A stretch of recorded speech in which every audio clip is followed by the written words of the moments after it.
certainly a joy forever. "They're not things that go by habit," said Charlotta the Fourth with dignity. "They just happen. And there you are. Anybody can have a stroke. You don't have to learn how. Mr. Irving looks a lot like an uncle of mine that had one once just as he was sitting down to dinner one day. But maybe everything will go all right. In this world, you've just got to hope for the best and prepare for the worst, and take whatever God sends." "The only thing I'm worried about is that it won't be fine tomorrow," said Diana. "Uncle Abe predicted rain for the middle of the week, and ever since the big storm, I can't help believing there's a good deal in what Uncle Abe says." Anne, who knew better than Diana just how much Uncle Abe had to do with the storm, was not much disturbed by this. She slept the sleep of the just and weary, and was roused at an unearthly hour by Charlotta the Fourth. "Oh, Miss Shirley, ma'am, it's awful to call you so early," came wailing through the keyhole. "But there's so much to do yet, and oh, Miss Shirley, ma'am, I'm scared it's going to rain, and I wish you would get up and tell me you think it ain't." Anne flew to the window, hoping against hope that Charlotta the Fourth was saying this merely by way of rousing her effectually. But alas, the morning did look unpropitious. Below the window Miss Lavendar's garden, which should have been a glory of pale virgin sunshine, lay dim and windless, and the sky over the firs was dark with moody clouds. "Isn't it too mean?" said Diana. "We must hope for the best," said Anne determinedly. "If it only doesn't actually rain, a cool, pearly gray day like this would really be nicer than hot sunshine." "But it will rain," mourned Charlotta, creeping into the room, a figure of fun with her many braids wound about her head, the ends tied up with white thread, sticking out in all directions. "It'll hold off till the last minute, and then poor cats and dogs and all the folks will get sopping and track mud all over the house, and they won't be able to be married under the honeysuckle. And it's awful unlucky for no sun to shine on a bride. Say what you will, Miss Shirley, ma'am. I knew things were going too well to last." Charlotta the Fourth seemed certainly to have borrowed a leaf out of Miss Eliza Andrews' book. It did not rain, though it kept on looking as if it meant to. By noon, the rooms were decorated, the table beautifully laid, and upstairs was waiting a bride, adorned for her husband. "You do look sweet," said Anne rapturously. "Lovely," echoed Diana.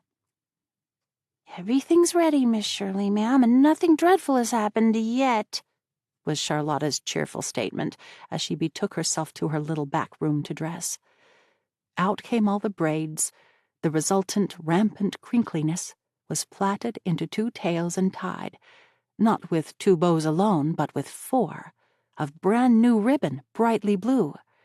The 2 upper bows rather gave the impression of overgrown wings sprouted from Charlotta's neck, somewhat after the fashion of Raphael's cherubs. But Charlotta the Fourth thought them very beautiful, and after she had rustled into a white dress, so stiffly starched that it could stand alone, she surveyed herself in her glass with great satisfaction. A satisfaction which lasted until she went out into the hall and caught a glimpse through the spare-room door of a tall girl in some softly clinging gown, pinning white star-like flowers on the smooth ripples of her ruddy hair. "Oh, I'll never be able to look like Miss Shirley," thought poor Charlotta despairingly. "You just have to be born so, I guess. Don't seem's if any amount of practice could give you that air." By 1 o'clock the guests had come, including Mr. and Mrs. Allen, for Mr. Allen was to perform the ceremony in the absence of the Grafton minister on his vacation. There was no formality about the marriage. Miss Lavendar came down the stairs to meet her bridegroom at the foot, and as he took her hand, she lifted her big brown eyes to his with a look that made Charlotta the Fourth, who intercepted it, feel queerer than ever. They went out to the honeysuckle arbor, where Mr. Allen was awaiting them. The guests grouped themselves as they pleased. Anne and Diana stood by the old stone bench, with Charlotta the Fourth between them, desperately clutching their hands in her cold, tremulous little paws. Mr. Allen opened his blue book and the ceremony proceeded. Just as Miss Lavendar and Stephen Irving were pronounced man and wife, a very beautiful and symbolic thing happened. The sun suddenly burst through the gray and poured a flood of radiance on the happy bride. Instantly, the garden was alive with dancing shadows and flickering lights. What a lovely omen, thought Anne, as she ran to kiss the bride. Then the three girls left the rest of the guests laughing around the bridal pair, while they flew into the house to see that all was in readiness for the feast. "Thanks be to goodness it's over, Miss Shirley, ma'am," breathed Charlotta the Fourth. "And they're married safe and sound no matter what happens now. The bags of rice are in the pantry, ma'am, and the old shoes are behind the door, and the cream for whipping is on the sullar steps." At 2:30, Mr. and Mrs. Irving left, and everybody went to Bright River to see them off on the afternoon train. As Miss Lavendar, I beg her pardon, Mrs. Irving, stepped from the door of her old home, Gilbert and the girls threw the rice, and Charlotta the Fourth hurled an old shoe with such excellent aim that she struck Mr. Allen squarely on the head. But it was reserved for Paul to give the prettiest send-off. He popped out of the porch ringing furiously a huge old brass dinner bell which had adorned the dining-room mantel. Paul's only motive was to make a joyful noise, but as the clangor died away, from point and curve and hill across the river came the chime of fairy wedding bells, ringing clearly, sweetly, faintly, and more faint, as if Miss Lavendar's beloved echoes were bidding her greeting and farewell. And so, amid this benediction of sweet sounds, Miss Lavendar drove away from the old life of dreams and make-believes to a fuller life of realities in the busy world beyond. 2 hours later, Anne and Charlotta the Fourth came down the lane again. Gilbert had gone to West Grafton on an errand, and Diana had to keep an engagement at home. Anne and Charlotta had come back to put things in order and lock up the little stone house. The garden was a pool of late golden sunshine, with butterflies hovering and bees booming. But the little house had already that indefinable air of desolation which always follows a festivity. "Oh, dear me, don't it look lonesome?" sniffed Charlotta the Fourth, who had been crying all the way home from the station. "A wedding ain't much cheerfuller than a funeral after all when it's over, Miss Shirley, ma'am." A busy evening followed. The decorations had to be removed, the dishes washed, the uneaten delicacies packed into a basket for the delectation of Charlotta the Fourth's young brothers at home. Anne would not rest until everything was in apple pie order. After Charlotta had gone home with her plunder, Anne went over the still rooms, feeling like one who trod alone some banquet hall deserted, and closed the blinds. Then she locked the door and sat down under the silver poplar to wait for Gilbert, feeling very tired, but still unweariedly thinking long, long thoughts. "What are you thinking of, Anne?" asked Gilbert, coming down the walk. He had left his horse and buggy out at the road. "Of Miss Lavendar and Mr. Irving," answered Anne dreamily. "Isn't it beautiful to think how everything has turned out? How they have come together again after all the years of separation and misunderstanding?"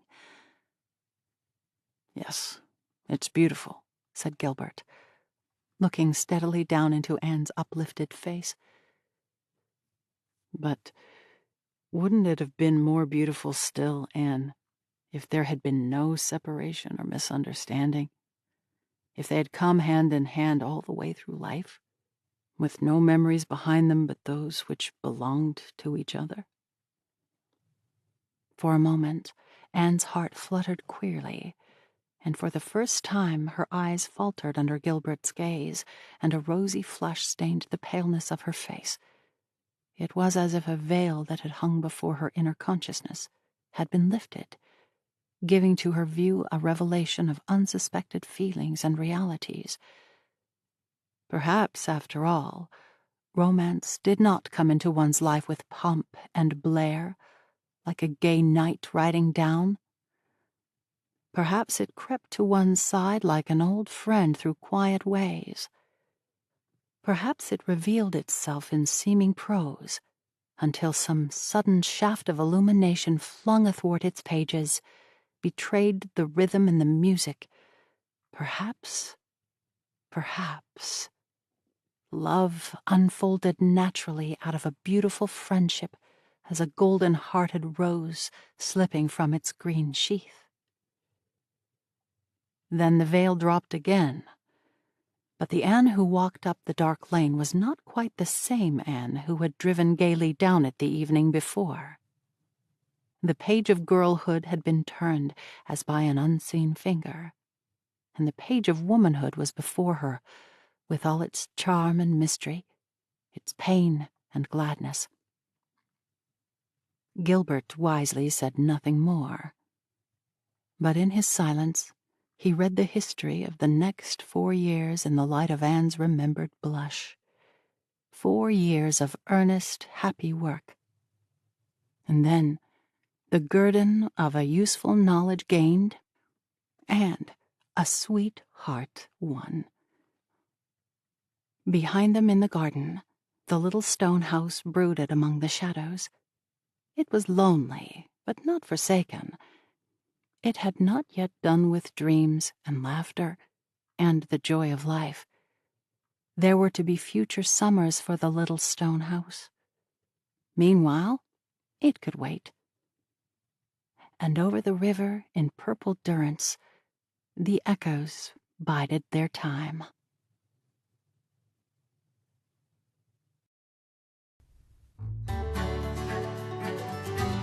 This has been Anne of Avonlea, written by Lucy Maud Montgomery, narrated by Nancy Peterson.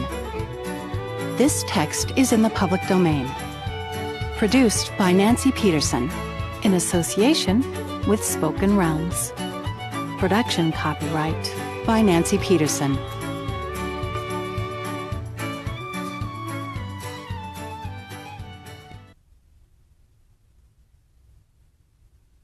Recorded Books presents an unabridged recording of Anne of Green Gables by L.M. Montgomery, narrated by Barbara Caruso. This work was first published in 1908. This recording is copyrighted 1988 by Recorded Books. Lucy Maud Montgomery was born on Prince Edward Island in Canada in 1874. In an era when girls rarely received an advanced education, Lucy went to Prince of Wales College on the island, and later to the University in Halifax, Nova Scotia.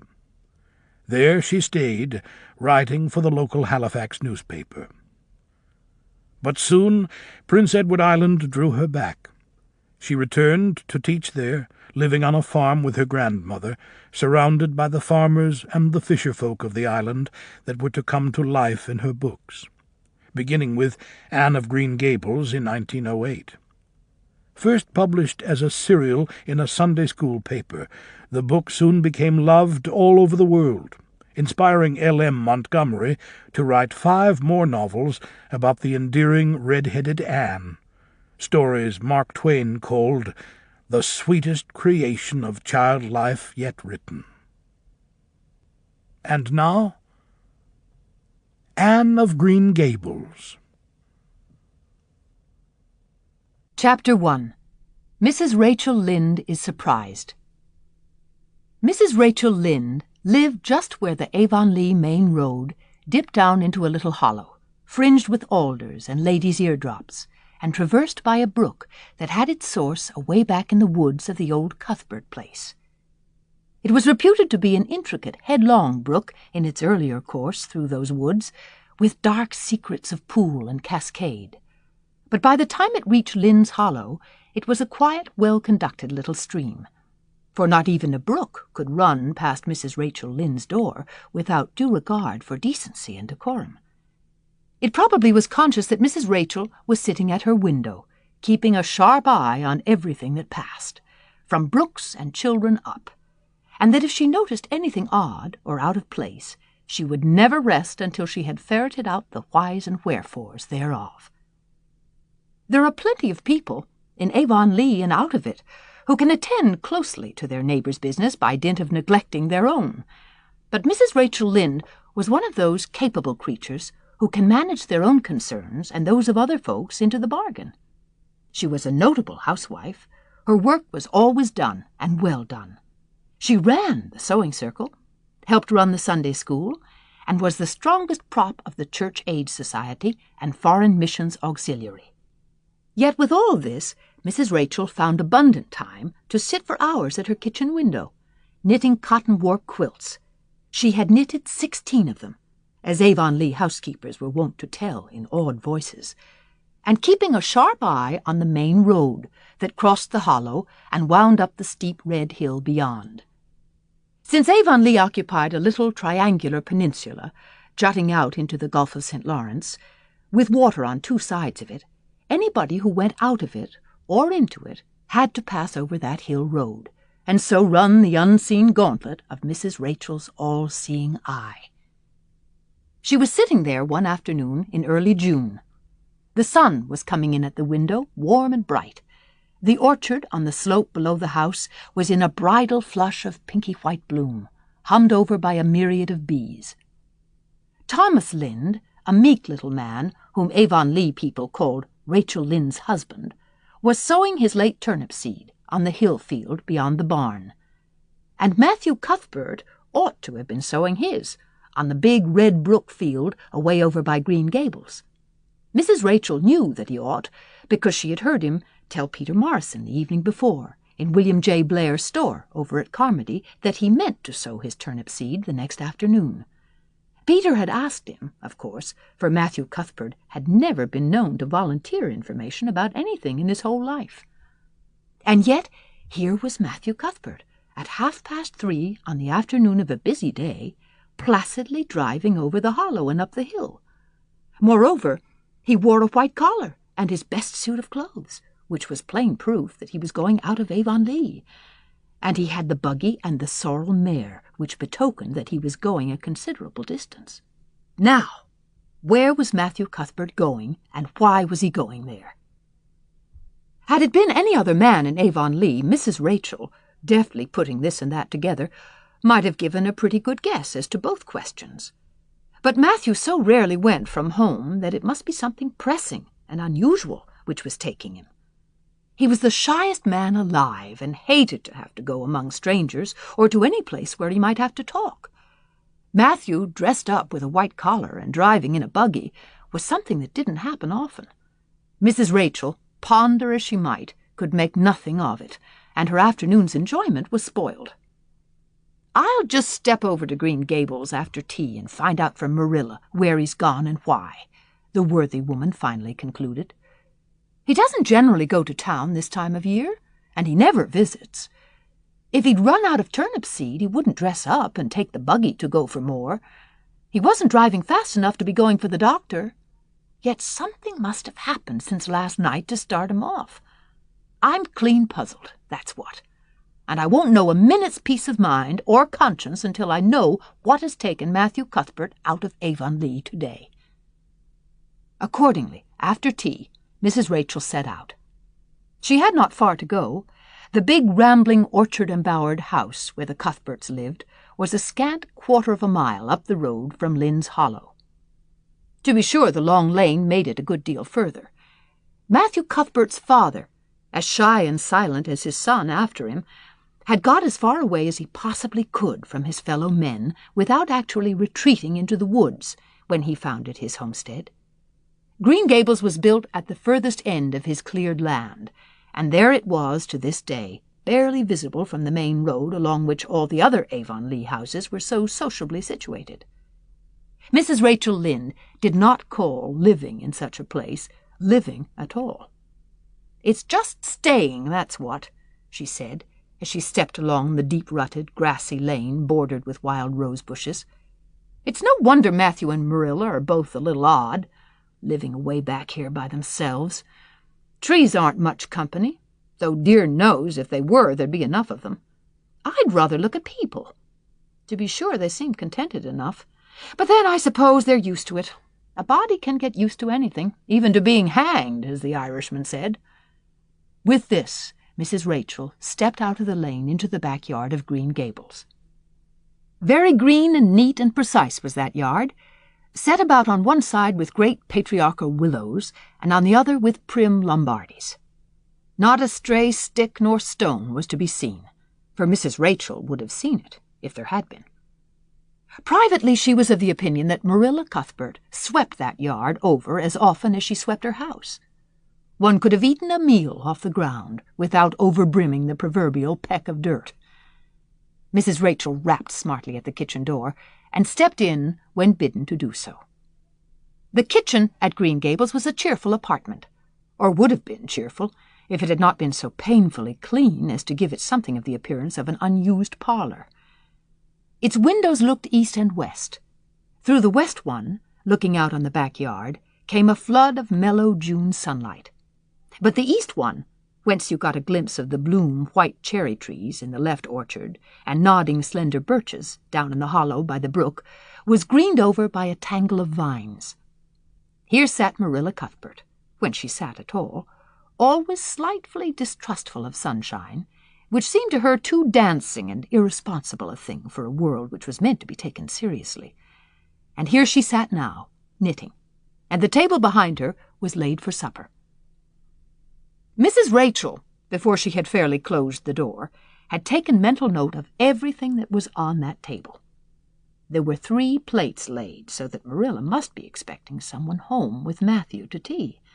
But the dishes were everyday dishes, and there was only crab-apple preserves and 1 kind of cake, so that the expected company could not be any particular company. Yet what of Matthew's white collar and the sorrel mare? Mrs. Rachel was getting fairly dizzy with this unusual mystery about quiet, unmysterious Green Gables. "Good evening, Rachel," Marilla said briskly. "This is a real fine evening, isn't it? Won't you sit down? How are all your folks?"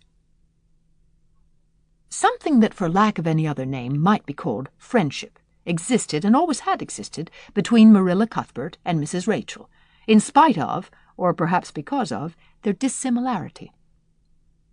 Marilla was a tall, thin woman, with angles and without curves.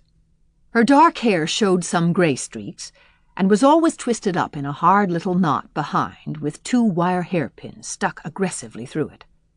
She looked like a woman of narrow experience and rigid conscience, which she was. But there was a saving something about her mouth, which, if it had been ever so slightly developed, might have been considered indicative of a sense of humor. "We're all pretty well," said Mrs. Rachel.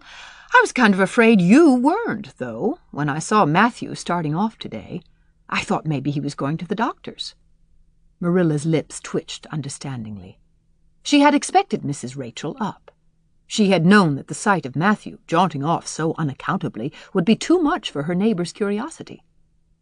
"Oh, no, I'm quite well, although I had a bad headache yesterday," she said. "Matthew went to Bright River. We're getting a little boy from an orphan asylum in Nova Scotia, and he's coming on the train tonight." If Marilla had said that Matthew had gone to Bright River to meet a kangaroo from Australia, Mrs. Rachel could not have been more astonished. She was actually stricken dumb for 5 seconds. It was unsupposable that Marilla was making fun of her, but Mrs. Rachel was almost forced to suppose it. "Are you in earnest, Marilla?" she demanded when voice returned to her. "Yes, of course," said Marilla, as if getting boys from orphan asylums in Nova Scotia were part of the usual spring work on any well-regulated Avonlea farm, instead of being an unheard-of innovation. Mrs. Rachel felt that she had received a severe mental jolt. She thought in exclamation points. A boy? Marilla and Matthew Cuthbert, of all people, adopting a boy? From an orphan asylum? Well, the world was certainly turning upside down. She would be surprised at nothing after this, nothing. What on earth put such a notion into your head?" she demanded disapprovingly. This had been done without her advice being asked, and must perforce be disapproved. "Well, we've been thinking about it for some time. All winter, in fact," returned Marilla. "Mrs. Alexander Spencer was up here one day before Christmas, and she said she was going to get a little girl from the asylum over in Hopetown in the spring. Her cousin lives there, and Mrs. Spencer has visited her and knows all about it. So Matthew and I have talked it over off and on ever since. We thought we'd get a boy. Matthew is getting up in years, you know. He's 60, and he isn't so spry as he once was. His heart troubles him a good deal, and you know how desperate hard it's got to be to get hired help. There's never anybody to be had but those stupid half-grown little French boys, and as soon as you do get one broke into your ways and taught something, he's up and off to the lobster canneries or the States. At first Matthew suggested getting a Bernardo boy, but I said no flat to that. They may be all right, I'm not saying they're not, but no London street Arabs for me. I said, give me a native born at least. There'll be a risk, no matter who we get, but I'll feel easier in my mind and sleep sounder at nights if we get a born Canadian. So, in the end, we decided to ask Mrs. Spencer to pick us out one when she went over to get her little girl. We heard last week she was going, so we sent her word by Richard Spencer's folks at Carmody to bring us a smart, likely boy of about 10 or 11. We decided that would be the best age, old enough to be of some use in doing chores right off, and young enough to be trained up proper. We mean to give him a good home and schooling. We had a telegram from Mrs. Alexander Spencer today. The mailman brought it from the station, saying they were coming on the 5:30 train tonight. So Matthew went to Bright River to meet him. Mrs. Spencer will drop him off there. Of course, she goes on to White Sands Station herself. Mrs. Rachel prided herself on always speaking her mind. She proceeded to speak it now, having adjusted her mental attitude to this amazing piece of news. "Well, Marilla, I'll just tell you plain that I think you're doing a mighty foolish thing. A risky thing, that's what. You don't know what you're getting. You're bringing a strange child into your house and home, and you don't know a single thing about him, nor what his disposition is like, nor what sort of parents he had, nor how he's likely to turn out. Why, it was only last week I read in the paper how a man and his wife up west of the island took a boy out of an orphan asylum, and he set fire to the house at night. Set it on purpose, Marilla, and nearly burnt them to a crisp in their beds. And I know another case where an adopted boy used to suck the eggs. They couldn't break him of it. If you had asked my advice in the matter, which you didn't do, Marilla, I'd have said for mercy's sake not to think of such a thing, that's what." This Job's comforting seemed neither to offend nor alarm Marilla. She knitted steadily on. "I don't deny there's something in what you say, Rachel.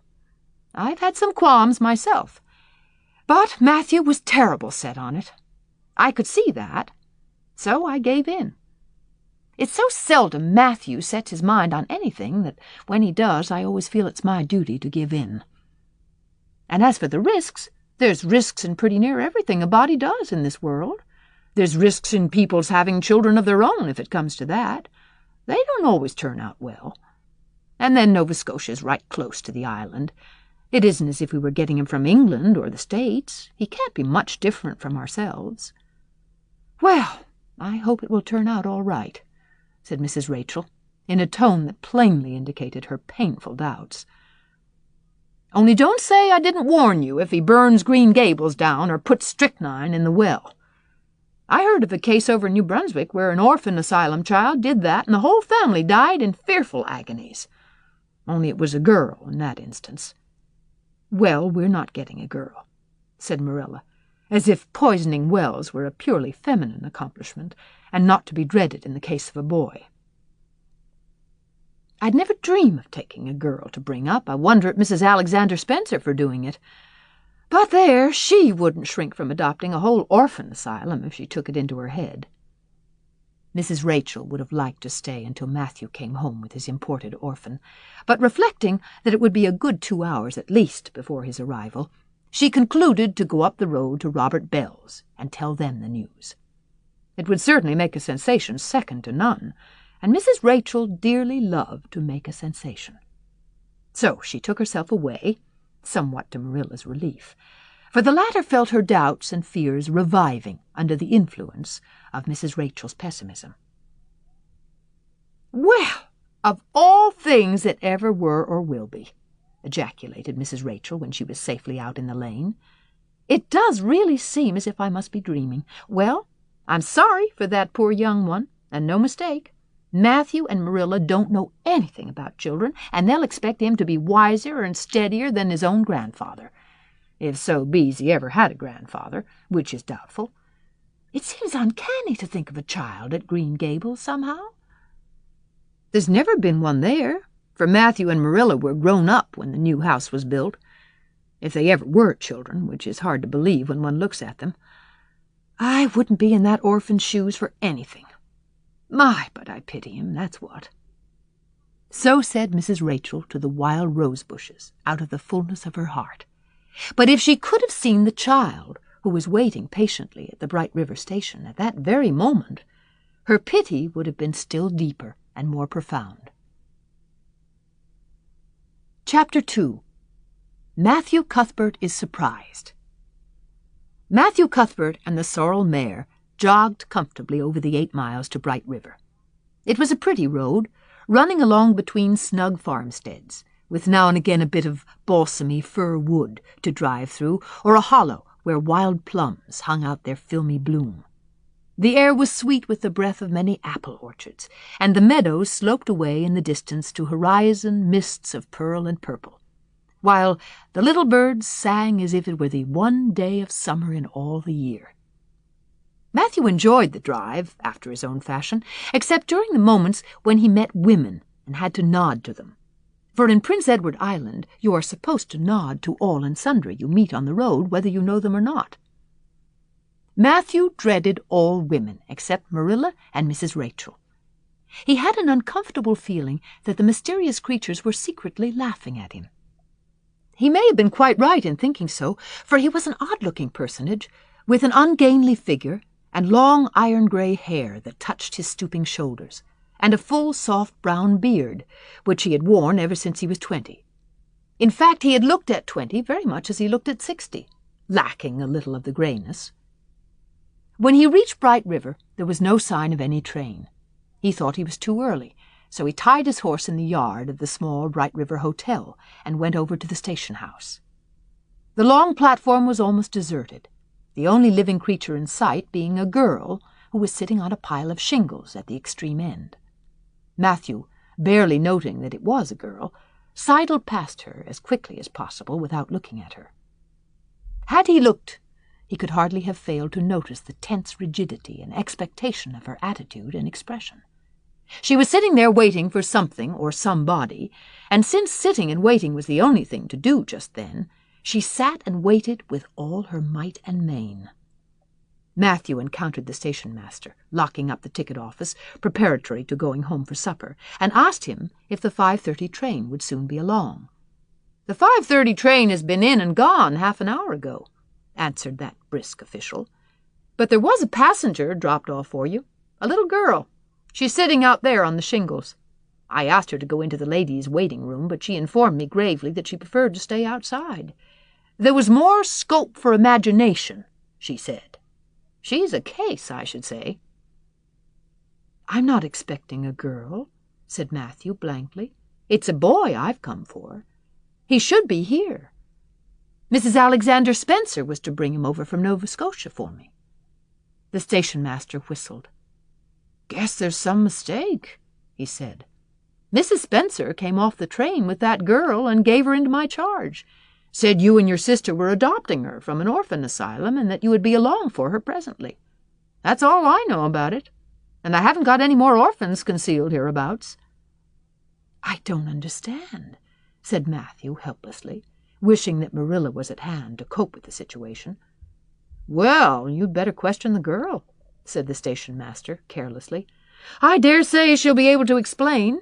She's got a tongue of her own, that's certain. Maybe they were out of boys of the brand you wanted." He walked jauntily away, being hungry, and the unfortunate Matthew was left to do that which was harder for him than bearding a lion in its den.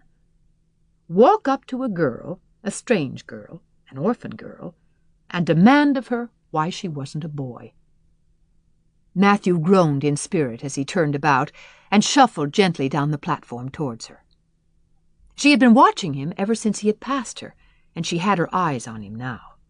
Matthew was not looking at her, and would not have seen what she was really like if he had been. But an ordinary observer would have seen this. A child of about 11, garbed in a very short, very tight, very ugly dress of yellowish-grey wincey. She wore a faded brown sailor hat, and beneath the hat, extending down her back, were 2 braids of very thick, decidedly red hair. Her face was small, white and thin, also much freckled. Her mouth was large, and so were her eyes, that looked green in some lights and moods and grey in others. So far the ordinary observer. An extraordinary observer might have seen that the chin was very pointed and pronounced, that the big eyes were full of spirit and vivacity, that the mouth was sweet-lipped and expressive, that the forehead was broad and full.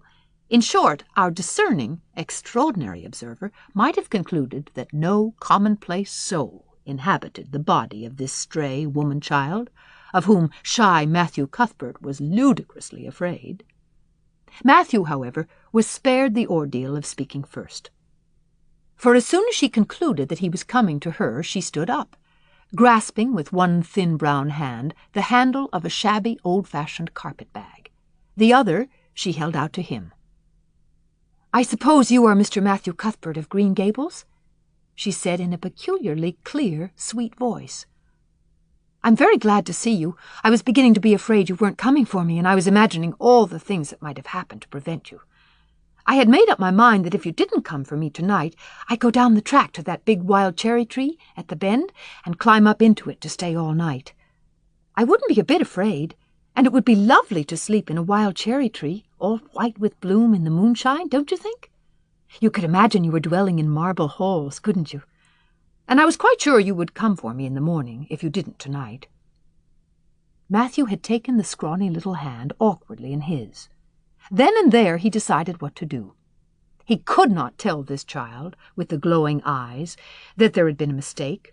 He would take her home and let Marilla do that. She couldn't be left at Bright River, anyhow, no matter what mistake had been made, so all questions and explanations might as well be deferred until he was safely back at Green Gables. "I'm sorry I was late," he said shyly. "Come along. The horse is over in the yard. Give me your bag." "Oh, I can carry it," the child responded cheerfully. "It isn't heavy. I've got all my worldly goods in it, but it isn't heavy. And if it isn't carried in just a certain way, the handle pulls out, so I'd better keep it because I know the exact knack of it. It's an extremely old carpet bag. Oh, I'm very glad you've come, even if it would have been nice to sleep in a wild cherry tree. We've got to drive a long piece, haven't we? Mrs. Spencer said it was 8 miles. I'm glad because I love driving. Oh, it seems so wonderful that I'm going to live with you and belong to you. I've never belonged to anybody, not really. But the asylum was the worst. I've only been in 4 months, but that was enough. I don't suppose you ever were an orphan in an asylum, so you can't possibly understand what it is like. It's worse than anything you could imagine. Mrs. Spencer said it was wicked of me to talk like that, but I didn't mean to be wicked. It's so easy to be wicked without knowing it, isn't it? They were good, you know, the asylum people, but there is so little scope for the imagination in an asylum, only just in the other orphans. It was pretty interesting to imagine things about them, to imagine that perhaps the girl who sat next to you was really the daughter of a belted earl, who had been stolen away from her parents in her infancy by a cruel nurse who died before she could confess. I used to lie awake at nights and imagine things like that, because I didn't have time in the day. I guess that's why I'm so thin. I am dreadful thin, ain't I? There isn't a pick on my bones. I do love to imagine I'm nice and plump, with dimples in my elbows." With this, Matthew's companion stopped talking, partly because she was out of breath, and partly because they had reached the buggy. Not another word did she say until they had left the village and were driving down a steep little hill, the road part of which had been cut so deeply into the soft soil that the banks, fringed with blooming wild cherry trees and slim white birches, were several feet above their heads. The child put out her hand and broke off a branch of wild plum that brushed against the side of the buggy. "Isn't that beautiful? What did that tree, leaning out from the bank, all white and lacy, make you think of?" she asked. "Well, now, I don't know," said Matthew. "Why, a bride, of course. A bride all in white with a lovely misty veil. I've never seen one, but I can imagine what she would look like. I don't ever expect to be a bride myself. I'm so homely nobody will ever want to marry me, unless it might be a foreign missionary. I suppose a foreign missionary mightn't be very particular. But I do hope that someday I shall have a white dress. That is my highest ideal of earthly bliss. I just love pretty clothes, and I've never had a pretty dress in my life that I can remember. But of course it's all the more to look forward to, isn't it? And then I can imagine that I'm dressed gorgeously. This morning when I left the asylum I felt so ashamed because I had to wear this horrid old wincey dress. All the orphans had to wear them, you know. A merchant in Hopeton last winter donated 300 yards of wincey to the asylum. Some people said it was because he couldn't sell it, but I'd rather believe that it was out of the kindness of his heart, wouldn't you? When we got on the train I felt as if everybody must be looking at me and pitying me. But I just went to work and imagined that I had on the most beautiful pale blue silk dress. Because when you are imagining, you might as well imagine something worthwhile. And a big hat, all flowers and nodding plumes, and a gold watch, and kid gloves and boots. I felt cheered up right away, and I enjoyed my trip to the island with all my might. I wasn't a bit sick, coming over in the boat. Neither was Mrs. Spencer, although she generally is. She said she hadn't time to get sick, watching to see that I didn't fall overboard. She said she never saw the beat of me for prowling about. But if it kept her from being seasick, it's a mercy I did prowl, isn't it? And I wanted to see everything that was to be seen on that boat, because I didn't know whether I'd ever have another opportunity. Oh, there are a lot more cherry trees, all in bloom. This island is the bloomiest place. I just love it already. And I'm so glad I'm going to live here. I've always heard that Prince Edward Island was the prettiest place in the world, and I used to imagine I was living here, but I never really expected I would. It's delightful when your imaginations come true, isn't it? But those red roads are so funny. When we got into the train at Charlottetown, and the red roads began to flash past, I asked Mrs. Spencer what made them red, and she said she didn't know, and for pity's sake not to ask her any more questions. She said I must have asked her 1,000 already. I suppose I had, too. But how are you going to find out about things if you don't ask questions? And what does make the roads red? Well, now, I don't know, said Matthew. Well, that is one of the things to find out sometime. Isn't it splendid to think of all the things there are to find out about? It just makes me feel glad to be alive. It's such an interesting world. It wouldn't be half so interesting if we knew all about everything, would it? There'd be no scope for imagination then, would there? But am I talking too much? People are always telling me I do. Would you rather I didn't talk? If you say so, I'll stop. I can't stop when I make up my mind to it, although it's difficult. Matthew, much to his own surprise, was enjoying himself. Like most quiet folks, he liked talkative people when they were willing to do the talking themselves and did not expect him to keep up his end of it. But he had never expected to enjoy the society of a little girl. Women were bad enough in all conscience, but little girls were worse. He detested the way they had of sidling past him timidly, with sidewise glances, as if they expected him to gobble them up at a mouthful if they ventured to say a word. This was the Avonlea type of well-bred little girl. But this freckled witch was very different, and although he found it rather difficult for his slower intelligence to keep up with her brisk mental processes, he thought that he kind of liked her chatter. So he said, as shyly as usual, "Oh, you can talk as much as you like. I don't mind." "Oh, I'm so glad. I know you and I are going to get along together fine. It's such a relief to talk when one wants to, and not to be told that children should be seen and not heard. I've had that said to me 1,000,000 times if I have once. And people laugh at me because I use big words. But if you have big ideas, you have to use big words to express them, haven't you?" "Well, now, that seems reasonable," said Matthew. "Mrs. Spencer said that my tongue must be hung in the middle. But it isn't. It's firmly fastened at one end. Mrs. Spencer said your place was named Green Gables. I asked her all about it, and she said there were trees all around it. I was gladder than ever. I just love trees. And there weren't any at all about the asylum, only a few poor teeny-weeny things out in front with little whitewashed cagey things about them. They just looked like orphans themselves, those trees did. It used to make me want to cry to look at them. I used to say to them, "Oh, you poor little things.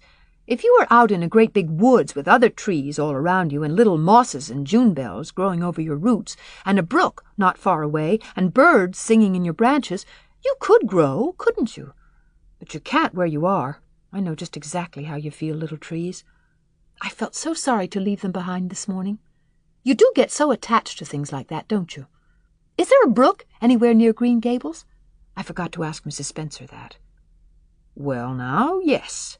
There's one right below the house." "Fancy! It's always been one of my dreams to live near a brook. I never expected I would, though. Dreams don't often come true, do they? Wouldn't it be nice if they did? But just now I feel pretty nearly perfectly happy. I can't feel exactly perfectly happy because, well, what color would you call this?" She twitched one of her long, glossy braids over her thin shoulder and held it up before Matthew's eyes. Matthew was not used to deciding on the tints of ladies' tresses, but in this case there couldn't be much doubt. "It's red, ain't it?" he said. The girl let the braid drop back with a sigh that seemed to come from her very toes and to exhale forth all the sorrows of the ages. "Yes, it's red," she said resignedly. "Now you see why I can't be perfectly happy. Nobody could who had red hair. I don't mind the other things so much, the freckles and the green eyes and my skinniness. I can imagine them away. I can imagine that I have a beautiful rose-leaf complexion and lovely starry violet eyes. But I cannot imagine that red hair away. I do my best. I think to myself, now my hair is a glorious black, black as the raven's wing. But all the time I know it is just plain red, and it breaks my heart. It will be my lifelong sorrow. I read of a girl once in a novel who had a lifelong sorrow, but it wasn't red hair. Her hair was pure gold, rippling back from her alabaster brow. What is an alabaster brow? I never could find out. Can you tell me?" "Well, now, I'm afraid I can't," said Matthew, who was getting a little dizzy. He felt as he had once felt in his rash youth, when another boy had enticed him on the merry-go-round at a picnic. Well, whatever it was, it must have been something nice, because she was divinely beautiful. Have you ever imagined what it must feel like to be divinely beautiful? "Well, now, no, I haven't," confessed Matthew ingenuously. "I have, often. Which would you rather be if you had the choice? Divinely beautiful, or dazzlingly clever, or angelically good?" "Well, now, I don't know exactly." "Neither do I. I can never decide. But it doesn't make much real difference, for it isn't likely I'll ever be either. It's certain I'll never be angelically good. Mrs. Spencer says, 'Oh, Mr. Cuthbert! Oh, Mr. Cuthbert! Oh, Mr. Cuthbert!'" That was not what Mrs. Spencer had said. Neither had the child tumbled out of the buggy, nor had Matthew done anything astonishing. They had simply rounded a curve in the road and found themselves in the avenue. The avenue, so called by the Newbridge people, was a stretch of road 400 or 500 yards long, completely arched over with huge, wide-spreading apple trees, planted years ago by an eccentric old farmer. Overhead was one long canopy of snowy, fragrant bloom. Below the boughs, the air was full of a purple twilight, and far ahead a glimpse of painted sunset sky shone like a great rose window at the end of a cathedral aisle. Its beauty seemed to strike the child dumb. She leaned back in the buggy, her thin hands clasped before her, her face lifted rapturously to the white splendor above. Even when they had passed out and were driving down the long slope to Newbridge, she never moved or spoke. Still with rapt face, She gazed afar into the sunset west, with eyes that saw visions trooping splendidly across that glowing background. Through Newbridge, a bustling little village where dogs barked at them and small boys hooted and curious faces peered from the windows, they drove, still in silence. When 3 more miles had dropped away behind them, the child had not spoken. She could keep silence, it was evident, as energetically as she could talk. "I guess you're feeling pretty tired and hungry," Matthew ventured at last, accounting for her long visitation of dumbness, with the only reason he could think of. "But we haven't very far to go now, only another mile." She came out of her reverie with a deep sigh, and looked at him with the dreamy gaze of a soul that had been wandering afar, star-led. "Oh, Mr. Cuthbert," she whispered, "that place we came through, that white place, what was it?" "Well, now, you must mean the avenue," said Matthew, after a few moments' profound reflection. "It is a kind of pretty place." "Pretty? Oh, pretty doesn't seem the right word to use, nor beautiful either. They don't go far enough. Oh, it was wonderful, wonderful. It's the first thing I ever saw that couldn't be improved upon by imagination. It just satisfied me here." She put one hand on her breast. It made a queer, funny ache, and yet it was a pleasant ache. "Did you ever have an ache like that, Mr. Cuthbert?" "Well, now, I just can't recollect that I ever had." "I have it lots of times, whenever I see anything royally beautiful. But they shouldn't call that lovely place the Avenue. There is no meaning in a name like that. They should call it, let me see, the White Way of Delight. Isn't that a nice imaginative name? When I don't like the name of a place or a person, I always imagine a new one and always think of them so. There was a girl at the asylum whose name was Hepzibah Jenkins, but I always imagined her as Rosalia de Vere.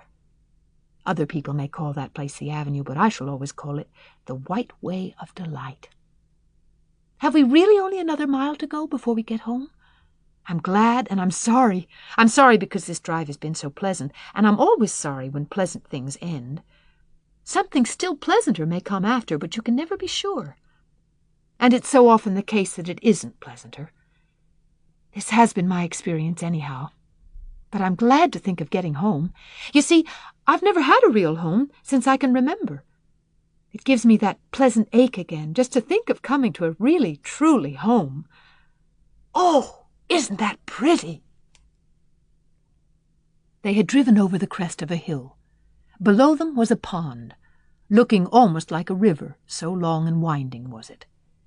A bridge spanned it midway, and from there to its lower end, where an amber-hued belt of sand hills shut it in from the dark blue gulf beyond, the water was a glory of many shifting hues, the most spiritual shadings of crocus and rose and ethereal green, with other elusive tintings for which no name has ever been found. Above the bridge the pond ran up into fringing groves of fir and maple, and lay all darkly translucent in their wavering shadows. Here and there a wild plum leaned out from the bank like a white-clad girl, tiptoeing to her own reflection. From the marsh at the head of the pond came the clear, mournfully sweet chorus of the frogs. There was a little grey house peering around a white apple orchard on a slope beyond, and although it was not yet quite dark, a light was shining from one of its windows. "That's Barry's Pond," said Matthew. "Oh, I don't like that name either. I shall call it, let me see, the Lake of Shining Waters. Yes, that is the right name for it.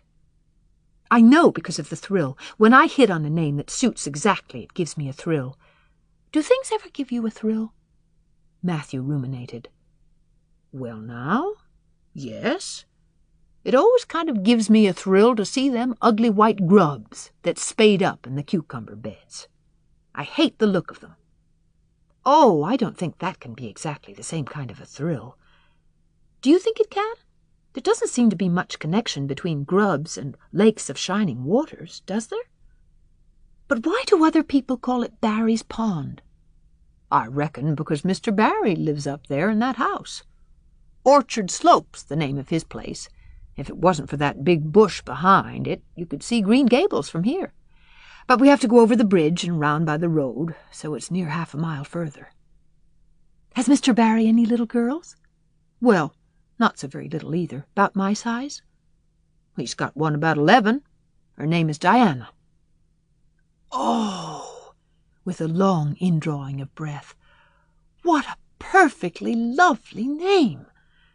Well, now, I don't know. There's something dreadful heathenish about it, seems to me. I'd rather Jane or Mary or some sensible name like that. But when Diana was born, there was a schoolmaster boarding there, and they gave him the naming of her, and he called her Diana. I wish there had been a schoolmaster like that around when I was born then. Oh, here we are at the bridge. I'm going to shut my eyes tight. I'm always afraid going over bridges. I can't help imagining that perhaps, just as we get to the middle, they'll crumple up like a jackknife and nip us. So I shut my eyes. But I always have to open them for all when I think we're getting near to the middle. Because, you see, if the bridge did crumple up, I'd want to see it crumple. What a jolly rumble it makes. I always like the rumble part of it. Isn't it splendid there are so many things to like in this world? There, we're over. Now I'll look back. Good night, dear lake of shining waters. I always say good night to the things I love, just as I would to people. I think they like it. That water looks as if it was smiling at me. When they had driven up the further hill and around a corner, Matthew said, We're pretty near home now. That's Green Gables, over— Oh, don't tell me, she interrupted breathlessly, catching at his partially raised arm and shutting her eyes that she might not see his gesture. Let me guess. I'm sure I'll guess right. She opened her eyes and looked about her. They were on the crest of a hill.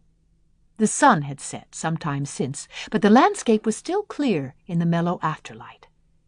To the west, a dark church spire rose up against a marigold sky. Below was a little valley, and beyond a long, gently rising slope with snug farmsteads scattered along it. From one to another the child's eyes darted, eager and wistful. At last they lingered on one away to the left, far back from the road, dimly white with blossoming trees in the twilight of the surrounding woods. Over it, in the stainless southwest sky, a great crystal-white star was shining like a lamp of guidance and promise. That's it, isn't it? She said, pointing.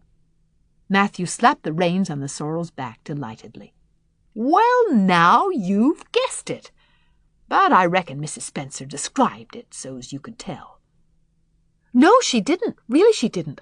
All she said might just as well have been about most of those other places. I hadn't any real idea what it looked like. But just as soon as I saw it, I felt it was home. Oh, it seems as if I must be in a dream. Do you know, my arm must be black and blue from the elbow up, for I've pinched myself so many times today. Every little while a horrible sickening feeling would come over me, and I'd be so afraid it was all a dream. Then I'd pinch myself to see if it was real, until suddenly I remembered that even supposing it was only a dream, I'd better go on dreaming as long as I could, so I stopped pinching. But it is real, and we're nearly home. With a sigh of rapture, she relapsed into silence. Matthew stirred uneasily. He felt glad that it would be Marilla and not he who would have to tell this waif of the world that the home she longed for was not to be hers after all. They drove over Lynn's Hollow, where it was already quite dark, but not so dark that Mrs. Rachel could not see them from her window vantage, and up the hill and into the long lane of Green Gables. By the time they arrived at the house, Matthew was shrinking from the approaching revelation with an energy he did not understand. It was not of Marilla or himself he was thinking, or of the trouble this mistake was probably going to make for them, but of the child's disappointment. When he thought of that rapt light being quenched in her eyes, he had an uncomfortable feeling that he was going to assist at murdering something, much the same feeling that came over him when he had to kill a lamb or calf or any other innocent little creature. The yard was quite dark as they turned into it, and the poplar leaves were rustling silkily all round it. "Listen to the trees talking in their sleep," she whispered. as he lifted her to the ground. "What nice dreams they must have." Then, holding tightly to the carpet-bag, which contained all her worldly goods, she followed him into the house. Chapter 3. Marilla Cuthbert is Surprised. Marilla came briskly forward as Matthew opened the door. But when her eyes fell on the odd little figure in the stiff, ugly dress, with the long braids of red hair and the eager, luminous eyes, she stopped short in amazement. "Matthew Cuthbert, who's that?" she ejaculated. "Where is the boy?"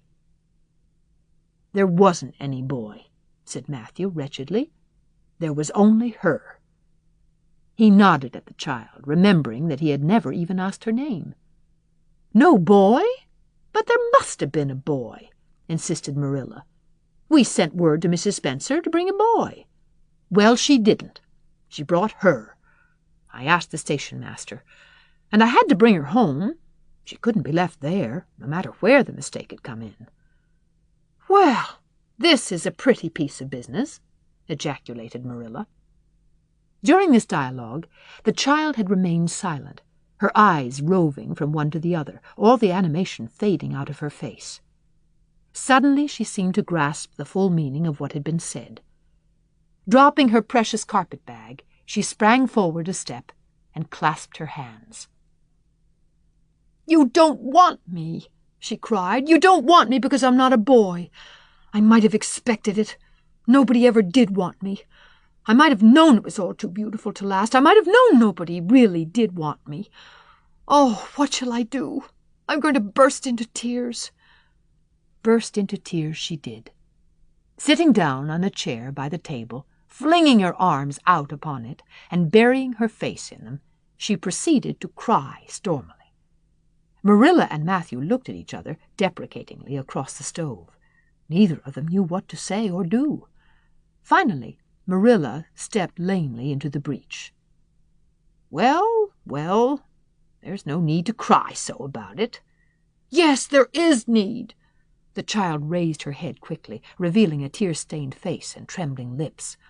"You would cry, too, if you were an orphan and had come to a place you thought was going to be home and found that they didn't want you because you weren't a boy. Oh, this is the most tragical thing that ever happened to me."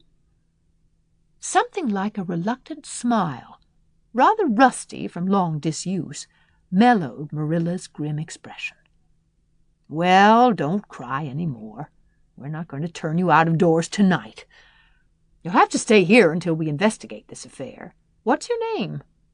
The child hesitated for a moment. "Will you please call me Cordelia?" she said eagerly. "Call you Cordelia? Is that your name?" "No, it's not exactly my name, but I would love to be called Cordelia. It's such a perfectly elegant name." "I don't know what on earth you mean. If Cordelia isn't your name, what is?" "Anne Shirley," reluctantly faltered forth the owner of that name. "But, oh, please do call me Cordelia. It can't matter much to you what you call me if I'm only going to be here a little while, can it? And Anne is such an unromantic name." "Unromantic fiddlesticks," said the unsympathetic Marilla. "Anne is a real good, plain, sensible name. You've no need to be ashamed of it." "Oh, I'm not ashamed of it," explained Anne. "Only I like Cordelia better. I've always imagined that my name was Cordelia. At least I always have of late years. When I was young I used to imagine it was Geraldine. But I like Cordelia better now. But if you call me Anne, please call me Anne spelled with an E." "What difference does it make how it's spelled?" asked Marilla with another rusty smile as she picked up the teapot. "Oh, it makes such a difference. It looks so much nicer. When you hear a name pronounced, can't you always see it in your mind, just as if it was printed out? I can. And A-N-N looks dreadful, but A-N-N-E looks so much more distinguished. If you'll only call me Anne spelled with an E, I shall try to reconcile myself to not being called Cordelia." "Very well, then. Anne spelled with an E. Can you tell us how this mistake came to be made? We sent word to Mrs. Spencer to bring us a boy. Were there no boys at the asylum?" "Oh, yes, there was an abundance of them. But Mrs. Spencer said distinctly that you wanted a girl about 11 years old. and the matron said she thought I would do. You don't know how delighted I was. I couldn't sleep all last night for joy. Oh," she added reproachfully, turning to Matthew, "why didn't you tell me at the station that you didn't want me and leave me there? If I hadn't seen the white way of delight in the lake of shining waters, it wouldn't be so hard." "What on earth does she mean?" demanded Marilla, staring at Matthew. She's just referring to some conversation we had on the road," said Matthew hastily. "I'm going out to put the mare in, Marilla. Have tea ready when I come back." "Did Mrs. Spencer bring anybody over besides you?" continued Marilla, when Matthew had gone out. "She brought Lily Jones for herself. Lily is only 5 years old, and she is very beautiful. She has nut-brown hair. If I was very beautiful and had nut-brown hair, would you keep me?" "No. We want a boy to help Matthew on the farm. A girl would be of no use to us. Take off your hat. I'll lay it and your bag on the hall table." Anne took off her hat meekly. Matthew came back presently, and they sat down to supper. But Anne could not eat. In vain she nibbled at the bread and butter and pecked at the crab-apple preserve out of the little scalloped glass dish by her plate. She did not really make any headway at all. "You're not eating anything," said Marilla sharply, eyeing her as if it were a serious shortcoming. Anne sighed. "I can't. I'm in the depths of despair. Can you eat when you are in the depths of despair?" "I've never been in the depths of despair, so I can't say," responded Marilla. "Weren't you? Well, did you ever try to imagine you were in the depths of despair?" "No, I didn't." "Then I don't think you can understand what it's like. It's a very uncomfortable feeling indeed. When you try to eat, a lump comes right up in your throat, and you can't swallow anything, not even if it was a chocolate caramel. I had one chocolate caramel once 2 years ago, and it was simply delicious. I've often dreamed since then that I had a lot of chocolate caramels, but I always wake up just when I'm going to eat them. I do hope you won't be offended because I can't eat. Everything is extremely nice, but still I cannot eat." "I guess she's tired," said Matthew, who hadn't spoken since his return from the barn. "Best put her to bed, Marilla." Marilla had been wondering where Anne should be put to bed.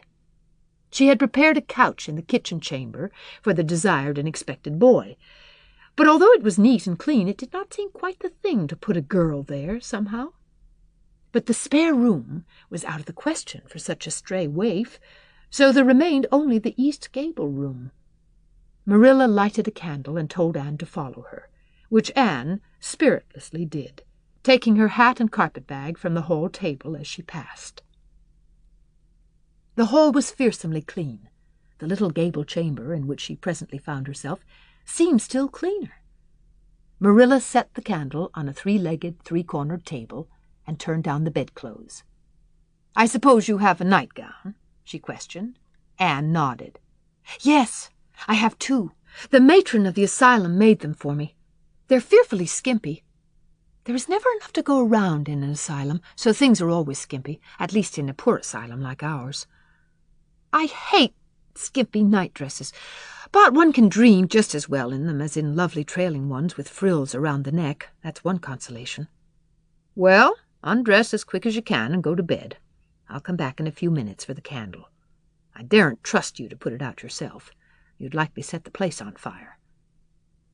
When Marilla had gone, Anne looked around her wistfully. The whitewashed walls were so painfully bare and staring that she thought they must ache over their own bareness.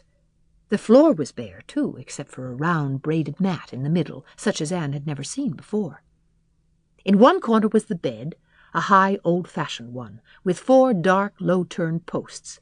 In the other corner was the aforesaid 3-cornered table, adorned with a fat red velvet pincushion, hard enough to turn the point of the most adventurous pin. Above it hung a little 6-by-8 mirror. Midway between table and bed was the window, with an icy white muslin frill over it, and opposite it was the washstand. The whole apartment was of a rigidity not to be described in words, but which sent a shiver to the very marrow of Anne's bones. With a sob, she hastily discarded her garments, put on the skimpy nightgown, and sprang into bed, where she burrowed face downward into the pillow and pulled the clothes over her head. When Marilla came up for the light, various skimpy articles of raiment scattered most untidily over the floor, and a certain tempestuous appearance of the bed were the only indications of any presence save her own.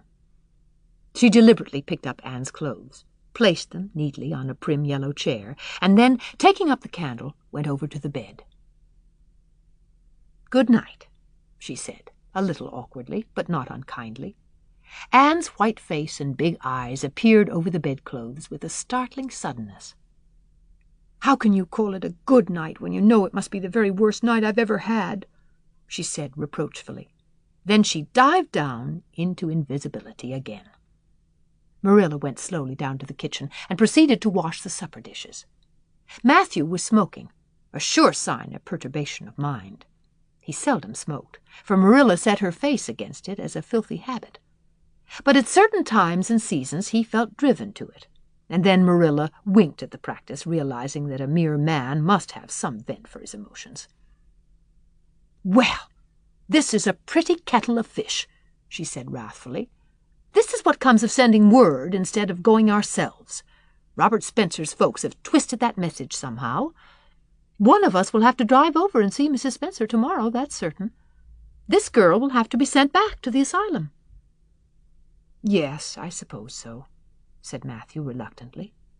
"You suppose so? Don't you know it?" "Well, now, she's a real nice little thing, Marilla.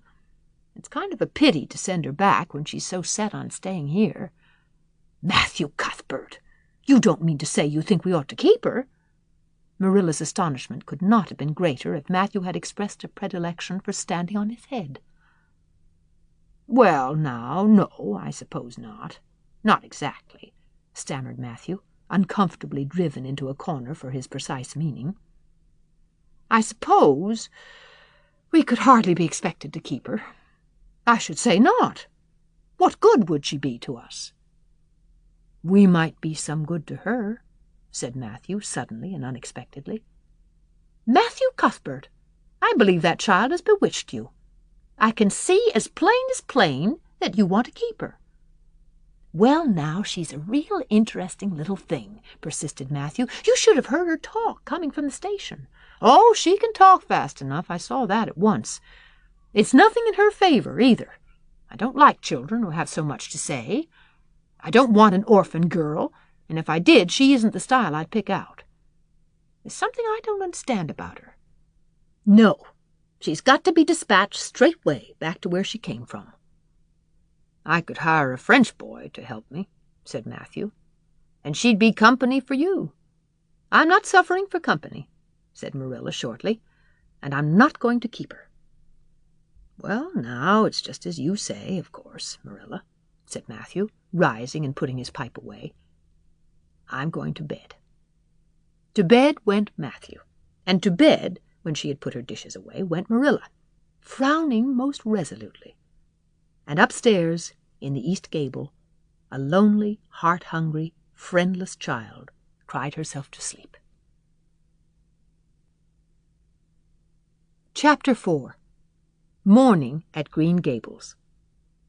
It was broad daylight when Anne awoke, and sat up in bed, staring confusedly at the window through which a flood of cheery sunshine was pouring, and outside of which something white and feathery waved across glimpses of blue sky. For a moment she could not remember where she was. First came a delightful thrill, as of something very pleasant. Then a horrible remembrance. This was Green Gables, and they didn't want her because she wasn't a boy. But it was morning, and yes, it was a cherry tree in full bloom outside of her window. With a bound she was out of bed and across the floor. She pushed up the sash. It went up stiffly and creakily, as if it hadn't been open for a long time, which was the case, and it stuck so tight that nothing was needed to hold it up. Anne dropped on her knees and gazed out into the June morning, her eyes glistening with delight. Oh, wasn't it beautiful? Wasn't it a lovely place?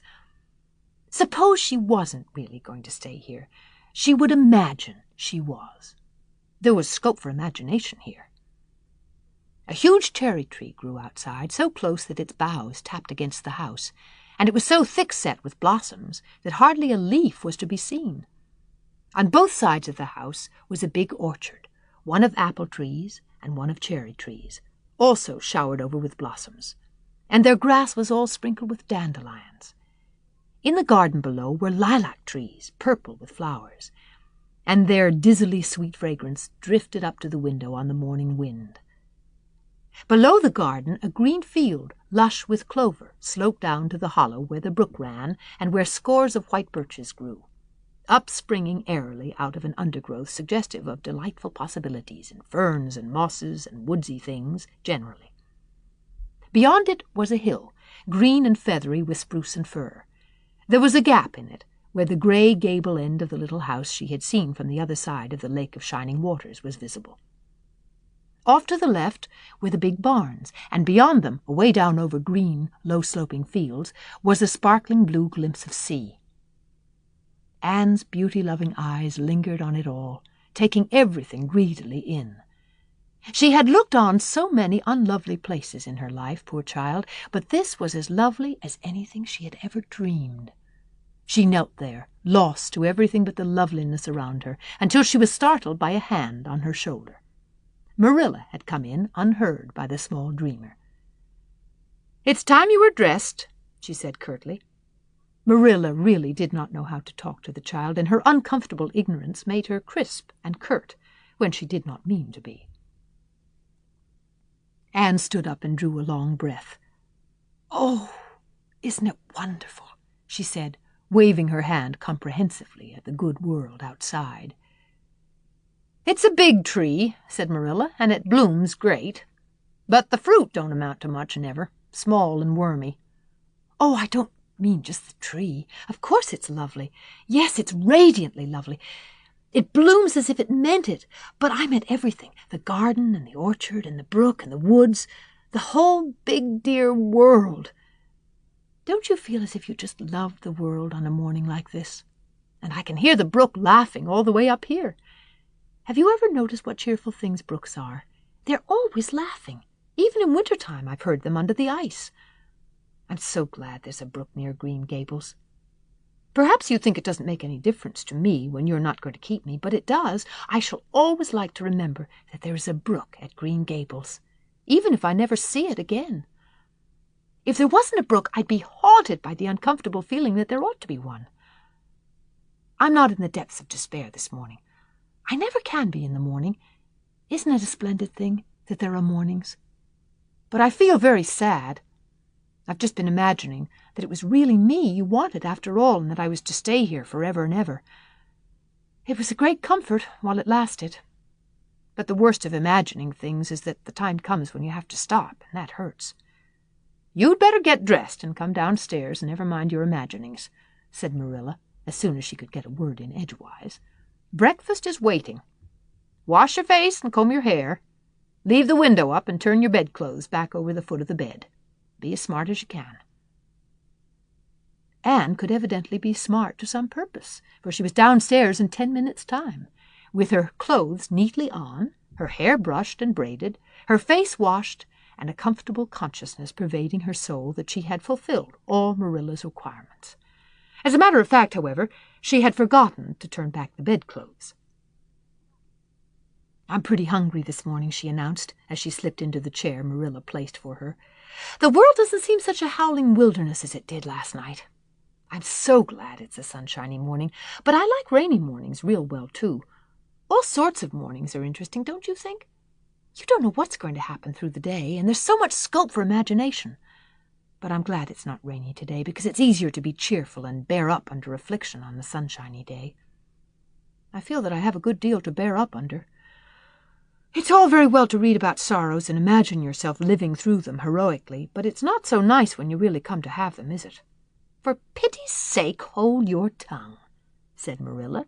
"You talk entirely too much for a little girl." Thereupon Anne held her tongue so obediently and thoroughly that her continued silence made Marilla rather nervous, as if in the presence of something not exactly natural. Matthew also held his tongue, But this at least was natural, so that the meal was a very silent one. As it progressed, Anne became more and more abstracted, eating mechanically, with her big eyes fixed unswervingly and unseeingly on the sky outside the window. This made Marilla more nervous than ever. She had an uncomfortable feeling that while this odd child's body might be there at the table, her spirit was far away in some remote, airy cloudland, borne aloft on the wings of imagination. Who would want such a child about the place? Yet Matthew wished to keep her, of all unaccountable things. Marilla felt that he wanted it just as much this morning as he had the night before, and that he would go on wanting it. That was Matthew's way. Take a whim into his head and cling to it with the most amazing silent persistency, a persistency 10 times more potent and effectual in its very silence than if he had talked it out. When the meal was ended, Anne came out of her reverie and offered to wash the dishes. "Can you wash dishes right?" asked Marilla, distrustfully. "Pretty well. I'm better at looking after children, though. I've had so much experience at that. It's such a pity you haven't any here for me to look after." "I don't feel as if I wanted any more children to look after than I've got at present. You're a problem enough, in all conscience. What's to be done with you, I don't know. Matthew is a most ridiculous man." "I think he's lovely," said Anne reproachfully. "He is so very sympathetic. He didn't mind how much I talked. He seemed to like it. I felt that he was a kindred spirit as soon as ever I saw him." "You're both queer enough, if that's what you mean by kindred spirits," said Marilla with a sniff. "Yes, you may wash the dishes. Take plenty of hot water, and be sure you dry them well. I've got enough to attend to this morning, for I'll have to drive over to White Sands in the afternoon and see Mrs. Spencer. You'll come with me and we'll settle what's to be done with you. After you've finished the dishes, go upstairs and make your bed." Anne washed the dishes deftly enough, as Marilla, who kept a sharp eye on the process, discerned. Later on she made her bed less successfully, for she had never learned the art of wrestling with the feather tick. But it was done somehow and smoothed down.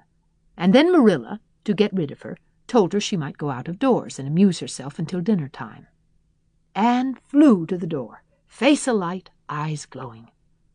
On the very threshold she stopped short, wheeled about, came back, and sat down by the table, light and glow as effectually blotted out as if someone had clapped an extinguisher on her. "What's the matter now?" demanded Marilla. "I don't dare go out," said Anne, in the tone of a martyr relinquishing all earthly joys. "If I can't stay here, there's no use in my loving Green Gables, and if I go out there and get acquainted with all those trees and flowers and the orchard and the brook, I'll not be able to help loving it. It's hard enough now, so I won't make it any harder. I want to go out so much. Everything seems to be calling to me. Anne, Anne, come out to us. Anne, Anne, we want a playmate. But it's better not. There is no use in loving things if you have to be torn from them, is there? And it's so hard to keep from loving things, isn't it? That was why I was so glad when I thought I was going to live here. I thought I'd have so many things to love and nothing to hinder me. But that brief dream is over. I am resigned to my fate now, so I don't think I'll go out for fear I'll get unresigned again. What is the name of that geranium on the windowsill, please?" "That's the apple-scented geranium." "Oh, I don't mean that sort of a name. I mean just a name you gave it yourself. Don't you give it a name? May I give it one, then? May I call it, let me see, Bonnie would do. May I call it Bonnie while I'm here? Oh, do let me." "Goodness, I don't care, but where on earth is the sense of naming a geranium?" "Oh, I like things to have handles, even if they are only geraniums. It makes them seem more like people." "How do you know but that it hurts a geranium's feelings just to be called a geranium and nothing else? You wouldn't like to be called nothing but a woman all the time." "Yes, I shall call it Bonnie. I named that cherry tree outside my bedroom window this morning. I called it Snow Queen because it was so white. Of course it won't always be in blossom, but one can imagine that it is, can't one? I never in all my life saw or heard anything to equal her," muttered Marilla, beating a retreat down cellar after potatoes. "She is kind of interesting, as Matthew says. I can feel already that I'm wondering what on earth she'll say next.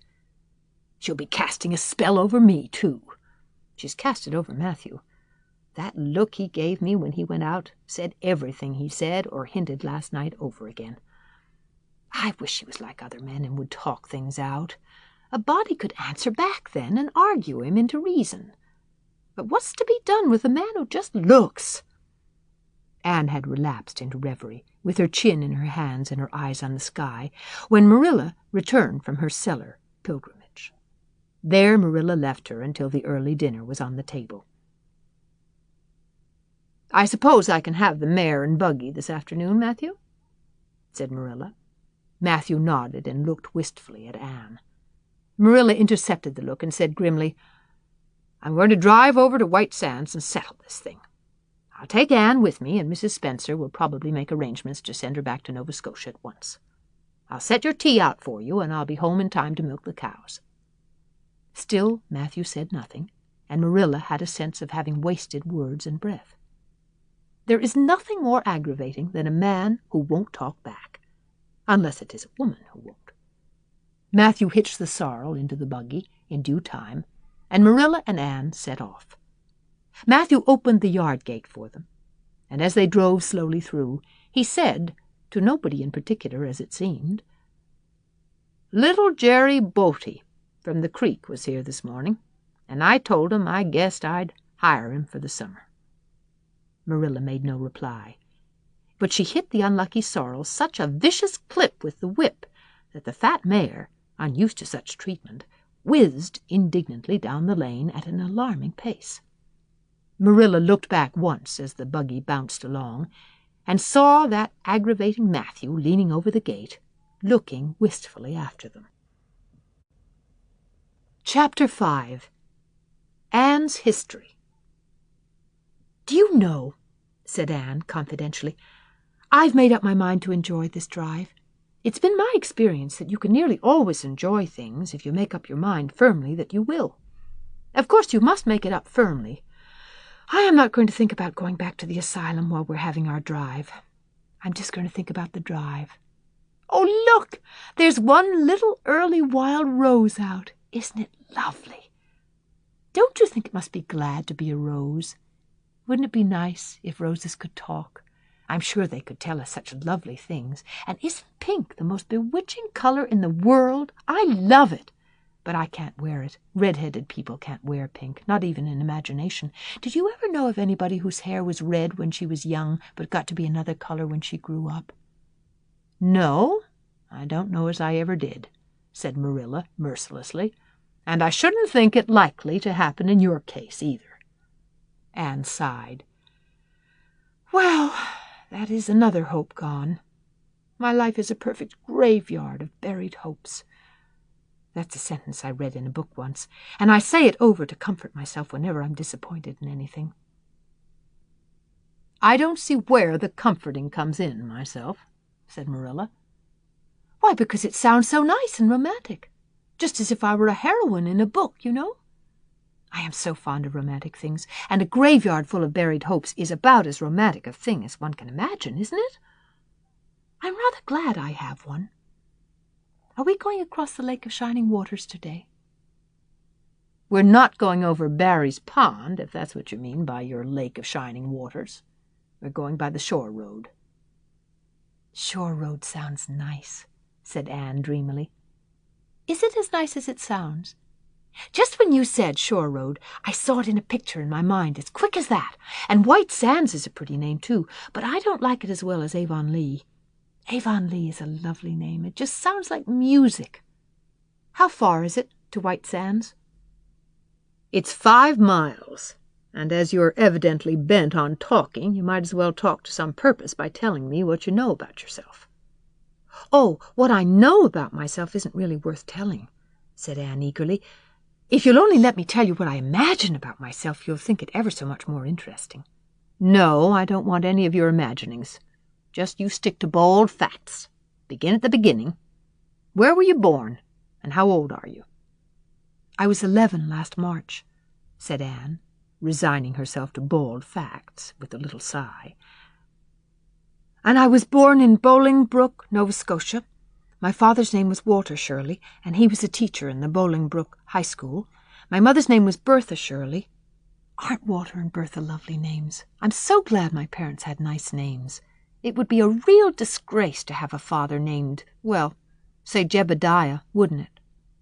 I guess it doesn't matter what a person's name is as long as he behaves himself, said Marilla, feeling herself called upon to inculcate a good and useful moral. Well, I don't know. Anne looked thoughtful. I read in a book once that a rose by any other name would smell as sweet, but I've never been able to believe it. I don't believe a rose would be as nice if it was called a thistle or a skunk cabbage. I suppose my father could have been a good man even if he had been called Jebediah, but I'm sure it would have been a cross. Well, my mother was a teacher in the high school too, but when she married Father, she gave up teaching, of course. A husband was enough responsibility. Mrs. Thomas said that they were a pair of babies and as poor as church mice. They went to live in a weeny-teeny little yellow house in Bolingbroke. I've never seen that house, but I've imagined it thousands of times.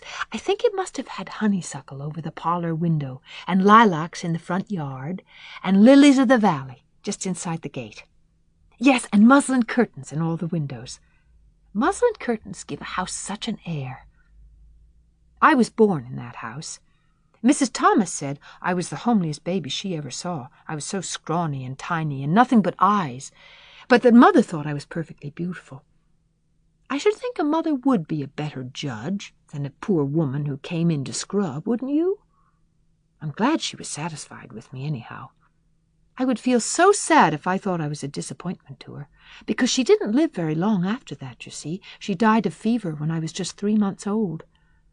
I do wish she'd lived long enough for me to remember calling her Mother. I think it would be so sweet to say Mother, don't you? And Father died 4 days afterwards from fever, too. That left me an orphan, and folks were at their wits' end, so Mrs. Thomas said, what to do with me. You see, nobody wanted me even then. It seems to be my fate. Father and Mother had both come from places far away, and it was well known they hadn't any relatives living. Finally, Mrs. Thomas said she'd take me, though she was poor and had a drunken husband. She brought me up by hand. Do you know if there's anything in being brought up by hand that ought to make people who are brought up that way better than other people? Because whenever I was naughty, Mrs. Thomas would ask me how I could be such a bad girl when she had brought me up by hand, reproachful-like.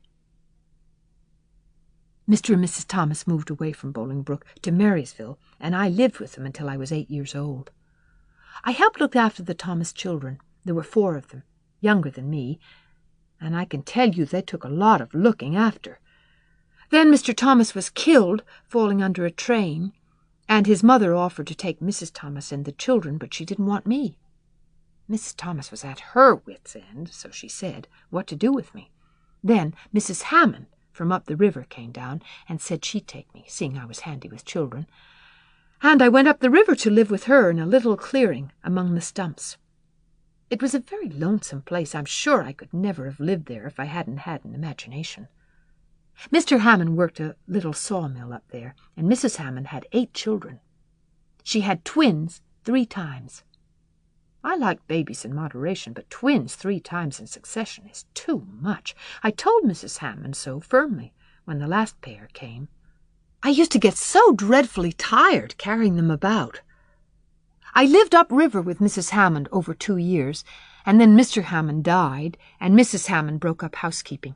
She divided her children among her relatives and went to the States. I had to go to the asylum at Hopeton, because nobody would take me. They didn't want me at the asylum either. They said they were overcrowded as it was, but they had to take me, and I was there 4 months until Mrs. Spencer came. Anne finished up with another sigh, of relief this time. Evidently she did not like talking about her experiences in a world that had not wanted her. "Did you ever go to school?" demanded Marilla, turning the sorrel mare down the shore road. "Not a great deal. I went a little the last year I stayed with Mrs. Thomas. When I went upriver, we were so far from a school that I couldn't walk it in winter, and there was vacation in summer, so I could only go in the spring and fall. But of course I went while I was at the asylum. I can read pretty well, and I know ever so many pieces of poetry off by heart. The Battle of Hohenlinden, and Edinburgh after Flodden, and Bingen on the Rhine, and lots of The Lady of the Lake, and Most of the Seasons by James Thomson.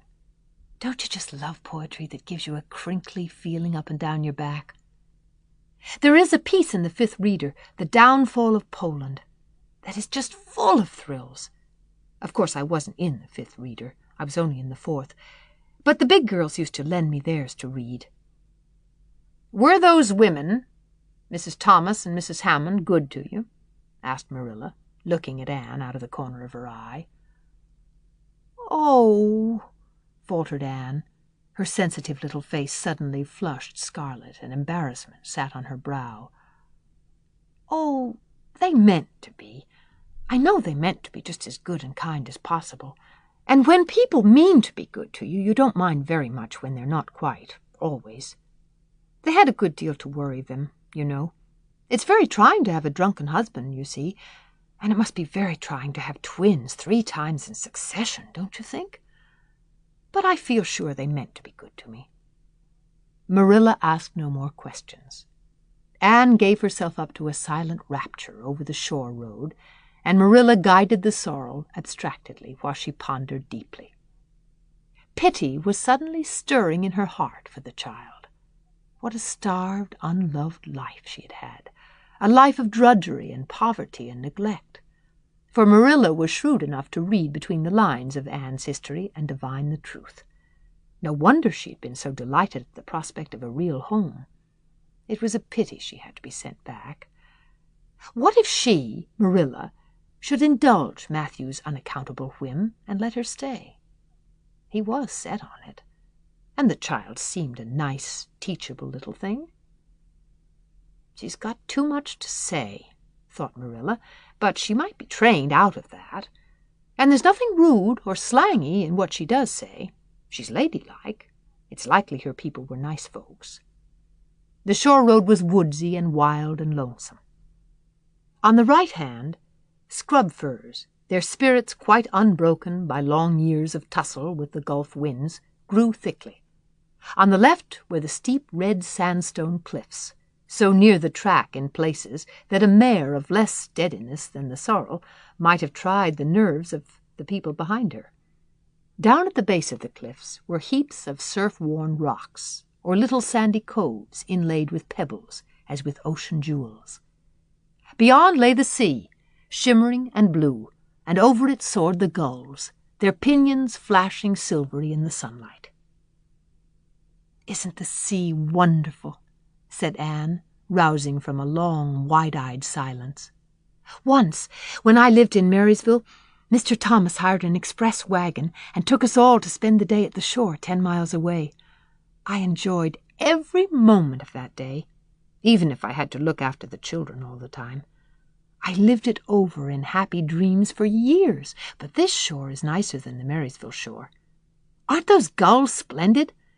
Would you like to be a gull? I think I would. That is, if I couldn't be a human girl. Don't you think it would be nice to wake up at sunrise and swoop down over the water and away out over that lovely blue all day, and then at night to fly back to one's nest? Oh, I can just imagine myself doing it. What big house is that just ahead, please?" "That's the White Sands Hotel. Mr. Kirk runs it, but the season hasn't begun yet. There are heaps of Americans come there for the summer. They think this shore is just about right." "I was afraid it might be Mrs. Spencer's place," said Anne mournfully. "I don't want to get there. Somehow it will seem like the end of everything." Chapter 6. Marilla Makes Up Her Mind. Get there they did, however, in due season. Mrs. Spencer lived in a big yellow house at White Sands Cove, and she came to the door with surprise and welcome mingled on her benevolent face. "Dear, dear," she exclaimed, "you're the last folks I was looking for today, but I'm real glad to see you. You'll put your horse in? And how are you, Anne?" "I'm as well as can be expected, thank you," said Anne smilelessly. A blight seemed to have descended on her. "I suppose we'll stay a little while to rest the mare," said Marilla, "but I promised Matthew I'd be home early. The fact is, Mrs. Spencer, there's been a queer mistake somewhere, and I've come over to see where it is. We sent word, Matthew and I, for you to bring us a boy from the asylum. We told your brother Robert to tell you we wanted a boy, 10 or 11 years old." "Marilla Cuthbert, you don't say so," said Mrs. Spencer in distress. "Why, Robert sent the word down by his daughter Nancy, and she said you wanted a girl, didn't she, Flora Jane?" Appealing to her daughter, who had come out to the steps. "She certainly did, Miss Cuthbert," corroborated Flora Jane earnestly. "I'm dreadful sorry," said Mrs. Spencer. "It is too bad, but it certainly wasn't my fault. You see, Miss Cuthbert, I did the best I could, and I thought I was following your instructions. Nancy is a terrible flighty thing. I've often had to scold her well for her heedlessness." "It was our own fault," said Marilla resignedly. "We should have come to you ourselves and not left an important message to be passed along by word of mouth in that fashion. Anyhow, the mistake has been made, and the only thing to do now is to set it right. Can we send the child back to the asylum? I suppose they'll take her back, won't they?" "I suppose so," said Mrs. Spencer thoughtfully. "But I don't think it would be necessary to send her back. Mrs. Peter Blewett was up here yesterday, and she was saying to me how much she wished she'd sent by me for a little girl to help her. Mrs. Peter has a large family, you know, and she finds it hard to get help. Anne will be the very girl for her. I call it positively providential." Marilla did not look as if she thought Providence had much to do with the matter. Here was an unexpectedly good chance to get this unwelcome orphan off her hands, and she did not even feel grateful for it. She knew Mrs. Peter Blewett only by sight as a small, shrewish-faced woman without an ounce of superfluous flesh on her bones. But she had heard of her. A terrible worker and driver, Mrs. Peter was said to be, and discharged servant girls told fearsome tales of her temper and stinginess, and her family of pert, quarrelsome children. Marilla felt a qualm of conscience at the thought of handing Anne over to her tender mercies. "Well, I'll go in and we'll talk the matter over," she said. "And if there isn't Mrs. Peter coming up the lane this blessed minute!" exclaimed Mrs. Spencer, bustling her guests through the hall into the parlor, where a deadly chill struck on them, as if the air had been strained so long through dark green, closely drawn blinds that it had lost every particle of warmth it had ever possessed. "That is really lucky, for we can settle the matter right away. Take the armchair, Miss Cuthbert. Anne, you sit here on the ottoman and don't wriggle. Let me take your hats. Flora Jane, go out and put the kettle on. Good afternoon, Mrs. Blewett. We were just saying how fortunate it was you happened along. Let me introduce you two ladies. Mrs. Blewett, Miss Cuthbert. Please excuse me for just a moment. I forgot to tell Flora Jane to take the buns out of the oven." Mrs. Spencer whisked away after pulling up the blinds. Anne, sitting mutely on the ottoman, with her hands clasped tightly in her lap, stared at Mrs. Blewett as one fascinated.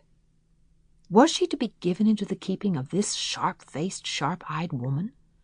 She felt a lump coming up in her throat, and her eyes smarted painfully.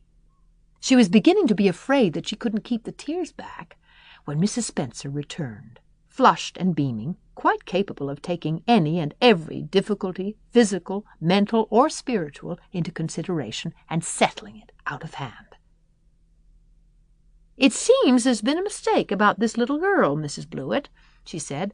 "I was under the impression that Mr. and Miss Cuthbert wanted a little girl to adopt. I was certainly told so, but it seems it was a boy they wanted. So if you're still of the same mind you were yesterday, I think she will be just the thing for you." Mrs. Blewett darted her eyes over Anne from head to foot. "How old are you, and what's your name?" she demanded. "Anne Shirley," faltered the shrinking child, not daring to make any stipulations regarding the spelling thereof. "And I'm 11 years old." "Humph! You don't look as if there was much to you. But you're wiry. I don't know but the wiry ones are the best after all. Well, If I take you, you'll have to be a good girl, you know. Good and smart and respectful. I'll expect you to earn your keep, and no mistake about that. Yes, I suppose I might as well take her off your hands, Miss Cuthbert. The baby's awful fractious, and I'm clean worn out attending to him. If you like, I can take her right home now." Marilla looked at Anne and softened at sight of the child's pale face with its look of mute misery, the misery of a helpless little creature who finds itself once more caught in the trap from which it had escaped. Marilla felt an uncomfortable conviction that if she denied the appeal of that look, it would haunt her to her dying day. Moreover, she did not fancy Mrs. Blewett.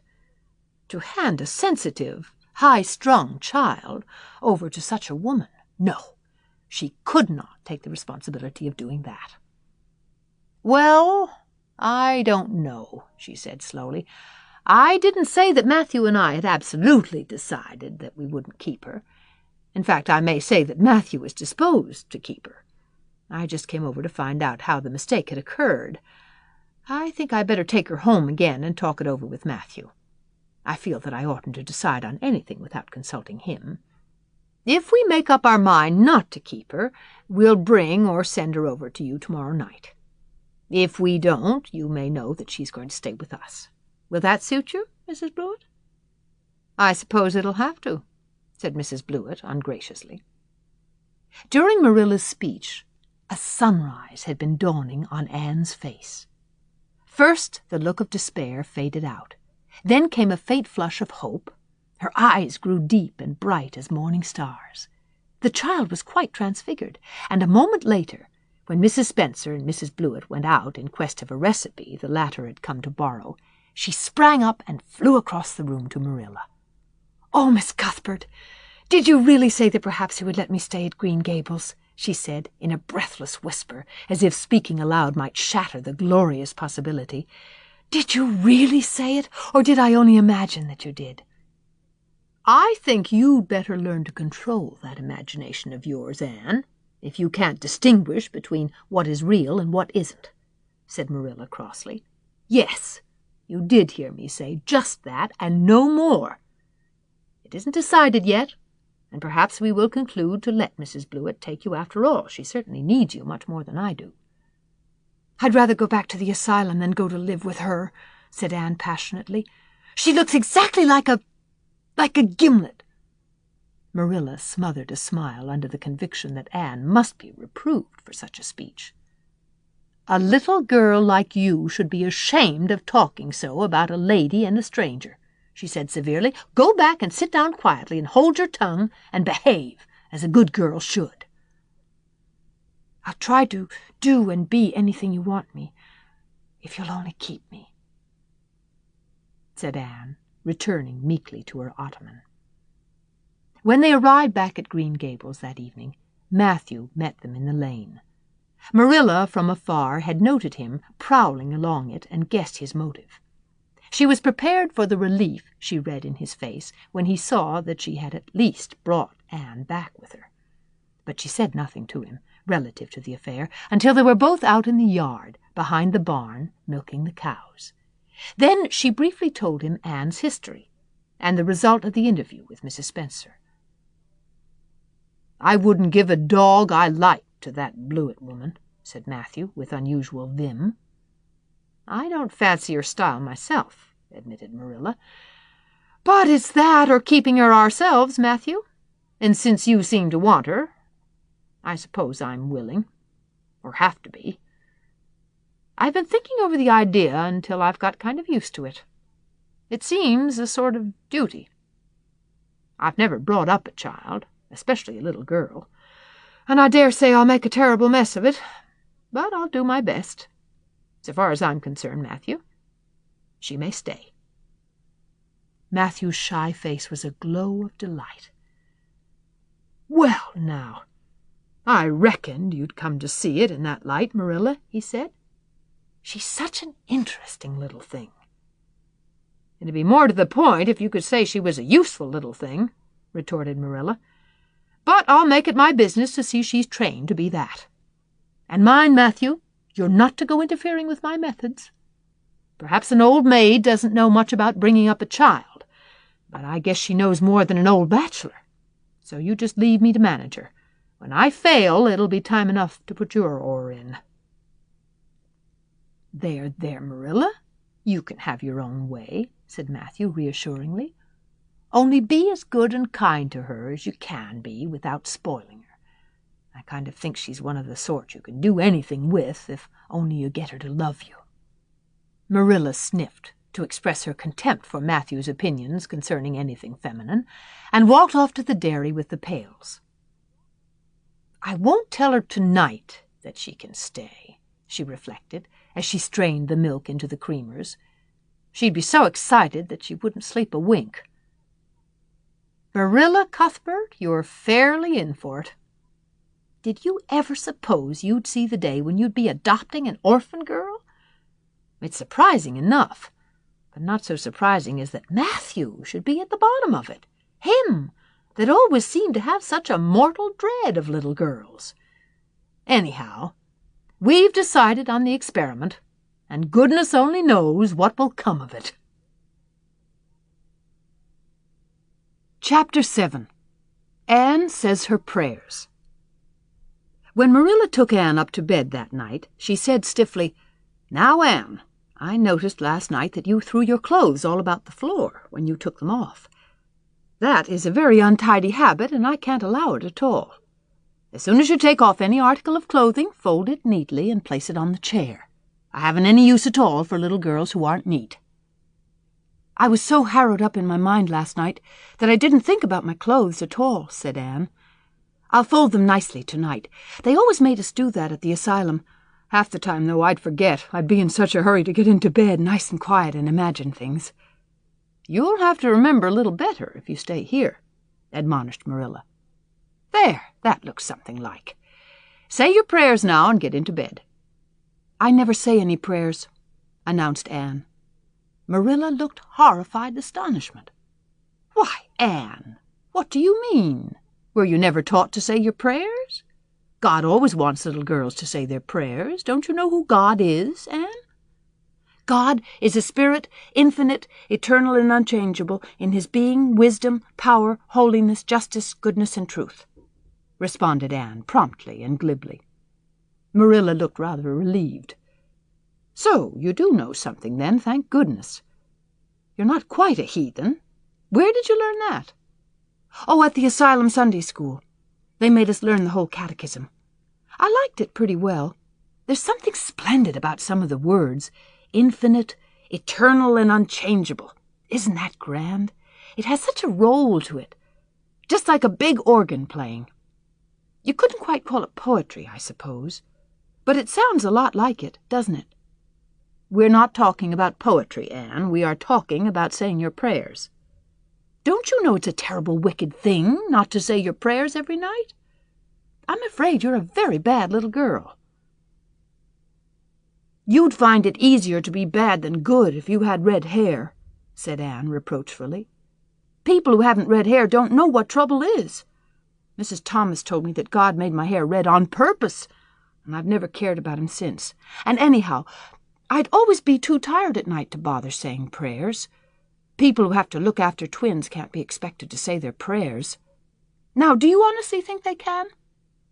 Marilla decided that Anne's religious training must be begun at once. Plainly, there was no time to be lost. "You must say your prayers while you are under my roof, Anne." "Why, of course, if you want me to," assented Anne cheerfully. "I'd do anything to oblige you. But you'll have to tell me what to say for this once. After I get into bed, I'll imagine out a real nice prayer to say always. I believe that will be quite interesting, now that I come to think of it." "You must kneel down," said Marilla in embarrassment. Anne knelt at Marilla's knee and looked up gravely. "Why must people kneel down to pray? If I really wanted to pray, I'll tell you what I'd do. I'd go out into a great big field all alone, or into the deep, deep woods, and I'd look up into the sky, up, up, up into that lovely blue sky that looks as if there was no end to its blueness. And then I'd just feel a prayer. Well, I'm ready. What am I to say?" Marilla felt more embarrassed than ever. She had intended to teach Anne the childish classic, Now I Lay Me Down to Sleep. But she had, as I have told you, the glimmerings of a sense of humor, which is simply another name for a sense of the fitness of things. And it suddenly occurred to her that that simple little prayer, sacred to white-robed childhood lisping at motherly knees, was entirely unsuited to this freckled witch of a girl, who knew and cared nothing about God's love, since she had never had it translated to her through the medium of human love. "You're old enough to pray for yourself, Anne," she said finally. "Just thank God for your blessings and ask him humbly for the things you want." Well, I'll do my best, promised Anne, burying her face in Marilla's lap. Gracious Heavenly Father. That's the way the ministers say it in church, so I suppose it's all right in a private prayer, isn't it? She interjected, lifting her head for a moment. Gracious Heavenly Father, I thank thee for the White Way of Delight, and the Lake of Shining Waters, and Bonnie and the Snow Queen. I'm really extremely grateful for them. And that's all the blessings I can think of just now to thank thee for. As for the things I want, they're so numerous that it would take a great deal of time to name them all, so I will only mention the two most important. Please let me stay at Green Gables. And please let me be good-looking when I grow up. I remain, yours respectfully, Anne Shirley. There, did I do it all right? She asked eagerly, getting up. I could have made it much more flowery if I'd had a little more time to think it over. Poor Marilla was only preserved from complete collapse by remembering that it was not irreverence, but simply spiritual ignorance on the part of Anne that was responsible for this extraordinary petition. She tucked the child up in bed, mentally vowing that she should be taught a prayer the very next day, and was leaving the room with the light when Anne called her back. I've just thought of it now. I should have said amen in place of yours respectfully, shouldn't I? The way the ministers do. I'd forgotten it, but I felt a prayer should be finished off in some way, so I put in the other. Do you suppose it will make any difference? I don't suppose it will, said Marilla. Go to sleep now like a good child. Good night. I can say good night tonight with a clear conscience, said Anne, cuddling luxuriously down among her pillows. Marilla retreated to the kitchen, set the candle firmly on the table, and glared at Matthew. Matthew Cuthbert, it's about time somebody adopted that child and taught her something. She's next door to a perfect heathen. Will you believe that she never said a prayer in her life till tonight? I'll send to the manse tomorrow and borrow the Peep of Day series. That's what I'll do. And she shall go to Sunday school just as soon as I can get some suitable clothes made for her. I foresee that I shall have my hands full. Well, we can't get through this world without our share of trouble. I've had a pretty easy life of it so far, but my time has come at last, and I suppose I'll just have to make the best of it. Chapter 8. Anne's bringing up is begun. For reasons best known to herself, Marilla did not tell Anne that she was to stay at Green Gables until the next afternoon. During the forenoon, she kept the child busy with various tasks and watched over her with a keen eye while she did them. By noon she had concluded that Anne was smart and obedient, willing to work and quick to learn. Her most serious shortcoming seemed to be a tendency to fall into daydreams in the middle of a task and forget all about it until such time as she was sharply recalled to earth by a reprimand or a catastrophe. When Anne had finished washing the dinner dishes, she suddenly confronted Marilla with the air and expression of one desperately determined to learn the worst. Her thin little body trembled from head to foot, her face flushed, and her eyes dilated until they were almost black. She clasped her hands tightly and said in an imploring voice, "Oh, please, Miss Cuthbert, won't you tell me if you're going to send me away or not? I've tried to be patient all the morning, but I really feel that I cannot bear not knowing any longer. It's a dreadful feeling. Please tell me." "You haven't scalded the dishcloth in clean hot water, as I told you to do," said Marilla immovably. "Just go and do it before you ask any more questions, Anne." Anne went and attended to the dishcloth. Then she returned to Marilla and fastened imploring eyes on the latter's face. "Well," said Marilla, unable to find any excuse for deferring her explanation longer. "I suppose I might as well tell you. Matthew and I have decided to keep you. That is, if you will try to be a good little girl and show yourself grateful."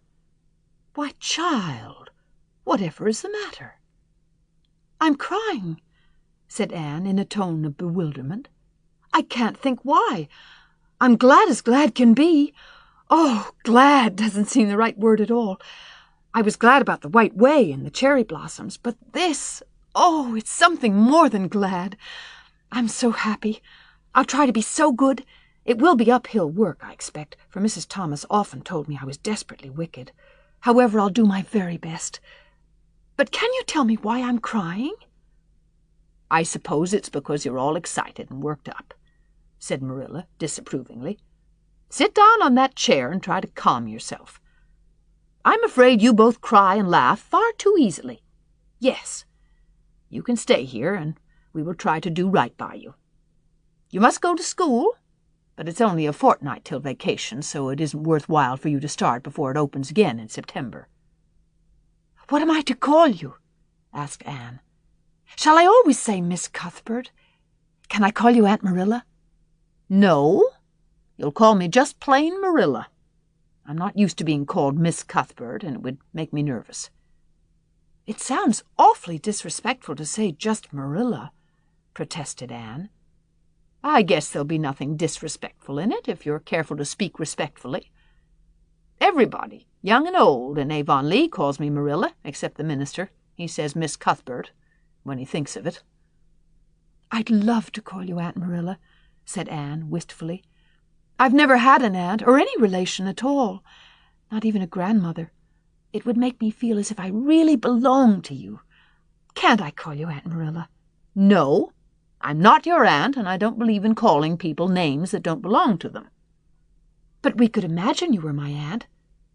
"I couldn't," said Marilla grimly. "Do you never imagine things different from what they really are?" asked Anne, wide-eyed. "No." "Oh!" Anne drew a long breath. "Oh, Miss Marilla, how much you miss!" "I don't believe in imagining things different from what they really are," retorted Marilla. "When the Lord puts us in certain circumstances, he doesn't mean for us to imagine them away. And that reminds me. Go into the sitting room, Anne. Be sure your feet are clean, and don't let any flies in. And bring me out the illustrated card that's on the mantelpiece. The Lord's Prayer is on it, and you'll devote your spare time this afternoon to learning it off by heart. There's to be no more of such praying as I heard last night." "I suppose I was very awkward," said Anne apologetically. "But then, you see, I'd never had any practice. You couldn't really expect a person to pray very well the first time she tried, could you? I thought out a splendid prayer after I went to bed, just as I promised you I would. It was nearly as long as a minister's, and so poetical. But would you believe it? I couldn't remember one word when I woke up this morning. And I'm afraid I'll never be able to think out another one as good. Somehow, things never are so good when they're thought out a second time. Have you ever noticed that?" "Here is something for you to notice, Anne. When I tell you to do a thing, I want you to obey me at once and not stand stock still and discourse about it. Just you go and do as I bid you." Anne promptly departed for the sitting room across the hall. She failed to return. After waiting 10 minutes, Marilla laid down her knitting and marched after her with a grim expression.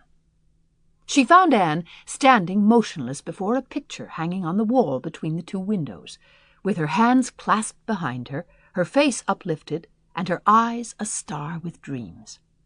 The white and green light strained through apple trees and clustering vines outside fell over the rapt little figure with a half-unearthly radiance. "Anne, whatever are you thinking of?" demanded Marilla sharply. Anne came back to earth with a start. "That," she said, pointing to the picture, a rather vivid chromo entitled "Christ Blessing Little Children. And I was just imagining I was one of them, that I was the little girl in the blue dress, standing off by herself in the corner as if she didn't belong to anybody, like me. She looks lonely and sad, don't you think? I guess she hadn't any father or mother of her own, but she wanted to be blessed, too, so she just crept shyly up on the outside of the crowd, hoping nobody would notice her, except him.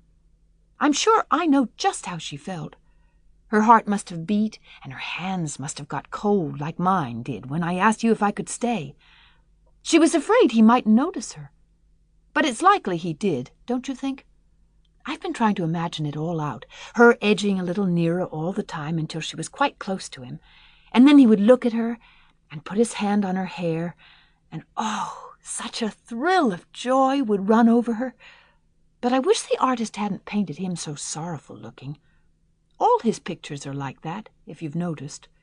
But I don't believe he could really have looked so sad, or the children would have been afraid of him. Anne, said Marilla, wondering why she had not broken into this speech long before, you shouldn't talk that way. It's irreverent, positively irreverent. Anne's eyes marveled. Why, I felt just as reverent as could be. I'm sure I didn't mean to be irreverent. Well, I don't suppose you did. But it doesn't sound right to talk so familiarly about such things. And another thing, Anne, when I send you after something, you're to bring it at once and not fall into mooning and imagining before pictures. Remember that. Take that card and come right to the kitchen. Now, sit down in the corner and learn that prayer off by heart. Anne set the card up against the jug full of apple blossoms she had brought in to decorate the dinner table. Marilla had eyed that decoration askance, but had said nothing, propped her chin on her hands, and fell to studying it intently for several silent minutes. I like this, she announced at length. It's beautiful. I've heard it before. I heard the superintendent of the asylum Sunday school say it over once. But I didn't like it then. He had such a cracked voice, and he prayed it so mournfully. I really felt sure he thought praying was a disagreeable duty. This isn't poetry, but it makes me feel just the same way poetry does. Our Father who art in heaven, hallowed be thy name. That is just like a line of music. Oh, I'm so glad you thought of making me learn this, Miss Marilla. Well, learn it and hold your tongue, said Marilla shortly. Anne tipped the vase of apple blossoms near enough to bestow a soft kiss on a pink-cupped bud, and then studied diligently for some moments longer. Marilla, she demanded presently, do you think I shall ever have a bosom friend in Avonlea? A what kind of a friend? A bosom friend, an intimate friend, you know? A really kindred spirit to whom I can confide my inmost soul. I've dreamed of meeting her all my life. I never really supposed I would, but so many of my loveliest dreams have come true all at once that perhaps this one will, too. Do you think it's possible? Diana Barry lives over at Orchard Slope, and she's about your age. She's a very nice little girl, and perhaps she will be a playmate for you when she comes home. She's visiting her aunt over at Carmody just now. You'll have to be careful how you behave yourself, though. Mrs. Barry's a very particular woman. She won't let Diana play with any little girl who isn't nice and good. Anne looked at Marilla through the apple blossoms, her eyes aglow with interest. What is Diana like? Her hair isn't red, is it? Oh, I hope not. It's bad enough to have red hair myself, but I positively couldn't endure it in a bosom friend. Diana is a very pretty little girl. She has black eyes and hair and rosy cheeks, and she is good and smart, which is better than being pretty. Marilla was as fond of morals as the Duchess in Wonderland, and was firmly convinced that one should be tacked on to every remark made to a child who is being brought up. But Anne waved the moral inconsequently aside and seized only on the delightful possibilities before it. Oh, I'm so glad she's pretty. Next thing to being beautiful oneself, and that's impossible in my case, it would be best to have a beautiful bosom friend. When I lived with Mrs. Thomas, she had a bookcase in her sitting room with glass doors. There weren't any books in it. Mrs. Thomas kept her best china and her preserves there, when she had any preserves to keep. One of the doors was broken. Mr. Thomas smashed it one night when he was slightly intoxicated. But the other was whole, and I used to pretend that my reflection in it was another little girl who lived in it. I called her Katie Maurice, and we were very intimate. I used to talk to her by the hour, especially on Sunday, and tell her everything. Katie was the comfort and consolation of my life. We used to pretend that the bookcase was enchanted, and that if only I knew the spell, I could open the door and step right into the room where Katie Maurice lived, instead of into Mrs. Thomas's shelves of preserves and china. And then Katie Maurice would have taken me by the hand and led me out into a wonderful place, all flowers and sunshine and fairies, and we would have lived there, happy, forever after.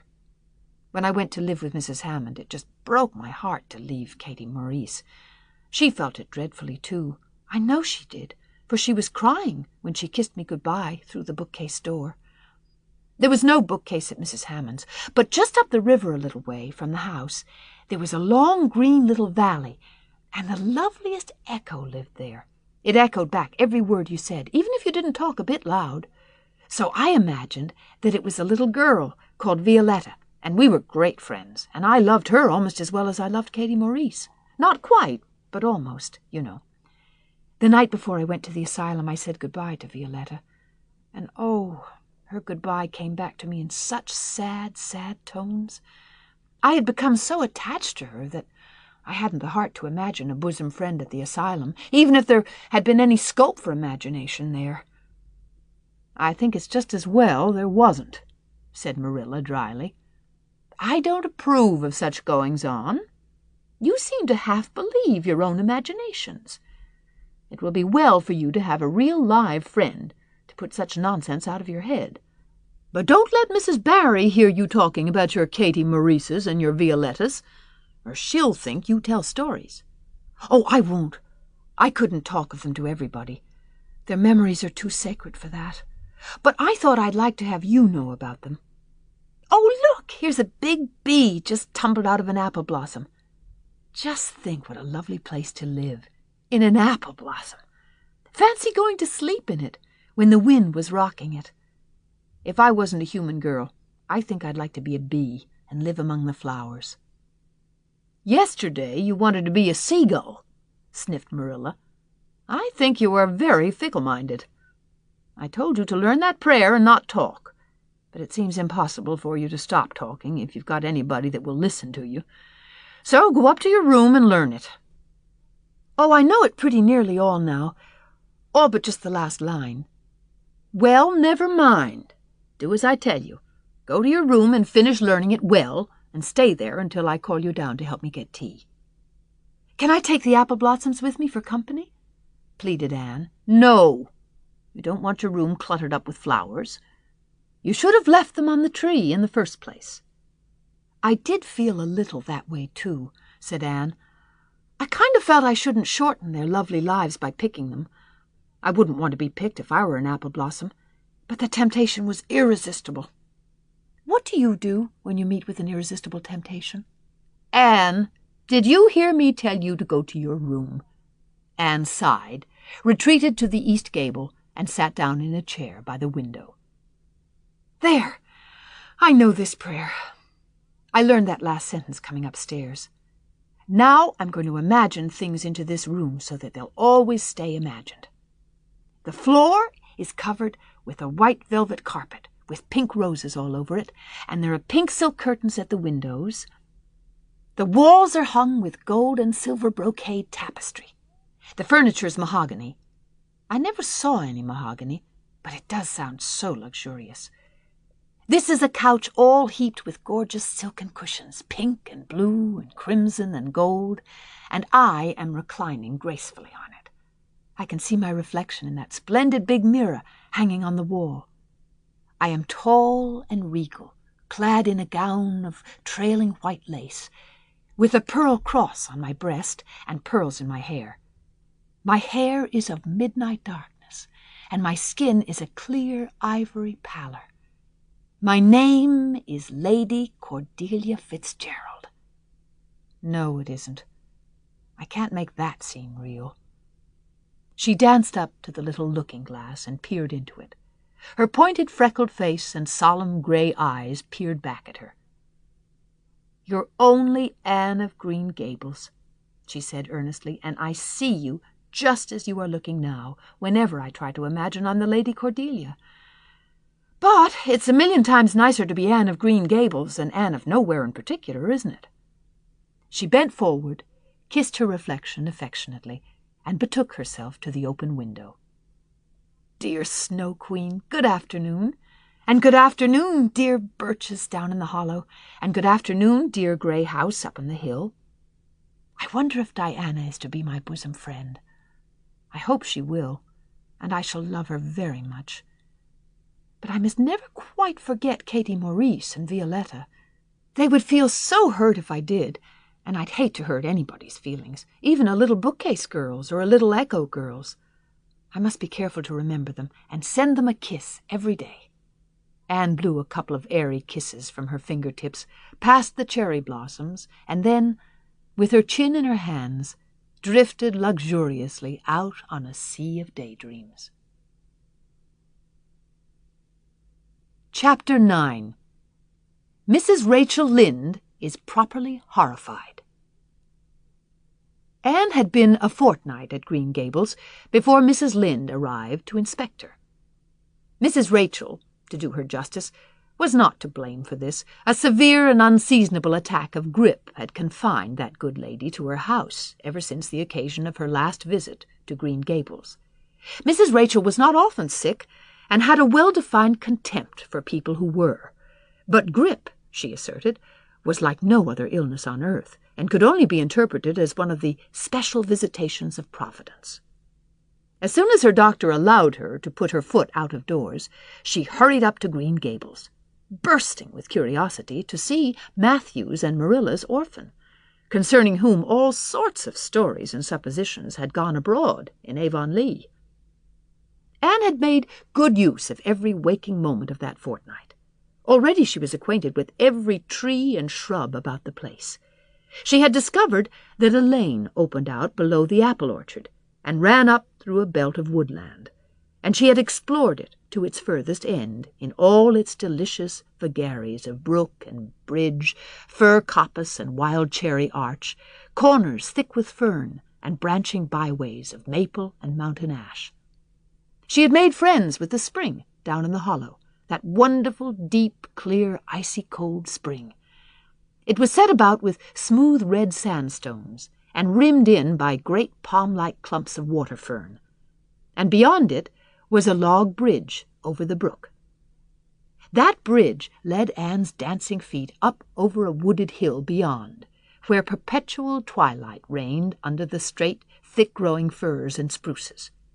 The only flowers there were myriads of delicate June bells, those shyest and sweetest of woodland blooms, and a few pale aerial starflowers, like the spirits of last year's blossoms.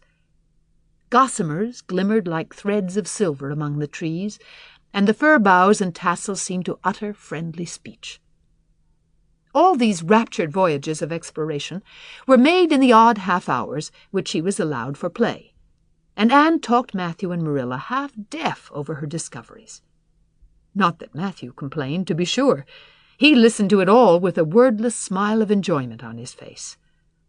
Marilla permitted the chatter until she found herself becoming too interested in it, whereupon she always promptly quenched Anne by a curt command to hold her tongue. Anne was out in the orchard when Mrs. Rachel came, wandering at her own sweet will through the lush, tremulous grasses, splashed with ruddy evening sunshine. So that good lady had an excellent chance to talk her illness fully over, describing every ache and pulse-beat with such evident enjoyment that Marilla thought even grippe must bring its compensations. When details were exhausted, Mrs. Rachel introduced the real reason of her call. "I've been hearing some surprising things about you and Matthew." "I don't suppose you are any more surprised than I am myself," said Marilla. "I'm getting over my surprise now." "It was too bad there was such a mistake," said Mrs. Rachel sympathetically. "Couldn't you have sent her back?" "I suppose we could, but we decided not to. Matthew took a fancy to her, and I must say I like her myself, although I admit she has her faults. The house seems a different place already.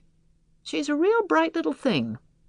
Marilla said more than she had intended to say when she began, for she read disapproval in Mrs. Rachel's expression.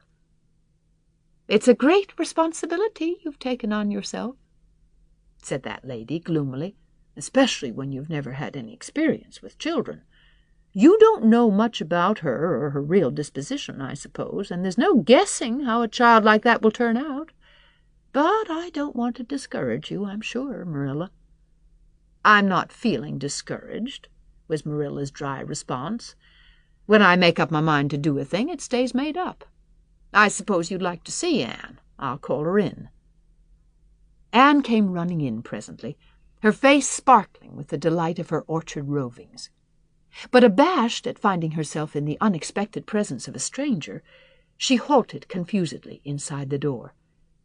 She certainly was an odd-looking little creature, in the short, tight, wincey dress she had worn from the asylum, below which her thin legs seemed ungracefully long. Her freckles were more numerous and obtrusive than ever. The wind had ruffled her hatless hair into over-brilliant disorder. It had never looked redder than at that moment. "Well, they didn't pick you for your looks, that's sure and certain," was Mrs. Rachel Lynde's emphatic comment. Mrs. Rachel was one of those delightful and popular people who pride themselves on speaking their mind without fear or favor. "She's terrible skinny and homely, Marilla. Come here, child, and let me have a look at you. Lawful heart, did anyone ever see such freckles? And hair as red as carrots. Come here, child, I say." Anne came there, but not exactly as Mrs. Rachel expected.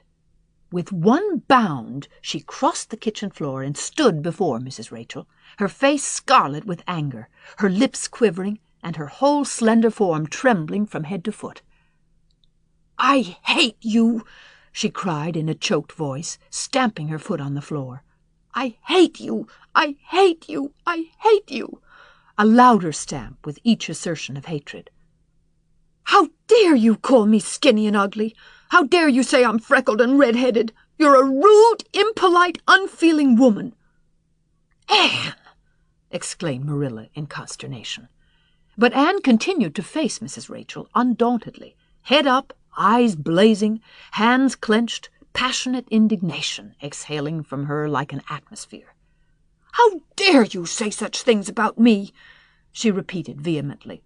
"How would you like to have such things said about you? How would you like to be told that you are fat and clumsy and probably hadn't a spark of imagination in you? I don't care if I do hurt your feelings by saying so. I hope I hurt them. You have hurt mine worse than they were ever hurt before, even by Mrs. Thomas's intoxicated husband, and I'll never forgive you for it. Never, never. Stamp, stamp." "Did anybody ever see such a temper?" exclaimed the horrified Mrs. Rachel. "Anne, go to your room and stay there until I come up," said Marilla, recovering her powers of speech with difficulty. Anne, bursting into tears, rushed to the hall door, slammed it until the tins on the porch wall outside rattled in sympathy, and fled through the hall and up the stairs like a whirlwind. A subdued slam above told that the door of the east gable had been shut with equal vehemence.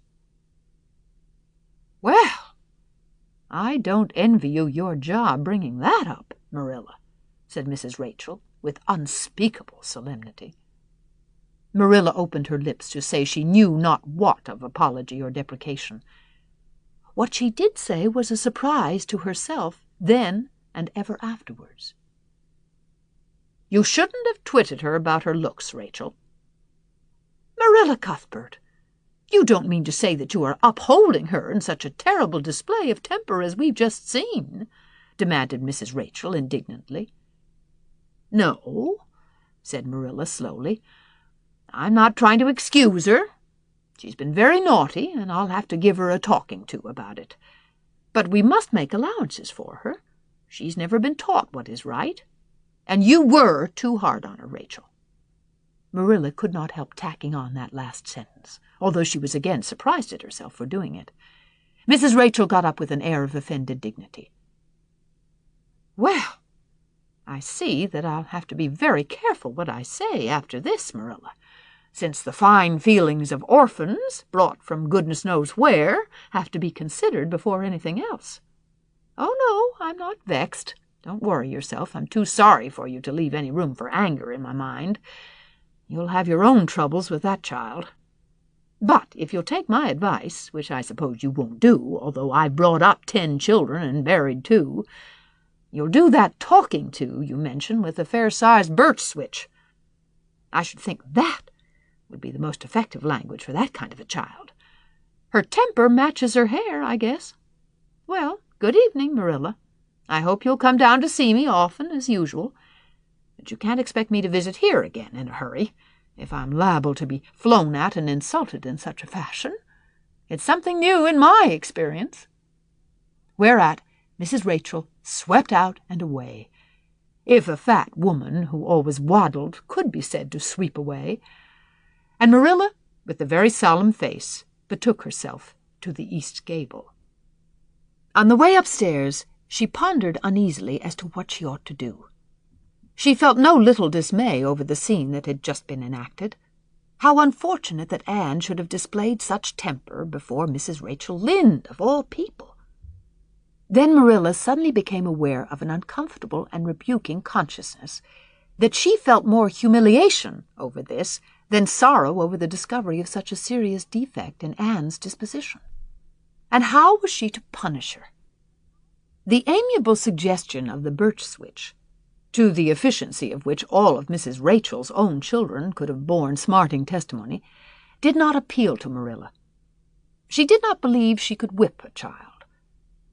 No, some other method of punishment must be found to bring Anne to a proper realization of the enormity of her offense. Marilla found Anne face downward on her bed, crying bitterly, quite oblivious of muddy boots on a clean counterpane. "Anne," she said, not ungently. No answer. "Anne," with greater severity, "get off that bed this minute, and listen to what I have to say to you." Anne squirmed off the bed and sat rigidly on a chair beside it, her face swollen and tear-stained, and her eyes fixed stubbornly on the floor. "This is a nice way for you to behave, Anne. Aren't you ashamed of yourself?" "She hadn't any right to call me ugly and red-headed," retorted Anne, evasive and defiant. "You haven't any right to fly into such a fury and talk the way you did to her, Anne. I was ashamed of you, thoroughly ashamed of you. I wanted you to behave nicely to Mrs. Lynde, and instead of that you have disgraced me. I'm sure I don't know why you should lose your temper like that just because Mrs. Lynde said you were red-haired and homely. You say it yourself often enough." "Oh, but there's such a difference between saying a thing yourself and hearing other people say it," wailed Anne. "You may know a thing is so, but you can't help hoping other people don't quite think it is. I suppose you think I have an awful temper, but I couldn't help it. When she said those things, something just rose right up in me and choked me. I had to fly out at her." "Well, you made a fine exhibition of yourself, I must say. Mrs. Lynde will have a nice story to tell about you everywhere, and she'll tell it, too. It was a dreadful thing for you to lose your temper like that, Anne. Just imagine how you would feel if somebody told you to your face that you were skinny and ugly," pleaded Anne tearfully. An old remembrance suddenly rose up before Marilla. She had been a very small child when she had heard one aunt say of her to another, "What a pity she is such a dark, homely little thing." Marilla was every day of 50 before the sting had gone out of that memory. "I don't say that I think Mrs. Lynde was exactly right in saying what she did to you, Anne," she admitted in a softer tone. "Rachel is too outspoken, but that is no excuse for such behavior on your part. She was a stranger and an elderly person and my visitor, all 3 very good reasons why you should have been respectful to her. You were rude and saucy, and—" Marilla had a saving inspiration of punishment. "You must go to her and tell her you are very sorry for your bad temper and ask her to forgive you." "I can never do that," said Anne determinedly and darkly. "You can punish me in any way you like, Marilla. You can shut me up in a dark, damp dungeon inhabited by snakes and toads and feed me only on bread and water, and I shall not complain, but I cannot ask Mrs. Lynde to forgive me."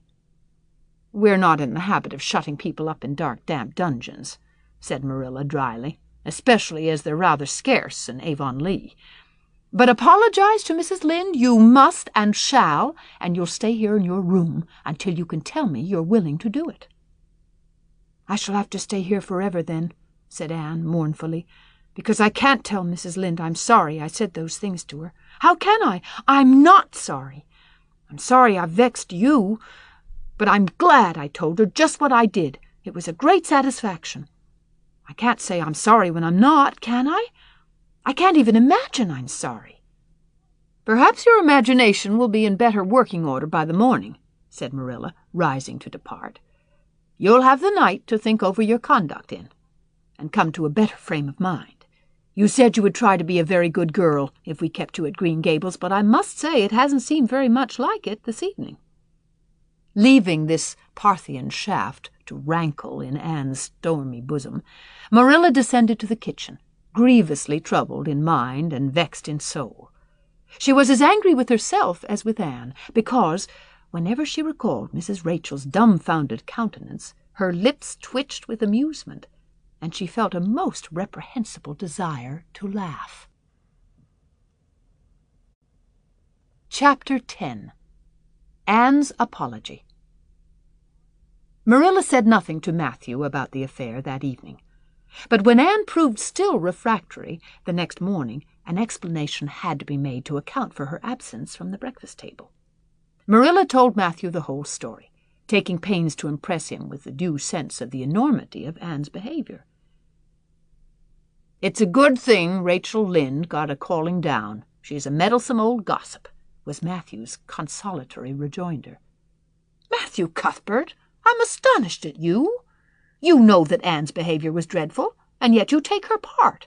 I suppose you'll be saying next thing that she oughtn't to be punished at all." "Well, now, no, not exactly," said Matthew uneasily. "I reckon she ought to be punished a little. But don't be too hard on her, Marilla. Recollect she has never had anyone to teach her right. You're going to give her something to eat, aren't you?" "When did you ever hear of me starving people into good behavior?" demanded Marilla indignantly. "She'll have her meals regular, and I'll carry them up to her myself. But she'll stay up there until she's willing to apologize to Mrs. Lynde, and that's final, Matthew." Breakfast, dinner, and supper were very silent meals, for Anne still remained obdurate. After each meal, Marilla carried a well-filled tray to the east gable and brought it down later on, not noticeably depleted. Matthew eyed its last descent with a troubled eye. Had Anne eaten anything at all? When Marilla went out that evening to bring the cows from the back pasture, Matthew, who had been hanging about the barns and watching, slipped into the house with the air of a burglar and crept upstairs. As a general thing, Matthew gravitated between the kitchen and the little bedroom off the hall where he slept. Once in a while he ventured uncomfortably into the parlor or sitting-room when the minister came to tea, but he had never been upstairs in his own house since the spring he helped Marilla paper the spare bedroom, and that was 4 years ago. He tiptoed along the hall and stood for several minutes outside the door of the east gable before he summoned courage to tap on it with his fingers and then open the door to peep in. Anne was sitting on the yellow chair by the window, gazing mournfully out into the garden. Very small and unhappy she looked, and Matthew's heart smote him. He softly closed the door and tiptoed over to her. "Anne?" he whispered, as if afraid of being overheard. "How are you making it, Anne?" Anne smiled wanly. "Pretty well. I imagine a good deal, and that helps to pass the time. Of course it's rather lonesome, but then I may as well get used to that." Anne smiled again, bravely facing the long years of solitary imprisonment before her.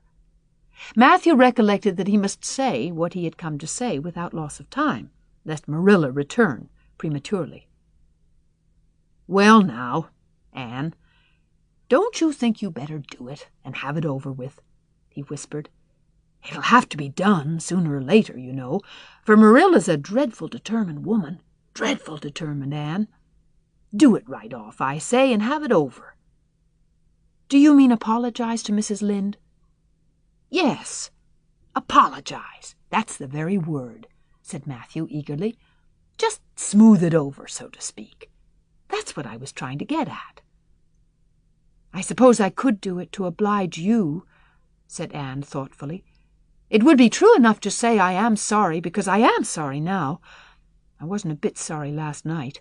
I was mad clear through, and I stayed mad all night.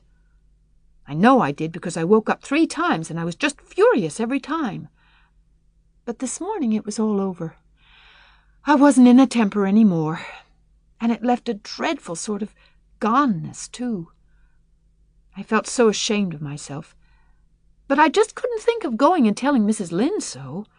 It would be humiliating. I made up my mind I'd stay shut up here forever rather than do that. But still, I'd do anything for you, if you really want me to." "Well, now, of course I do. It's terrible lonesome downstairs without you. Just go and smooth it over. That's a good girl." "Very well," said Anne resignedly. "I'll tell Marilla as soon as she comes in that I've repented." That's right, Anne. But don't tell Marilla I said anything about it. She might think I was putting my oar in, and I promised not to do that." "Wild horses won't drag the secret from me," promised Anne solemnly. "How would wild horses drag a secret from a person anyhow?" But Matthew was gone, scared at his own success. He fled hastily to the remotest corner of the horse pasture, lest Marilla should suspect what he had been up to. Marilla herself, upon her return to the house, was agreeably surprised to hear a plaintive voice calling, "Marilla," over the banisters. "Well," she said, going into the hall. "I'm sorry I lost my temper and said rude things, and I'm willing to go and tell Mrs. Lynde so." "Very well." Marilla's crispness gave no sign of her relief. She had been wondering what under the canopy she should do if Anne did not give in. "I'll take you down after milking." Accordingly, after milking, behold Marilla and Anne walking down the lane, the former erect and triumphant, the latter drooping and dejected. But halfway down, Anne's dejection vanished as if by enchantment. She lifted her head and stepped lightly along, her eyes fixed on the sunset sky and an air of subdued exhilaration about her. Marilla beheld the change disapprovingly. This was no meek penitence such as it behooved her to take into the presence of the offended Mrs. Lynde. "What are you thinking of, Anne?" she asked sharply. "I'm imagining out what I must say to Mrs. Lynde," answered Anne dreamily. This was satisfactory, or should have been so. But Marilla could not rid herself of the notion that something in her scheme of punishment was going askew. Anne had no business to look so rapt and radiant. Rapt and radiant Anne continued until they were in the very presence of Mrs. Lynde, who was sitting knitting by her kitchen window. Then the radiance vanished. Mournful penitence appeared on every feature. Before a word was spoken, Anne suddenly went down on her knees before the astonished Mrs. Rachel and held out her hands beseechingly. "Oh, Mrs. Lynde, I am so extremely sorry," she said, with a quiver in her voice. "I could never express all my sorrow. No, not if I used up a whole dictionary. You must just imagine it. I behaved terribly to you. And I've disgraced my dear friends, Matthew and Marilla, who have let me stay at Green Gables, although I'm not a boy. I'm a dreadfully wicked and ungrateful girl, and I deserve to be punished and cast out by respectable people forever. It was very wicked of me to fly into a temper because you told me the truth. It was the truth. Every word you said was true. My hair is red, and I'm freckled and skinny and ugly. What I said to you was true, too, but I shouldn't have said it. Oh, Mrs. Lynde, please, please forgive me. If you refuse, it will be a lifelong sorrow to me. You wouldn't like to inflict a lifelong sorrow on a poor little orphan girl, would you, even if she had a dreadful temper? Oh, I am sure you wouldn't. Please say you forgive me, Mrs. Lynde." Anne clasped her hands together, bowed her head, and waited for the word of judgment. There was no mistaking her sincerity. It breathed in every tone of her voice. Both Marilla and Mrs. Lynde recognized its unmistakable ring. But the former understood in dismay that Anne was actually enjoying her valley of humiliation, was reveling in the thoroughness of her abasement. Where was the wholesome punishment upon which she, Marilla, had plumed herself? Anne had turned it into a species of positive pleasure. Good Mrs. Lynde, not being overburdened with perception, did not see this. She only perceived that Anne had made a very thorough apology, and all resentment vanished from her kindly if somewhat officious heart. "There, there, get up, child," she said heartily. "Of course I forgive you. I guess I was a little too hard on you anyway. But I'm such an outspoken person. You just mustn't mind me, that's what. It can't be denied your hair is terrible red, but I knew a girl once, went to school with her, in fact, whose hair was every mite as red as yours when she was young, but when she grew up it darkened to a real handsome auburn. I wouldn't be a mite surprised if yours did, too, not a mite." "Oh, Mrs. Lynde!" Anne drew a long breath as she rose to her feet. "You have given me a hope. I shall always feel that you are a benefactor. Oh, I could endure anything if I only thought my hair would be a handsome auburn when I grew up. It would be so much easier to be good if one's hair was a handsome auburn, don't you think? And now may I go into your garden and sit on that bench under the apple trees while you and Marilla are talking? There is so much more scope for imagination out there." "Laws, yes, run along, child. And you can pick a bouquet of them white June lilies over in the corner if you like." As the door closed behind Anne, Mrs. Lynde got briskly up to light a lamp. "She's a real odd little thing. Take this chair, Marilla. It's easier than the one you've got. I just keep that for the hired boy to sit on. Yes, she certainly is an odd child, but there is something kind of taking about her after all. I don't feel so surprised at you and Matthew keeping her as I did, nor so sorry for you either. She may turn out all right. Of course, she has a queer way of expressing herself, a little too kind of forcible, you know. But she'll likely get over that now that she's come to live among civilized folks. And then her temper's pretty quick, I guess. But there's one comfort. A child that has a quick temper, just blaze up and cool down, ain't never likely to be sly or deceitful. Preserve me from a sly child, that's what. On the whole, Marilla, I kind of like her." When Marilla went home, Anne came out of the fragrant twilight of the orchard with a sheaf of white narcissi in her hands. "I apologized pretty well, didn't I?" she said proudly as they went down the lane. "I thought since I had to do it, I might as well do it thoroughly." "You did it thoroughly, all right enough," was Marilla's comment. Marilla was dismayed at finding herself inclined to laugh over the recollection. She had also an uneasy feeling that she ought to scold Anne for apologizing so well. But then, that was ridiculous. She compromised with her conscience by saying severely, "I hope you won't have occasion to make any more such apologies. I hope you'll try to control your temper now, Anne." "That wouldn't be so hard if people wouldn't twit me about my looks," said Anne with a sigh. "I don't get cross about other things, but I'm so tired of being twitted about my hair, and it just makes me boil right over. Do you suppose my hair will really be a handsome auburn when I grow up?" "You shouldn't think so much about your looks, Anne. I'm afraid you are a very vain little girl." "How can I be vain when I know I'm homely?" protested Anne. "I love pretty things, and I hate to look in the glass and see something that isn't pretty. It makes me feel so sorrowful, just as I feel when I look at any ugly thing. I pity it because it isn't beautiful." "Handsome is as handsome does," quoted Marilla. "I've had that said to me before, but I have my doubts about it," remarked skeptical Anne, sniffing at her narcissi. "Oh, aren't these flowers sweet? It was lovely of Mrs. Lynde to give them to me.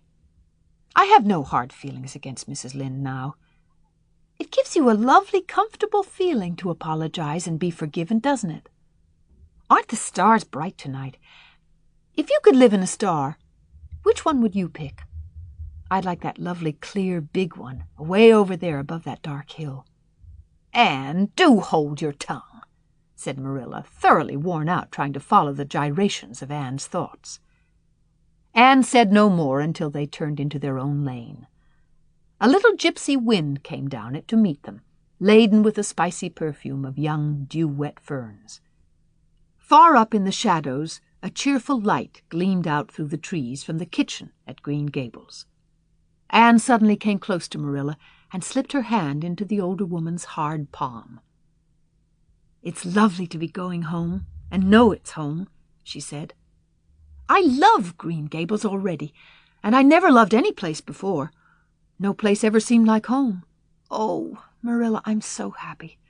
I could pray right now and not find it a bit hard."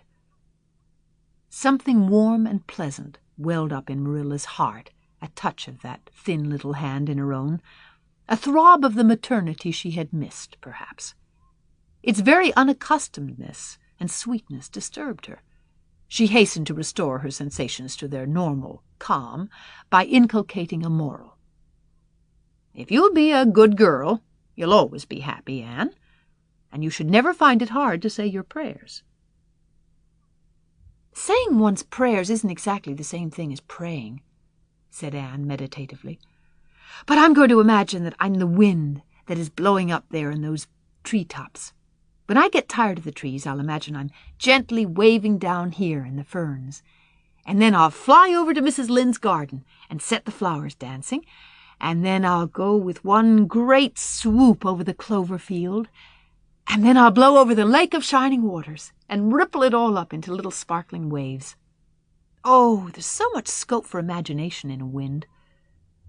So, I'll not talk any more just now, Marilla."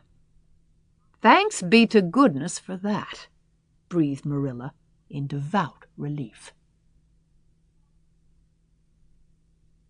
Chapter 11. Anne's Impressions of Sunday School. "Well, how do you like them?" said Marilla. Anne was standing in the gable room, looking solemnly at 3 new dresses spread out on the bed. One was of snuffy-colored gingham, which Marilla had been tempted to buy from a peddler the preceding summer because it looked so serviceable. One was of black and white checked sateen, which she had picked up at a bargain counter in the winter, and one was a stiff print of an ugly blue shade, which she had purchased that week at a Carmody store. She had made them up herself, and they were all made alike. Plain skirts fulled tightly to plain waists, with sleeves as plain as waist and skirt, and tight as sleeves could be. "I'll imagine that I like them," said Anne soberly. "I don't want you to imagine it," said Marilla, offended. "Oh, I can see you don't like the dresses. What is the matter with them? Aren't they neat and clean and new?" "Yes." "Then why don't you like them?"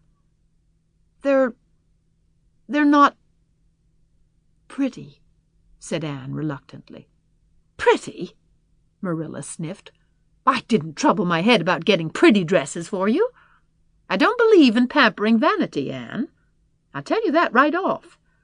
Those dresses are good, sensible, serviceable dresses, without any frills or furbelows about them, and they're all you'll get this summer. The brown gingham and the blue print will do you for school when you begin to go. The sateen is for church and Sunday school. I'll expect you to keep them neat and clean, and not to tear them. I should think you'd be grateful to get most anything after those skimpy, wincy things you've been wearing." "Oh, I am grateful," protested Anne, "but I'd be ever so much gratefuler if you made just one of them with puffed sleeves. Puffed sleeves are so fashionable now. It would give me such a thrill, Marilla, just to wear a dress with puffed sleeves." "Well, you'll have to do without your thrill. I hadn't any material to waste on puffed sleeves. I think they are ridiculous-looking things anyhow. I prefer the plain, sensible ones." "But I'd rather look ridiculous when everybody else does than plain and sensible all by myself," persisted Anne mournfully. Trust you for that. Well, hang those dresses carefully up in your closet, and then sit down and learn the Sunday school lesson. I got a quarterly from Mr. Bell for you, and you'll go to Sunday school tomorrow," said Marilla, disappearing downstairs in high dudgeon. Anne clasped her hands and looked at the dresses. "I did hope there would be a white one with puffed sleeves," she whispered disconsolately. "I prayed for one, but I didn't much expect it on that account. I didn't suppose God would have time to bother about a little orphan girl's dress. I knew I'd just have to depend on Marilla for it. Well, fortunately I can imagine that one of them is of snow-white muslin with lovely lace frills and 3 puffed sleeves." The next morning, warnings of a sick headache prevented Marilla from going to Sunday school with Anne. "You'll have to go down and call for Mrs. Lynde, Anne," she said. "She'll see that you get into the right class. Now mind you behave properly. Stay to preaching afterwards and ask Mrs. Lynde to show you our pew. Here's a cent for collection. Don't stare at people and don't fidget. I shall expect you to tell me the text when you come home." Anne started off irreproachably, arrayed in the stiff black and white sateen, which, while decent as regards length and certainly not open to the charge of skimpiness, contrived to emphasize every corner and angle of her thin figure. Her hat was a little, flat, glossy new sailor, the extreme plainness of which had likewise much disappointed Anne, who had permitted herself secret visions of ribbon and flowers. The latter, however, were supplied before Anne reached the main road, for being confronted halfway down the lane with a golden frenzy of wind-stirred buttercups and a glory of wild roses, Anne promptly and liberally garlanded her hat with a heavy wreath of them. Whatever other people might have thought of the result, it satisfied Anne, and she tripped gaily down the road, holding her ruddy head with its decoration of pink and yellow very proudly. When she reached Mrs. Lynde's house, she found that lady gone. Nothing daunted, Anne proceeded onward to the church alone. In the porch she found a crowd of little girls, all more or less gaily attired in whites and blues and pinks, and all staring with curious eyes at this stranger in their midst, with her extraordinary head adornment. Avonlea little girls had already heard queer stories about Anne. Mrs. Lynde said she had an awful temper. Jerry Boaty, the hired boy at Green Gables, said she talked all the time to herself, or to the trees and flowers like a crazy girl. They looked at her and whispered to each other behind their quarterlies. Nobody made any friendly advances then or later on, when the opening exercises were over, and Anne found herself in Miss Rogerson's class.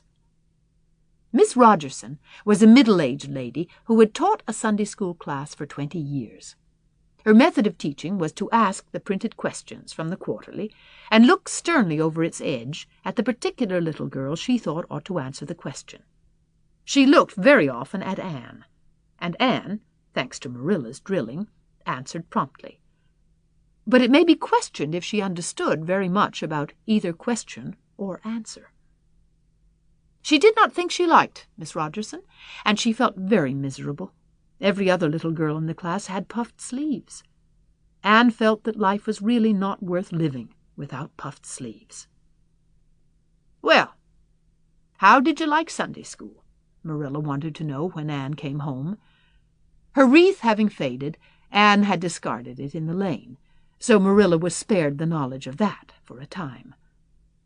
"I didn't like it a bit. It was horrid." "Anne Shirley," said Marilla rebukingly. Anne sat down on the rocker with a long sigh, kissed one of Bonny's leaves, and waved her hand to a blossoming fuchsia. "They might have been lonesome while I was away," she explained. "And now about the Sunday school. I behaved well, just as you told me. Mrs. Lynde was gone, but I went right on myself. I went into the church with a lot of other little girls, and I sat in the corner of a pew by the window while the opening exercises went on. Mr. Bell made an awfully long prayer. I would have been dreadfully tired before he got through if I hadn't been sitting by that window. But it looked right out on the Lake of Shining Waters, so I just gazed at that and imagined all sorts of splendid things." "You shouldn't have done anything of the sort. You should have listened to Mr. Bell," "But he wasn't talking to me," protested Anne. "He was talking to God. And he didn't seem to be very much interested in it either. I think he thought God was too far off to make it worthwhile. I said a little prayer myself, though.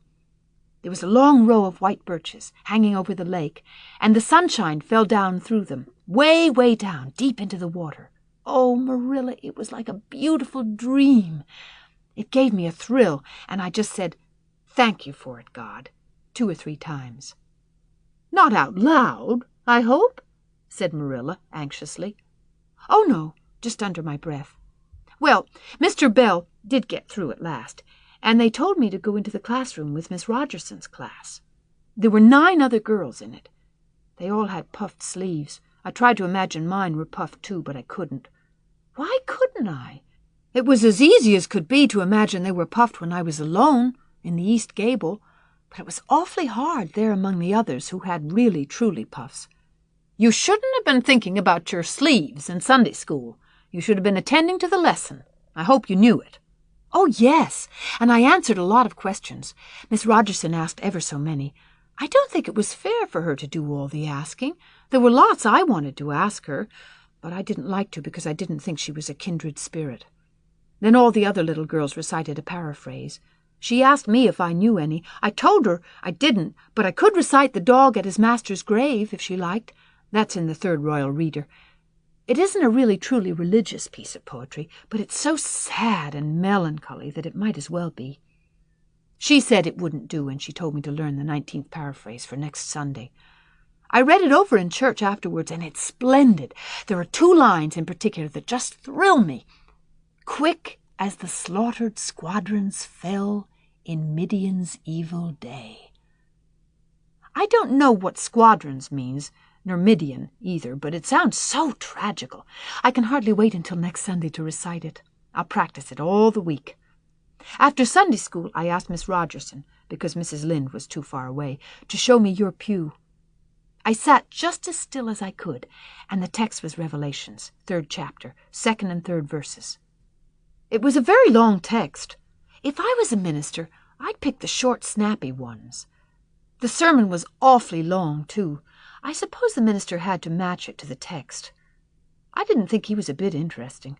The trouble with him seems to be that he hasn't enough imagination. I didn't listen to him very much. I just let my thoughts run, and I thought of the most surprising things. Marilla felt helplessly that all this should be sternly reproved, but she was hampered by the undeniable fact that some of the things Anne had said, especially about the minister's sermons and Mr. Bell's prayers, were what she herself had really thought deep down in her heart for years, but had never given expression to.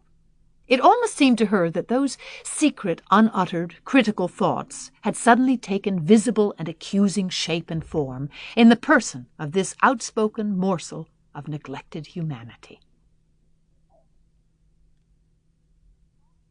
Chapter 12. A Solemn Vow and Promise. It was not until the next Friday that Marilla heard the story of the flower-wreathed hat. She came home from Mrs. Lynde's and called Anne to account. "Anne, Mrs. Rachel says you went to church last Sunday with your hat rigged out ridiculous with roses and buttercups. What on earth put you up to such a caper? A pretty-looking object you must have been." "Oh, I know pink and yellow aren't becoming to me," began Anne. "Becoming fiddlesticks! It was putting flowers on your hat at all, no matter what color they were, that was ridiculous. You are the most aggravating child." "I don't see why it's any more ridiculous to wear flowers on your hat than on your dress," protested Anne. "Lots of little girls there had bouquets pinned on their dresses. What was the difference?" Marilla was not to be drawn from the safe concrete into dubious paths of the abstract. "Don't answer me back like that, Anne. It was very silly of you to do such a thing. Never let me catch you at such a trick again.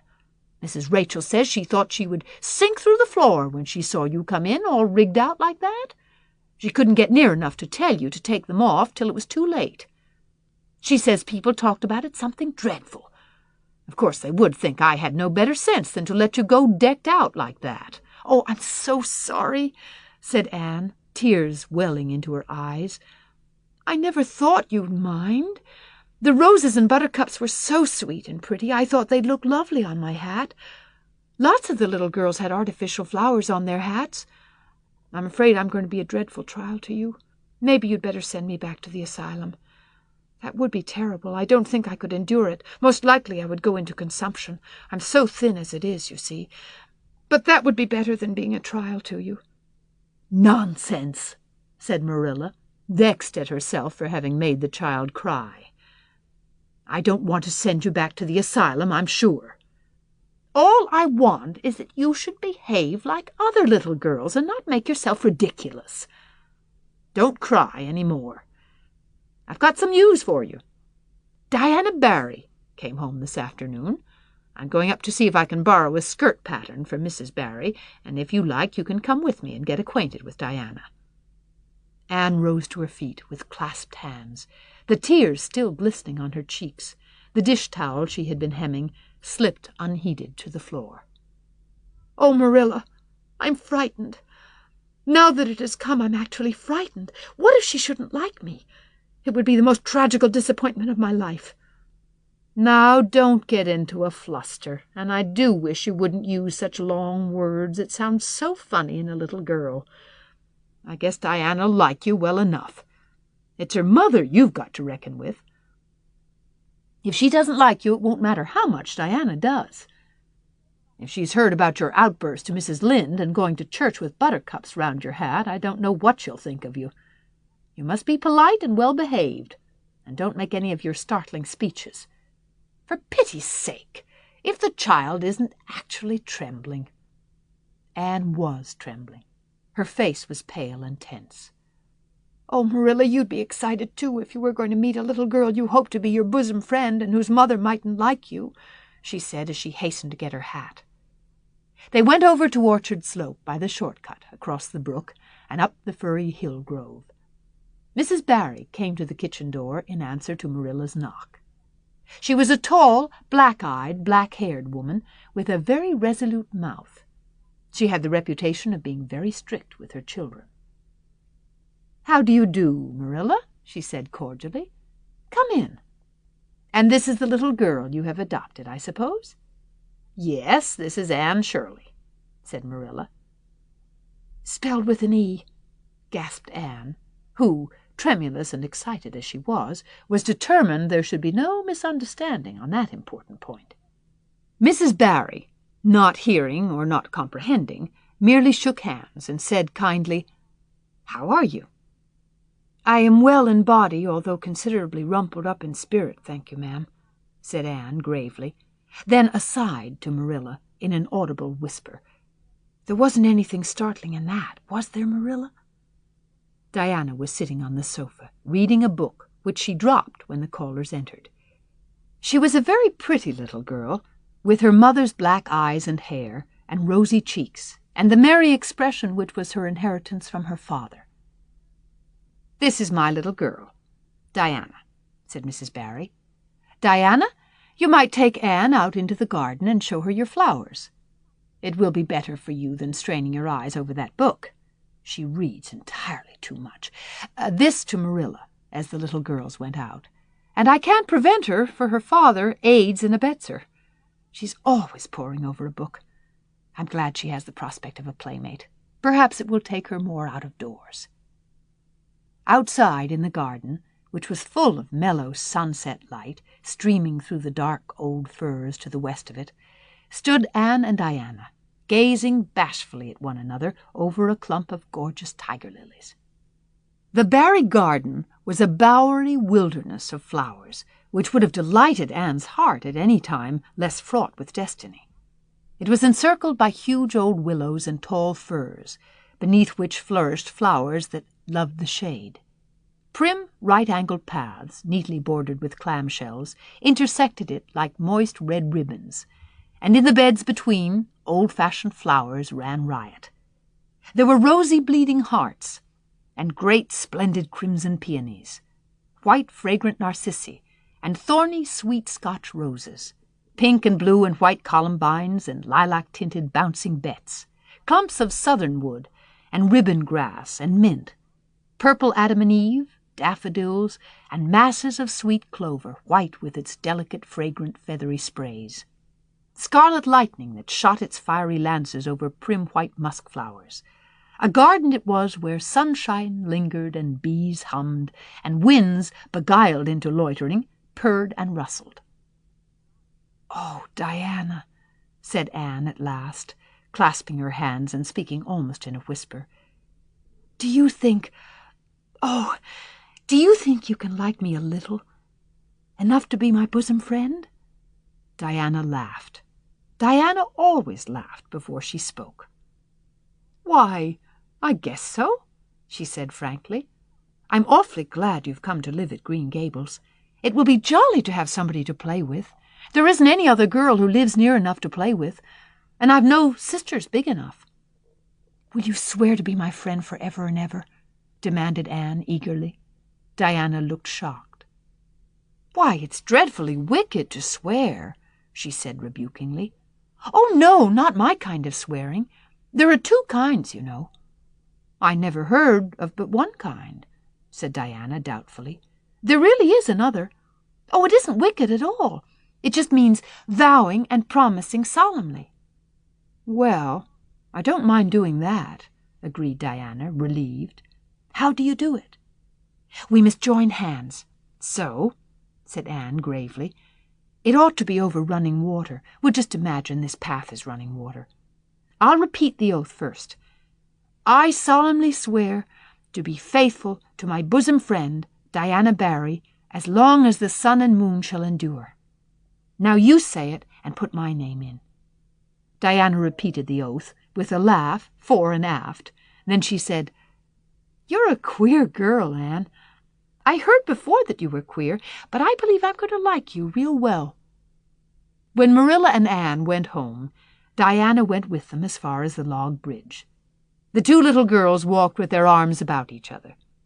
At the brook they parted with many promises to spend the next afternoon together. "Well, did you find Diana a kindred spirit?" asked Marilla as they went up through the yard of Green Gables. "Oh, yes," sighed Anne, blissfully unconscious of any sarcasm on Marilla's part. "Oh, Marilla, I'm the happiest girl on Prince Edward Island this very moment. I assure you I'll say my prayers with a right good will tonight. Diana and I are going to build a playhouse in Mr. William Bell's birch grove tomorrow. Can I have those broken pieces of china that are out in the woodshed? Diana's birthday is in February and mine is in March. Don't you think this is a very strange coincidence? Diana's going to lend me a book to read. She says it's perfectly splendid and tremendously exciting. She's going to show me a place back in the woods where rice lilies grow. Don't you think Diana has got very soulful eyes? I wish I had soulful eyes. Diana's going to teach me to sing a song called Nellie in the Hazeldale. She's going to give me a picture to put up in my room. It's a perfectly beautiful picture, she says. A lovely lady in a pale blue silk dress. A sewing machine agent gave it to her. I wish I had something to give Diana. I'm an inch taller than Diana, but she's ever so much fatter. She says she'd like to be thin because it's so much more graceful, but I'm afraid she only said it to soothe my feelings. We're going to the shore some day to gather shells. We have agreed to call the spring down by the log bridge the Dryad's Bubble. Isn't that a perfectly elegant name? I read a story once about a spring called that. A dryad is a sort of grown-up fairy, I think.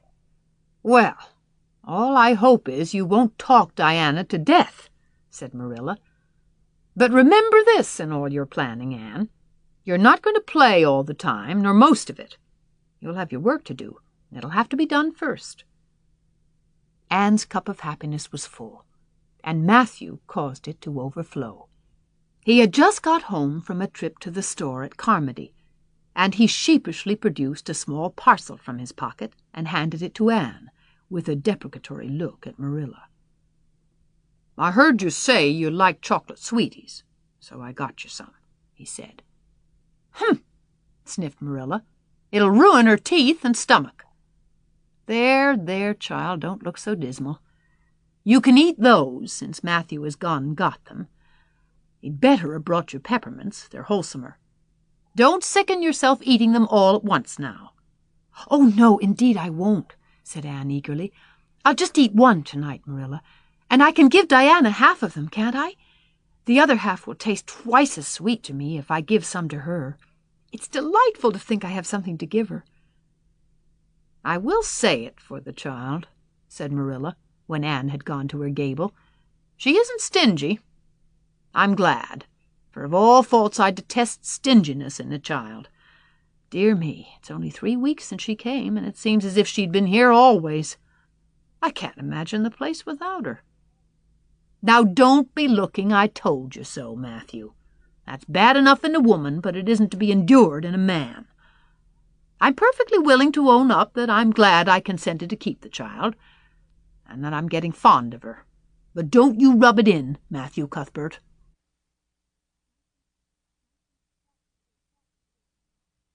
Chapter 13. The Delights of Anticipation. "It's time Anne was in to do her sewing," said Marilla, glancing at the clock, and then out into the yellow August afternoon where everything drowsed in the heat. "She stayed playing with Diana more than half an hour more'n I gave her leave to, and now she's perched out there on the woodpile talking to Matthew 19 to the dozen when she knows perfectly well that she ought to be at her work. And of course he's listening to her like a perfect ninny. I never saw such an infatuated man. The more she talks and the odder the things she says, the more he's delighted, evidently. Anne Shirley, you come right in here this minute, do you hear me?" A series of staccato taps on the west window brought Anne flying in from the yard, eyes shining, cheeks faintly flushed with pink, unbraided hair streaming behind her in a torrent of brightness. "Oh, Marilla!" she exclaimed breathlessly. "There's going to be a Sunday school picnic next week in Mr. Harmon Andrews' field, right near the Lake of Shining Waters. And Mrs. Superintendent Bell and Mrs. Rachel Lynde are going to make ice cream. Think of it, Marilla, ice cream! And oh, Marilla, can I go to it?" "Just look at the clock, if you please, Anne. What time did I tell you to come in?" 2 o'clock. But isn't it splendid about the picnic, Marilla? Please, can I go? Oh, I've never been to a picnic. I've dreamed of picnics, but I've never— "Yes, I told you to come at 2 o'clock, and it's 2:45. I'd like to know why you didn't obey me, Anne." "Why, I meant to, Marilla, as much as could be. But you have no idea how fascinating Idlewild is. And then, of course, I had to tell Matthew about the picnic. Matthew is such a sympathetic listener. Please, can I go?" "You'll have to learn to resist the fascination of whatever you call it. When I tell you to come in at a certain time, I mean that time and not half an hour later. And you needn't stop to discourse with sympathetic listeners on your way, either. As for the picnic, of course you can go. You're a Sunday school scholar, and it's not likely I'd refuse to let you go when all the other little girls are going." But, faltered Anne, "Diana says that everybody must take a basket of things to eat. I can't cook, as you know, Marilla, and I don't mind going to a picnic without puffed sleeves so much, but I'd feel terribly humiliated if I had to go without a basket. It's been preying on my mind ever since Diana told me." "Well, it needn't prey any longer. I'll bake you a basket." "Oh, you dear good Marilla. Oh, you are so kind to me. Oh, I'm so much obliged to you."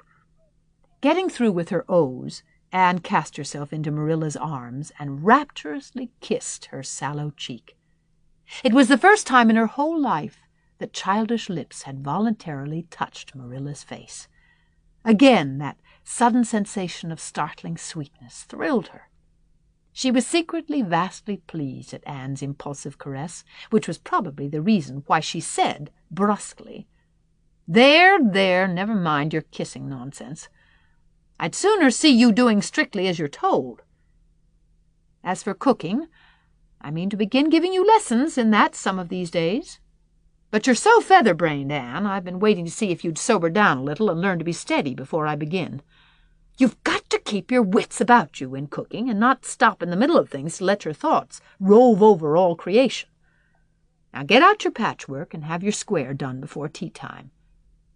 "I do not like patchwork," said Anne dolefully. hunting out her work-basket and sitting down before a little heap of red and white diamonds with a sigh. "I think some kinds of sewing would be nice. But there's no scope for imagination in patchwork. It's just one little seam after another, and you never seem to be getting anywhere. But of course I'd rather be Anne of Green Gables sewing patchwork than Anne of any other place with nothing to do but play. I wish time went as quick sewing patches as it does when I'm playing with Diana, though. Oh, we do have such elegant times, Marilla. I have to furnish most of the imagination, but I'm well able to do that. Diana is simply perfect in every other way. You know that little piece of land across the brook that runs up between our farm and Mr. Barry's?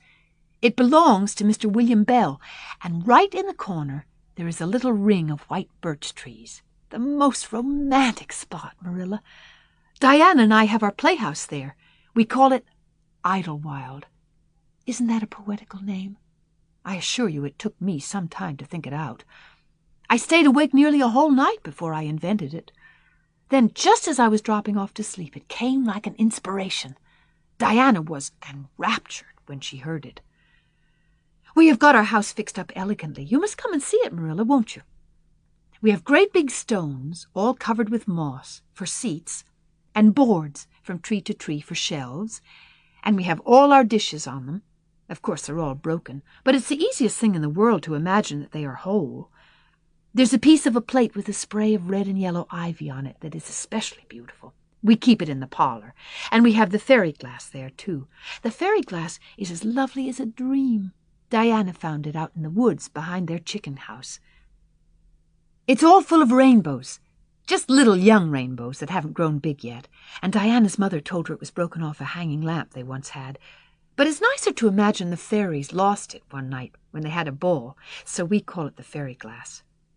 Matthew is going to make us a table. Oh, we have named that little round pool over in Mr. Barry's field Willowmere. I got that name out of the book Diana lent me. That was a thrilling book, Marilla. The heroine had 5 lovers. I'd be satisfied with one, wouldn't you?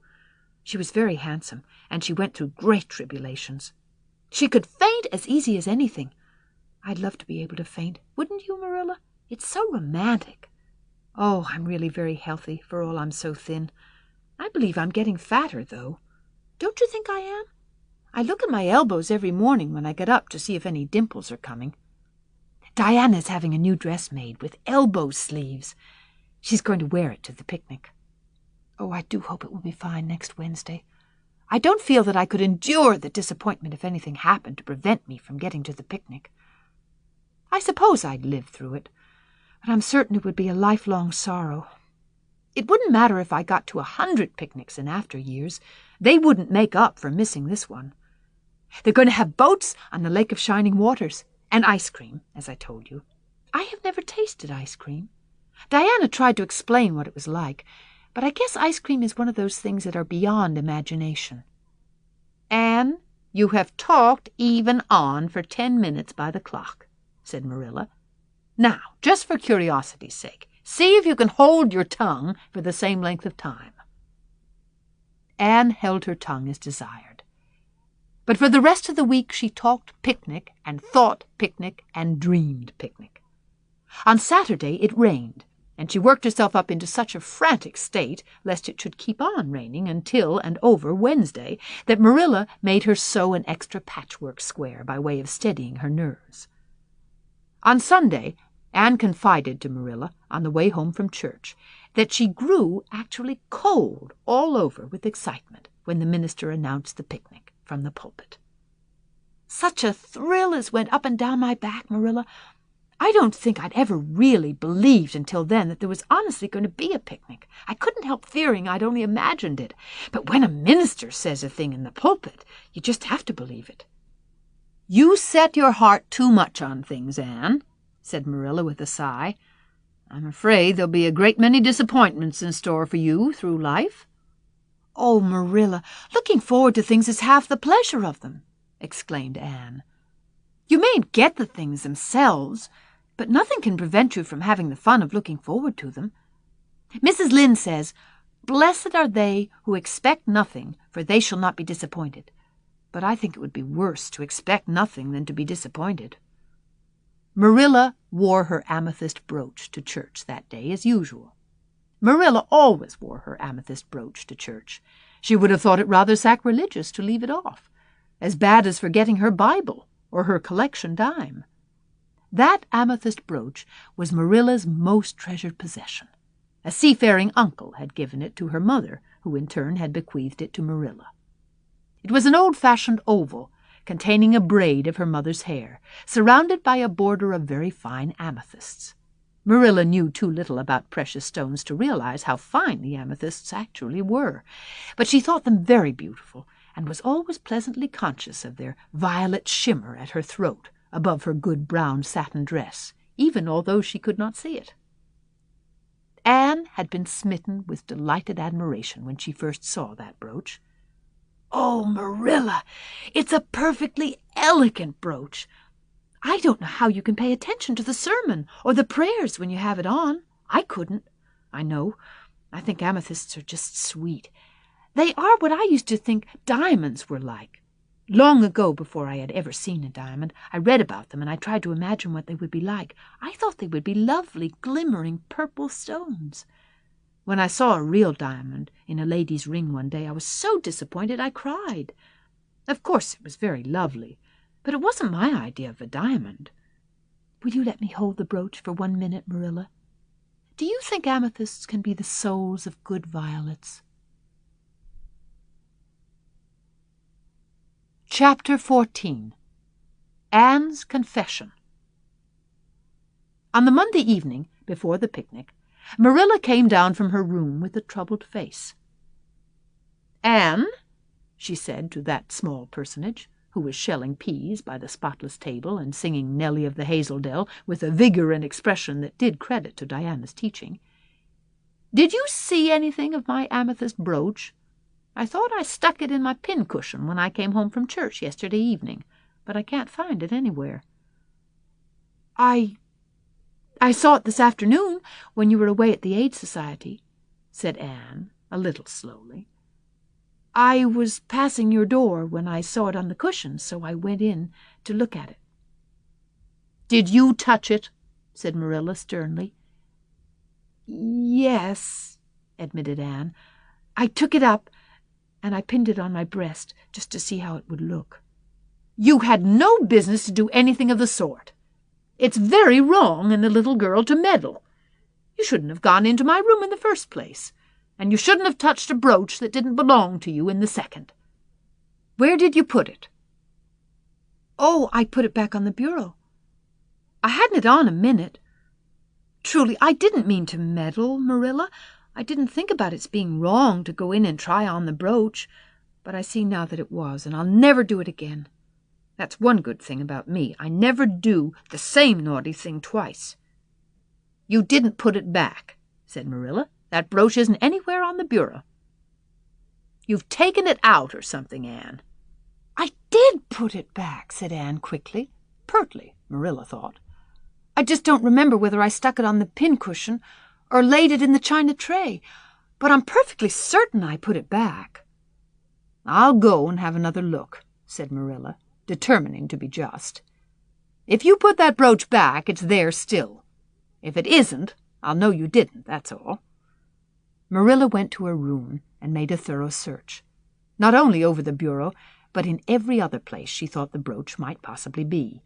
It was not to be found, and she returned to the kitchen. "Anne, the brooch is gone. By your own admission, you were the last person to handle it.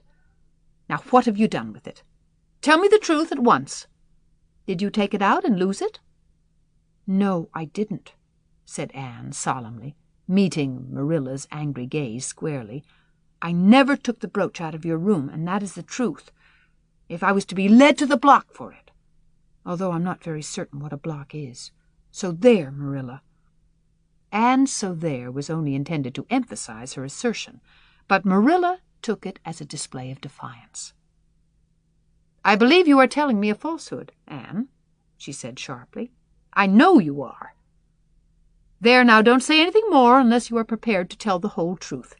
Go to your room and stay there until you are ready to confess." "Will I take the peas with me?" said Anne meekly. "No, I'll finish shelling them myself. Do as I bid you." When Anne had gone, Marilla went about her evening tasks in a very disturbed state of mind. She was worried about her valuable brooch. What if Anne had lost it? And how wicked of the child to deny having taken it, when anybody could see she must have. With such an innocent face, too.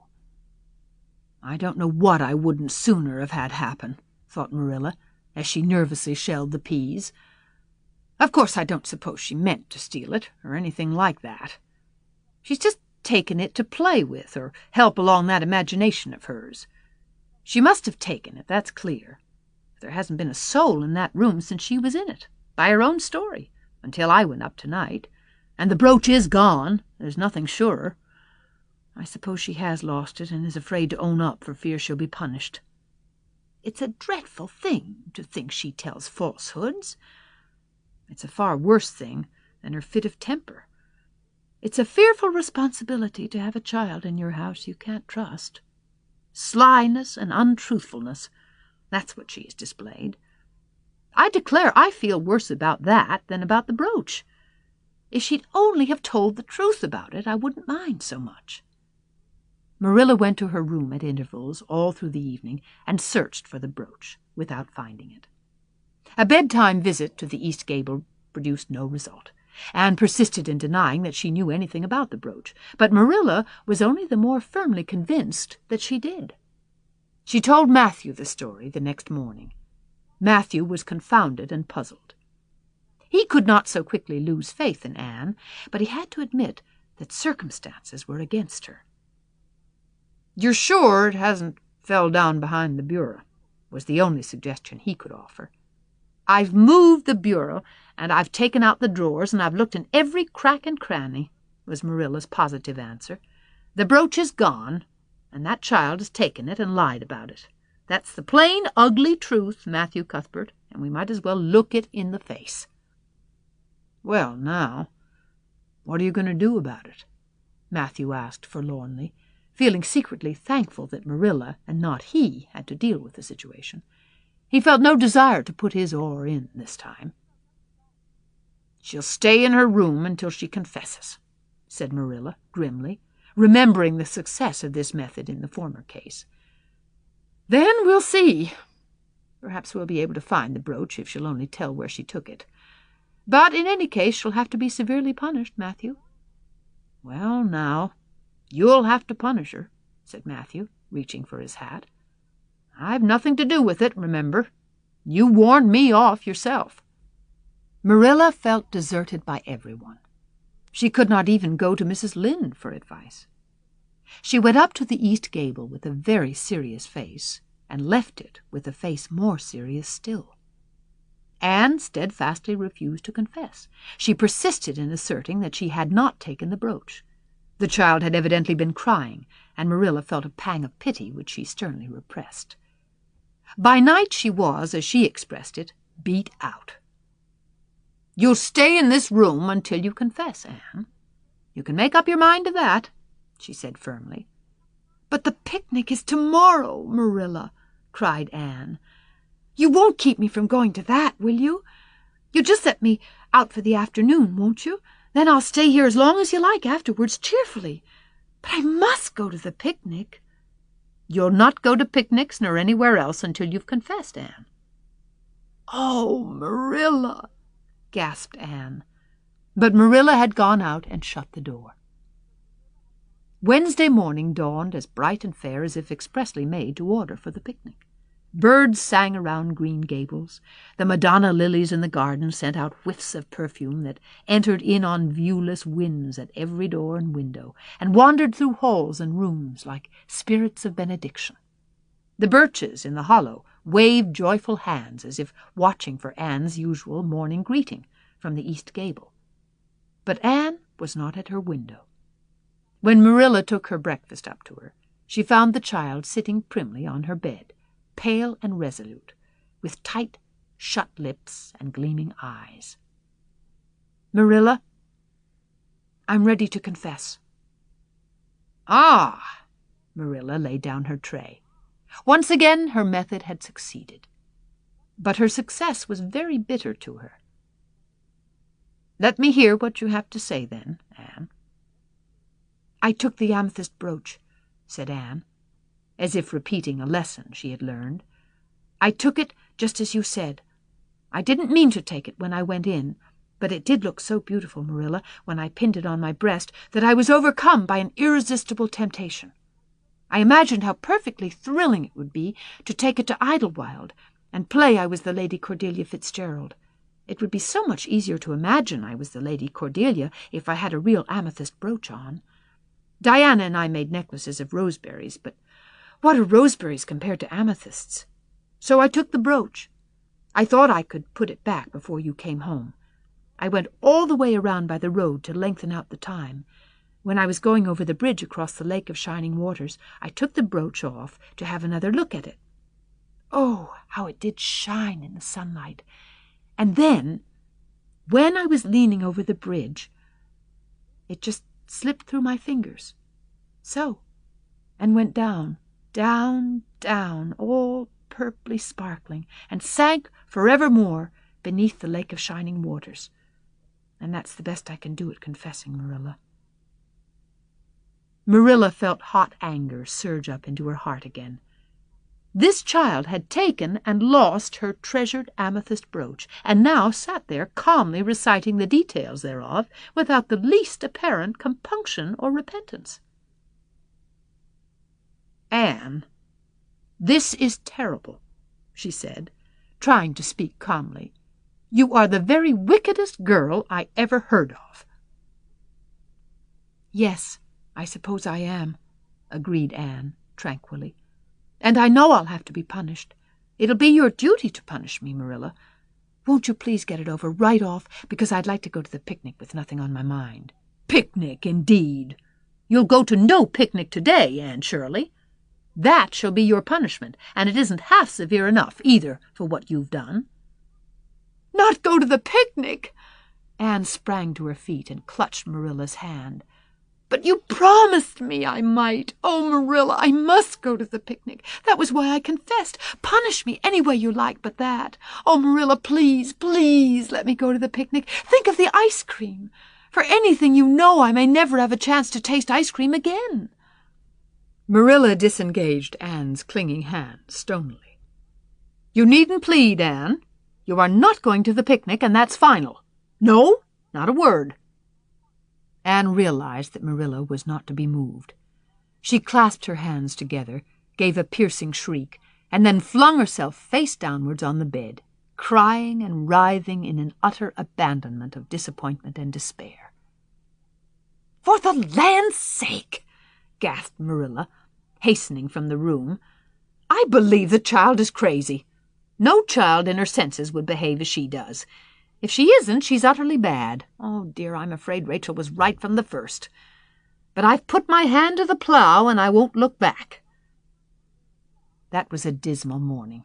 Marilla worked fiercely and scrubbed the porch floor and the dairy shelves when she could find nothing else to do. Neither the shelves nor the porch needed it, but Marilla did. Then she went out and raked the yard. When dinner was ready, she went to the stairs and called Anne. A tear-stained face appeared, looking tragically over the banisters. "Come down to your dinner, Anne." "I don't want any dinner, Marilla," said Anne, sobbingly. "I couldn't eat anything. My heart is broken. You'll feel remorse of conscience some day, I expect, for breaking it, Marilla, but I forgive you. Remember when the time comes that I forgive you. But please don't ask me to eat anything, especially boiled pork and greens. Boiled pork and greens are so unromantic when one is in affliction." Exasperated, Marilla returned to the kitchen and poured out her tale of woe to Matthew, who, between his sense of justice and his unlawful sympathy with Anne, was a miserable man. "Well, now, she shouldn't have taken the brooch, Marilla, or told stories about it," he admitted, mournfully surveying his plateful of unromantic pork and greens, as he, like Anne, thought it a food unsuited to crises of feeling. "But she's such a little thing, such an interesting little thing. Don't you think it's pretty rough not to let her go to the picnic when she's so set on it?" Matthew Cuthbert, I'm amazed at you. I think I've let her off entirely too easy. And she doesn't appear to realize how wicked she's been at all. That's what worries me most. If she'd really felt sorry, it wouldn't be so bad. And you don't seem to realize it neither. You're making excuses for her all the time to yourself. I can see that. Well, now, she's such a little thing, feebly reiterated Matthew. And there should be allowances made, Marilla. You know she's never had any bringing up. Well, she's having it now, retorted Marilla. The retort silenced Matthew, if it did not convince him. That dinner was a very dismal meal. The only cheerful thing about it was Jerry Boaty, the hired boy, and Marilla resented his cheerfulness as a personal insult. When her dishes were washed, and her bread sponge set, and her hens fed, Marilla remembered that she had noticed a small rent in her best black lace shawl when she had taken it off on Monday afternoon on returning from the Ladies' Aid. She would go and mend it. The shawl was in a box in her trunk. As Marilla lifted it out, the sunlight, falling through the vines that clustered thickly about the window, struck upon something caught in the shawl, something that glittered and sparkled in facets of violet light. Marilla snatched at it with a gasp. It was the amethyst brooch, hanging to a thread of the lace by its catch. "Dear life and heart," said Marilla blankly, "what does that mean? Here's my brooch, safe and sound, that I thought was at the bottom of Barry's pond. Whatever did that girl mean by saying she took it and lost it?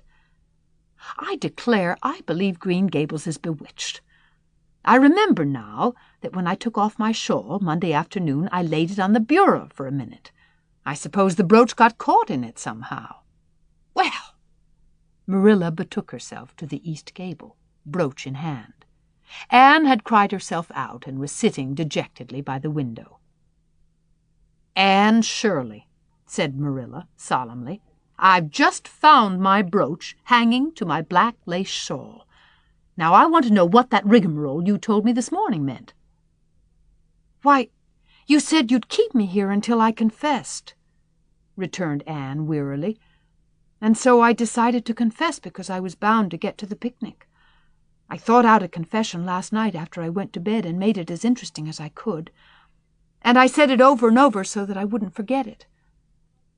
But you wouldn't let me go to the picnic after all, so all my trouble was wasted." Marilla had to laugh in spite of herself, but her conscience pricked her. "Anne, you do beat all. But I was wrong. I see that now. I shouldn't have doubted your word when I'd never known you to tell a story. Of course, it wasn't right for you to confess to a thing you hadn't done. It was very wrong to do so, but I drove you to it. So if you'll forgive me, Anne, I'll forgive you, and we'll start square again. And now get yourself ready for the picnic." Anne flew up like a rocket. "Oh, Marilla, isn't it too late?" "No, it's only 2:00. They won't be more than well gathered yet, and it'll be an hour before they have tea. Wash your face and comb your hair and put on your gingham. I'll fill a basket for you. There's plenty of stuff baked in the house, and I'll get Jerry to hitch up the sorrel and drive you down to the picnic ground." "Oh, Marilla!" exclaimed Anne, flying to the washstand. "5 minutes ago I was so miserable I was wishing I'd never been born, and now I wouldn't change places with an angel." That night, a thoroughly happy, completely tired-out Anne returned to Green Gables in a state of beatification impossible to describe. "Oh, Marilla, I've had a perfectly scrumptious time." Scrumptious is a new word I learned today. I heard Mary Alice Bell use it. Isn't it very expressive? Everything was lovely. We had a splendid tea, and then Mr. Harmon Andrews took us all for a row on the Lake of Shining Waters, 6 of us at a time. And Jane Andrews nearly fell overboard. She was leaning out to pick water lilies, and if Mr. Andrews hadn't caught her by her sash just in the nick of time, she'd have fallen in and probably been drowned. I wish it had been me. It would have been such a romantic experience to have been nearly drowned. It would be such a thrilling tale to tell. And we had the ice cream. Words fail me to describe that ice cream, Marilla. I assure you it was sublime. That evening, Marilla told the whole story to Matthew over her stocking basket. "I'm willing to own up that I made a mistake," she concluded candidly, "but I've learned a lesson. I have to laugh when I think of Anne's confession, although I suppose I shouldn't, for it really was a falsehood. But it doesn't seem as bad as the other would have been, somehow, and anyhow, I'm responsible for it. That child is hard to understand in some respects, but I believe she'll turn out all right yet. And there's one thing certain. No house will ever be dull that she's in." Chapter 15. A Tempest in the School Teapot. "What a splendid day," said Anne, drawing in a long breath. "Isn't it good just to be alive on a day like this? I pity the people who aren't born yet for missing it. They may have good days, of course, but they can never have this one. And it's splendeder still to have such a lovely way to go to school by, isn't it?" "It's a lot nicer than going round by the road." "That is so dusty and hot," said Diana practically, peeping into her dinner basket and mentally calculating if the 3 juicy, toothsome raspberry tarts reposing there were divided among 10 girls, how many bites each girl would have. The little girls of Avonlea School always pooled their lunches, and to eat 3 raspberry tarts all alone, or even to share them only with one's best chum, would have forever and ever branded as awful mean the girl who did it. And yet, when tarts were divided among 10 girls, you just got enough to tantalize you. The way Anne and Diana went to school was a pretty one. Anne thought those walks to and from school with Diana couldn't be improved upon even by imagination. Going around by the main road would have been so unromantic, but to go by Lover's Lane and Willowmere and Violet Vale and the Birch Path was romantic, if ever anything was. Lover's Lane opened out below the orchard at Green Gables and stretched far up into the woods to the end of the Cuthbert farm. It was the way by which the cows were taken to the back pasture, and the wood hauled home in winter. Anne had named it Lover's Lane before she had been a month at Green Gables.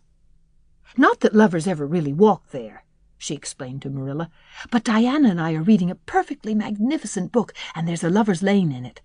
So we want to have one too. And it's a very pretty name, don't you think? So romantic. We can imagine the lovers into it, you know. I like that lane because you can think out loud there without people calling you crazy." Anne, starting out alone in the morning, went down Lover's Lane as far as the brook. Here Diana met her, and the 2 little girls went up on the lane under the leafy arch of maples. "Maples are such sociable trees," said Anne. "They're always rustling and whispering to you," until they came to a rustic bridge. Then they left the lane and walked through Mr. Barry's back field and past Willowmere. Beyond Willowmere came Violet Vale, a little green dimple in the shadow of Mr. Andrew Bell's big woods. "Of course there are no violets there now," Anne told Marilla, "but Diana says there are millions of them in spring. Oh, Marilla, can't you just imagine you see them? It actually takes away my breath. I named it Violet Vale. Diana says she never saw the beat of me for hitting on fancy names for places." It's nice to be clever at something, isn't it? But Diana named the Birch Path. She wanted to, so I let her. But I'm sure I could have found something more poetical than plain Birch Path. Anybody can think of a name like that. But the Birch Path is one of the prettiest places in the world, Marilla. It was. Other people besides Anne thought so when they stumbled on it. It was a little narrow twisting path winding down over a long hill straight through Mr. Bell's woods, where the light came down, sifted through so many emerald screens that it was as flawless as the heart of a diamond. It was fringed in all its length with slim young birches, white-stemmed and lissom-boughed, ferns and starflowers and wild lilies of the valley, and scarlet tufts of pigeonberries grew thickly along it. And always there was a delightful spiciness in the air, and music of bird calls, and the murmur and laugh of wood winds in the trees overhead.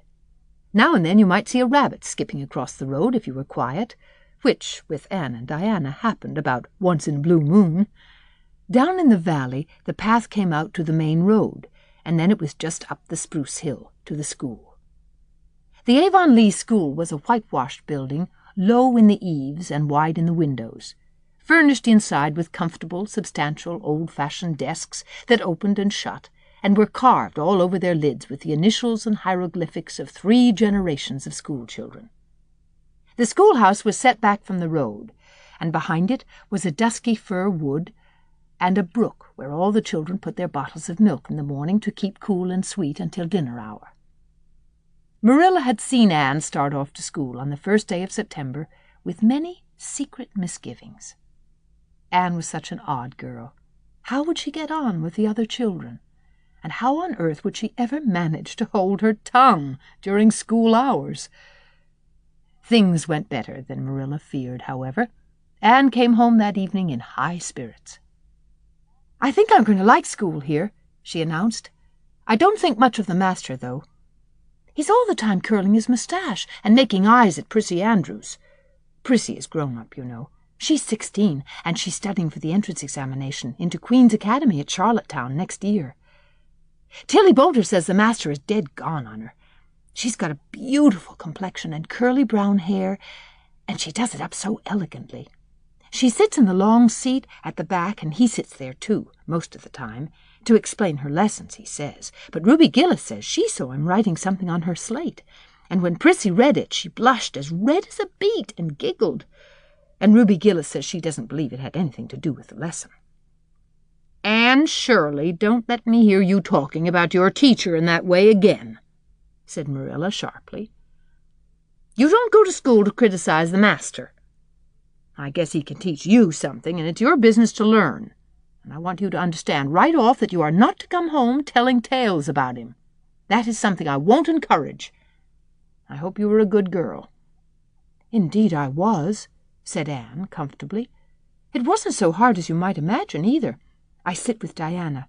Our seat is right by the window, and we can look down to the Lake of Shining Waters. There are a lot of nice girls in school, and we had scrumptious fun playing at dinner time. It's so nice to have a lot of little girls to play with. But of course I like Diana best, and always will. I adore Diana. I'm dreadfully far behind the others. They're all in the 5th book, and I'm only in the 4th. I feel that it's kind of a disgrace, but there's not one of them has such an imagination as I have, and I soon found that out. We had reading and geography and Canadian history and dictation today. Mr. Phillips said my spelling was disgraceful, and he held up my slate so that everybody could see it, all marked over. I felt so mortified, Marilla. He might have been politer to a stranger, I think. Ruby Gillis gave me an apple, and Sophia Sloane lent me a lovely pink card with "May I see you home" on it. I'm to give it back to her tomorrow. And Tilly Boulter let me wear her bead ring all the afternoon. Can I have some of those pearl beads off the old pincushion in the garret to make myself a ring? And oh, Marilla, Jane Andrews told me that Minnie Macpherson told her that she heard Prissy Andrews tell Sarah Gillis that I had a very pretty nose. Marilla, that is the first compliment I have ever had in my life, and you can't imagine what a strange feeling it gave me, Marilla. Have I really a pretty nose? I know you'll tell me the truth. Your nose is well enough, said Marilla shortly. Secretly, she thought Anne's nose was a remarkably pretty one, but she had no intention of telling her so. That was 3 weeks ago, and all had gone smoothly so far. And now, this crisp September morning, Anne and Diana were tripping blithely down the birch path, 2 of the happiest little girls in Avonlea. "I guess Gilbert Blythe will be in school today," said Diana. "He's been visiting his cousins over in New Brunswick all summer, and he only came home Saturday night. He's awfully handsome, Anne, and he teases the girls something terrible. He just torments our lives out." Diana's voice indicated that she rather liked having her life tormented out than not. "Gilbert Blythe?" said Anne. "Isn't it his name that's written up on the porch wall with Julia Bell's, and a big take notice over them?" "Yes," said Diana, tossing her head, "but I'm sure he doesn't like Julia Bell so very much. I've heard him say he studied the multiplication table by her freckles." "Oh, don't speak about freckles to me," implored Anne. "It isn't delicate when I've got so many." But I do think that writing take notices up on the wall about the boys and girls is the silliest ever. I should just like to see anybody dare to write my name up with the boys. Not, of course, she hastened to add, that anybody would. Anne sighed. She didn't want her name written up, but it was a little humiliating to know that there was no danger of it. "Nonsense," said Diana, whose black eyes and glossy tresses had played such havoc with the hearts of Avonlea schoolboys that her name figured on the porch walls in a half a dozen take-notices. "It's only meant as a joke. And don't you be too sure your name won't ever be written up. Charlie Sloane is dead gone on you. He told his mother, mind you, that you were the smartest girl in school. That's better than being good-looking." "No, it isn't," said Anne, feminine to the core. "I'd rather be pretty than clever. And I hate Charlie Sloane. I can't bear a boy with goggle eyes. If anyone wrote my name up with his, I'd never get over it, Diana Barry. But it is nice to keep head of your class." "You'll have Gilbert in your class after this," said Diana, "and he's used to being head of his class, I can tell you. He's only in the 4th book, although he's nearly 14. 4 years ago his father was sick and had to go out to Alberta for his health, and Gilbert went with him. They were there 3 years, and Gil didn't go to school hardly any until they came back. You won't find it so easy to keep head after this, Anne." "I'm glad," said Anne quickly. "I couldn't really feel proud of keeping head of little boys and girls of just 9 or 10. I got up yesterday spelling ebullition. Josie Pye was head, and mind you, she peeped in her book. Mr. Phillips didn't see her, he was looking at Prissy Andrews, but I did. I just swept her a look of freezing scorn, and she got as red as a beet, and spelled it wrong after all. "Those Pye girls are cheats all round," said Diana indignantly, as they climbed the fence of the main road. "Gertie Pye actually went and put her milk bottle in my place in the brook yesterday. Did you ever? I don't speak to her now." When Mr. Phillips was in the back of the room hearing Prissy Andrews' Latin, Diana whispered to Anne, "That's Gilbert Blythe sitting right across the aisle from you, Anne. Just look at him and see if you don't think he's handsome." Anne looked accordingly. She had a good chance to do so, for the said Gilbert Blythe was absorbed in stealthily pinning the long yellow braid of Ruby Gillis, who sat in front of him, to the back of her seat. He was a tall boy, with curly brown hair, roguish hazel eyes, and a mouth twisted into a teasing smile. Presently, Ruby Gillis started up to take a sum to the master. She fell back into her seat with a little shriek, believing that her hair was pulled out by the roots. Everybody looked at her, and Mr. Phillips glared so sternly that Ruby began to cry. Gilbert had whisked the pin out of sight and was studying his history with the soberest face in the world. But when the commotion subsided, he looked at Anne and winked with inexpressible drollery. "I think your Gilbert Blythe is handsome," confided Anne to Diana, "but I think he's very bold. It isn't good manners to wink at a strange girl." But it was not until the afternoon that things really began to happen. Mr. Phillips was back in the corner explaining a problem in algebra to Prissy Andrews, and the rest of the scholars were doing pretty much as they pleased, eating green apples, whispering, drawing pictures on their slates, and driving crickets, harnessed to strings, up and down the aisle. Gilbert Blythe was trying to make Anne Shirley look at him, and failing utterly, because Anne was at that moment totally oblivious, not only of the very existence of Gilbert Blythe, but of every other scholar in Avonlea School, and of Avonlea School itself. With her chin propped up on her hands, and her eyes fixed on the blue glimpse of the lake of shining waters that the west window afforded, she was far away in a gorgeous dreamland, hearing and seeing nothing save her own wonderful visions.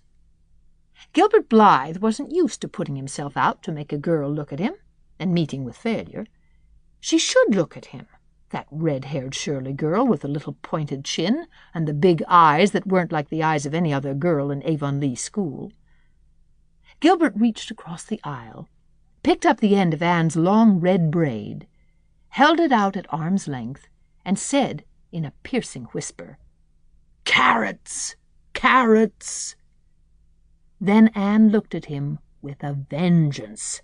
She did more than look. She sprang to her feet, her bright fancies fallen into cureless ruin. She flashed one indignant glance at Gilbert, from eyes whose angry sparkle was swiftly quenched in equally angry tears. "You mean, hateful boy!" she exclaimed passionately. "How dare you!" And then, thwack!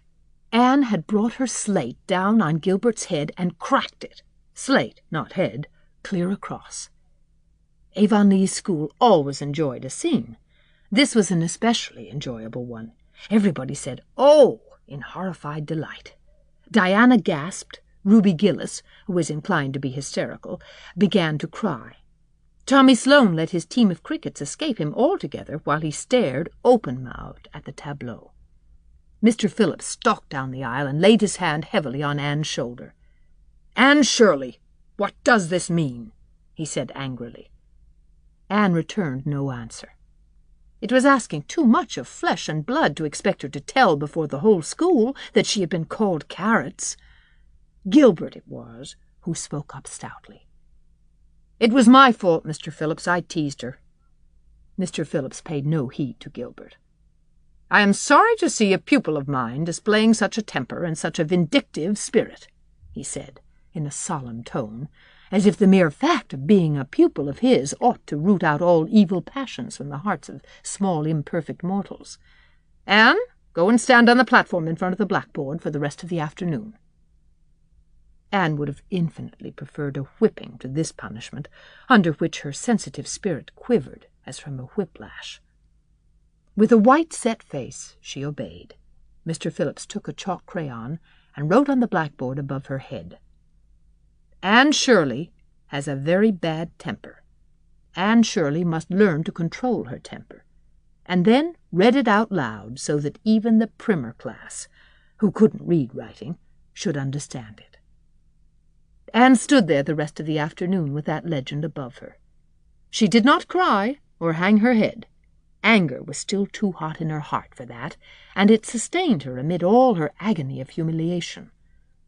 With resentful eyes and passion-red cheeks, she confronted alike Diana's sympathetic gaze and Charlie Sloane's indignant nods and Josie Pye's malicious smiles.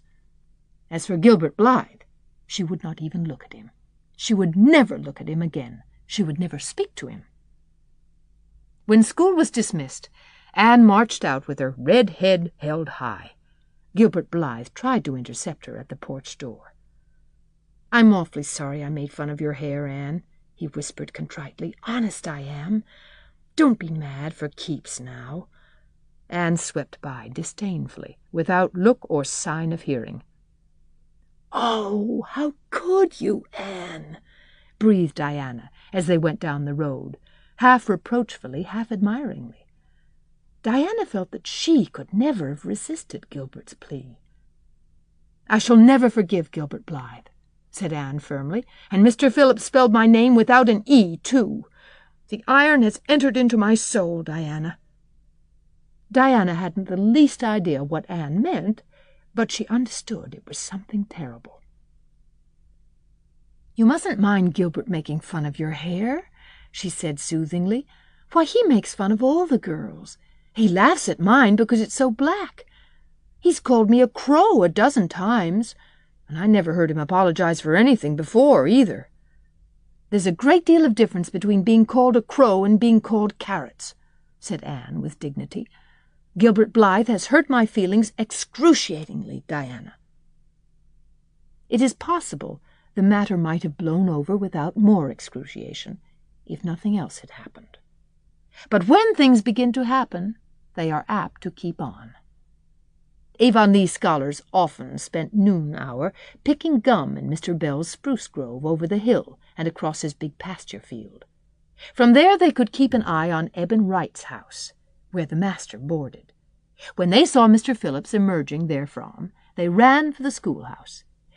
But the distance being about 3 times longer than Mr. Wright's lane, they were very apt to arrive there, breathless and gasping, some 3 minutes too late. On the following day Mr. Phillips was seized with one of his spasmodic fits of reform, and announced, before going home to dinner, that he should expect to find all the scholars in their seats when he returned. Any one who came in late would be punished.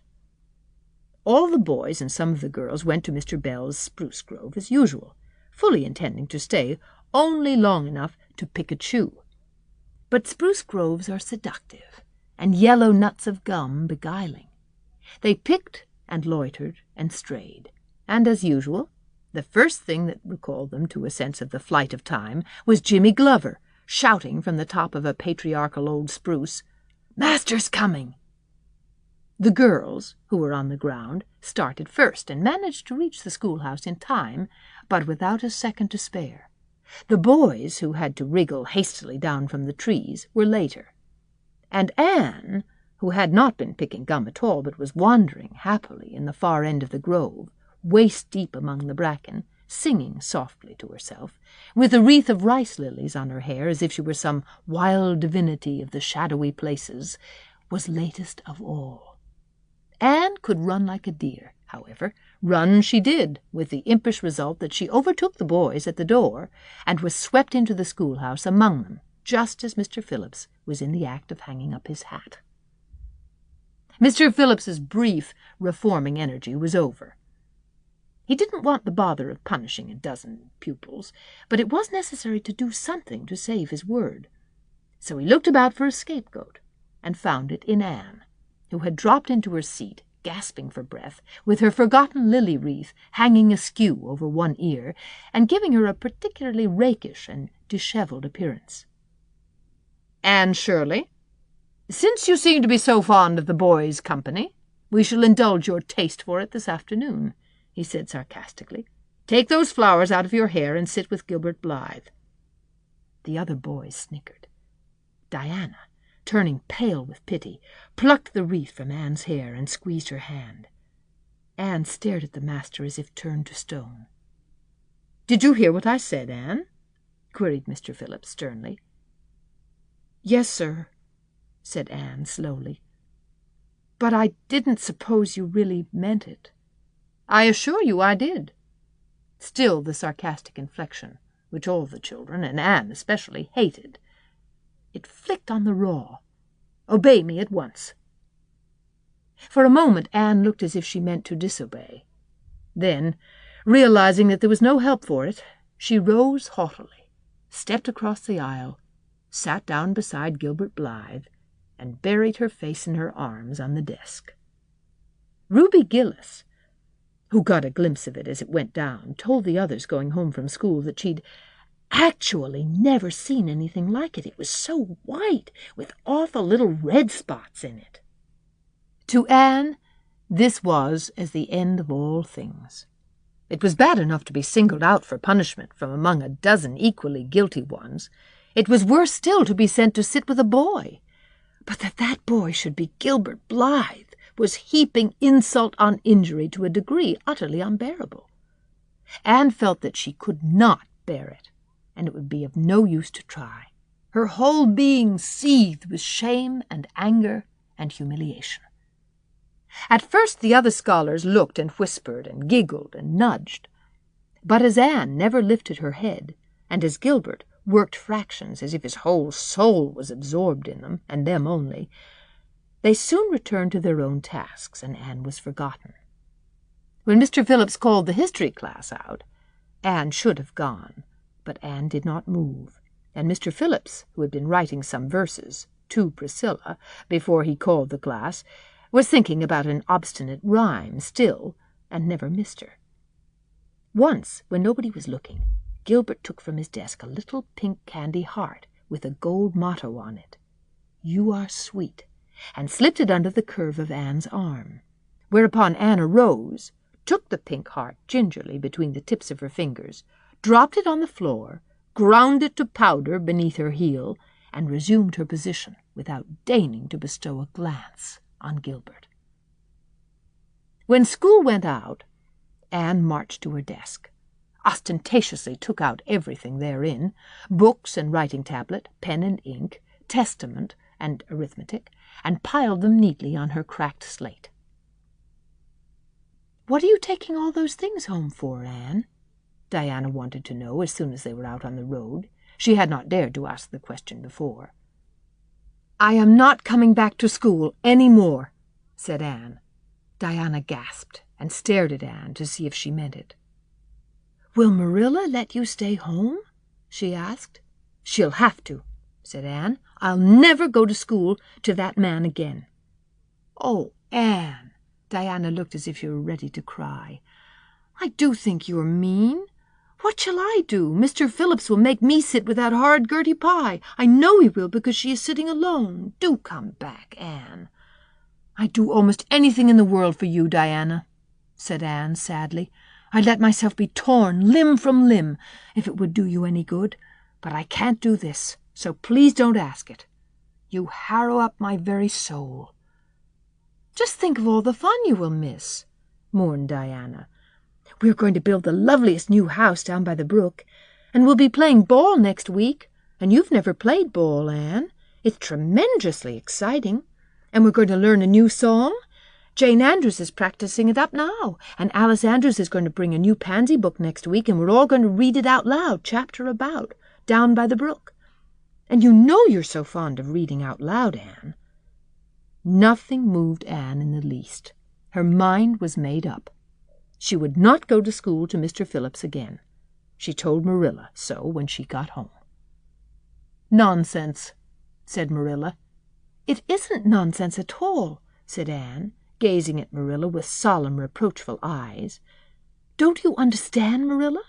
I've been insulted." "Insulted fiddlesticks! You'll go to school tomorrow as usual." "Oh, no." Anne shook her head gently. "I'm not going back, Marilla. I'll learn my lessons at home, and I'll be as good as I can be and hold my tongue all the time if it's possible at all, but I will not go back to school, I assure you." Marilla saw something remarkably like unyielding stubbornness looking out of Anne's small face. She understood that she would have trouble in overcoming it, but she resolved, wisely, to say nothing more just then. "I'll run down and see Rachel about it this evening," she thought. "There's no use reasoning with Anne now. She's too worked up, and I've an idea she can be awful stubborn if she takes the notion. Far as I can make out from her story, Mr. Phillips has been carrying matters with a rather high hand, but it would never do to say so to her. I'll just talk it over with Rachel. She's sent 10 children to school, and she ought to know something about it. She'll have heard the whole story, too, by this time." Marilla found Mrs. Lynde knitting quilts as industriously and cheerfully as usual. "I suppose you know what I've come about," she said, a little shamefacedly. Mrs. Rachel nodded. "About Anne's fuss in school, I reckon," she said. "Tilly Boulter was in on her way home from school and told me about it." "I don't know what to do with her," said Marilla. "She declares she won't go back to school. I never saw a child so worked up. I've been expecting trouble ever since she started to school. I knew things were going too smooth to last. She's so high-strung. What would you advise, Rachel?" "Well, since you've asked my advice, Marilla," said Mrs. Lynde amiably. Mrs. Lynde dearly loved to be asked for advice. "I'd just humor her a little at first, that's what I'd do. It's my belief that Mr. Phillips was in the wrong. Of course, it doesn't do to say so to the children, you know. And, of course, he did right to punish her yesterday for giving way to temper. But today it was different. The others who were late should have been punished as well as Anne, that's what. And I don't believe in making the girls sit with the boys for punishment. It isn't modest." Tilly Boulter was real indignant. She took Anne's part right through, and said all the scholars did, too. Anne seems real popular among them somehow. I never thought she'd take with them so well. "Then you really think I'd better let her stay home?" said Marilla in amazement. "Yes. That is, I wouldn't say school to her again until she said it herself. Depend upon it, Marilla, she'll cool off in a week or so and be ready enough to go back of her own accord, that's what. While if you were to make her go back right off, dear knows what freak or tantrum she'd take next, and make more trouble than ever. The less fuss made, the better, in my opinion. She won't miss much by not going to school, as far as that goes. Mr. Phillips isn't any good at all as a teacher. The order he keeps is scandalous, that's what, and he neglects the young fry and puts all his time on these big scholars he's getting ready for queens. He'd never have got the school for another year if his uncle hadn't been a trustee, the trustee, for he just leads the other two around by the nose, that's what. I declare I don't know what education in this island is coming to. Mrs. Lynde shook her head, as much as to say, if she were only at the head of the educational system of the province, things would be much better managed. Marilla took Rachel's advice, and not another word was said to Anne about going back to school. She learned her lessons at home, did her chores, and played with Diana in the chilly purple autumn twilights. But when she met Gilbert Blythe on the road or encountered him in Sunday school, she passed him by with an icy contempt that was no whit thawed by his evident desire to appease her. Even Diana's efforts as a peacemaker were of no avail. Anne had evidently made up her mind to hate Gilbert Blythe to the end of life. As much as she hated Gilbert, however, did she love Diana, with all the love of her passionate little heart, equally intense in its likes and dislikes. One evening Marilla, coming in from the orchard with a basket of apples, found Anne sitting alone by the east window in the twilight, crying bitterly. "Whatever's the matter now, Anne?" she asked. "It's about Diana," sobbed Anne luxuriously. "I love Diana so, Marilla. I cannot ever live without her. But I know very well when we grow up that Diana will get married and go away and leave me. And oh, what shall I do? I hate her husband. I just hate him furiously. I've been imagining it all out, the wedding and everything. Diana dressed in snowy garments, with a veil, and looking as beautiful and regal as a queen, and me the bridesmaid with a lovely dress, too, and puffed sleeves, but with a breaking heart hid beneath my smiling face. And then bidding Diana goodbye." Here Anne broke down entirely and wept with increasing bitterness. Marilla turned quickly away to hide her twitching face, but it was no use. She collapsed on the nearest chair and burst into such a hearty and unusual peal of laughter that Matthew, crossing the yard outside, halted in amazement. When had he heard Marilla laugh like that before? "Well, Anne Shirley," said Marilla as soon as she could speak, "if you must borrow trouble, for pity's sake borrow it handier home. I should think you had an imagination, sure enough." Chapter 16. Diana is invited to tea, with tragic results. October was a beautiful month at Green Gables, when the birches in the hollow turned as gold in the sunshine, and the maples behind the orchard were royal crimson, and the wild cherry trees along the lane put on the loveliest shades of dark red and bronzy green, while the fields sunned themselves in aftermaths. Anne revelled in the world of colour about her. "Oh, Marilla!" she exclaimed one Saturday morning, coming dancing in with her arms full of gorgeous boughs. "I'm so glad I live in a world where there are Octobers. It would be terrible if we just skipped from September to November, wouldn't it? Look at these maple branches. Don't they give you a thrill? Several thrills. I'm going to decorate my room with them." "Messy things," said Marilla, whose aesthetic sense was not noticeably developed. "You clutter up your room entirely too much with out-of-door stuff, Anne. Bedrooms were made to sleep in." "Oh, and dream in, too, Marilla. And you know one can dream so much better in a room where there are pretty things. I'm going to put these boughs in the old blue jug and set them on my table." "Mind you don't drop leaves all over the stairs, then." "I'm going to a meeting of the Aid Society at Carmody this afternoon, Anne, and I won't likely be home before dark. You'll have to get Matthew and Jerry their supper, so mind you don't forget to put the tea to draw until you sit down at the table, as you did last time." "It was dreadful of me to forget," said Anne apologetically, "but that was the afternoon I was trying to think of a name for Violet Vale, and it crowded other things out. Matthew was so good. He never scolded a bit. He put the tea down himself and said we could wait a while, as well as not. And I told him a lovely fairy story while we were waiting, so he didn't find the time long at all. It was a beautiful fairy story, Marilla. I forgot the end of it, so I made up an end for it myself, and Matthew said he couldn't tell where the joint came in." "Matthew would think it all right, Anne, if you took a notion to get up and have dinner in the middle of the night. But keep your wits about you this time. And I don't really know if I'm doing right. It may make you more addlepated than ever. But you can ask Diana to come over and spend the afternoon with you and have tea here." "Oh, Marilla!" Anne clasped her hands. "How perfectly lovely! You are able to imagine things after all, or else you'd never have understood how I've longed for that very thing. It will seem so nice and grown-uppish. No fear of my forgetting to put the tea to draw when I have company. Oh, Marilla, can I use the rosebud spray tea set?" "No, indeed. The rosebud tea set? Well, what next? You know I never use that except for the minister or the aides. You'll put down the old brown tea set. But you can open the little yellow crock of cherry preserves. It's time it was being used anyhow. I believe it's beginning to work. And you can cut some fruitcake and have some of the cookies and snaps." "I can just imagine myself sitting down at the head of the table and pouring out the tea," said Anne, shutting her eyes ecstatically, "and asking Diana if she takes sugar. I know she doesn't, but of course I'll ask her, just as if I didn't know. And then pressing her to take another piece of fruitcake and another helping of preserves. Oh, Marilla, it's a wonderful sensation just to think of it.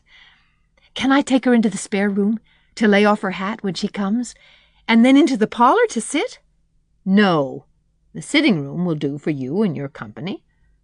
But there's a bottle half full of raspberry cordial that was left over from the church social the other night. It's on the second shelf of the sitting-room closet, and you and Diana can have it if you like, and a cookie to eat with it along in the afternoon, for I dare say Matthew will be late coming in to tea since he's hauling potatoes to the vessel." Anne flew down to the hollow, past the Dryad's bubble, and up the spruce path to Orchard Slope to ask Diana to tea. As a result, just after Marilla had driven off to Carmody, Diana came over, dressed in her second-best dress and looking exactly as it is proper to look when asked out to tea. At other times she was wont to run into the kitchen without knocking, but now she knocked primly at the front door. And when Anne, dressed in her second-best, as primly opened it, both little girls shook hands as gravely as if they had never met before. This unnatural solemnity lasted until after Diana had been taken to the east gable to lay off her hat, and then had sat for 10 minutes in the sitting-room, toes in position. "How is your mother?" inquired Anne politely, just as if she had not seen Mrs. Barry picking apples that morning in excellent health and spirits. "She is very well, thank you. I suppose Mr. Cuthbert is hauling potatoes to the lily sands this afternoon, is he?" said Diana, who had ridden down to Mr. Harmon Andrews that morning in Matthew's cart. "Yes, our potato crop is very good this year. I hope your father's potato crop is good, too." "It is fairly good, thank you." "Have you picked many of your apples yet?" "Oh, ever so many," said Anne, forgetting to be dignified and jumping up quickly. "Let's go out to the orchard and get some of the red sweetings, Diana. Marilla says we can have all that are left on the tree. Marilla is a very generous woman. She said we could have fruitcake and cherry preserves for tea.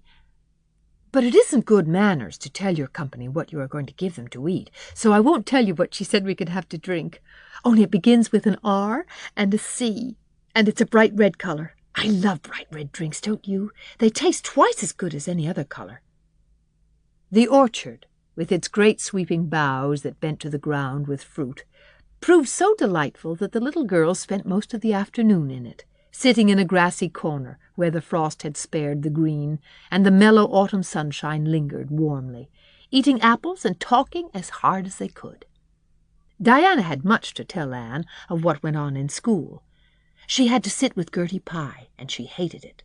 Gertie squeaked her pencil all the time, and it just made her, Diana's, blood run cold. Ruby Gillis had charmed all her warts away, true's you live, with a magic pebble that old Mary Joe from the creek gave her. You had to rub the warts with the pebble and then throw it away over your left shoulder at the time of the new moon, and the warts would all go. Charlie Sloane's name was written up with M. White's on the porch wall, and M. White was awful mad about it. Sam Bolter had sassed Mr. Phillips in class, and Mr. Phillips whipped him, and Sam's father came down to the school and dared Mr. Phillips to lay a hand on one of his children again. And Mattie Andrews had a new red hood and a blue crossover with tassels on it, and the airs she put on about it were perfectly sickening. And Lizzie Wright didn't speak to Mamie Wilson because Mamie Wilson's grown-up sister had cut out Lizzie Wright's grown-up sister with her bow. And everybody missed Anne so and wished she'd come to school again. And Gilbert Blythe. But Anne didn't want to hear about Gilbert Blythe. She jumped up hurriedly and said, suppose they go in and have some raspberry cordial. Anne looked on the second shelf of the sitting-room pantry, but there was no bottle of raspberry cordial there. Search revealed it away back on the top shelf. Anne put it on a tray and set it on the table with a tumbler. "Now, please, help yourself, Diana," she said politely. "I don't believe I'll have any just now. I don't feel as if I wanted any after all those apples." Diana poured herself out a tumblerful, looked at its bright red hue admiringly, and then sipped it daintily. "That's awfully nice raspberry cordial, Anne," she said. "I didn't know raspberry cordial was so nice." "I'm real glad you like it. Take as much as you want. I'm going to run out and stir the fire up. There are so many responsibilities on a person's mind when they're keeping house, isn't there?" When Anne came back from the kitchen, Diana was drinking her second glassful of cordial, and being entreated thereto by Anne. She offered no particular objection to the drinking of a third. The tumblerfuls were generous ones, and the raspberry cordial was certainly very nice. "The nicest I ever drank," said Diana. "It's ever so much nicer than Mrs. Lynde's, although she brags of hers so much. It doesn't taste a bit like hers." "I should think Marilla's raspberry cordial would probably be much nicer than Mrs. Lynde's," said Anne loyally. "Marilla is a famous cook. She's trying to teach me to cook, but I assure you, Diana, it is uphill work. There's so little scope for imagination in cookery. You just have to go by rules. The last time I made a cake, I forgot to put the flour in. I was thinking the loveliest story about you and me, Diana. I thought you were desperately ill with smallpox, and everybody deserted you. But I went boldly to your bedside and nursed you back to life. And then I took the smallpox and died, and I was buried under those poplar trees in the graveyard, and you planted a rose bush by my grave and watered it with your tears. And you never, never forgot the friend of your youth who sacrificed her life for you. Oh, it was such a pathetic tale, Diana. The tears just rained down over my cheeks while I mixed the cake. But I forgot the flour, and the cake was a dismal failure. Flour is so essential to cakes, you know. Marilla was very cross, and I don't wonder. I'm a great trial to her. She was terribly mortified about the pudding sauce last week. We had a plum pudding for dinner on Tuesday, and there was half the pudding and a pitcherful of sauce left over. Marilla said there was enough for another dinner and told me to set it on the pantry shelf and cover it. I meant to cover it, just as much as could be, Diana, but when I carried it in, I was imagining I was a nun. Of course I'm a Protestant, but I imagined I was a Catholic, taking the veil to bury a broken heart in cloistered seclusion, and I forgot all about covering the pudding sauce. I thought of it next morning and ran to the pantry. Diana, fancy, if you can, my extreme horror at finding a mouse drowned in that pudding sauce. I lifted the mouse out with a spoon and threw it out in the yard, and then I washed the spoon in 3 waters. Marilla was out milking, and I fully intended to ask her when she came in if I'd give the sauce to the pigs. But when she did come in, I was imagining that I was a frost fairy going through the woods, turning the trees red and yellow, whichever they wanted to be. So I never thought about the pudding sauce again, and Marilla sent me out to pick apples. Well, Mr. and Mrs. Chester Ross from Spencervale came here that morning. You know they are very stylish people, especially Mrs. Chester Ross. When Marilla called me in, dinner was all ready and everybody was at the table. I tried to be as polite and dignified as I could be, for I wanted Mrs. Chester Ross to think I was a ladylike little girl, even if I wasn't pretty.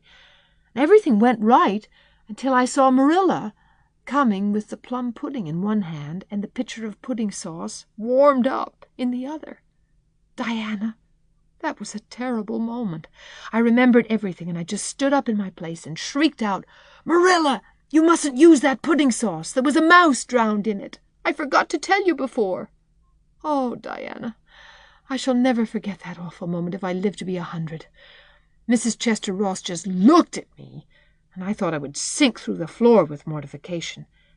She is such a perfect housekeeper, and fancy what she must have thought of us.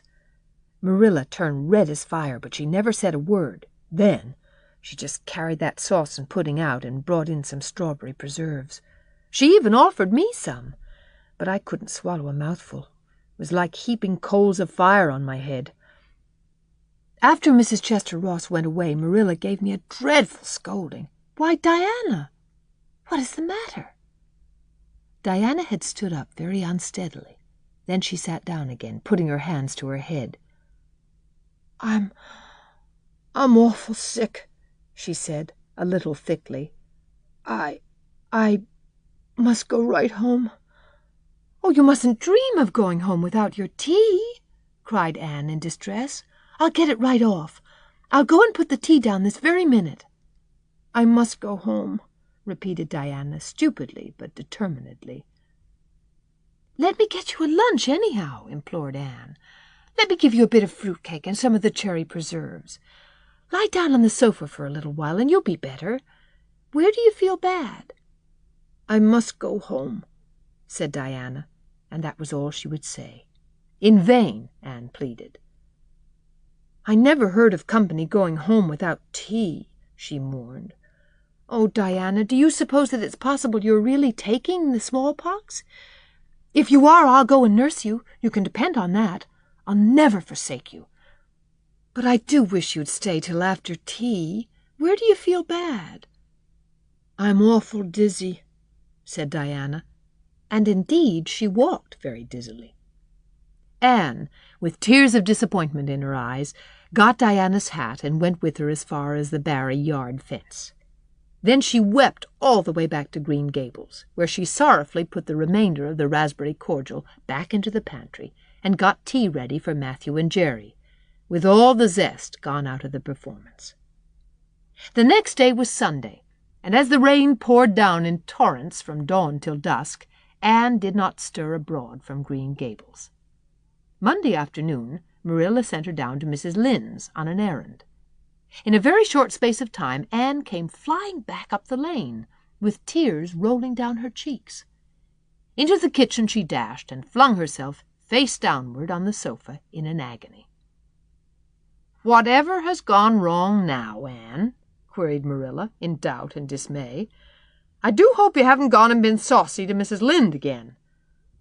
No answer from Anne save more tears and stormier sobs. "Anne Shirley, when I ask you a question, I want to be answered. Sit right up this very minute and tell me what you are crying about." Anne sat up, tragedy personified. "Mrs. Lynde was up to see Mrs. Barry today, and Mrs. Barry was in an awful state," she wailed. "She says that I set Diana drunk Saturday and sent her home in a disgraceful condition. And she says I must be a thoroughly bad, wicked little girl, and she's never going to let Diana play with me again. Oh, Marilla, I'm just overcome with woe."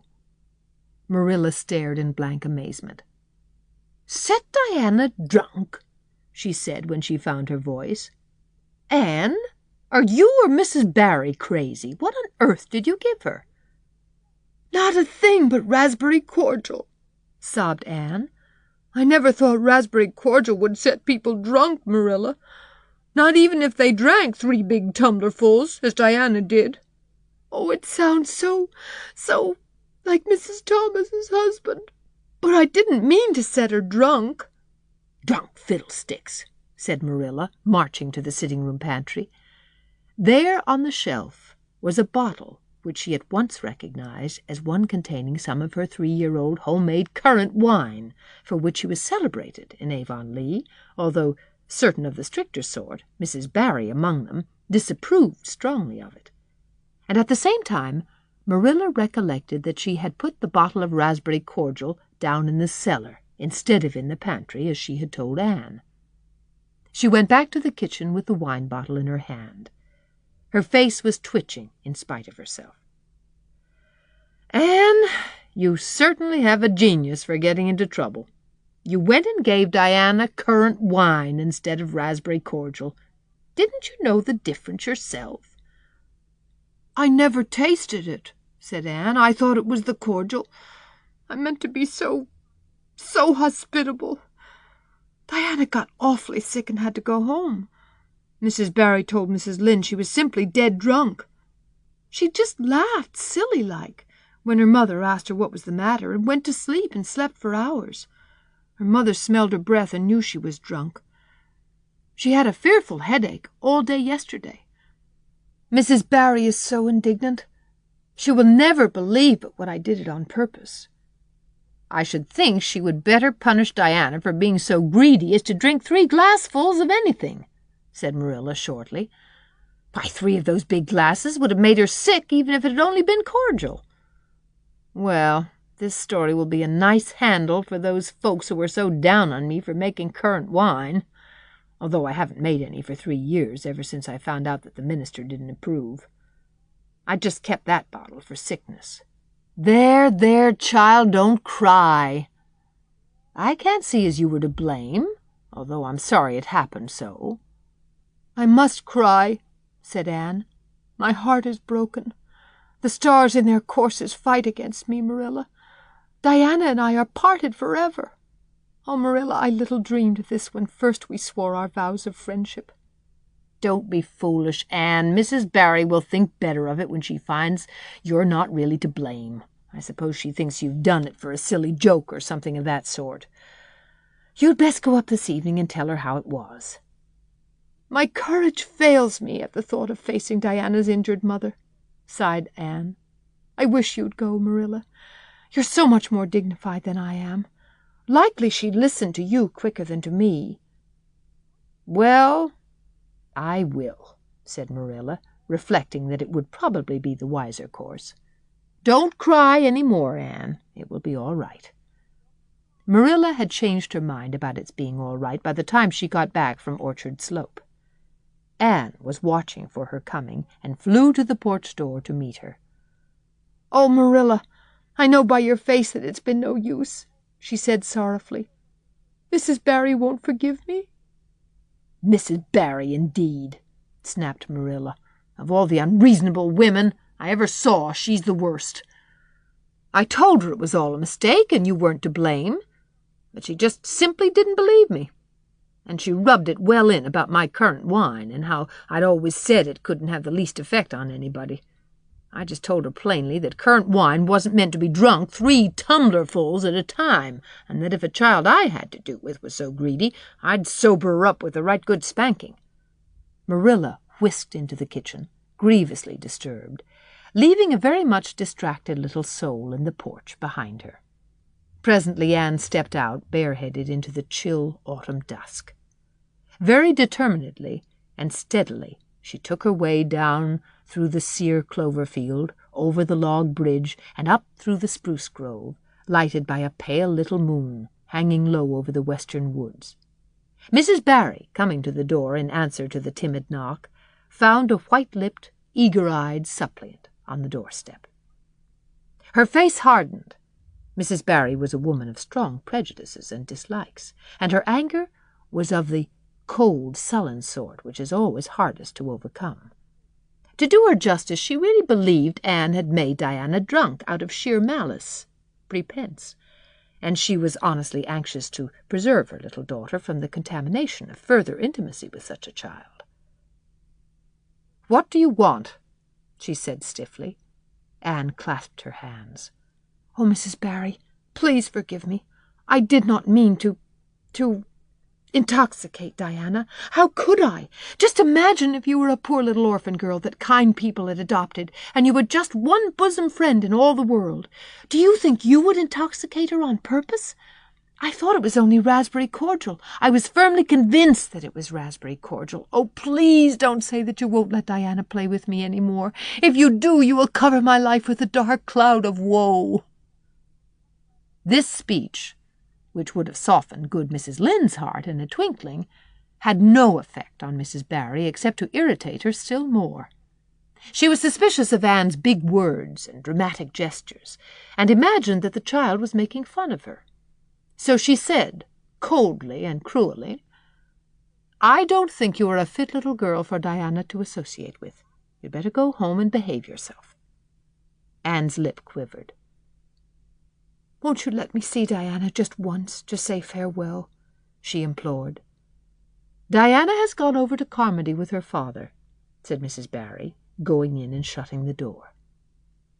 Anne went back to Green Gables, calm with despair. "My last hope is gone," she told Marilla. "I went up and saw Mrs. Barry myself, and she treated me very insultingly. Marilla, I do not think she is a well-bred woman. There is nothing more to do except to pray. And I haven't much hope that that'll do much good, because, Marilla, I do not believe that God himself can do very much with such an obstinate person as Mrs. Barry." "Anne, you shouldn't say such things," rebuked Marilla, striving to overcome that unholy tendency to laughter which she was dismayed to find growing upon her. And indeed, when she told the whole story to Matthew that night, she did laugh heartily over Anne's tribulations. But when she slipped into the east gable before going to bed and found that Anne had cried herself to sleep, an unaccustomed softness crept into her face. "Poor little soul," she murmured, lifting a loose curl of hair from the child's tear-stained face. Then she bent down and kissed the flushed cheek on the pillow. Chapter 17. A New Interest in Life. The next afternoon, Anne, bending over her patchwork at the kitchen window, happened to glance out and beheld Diana down by the Dryad's bubble, beckoning mysteriously. In a trice, Anne was out of the house and flying down to the hollow, astonishment and hope struggling in her expressive eyes. But the hope faded when she saw Diana's dejected countenance. "Your mother hasn't relented?" she gasped. Diana shook her head mournfully. "No. And oh, Anne, she says I'm never to play with you again. I've cried, and I told her it wasn't your fault, but it wasn't any use. I had ever such a time coaxing her to let me come down and say goodbye to you. She said I was only to stay 10 minutes, and she's timing me by the clock." 10 minutes isn't very long to say an eternal farewell in," said Anne tearfully. "Oh, Diana, will you promise faithfully never to forget me, the friend of your youth, no matter what dearer friends may caress thee?" "Indeed I will," sobbed Diana, "and I'll never have another bosom friend. I don't want to have. I couldn't love anybody as I love you." "Oh, Diana," cried Anne, clasping her hands, "do you love me?" "Why, of course I do. Didn't you know that?" "No." Anne drew a long breath. "I thought you liked me, of course, but I never hoped you loved me. Why, Diana, I don't think anybody could love me. Nobody ever has loved me since I can remember. Oh, this is wonderful. It's a ray of light which will forever shine on the darkness of a path severed from thee, Diana. Oh, just say it once again." "I love you devotedly, Anne," said Diana staunchly, "and I always will. You may be sure of that." "And I will always love thee, Diana," said Anne, solemnly extending her hand. "In the years to come thy memory will shine like a star over my lonely life, as that last story we read together says. Diana, wilt thou give me a lock of thy jet-black tresses in parting, to treasure forevermore?" "Have you got anything to cut it with?" queried Diana, wiping away the tears which Anne's affecting accents had caused to flow afresh, and returning to practicalities. "Yes, I've got my patchwork scissors in my apron pocket, fortunately," said Anne. She solemnly clipped one of Diana's curls. "Fare thee well, my beloved friend. Henceforth we must be as strangers, though living side by side, but my heart will ever be faithful to thee." Anne stood and watched Diana out of sight, mournfully waving her hand to the latter whenever she turned to look back. Then she returned to the house, not a little consoled for the time being by this romantic parting. "It is all over, she informed Marilla. "I shall never have another friend. I'm really worse off than ever before, for I haven't Katie Maurice and Violetta now, and even if I had, it wouldn't be the same. Somehow, little dream girls are not satisfying after a real friend. Diana and I had such an affecting farewell down by the spring. It will be sacred in my memory forever. I used the most pathetic language I could think of, and said thou and thee. Thou and thee seem so much more romantic than you. Diana gave me a lock of her hair, and I'm going to sew it up in a little bag and wear it around my neck all my life. Please see that it is buried with me, for I don't believe I'll live very long. Perhaps when she sees me lying cold and dead before her, Mrs. Barry may feel remorse for what she has done, and will let Diana come to my funeral." "I don't think there's much fear of your dying of grief as long as you can talk, Anne," said Marilla unsympathetically. The following Monday, Anne surprised Marilla by coming down from her room with her basket of books on her arm and her lips primmed up into a line of determination. "I'm going back to school," she announced. "That is all there is left in life for me, now that my friend has been ruthlessly torn from me. In school I can look at her and muse over days departed." "You'd better muse over your lessons and sums," said Marilla, concealing her delight at this development of the situation. "If you're going back to school, I hope we'll hear no more of breaking slates over people's heads and such carryings on. Behave yourself and do just what your teacher tells you." "I'll try to be a model pupil," agreed Anne dolefully. "There won't be much fun in it, I expect. Mr. Phillips said Minnie Andrews was a model pupil, and there isn't a spark of imagination or life in her. She is just dull and poky and never seems to have a good time. But I feel so depressed that perhaps it will come easy to me now. I'm going round by the road. I couldn't bear to go by the birch path all alone. I should weep bitter tears if I did." Anne was welcomed back to school with open arms. Her imagination had been sorely missed in games, her voice in the singing, and her dramatic ability in the perusal aloud of books at dinner hour. Ruby Gillis smuggled 3 blue plums over to her during Testament reading. Ella May Macpherson gave her an enormous yellow pansy cut from the covers of a floral catalogue, a species of desk decoration much prized in Avonlea school. Sophia Sloane offered to teach her a perfectly elegant new pattern of knit lace, so nice for trimming aprons. Katie Bolter gave her a perfume bottle to keep slate water in, and Julia Bell copied carefully on a piece of pale pink paper, scalloped on the edges, the following effusion. To Anne, when twilight drops her curtain down and pins it with a star, remember that you have a friend, though she may wander far. "It's so nice to be appreciated," sighed Anne rapturously to Marilla that night. The girls were not the only scholars who appreciated her.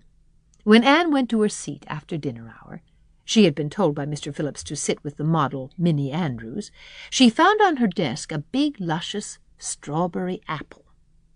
Anne caught it up, all ready to take a bite, when she remembered that the only place in Avonlea where strawberry apples grew was in the old Blythe orchard on the other side of the Lake of Shining Waters. Anne dropped the apple as if it were a red-hot coal, and ostentatiously wiped her fingers on her handkerchief. The apple lay untouched on her desk until the next morning, when little Timothy Andrews, who swept the school and kindled the fire, annexed it as one of his perquisites. Charlie Sloane's slate pencil, gorgeously bedizened with striped red and yellow paper, costing 2 cents where ordinary pencils cost only 1, which he sent up to her after dinner hour, met with a more favorable reception.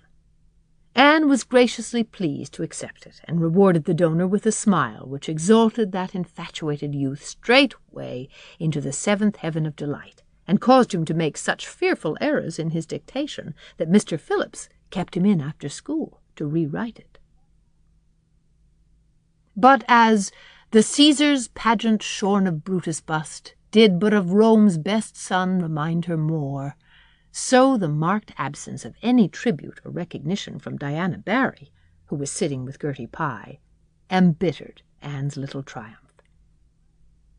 "Diana might have smiled at me once, I think," she mourned to Marilla that night.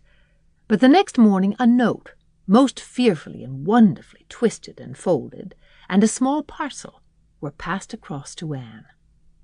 "Dear Anne," ran the former, "Mother says I'm not to play with you or talk to you even in school.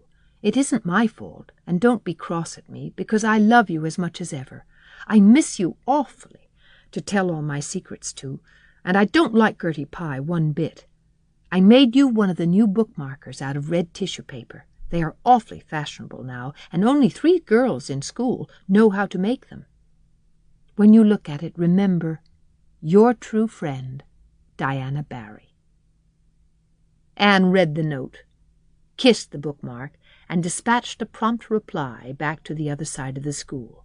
"My own darling Diana, of course I am not cross at you because you have to obey your mother. Our spirits can commune. I shall keep your lovely present forever. Minnie Andrews is a very nice little girl, although she has no imagination. But after having been Diana's bosom friend, I cannot be Minnie's. Please excuse mistakes because my spelling isn't very good yet, although much improved. Yours until death us do part, Anne or Cordelia Shirley. P.S. I shall sleep with your letter under my pillow tonight. A. or C.S." Marilla pessimistically expected more trouble, since Anne had again begun to go to school, but none developed. Perhaps Anne caught something of the model spirit from Minnie Andrews. At least she got on very well with Mr. Phillips thenceforth. She flung herself into her studies heart and soul, determined not to be outdone in any class by Gilbert Blythe. The rivalry between them was soon apparent. It was entirely good-natured on Gilbert's side, but it is much to be feared that the same thing cannot be said of Anne, who had certainly an unpraiseworthy tenacity for holding grudges. She was as intense in her hatreds as in her loves. She would not stoop to admit that she meant to rival Gilbert in schoolwork, because that would have been to acknowledge his existence, which Anne persistently ignored. But the rivalry was there, and honors fluctuated between them. Now Gilbert was head of the spelling class. Now Anne, with a toss of her long red braids, spelled him down. One morning Gilbert had all his sums done correctly and had his name written on the blackboard on the roll of honor. The next morning Anne, having wrestled wildly with decimals the entire evening before, would be first. One awful day there were ties, and their names were written up together. That was almost as bad as a take notice, and Anne's mortification was as evident as Gilbert's satisfaction. When the written examinations at the end of each month were held, the suspense was terrible. The first month, Gilbert came out 3 marks ahead. The second, Anne beat him by 5. But her triumph was marred by the fact that Gilbert congratulated her heartily before the whole school. It would have been ever so much sweeter to her if he had felt the sting of his defeat. Mr. Phillips might not be a very good teacher, but a pupil so inflexibly determined on learning as Anne was could hardly escape making progress under any kind of a teacher. By the end of the term, Anne and Gilbert were both promoted into the 5th class and allowed to begin studying the elements of the branches, by which Latin, geometry, French, and algebra were meant. In geometry, Anne met her Waterloo. "It's perfectly awful stuff, Marilla," she groaned. "I'm sure I'll never be able to make head or tail of it. There is no scope for imagination in it at all. Mr. Phillips says I'm the worst dunce he ever saw at it. And some of the others are so smart at it. It is extremely mortifying, Marilla. Even Diana gets along better than I do. But I don't mind being beaten by Diana.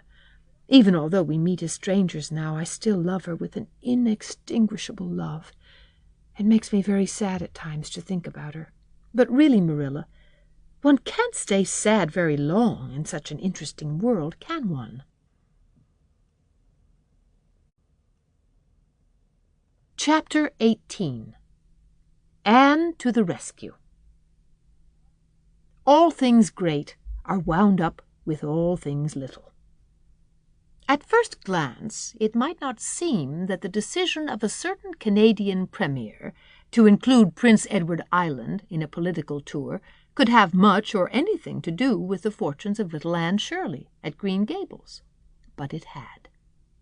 It was in January the Premier came to address his loyal supporters and such of his non-supporters as chose to be present at the monster mass meeting held in Charlottetown. Most of the Avonlea people were on the Premier's side of politics. Hence, on the night of the meeting, nearly all the men and a goodly portion of the women had gone to town, 30 miles away. Mrs. Rachel Lynde had gone, too. Mrs. Rachel Lynde was a red-hot politician and couldn't have believed that the political rally could be carried through without her, although she was on the opposite side of politics. So she went to town and took her husband, Thomas would be useful in looking after the horse, and Marilla Cuthbert with her. Marilla had a sneaking interest in politics herself, and as she thought it might be her only chance to see a real live Premier, she promptly took it, leaving Anne and Matthew to keep house until her return the following day. Hence, while Marilla and Mrs. Rachel were enjoying themselves hugely at the mass meeting, Anne and Matthew had the cheerful kitchen at Green Gables all to themselves. A bright fire was glowing in the old-fashioned Waterloo stove, and blue-white frost crystals were shining on the window panes.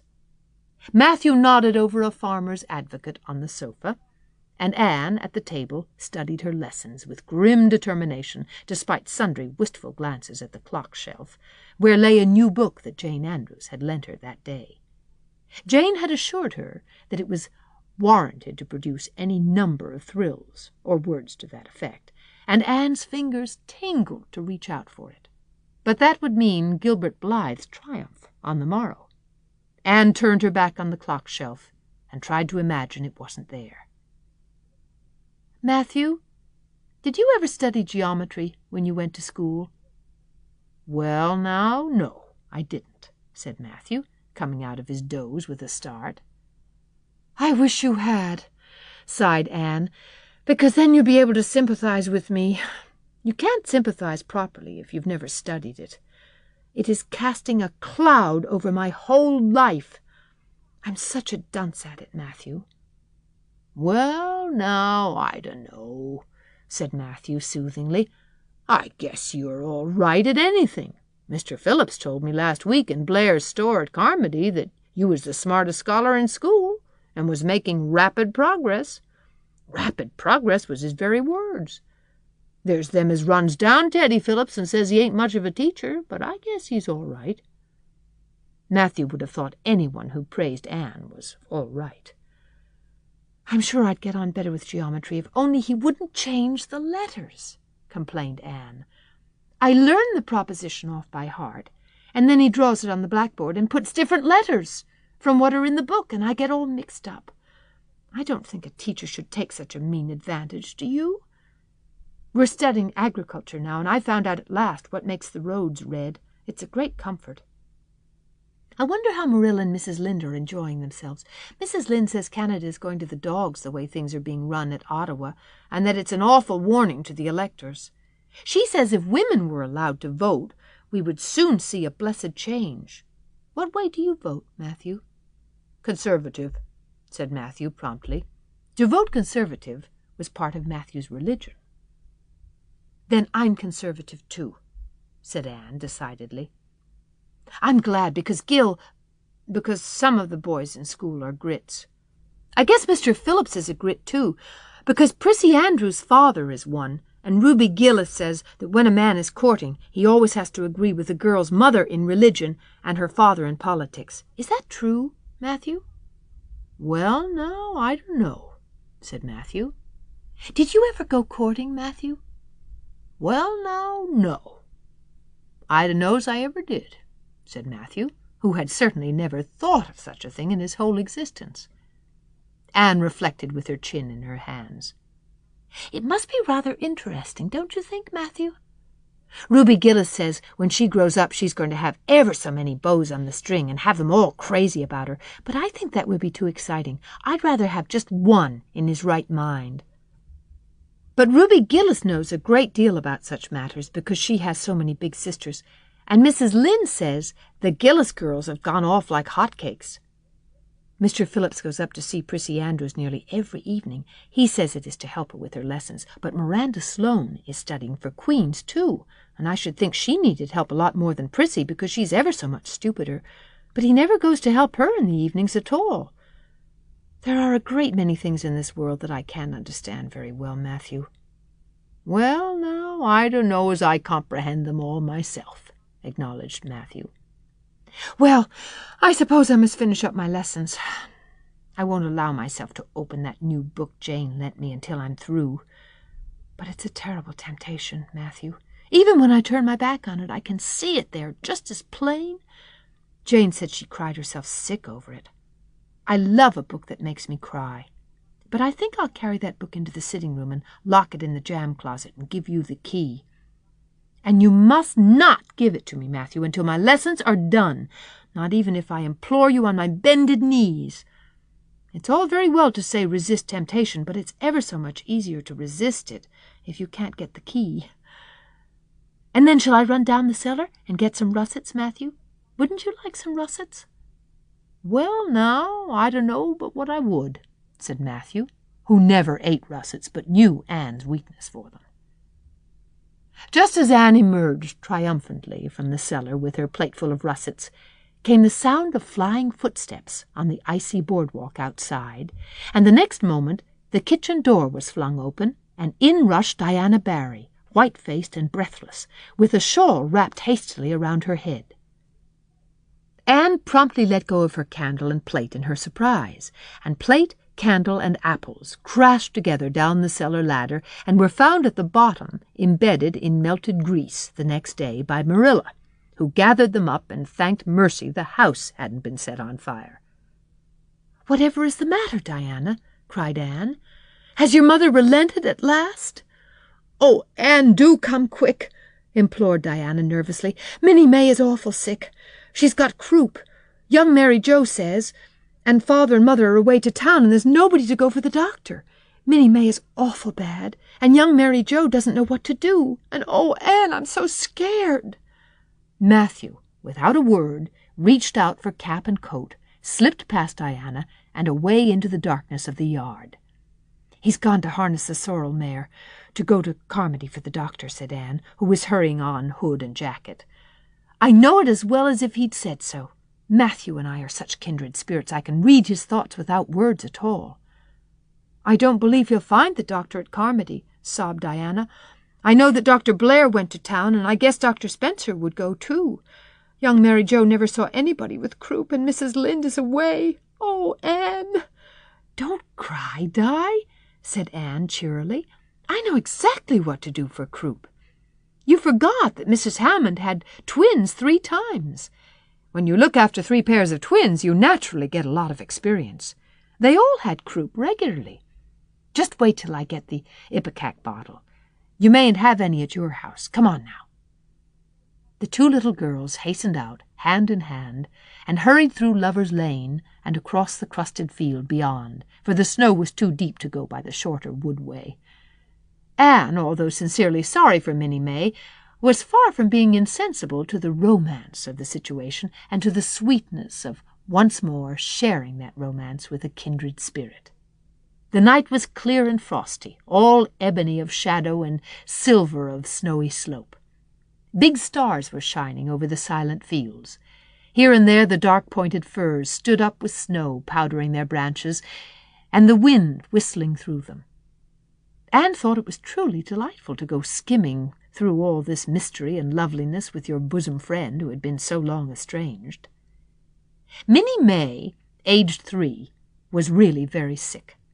She lay on the kitchen sofa, feverish and restless, while her hoarse breathing could be heard all over the house. Young Mary Joe, a buxom, broad-faced French girl from the creek, whom Mrs. Barry had engaged to stay with the children during her absence, was helpless and bewildered, quite incapable of thinking what to do, or doing it if she thought of it. Anne went to work with skill and promptness. "Minnie May has croup all right. She's pretty bad, but I've seen them worse.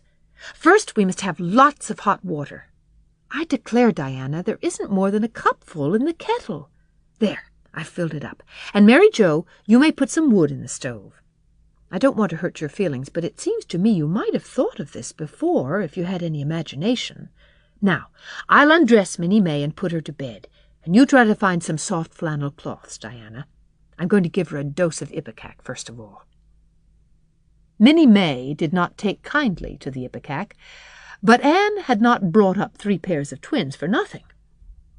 Down that ipecac went, not only once, but many times during the long, anxious night, when the 2 little girls worked patiently over the suffering Minnie May, and young Mary Joe, honestly anxious to do all she could, kept on a roaring fire and heated more water than would have been needed for a hospital of croupy babies.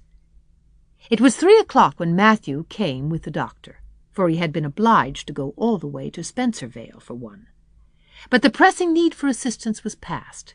Minnie May was much better and was sleeping soundly. "I was awfully near giving up in despair," explained Anne. "She got worse and worse until she was sicker than ever the Hammond twins were, even the last pair. I actually thought she was going to choke to death. I gave her every drop of ipecac in that bottle, and when the last dose went down, I said to myself, not to Diana or young Mary Joe, because I didn't want to worry them any more than they were worried, but I had to say it to myself just to relieve my feelings. This is the last lingering hope, and I fear 'tis a vain one. But in about 3 minutes she coughed up the phlegm and began to get better right away. You must just imagine my relief, Doctor, because I can't express it in words. You know there are some things that cannot be expressed in words." "Yes, I know," nodded the doctor.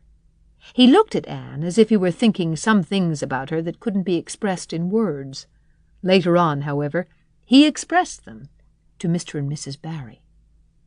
"That little red-headed girl they have over at Cuthbert's is as smart as they make 'em.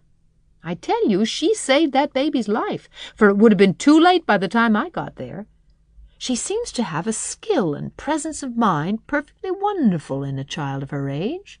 I never saw anything like the eyes of her when she was explaining the case out to me."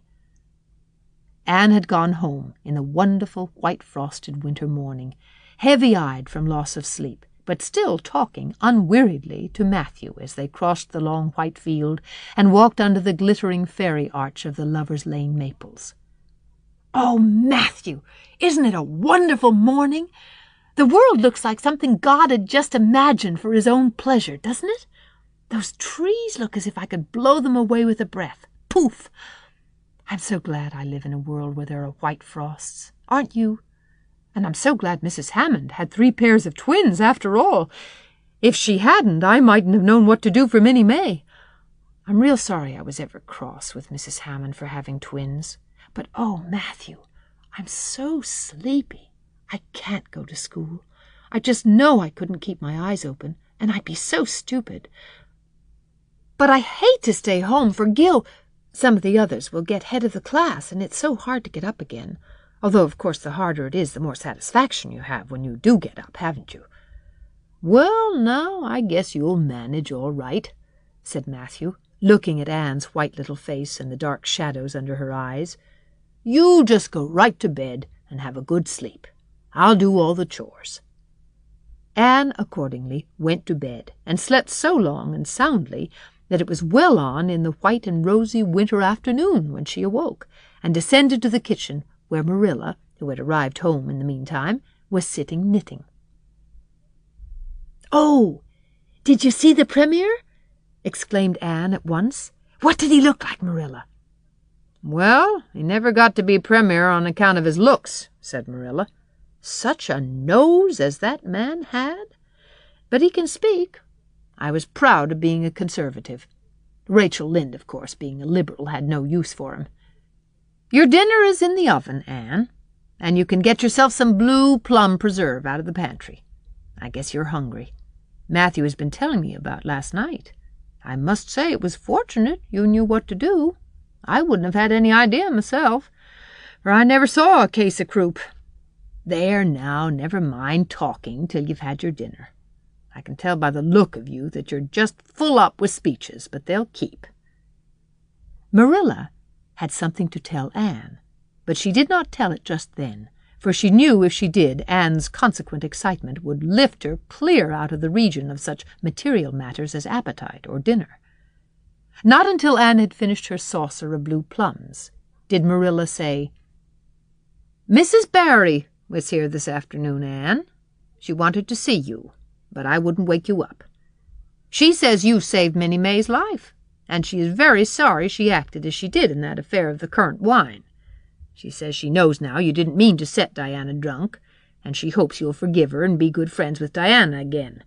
You're to go over this evening, if you like, for Diana can't stir outside the door on account of a bad cold she caught last night. Now, Anne Shirley, for pity's sake, don't fly clean up into the air." The warning seemed not unnecessary, so uplifted and aerial was Anne's expression and attitude as she sprang to her feet, her face irradiated with the flame of her spirit. "Oh, Marilla, can I go right now? Without washing my dishes? I'll wash them when I come back. But I cannot tie myself down to anything so unromantic as dishwashing at this thrilling moment." "Yes, yes, run along," said Marilla indulgently. "Anne Shirley, are you crazy? Come back this instant and put something on you. I might as well call to the wind. She's gone without a cap or wrap. Look at her, tearing through the orchard with her hair streaming. It'll be a mercy if she doesn't catch her death of cold." Anne came dancing home in the purple winter twilight across the snowy places. Afar in the southwest was the great shimmering pearl-like sparkle of an evening star in a sky that was pale golden and ethereal rose over gleaming white spaces and dark glens of spruce.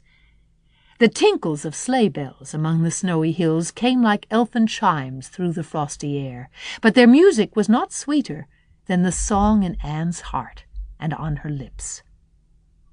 "You see before you a perfectly happy person, Marilla," she announced. "I'm perfectly happy. Yes, in spite of my red hair. Just at present I have a soul above red hair. Mrs. Barry kissed me and cried and said she was so sorry and she could never repay me.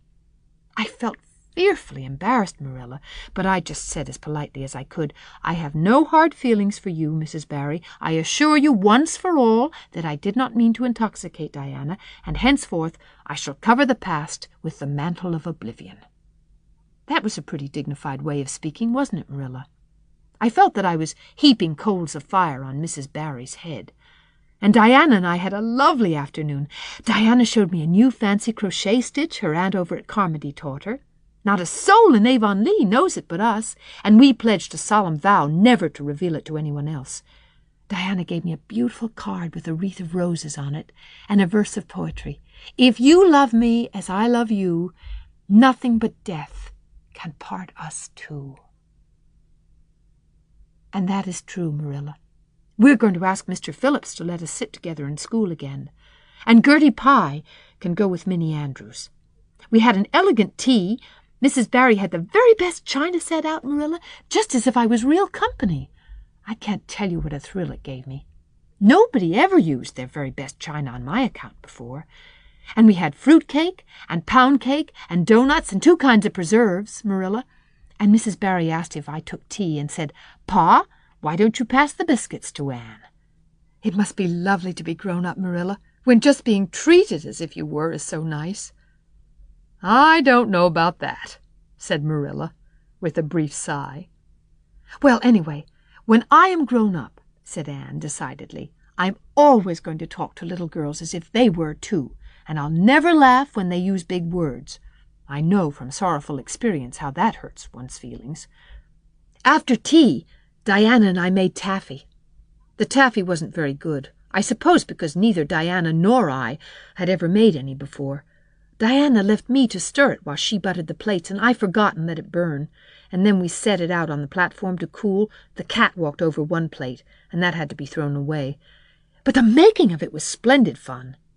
Then, when I came home, Mrs. Barry asked me to come over as often as I could, and Diana stood at the window and threw kisses to me, all the way down to Lover's Lane. I assure you, Marilla, that I feel like praying tonight, and I'm going to think out a special brand-new prayer in honor of the occasion." Chapter 19. A Concert, a Catastrophe, and a confession. "Marilla, can I go over to see Diana just for a minute?" asked Anne, running breathlessly down from the east gable one February evening. "I don't see what you want to be traipsing about after dark for," said Marilla shortly. "You and Diana walked home from school together and then stood down there in the snow for half an hour more, your tongues going the whole blessed time, clickety-clack, so I don't think you're very badly off to see her again." "But she wants to see me," pleaded Anne. "She has something very important to tell me." "How do you know she has?" "Because she just signaled to me from her window. We have arranged a way to signal with our candles and cardboard. We set the candle on the windowsill and make flashes by passing the cardboard back and forth. So many flashes mean a certain thing. It was my idea, Marilla." "I'll warrant you it was," said Marilla emphatically. "And the next thing you'll be setting fire to the curtains with your signaling nonsense." "Oh, we're very careful, Marilla. And it's so interesting. 2 flashes mean, 'Are you there?' 3 mean yes, and 4 no. 5 mean, 'Come over as soon as possible because I have something important to reveal.' Diana has just signaled 5 flashes, and I'm really suffering to know what it is." "Well, you needn't suffer any longer," said Marilla sarcastically. "You can go, but you're to be back here in just 10 minutes. Remember that." Anne did remember it, and was back in the stipulated time, although probably no mortal will ever know just what it cost her to confine the discussion of Diana's important communication within the limits of 10 minutes. But at least she had made good use of them. "Oh, Marilla, what do you think? You know tomorrow is Diana's birthday. Well, her mother told her she could ask me to go home with her from school and stay all night with her. And her cousins are coming over from Newbridge in a big pung sleigh to go to the debating club concert at the hall tomorrow night. And they're going to take Diana and me to the concert. If you'll let me go, that is. You will, won't you, Marilla? Oh, I feel so excited." "You can calm down, then, because you're not going. You're better at home in your own bed. And as for that club concert, it's all nonsense, and little girls should not be allowed to go out to such places at all." "I'm sure the debating club is a most respectable affair," pleaded Anne. "I'm not saying it isn't, but you're not going to begin gadding about to concerts and staying out all hours of the night. Pretty doings for children. I'm surprised at Mrs. Barry's letting Diana go." "But it's such a very special occasion," mourned Anne, on the verge of tears. "Diana has only one birthday in a year. It isn't as if birthdays were common things, Marilla. Prissy Andrews is going to recite 'Curfew Must Not Ring' tonight. That is such a good moral piece, Marilla. I'm sure it would do me lots of good to hear it. And the choir are going to sing 4 lovely pathetic songs that are pretty near as good as hymns. And, oh, Marilla, the minister is going to take part. Yes, indeed he is. He's going to give an address. That will be just about the same thing as a sermon. Please, mayn't I go, Marilla?" "You heard what I said, Anne, didn't you? Take off your boots now and go to bed. It's past 8. "There's just one more thing, Marilla," said Anne, with the air of producing the last shot in her locker. "Mrs. Barry told Diana that we might sleep in the spare-room bed. Think of the honor of your little Anne being put in the spare-room bed." "It's an honor you'll have to get along without. Go to bed, Anne, and don't let me hear another word out of you." When Anne, with tears rolling over her cheeks, had gone sorrowfully upstairs, Matthew, who had been apparently sound asleep on the lounge during the whole dialogue, opened his eyes and said decidedly, "Well, now, Marilla, I think you ought to let Anne go." "I don't, then," retorted Marilla. "Who's bringing this child up, Matthew, you or me?" "Well, now, you," admitted Matthew. "Don't interfere, then." "Well, now, I ain't interfering. It ain't interfering to have your own opinion, and my opinion is that you ought to let Anne go." "You'd think I ought to let Anne go to the moon if she took the notion, I've no doubt," was Marilla's amiable rejoinder. "I might have let her spend the night with Diana, if that was all, but I don't approve of this concert plan. She'd go there and catch cold like as not, and have her head filled up with nonsense and excitement. It would unsettle her for a week. I understand that child's disposition and what's good for it better than you, Matthew." "I think you ought to let Anne go," repeated Matthew firmly. Argument was not his strong point, but holding fast to his opinion certainly was. Marilla gave a gasp of helplessness and took refuge in silence.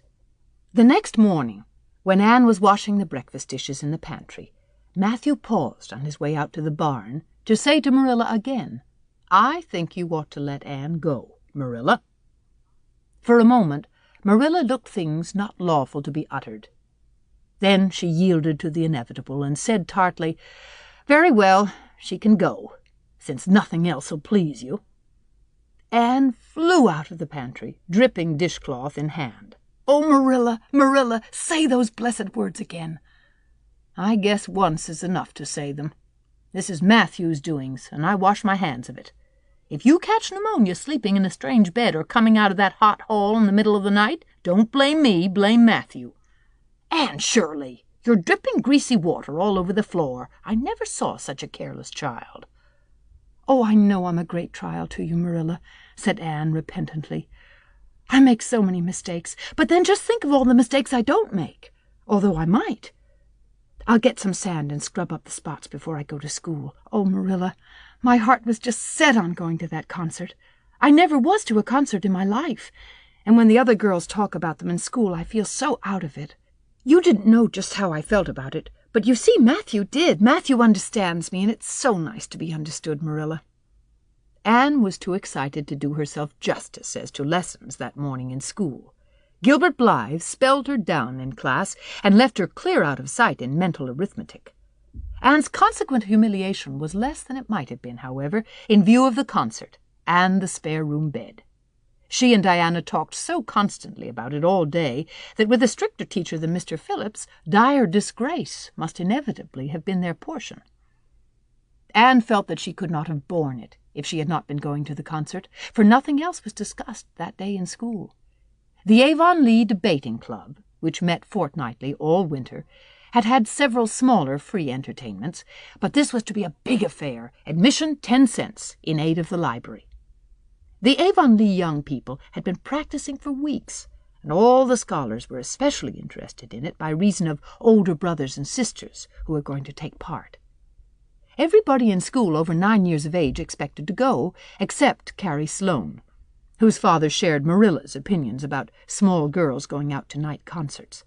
Carrie Sloane cried into her grammar all the afternoon and felt that life was not worth living. For Anne, the real excitement began with the dismissal of school, and increased therefrom in crescendo until it reached to a crash of positive ecstasy in the concert itself.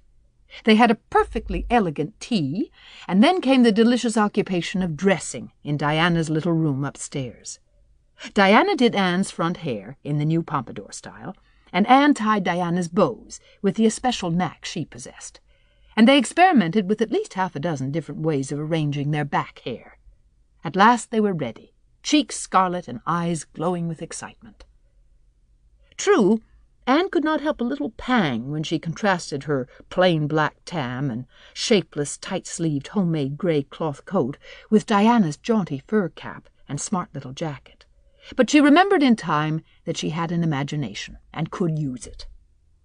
Then Diana's cousins, the Murrays from Newbridge, came. They all crowded into the big pung sleigh, among straw and furry robes.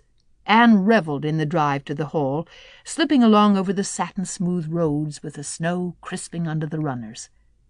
There was a magnificent sunset, and the snowy hills and deep blue water of the St. Lawrence Gulf seemed to rim in the splendor like a huge bowl of pearl and sapphire, brimmed with wine and fire. Tinkles of sleigh bells and distant laughter that seemed like the mirth of wood elves came from every quarter. "Oh, Diana," breathed Anne, squeezing Diana's mittened hand under the fur robe. "Isn't it all like a beautiful dream? Do I really look the same as usual? I feel so different that it seems to me it must show in my looks." "You look awfully nice," said Diana, who, having just received a compliment from one of her cousins, felt that she ought to pass it on. "You've got the loveliest color." The program that night was a series of thrills for at least one listener in the audience, and as Anne assured Diana, every succeeding thrill was thrillier than the last.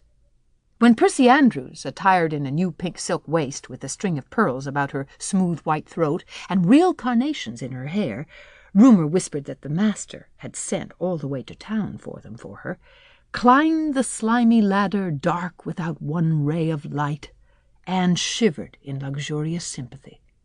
When the choir sang Far Above the Gentle Daisies, Anne gazed at the ceiling as if it were frescoed with angels. When Sam Sloane proceeded to explain and illustrate how Sockery set a hen, Anne laughed until people sitting near her laughed too, more out of sympathy with her than with amusement at a selection that was rather threadbare, even in Avonlea. And when Mr. Phillips gave Mark Antony's oration over the dead body of Caesar in the most heart-stirring tones, looking at Prissy Andrews at the end of every sentence, Anne felt that she could rise and mutiny on the spot if but one Roman citizen led the way. Only one number on the program failed to interest her. When Gilbert Blythe recited Bingen on the Rhine, Anne picked up Rhoda Murray's library book and read it until he had finished, when she sat rigidly stiff and motionless, while Diana clapped her hands until they tingled. It was 11 when they got home, sated with dissipation, but with the exceeding sweet pleasure of talking it all over still to come. Everybody seemed asleep, and the house was dark and silent. Anne and Diana tiptoed into the parlour, a long, narrow room out of which the spare room opened. It was pleasantly warm and dimly lighted by the embers of a fire in the grate. "Let's undress here," said Diana. "It's so nice and warm." "Hasn't it been a delightful time?" sighed Anne rapturously. "It must be splendid to get up and recite there. Do you suppose we will ever be asked to do it, Diana?" "Yes, of course, some day. They're always wanting the big scholars to recite. Gilbert Blythe does often, and he's only 2 years older than us. Oh, Anne, how could you pretend not to listen to him? When he came to the line, 'There's another, not a sister,' he looked right down at you." "Diana," said Anne with dignity, "you are my bosom friend, but I cannot allow even you to speak to me of that person. Are you ready for bed? Let's run a race and see who'll get to bed first." The suggestion appealed to Diana. The 2 little white-clad figures flew down the long room, through the spare-room door, and bounded on the bed at the same moment. And then something moved beneath them. There was a gasp and a cry, and somebody said in muffled accents, "Merciful goodness!" Anne and Diana were never able to tell just how they got off that bed and out of the room. They only knew that after one frantic rush they found themselves tiptoeing shiveringly upstairs. "Oh, who was it? What was it?" whispered Anne, her teeth chattering with cold and fright. "It was Aunt Josephine," said Diana, gasping with laughter. "Oh, Anne, it was Aunt Josephine, however she came to be there. Oh, and I know she will be furious. It's dreadful, it's really dreadful. But did you ever know anything so funny, Anne?" "Who is your Aunt Josephine?" "She's Father's aunt, and she lives in Charlottetown. She's awfully old, 70 anyhow, and I don't believe she was ever a little girl. We were expecting her out for a visit, but not so soon. She's awfully prim and proper, and she'll scold dreadfully about this, I know. Well, we'll have to sleep with Minnie May, and you can't think how she kicks." Miss Josephine Barry did not appear at the early breakfast the next morning. Mrs. Barry smiled kindly at the 2 little girls. "Did you have a good time last night? I tried to stay awake until you came home, for I wanted to tell you Aunt Josephine had come, and that you would have to go upstairs after all. But I was so tired I fell asleep. I hope you didn't disturb your aunt, Diana." Diana preserved a discreet silence, but she and Anne exchanged furtive smiles of guilty amusement across the table.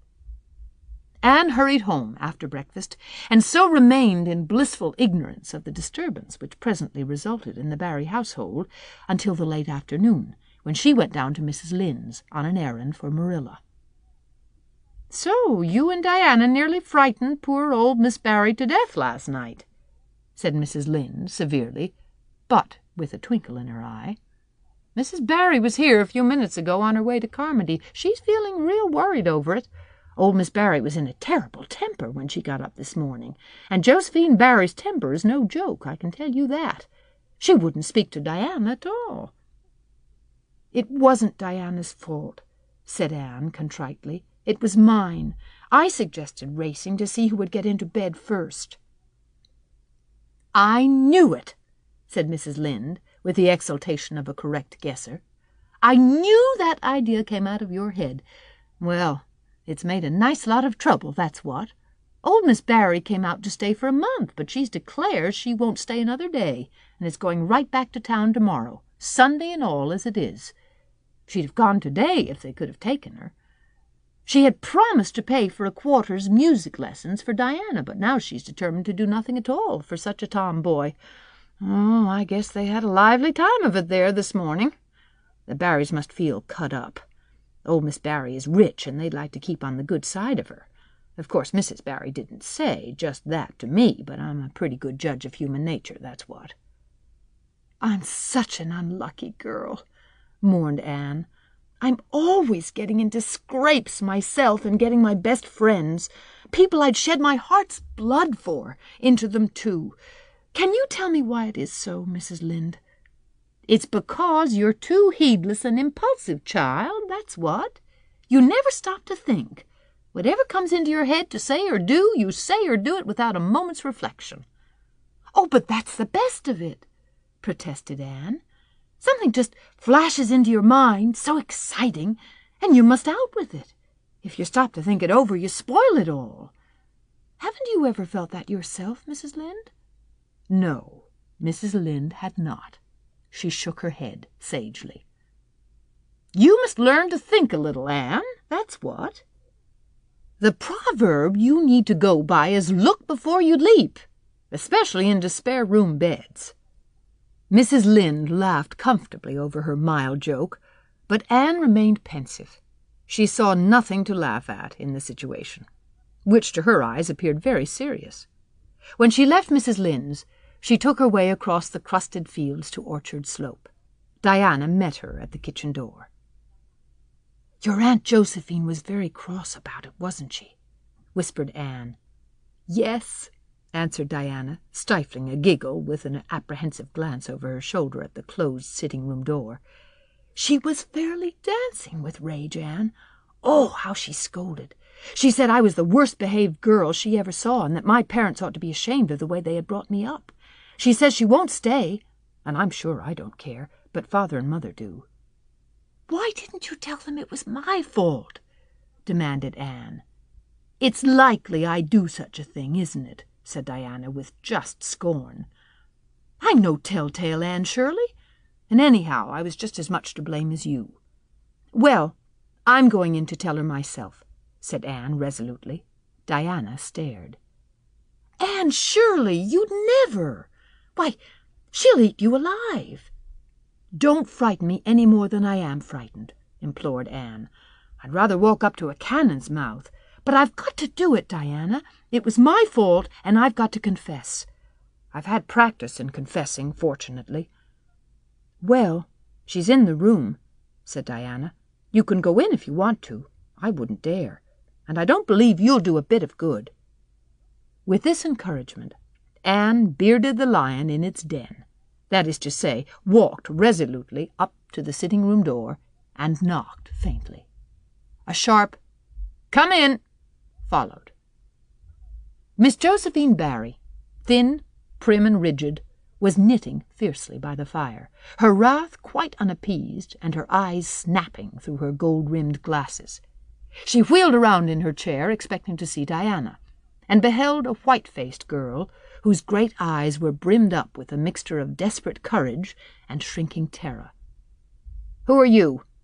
demanded Miss Josephine Barry without ceremony.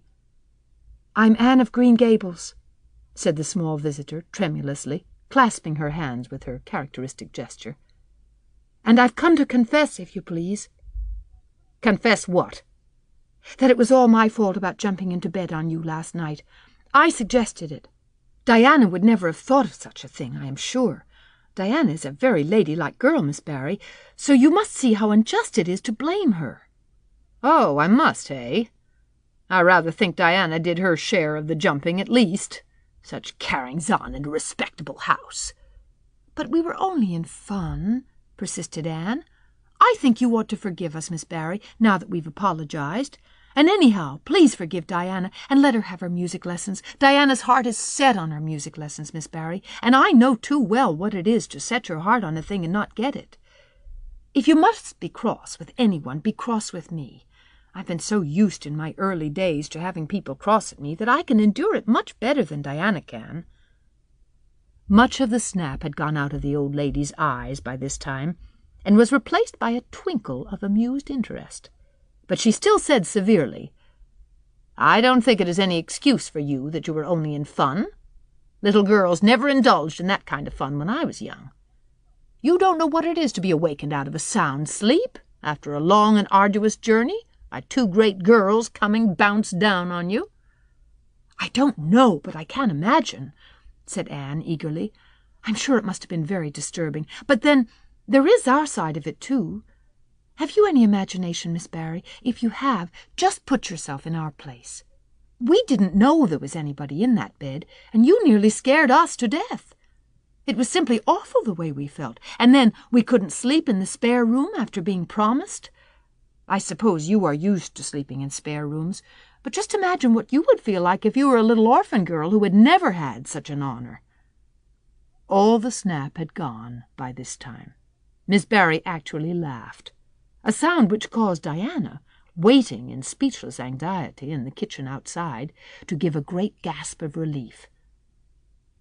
"I'm afraid my imagination is a little rusty. It's so long since I used it," she said. "I dare say your claim to sympathy is just as strong as mine. It all depends on the way we look at it. Sit down here and tell me about yourself." "I am very sorry I can't," said Anne firmly. "I would like to, because you seem like an interesting lady, and you might even be a kindred spirit, although you don't look very much like it. But it is my duty to go home to Miss Marilla Cuthbert. Miss Marilla Cuthbert is a very kind lady who has taken me to bring up properly. She is doing her best, but it is very discouraging work. You must not blame her because I jumped on the bed. But before I go, I do wish you would tell me if you will forgive Diana, and stay just as long as you meant to in Avonlea." "I think perhaps I will, if you will come over and talk to me occasionally," said Miss Barry. That evening Miss Barry gave Diana a silver bangle bracelet, and told the senior members of the household that she had unpacked her valise. "I've made up my mind to stay simply for the sake of getting better acquainted with that Anne girl," she said frankly. "She amuses me, and at my time of life an amusing person is a rarity." Marilla's only comment when she heard the story was, "I told you so." This was for Matthew's benefit. Miss Barry stayed her month out and over. She was a more agreeable guest than usual, for Anne kept her in good humor. They became firm friends. When Miss Barry went away, she said, "Remember you, Anne girl, when you come to town you're to visit me, and I'll put you in my very sparest spare-room bed to sleep." Miss Barry was a kindred spirit after all, Anne confided to Marilla. "You wouldn't think so to look at her, but she is. You don't find it right out at first, as in Matthew's case, but after a while you come to see it. Kindred spirits are not so scarce as I used to think. It's splendid to find out there are so many of them in the world." Chapter 20. A Good Imagination Gone Wrong. Spring had come once more to Green Gables, the beautiful, capricious, reluctant Canadian spring, lingering along through April and May in a succession of sweet, fresh, chilly days, with pink sunsets and miracles of resurrection and growth. The maples in Lover's Lane were red-budded, and little curly ferns pushed up around the Dryad's bubble. Away up in the barrens, behind Mr. Silas Sloane's place, the mayflowers blossomed out, pink and white stars of sweetness under their brown leaves. All the schoolgirls and boys had one golden afternoon gathering them, coming home in the clear, echoing twilight with arms and baskets full of flowery spoil. "I'm so sorry for people who live in lands where there are no mayflowers," said Anne. Diana says perhaps they have something better, but there couldn't be anything better than mayflowers, could there, Marilla? And Diana says if they don't know what they are like, they don't miss them. But I think that is the saddest thing of all. I think it would be tragic, Marilla, not to know what mayflowers are like and not to miss them. Do you know what I think mayflowers are, Marilla?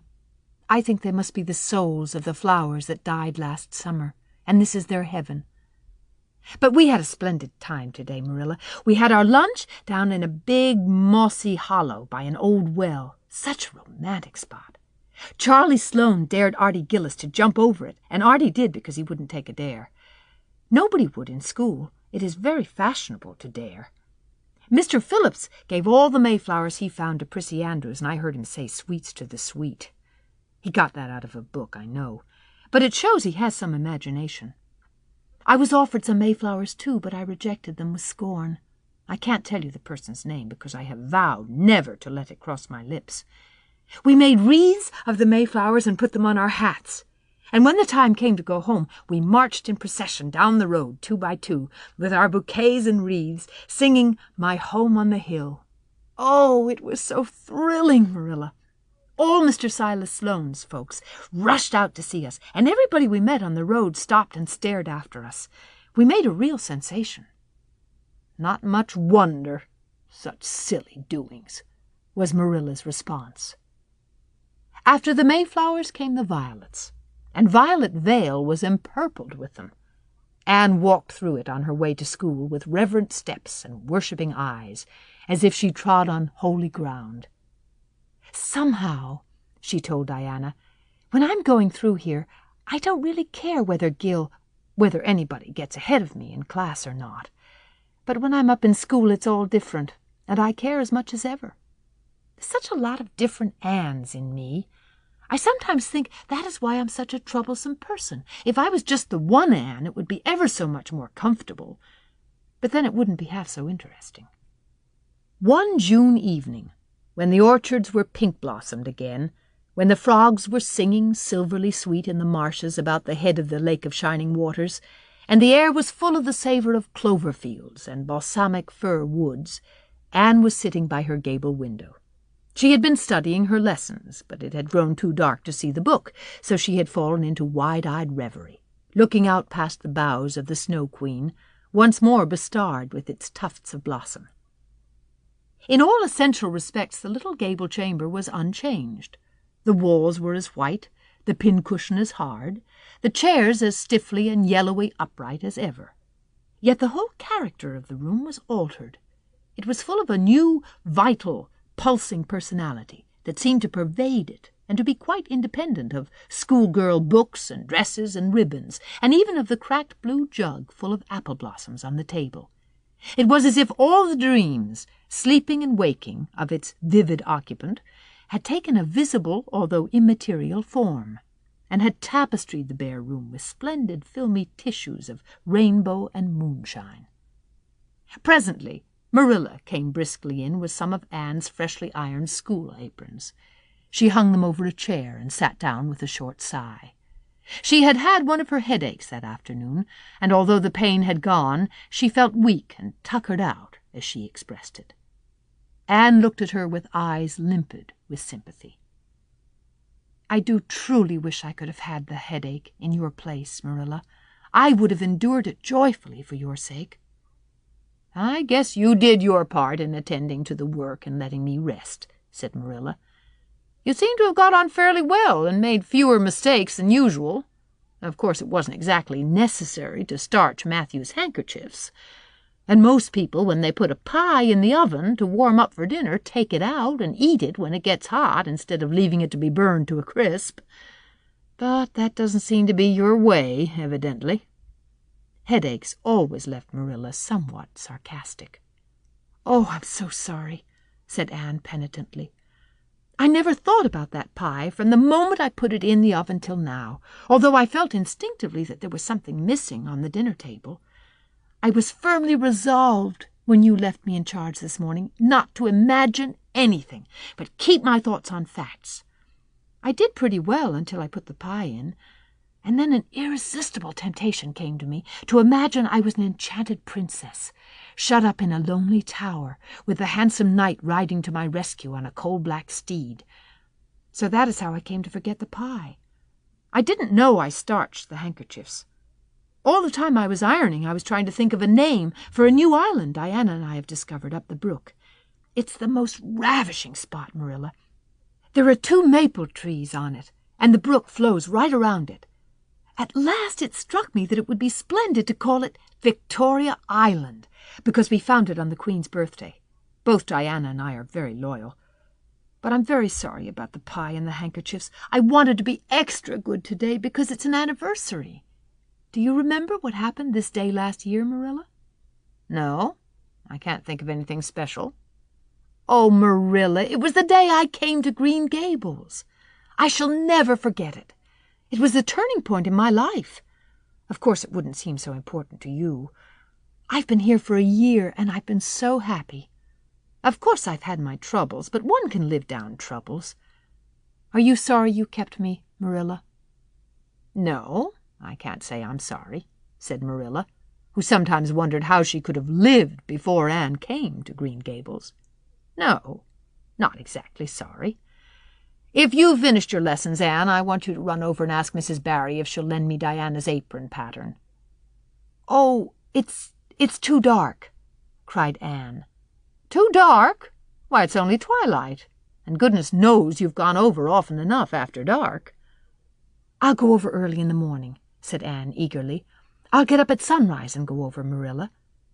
What has got into your head now, Anne Shirley? I want that pattern to cut out your new apron this evening. Go at once and be smart, too.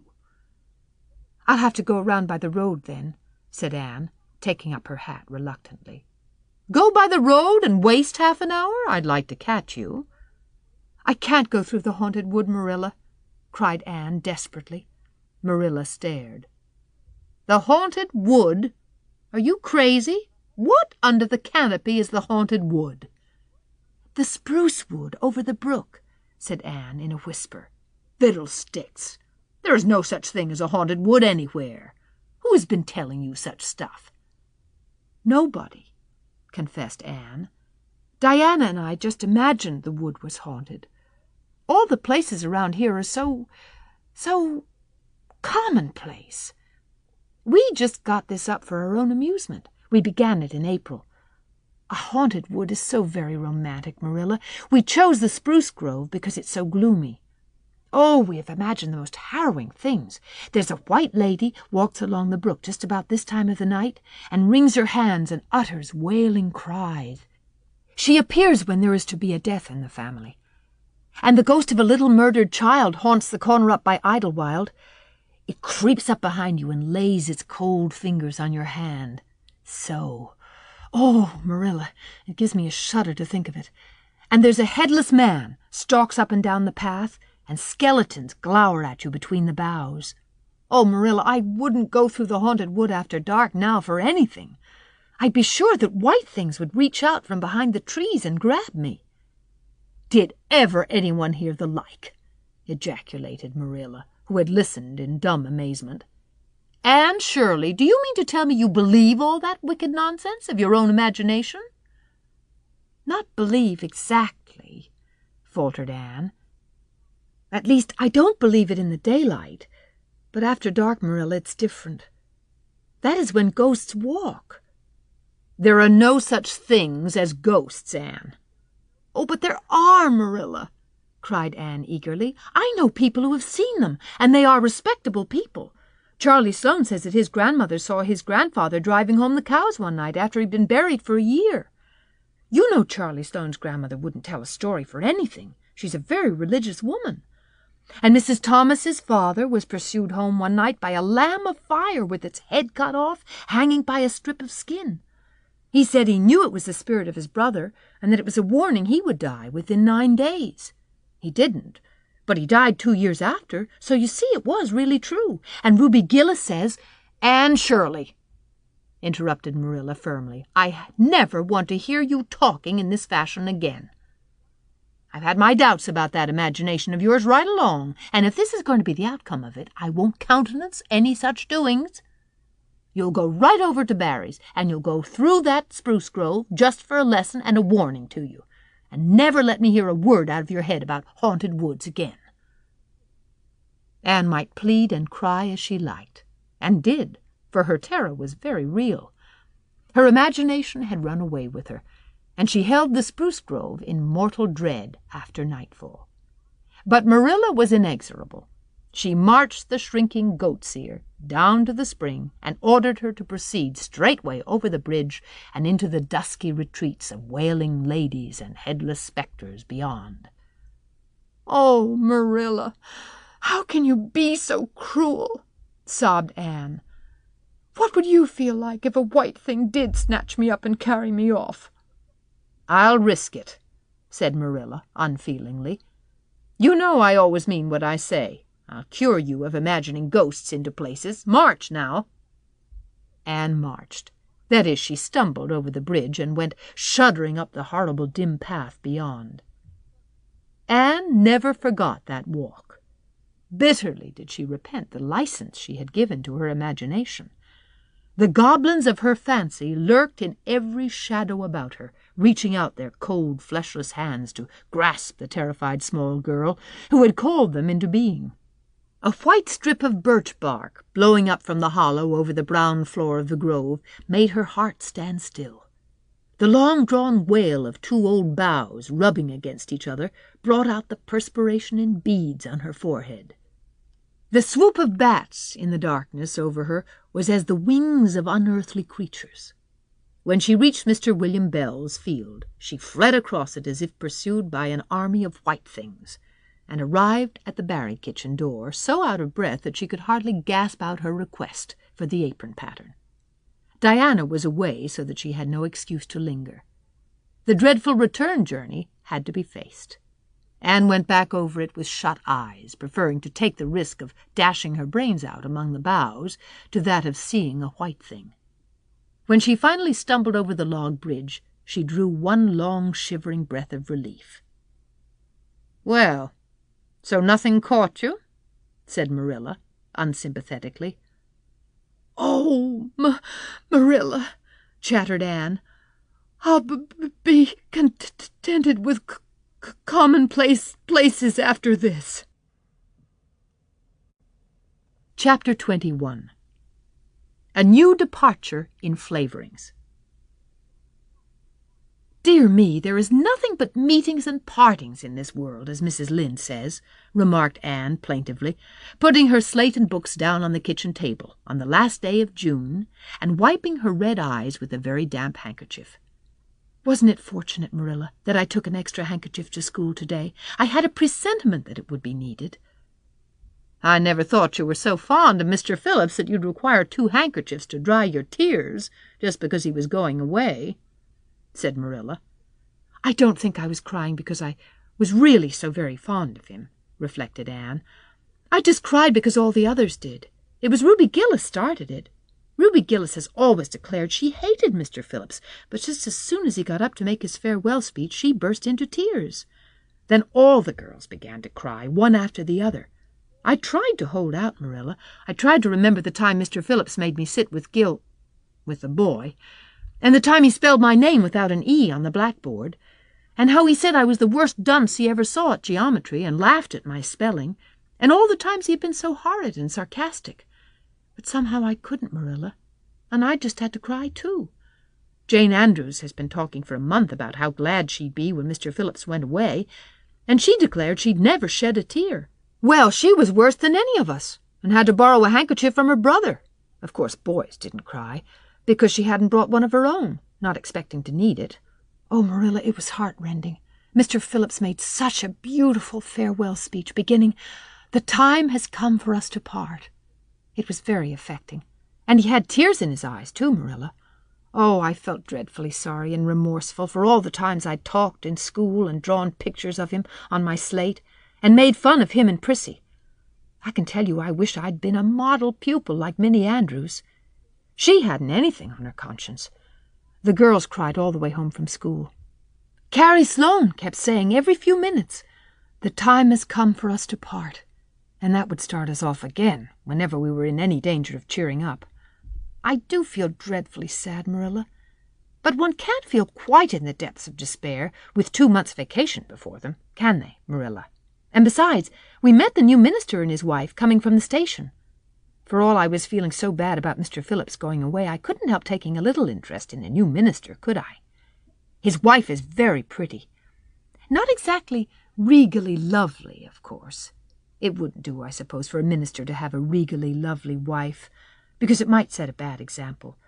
Mrs. Lynde says the minister's wife over at Newbridge sets a very bad example because she dresses so fashionably. Our new minister's wife was dressed in blue muslin, with lovely puffed sleeves, and a hat trimmed with roses. Jane Andrews said she thought puffed sleeves were too worldly for a minister's wife, but I didn't make any such uncharitable remark, Marilla, because I know what it is to long for puffed sleeves.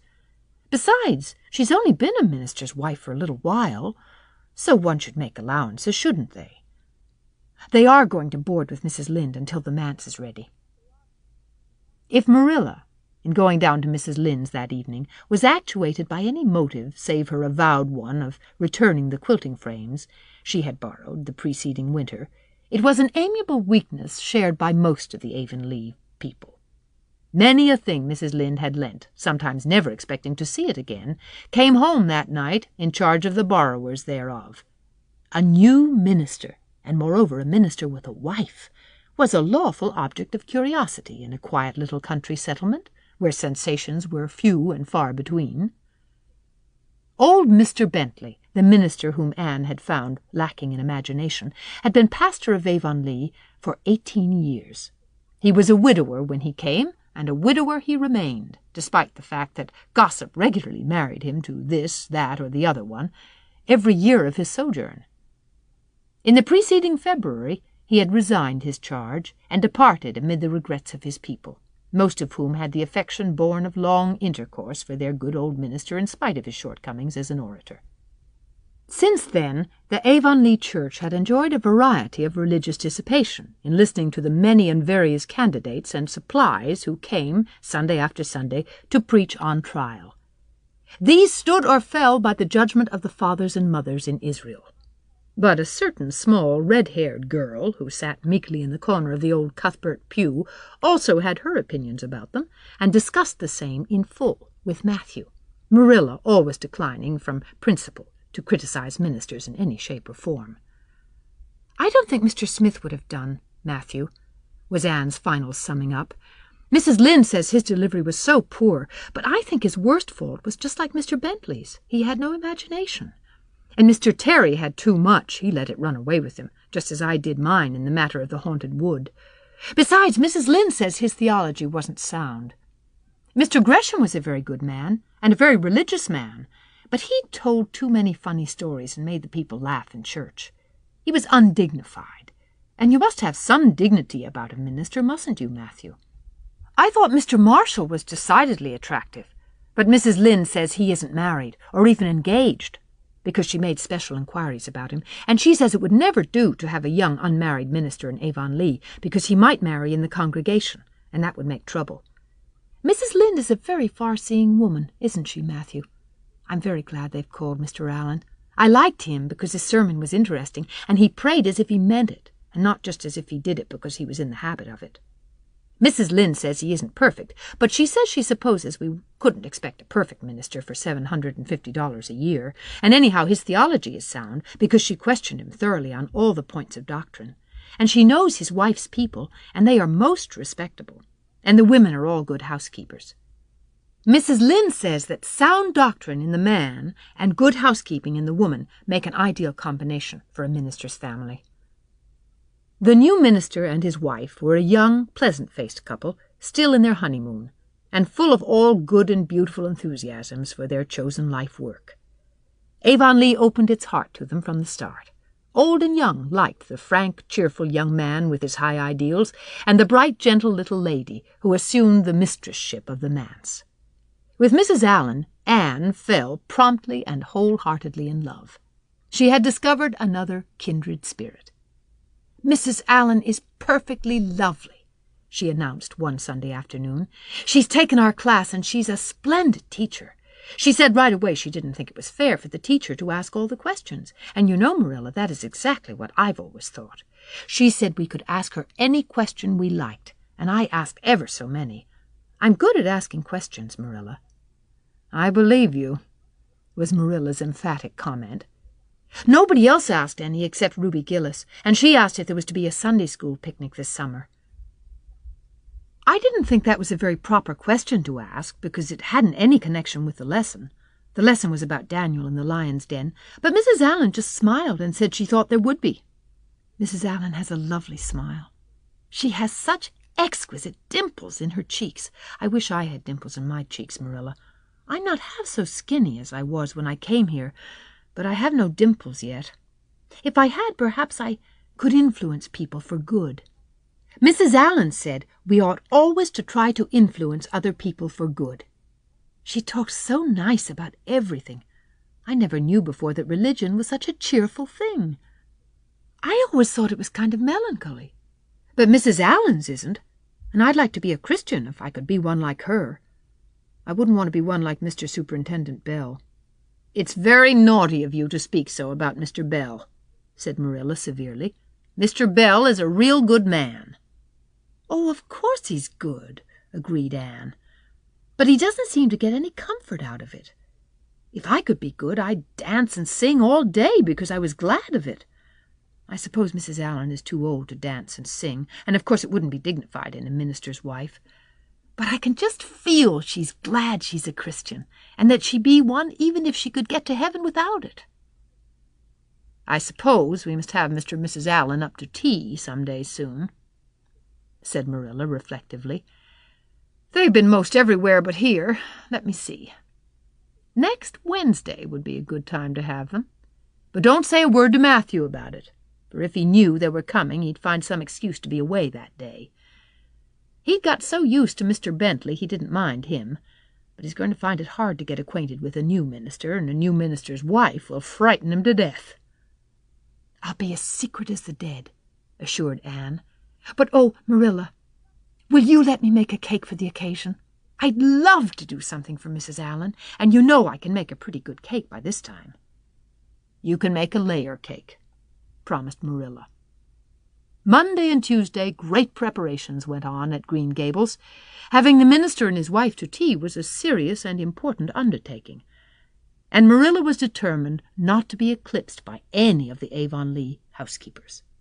Anne was wild with excitement and delight.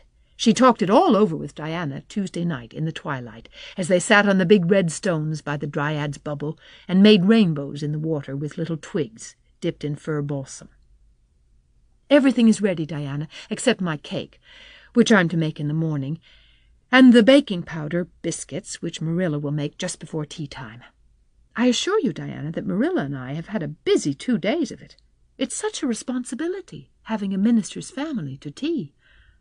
I never went through such an experience before. You should just see our pantry. It's a sight to behold. We're going to have jellied chicken and cold tongue. We're to have 2 kinds of jelly, red and yellow, and whipped cream and lemon pie, and cherry pie, and 3 kinds of cookies, and fruit cake, and Marilla's famous yellow plum preserves that she keeps especially for ministers, and pound cake and layer cake, and biscuits, as aforesaid, and new bread and old both, in case the minister is dyspeptic and can't eat new. Mrs. Lynde says ministers mostly are dyspeptic, but I don't think Mr. Allen has been a minister long enough for it to have had a bad effect on him. I just grow cold when I think of my layer cake. Oh, Diana, what if it shouldn't be good? I dreamed last night that I was chased all around by a fearful goblin with a big layer cake for a head." "It'll be good, all right," assured Diana, who was a very comfortable sort of friend. "I'm sure that piece of a one you made that we had for lunch in Idlewild 2 weeks ago was perfectly elegant." "Yes, but cakes have such a terrible habit of turning out bad just when you especially want them to be good," sighed Anne, setting a particularly well-balsamed twig afloat. "However, I suppose I shall just have to trust to Providence and be careful to put in the flour. Oh, look, Diana, what a lovely rainbow!" Do you suppose the dryad will come out after we go away and take it for a scarf?" "You know there is no such thing as a dryad," said Diana. Diana's mother had found out about the haunted wood and had been decidedly angry over it. As a result, Diana had abstained from any further imitative flights of imagination and did not think it prudent to cultivate a spirit of belief even in harmless dryads. "But it's so easy to imagine there is," said Anne. "Every night before I go to bed, I look out of my window and wonder if the dryad is really sitting here, combing her locks with the spring for a mirror. Sometimes I look for her footprints in the dew in the morning. Oh, Diana, don't give up your faith in the dryad." Wednesday morning came. Anne got up at sunrise because she was too excited to sleep. She had caught a severe cold in the head by reason of her dabbling in the spring on the preceding evening, but nothing short of absolute pneumonia could have quenched her interest in culinary matters that morning. After breakfast she proceeded to make her cake. When she finally shut the oven door upon it, she drew a long breath. "I'm sure I haven't forgotten anything this time, Marilla. But do you think it will rise? Just suppose perhaps the baking powder isn't good. I used it out of the new can, and Mrs. Lynde says you can never be sure of getting good baking powder nowadays, when everything is so adulterated. Mrs. Lynde says the government ought to take the matter up, but she says we'll never see the day when a Tory government will do it. Marilla, what if that cake doesn't rise?" "We'll have plenty without it," was Marilla's unimpassioned way of looking at the subject. The cake did rise, however, and came out of the oven as light and feathery as golden foam. Anne, flushed with delight, clapped it together with layers of ruby jelly, and in imagination saw Mrs. Allen eating it, and possibly asking for another piece. "You'll be using the best tea set, of course, Marilla," she said. "Can I fix up the table with ferns and wild roses?" "I think that's all nonsense," sniffed Marilla. "In my opinion, it's the eatables that matter and not flummery decorations." "Mrs. Barry had her table decorated," said Anne, who was not entirely guiltless of the wisdom of the serpent, "and the minister paid her an elegant compliment. He said it was a feast for the eye as well as the palate." "Well, do as you like," said Marilla, who was quite determined not to be surpassed by Mrs. Barry or anybody else. "Only mind you leave enough room for the dishes and the food." Anne laid herself out to decorate in a manner and after a fashion that should leave Mrs. Barry's nowhere. Having abundance of roses and ferns and a very artistic taste of her own, she made that tea-table such a thing of beauty that when the minister and his wife sat down to it, they exclaimed in chorus over its loveliness. "It's Anne's doings," said Marilla, grimly just, and Anne felt that Mrs. Allen's approving smile was almost too much happiness for this world. Matthew was there, having been inveigled into the party only goodness, and Anne knew how. He had been in such a state of shyness and nervousness that Marilla had given him up in despair, but Anne took him in hand so successfully that he now sat at the table in his best clothes and white collar, and talked to the minister not uninterestingly. He never said a word to Mrs. Allen, but that perhaps was not to be expected. All went merry as a marriage bell until Anne's layer cake was passed. Mrs. Allen, having already been helped to a bewildering variety, declined it, but Marilla, seeing the disappointment on Anne's face, said smilingly, "Oh, you must take a piece of this, Mrs. Allen. Anne made it on purpose for you." "In that case I must sample it," laughed Mrs. Allen, helping herself to a plump triangle, as did also the minister and Marilla. Mrs. Allen took a mouthful of hers, and a most peculiar expression crossed her face. Not a word did she say, however, but steadily ate away at it. Marilla saw the expression and hastened to taste the cake. "Anne Shirley!" she exclaimed. "What on earth did you put into that cake?" "Nothing but what the recipe said, Marilla," cried Anne with a look of anguish. "Oh, isn't it all right?" "All right? It's simply horrible. Mrs. Allen, don't try to eat it. Anne, taste it yourself. What flavoring did you use?" "Vanilla," said Anne, her face scarlet with mortification after tasting the cake. "Only vanilla." Oh, Marilla, it must have been the baking powder. I had my suspicions of that Baking powder fiddlesticks. Go and bring me the bottle of vanilla you used. Anne fled to the pantry and returned with a small bottle partially filled with a brown liquid and labeled yellowly, Best Vanilla. Marilla took it, uncorked it, smelled it. Mercy on us, Anne, you flavored that cake with anodine liniment. I broke the liniment bottle last week and poured what was left into an old empty vanilla bottle. I suppose it's partly my fault. I should have warned you. But for pity's sake, why couldn't you have smelled it? Anne dissolved into tears under this double disgrace. I couldn't. I had such a cold. And with this she fairly fled to the gable chamber, where she cast herself on the bed and wept as one who refuses to be comforted. Presently a light step sounded on the stairs, and somebody entered the room. Oh, Marilla, sobbed Anne without looking up, I'm disgraced forever. I shall never be able to live this down. It will get out. Things always do get out in Avonlea. Diana will ask me how my cake turned out, and I shall have to tell her the truth. I shall always be pointed at as the girl who flavored a cake with anodine liniment. Gil, the boys in school will never get over laughing at it. Oh, Marilla, if you have a spark of Christian pity, don't tell me that I must go down and wash the dishes after this. I'll wash them when the minister and his wife are gone, but I cannot ever look Mrs. Allen in the face again. Perhaps she'll think I tried to poison her. Mrs. Lynde says she knows an orphan girl who tried to poison her benefactor. But the liniment isn't poisonous.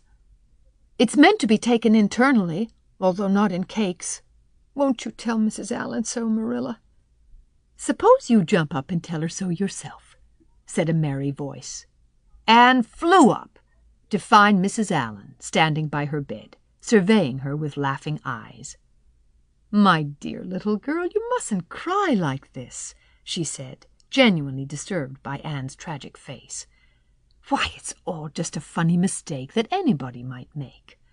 Oh, no, it takes me to make such a mistake, said Anne forlornly. And I wanted to have that cake so nice for you, Mrs. Allen.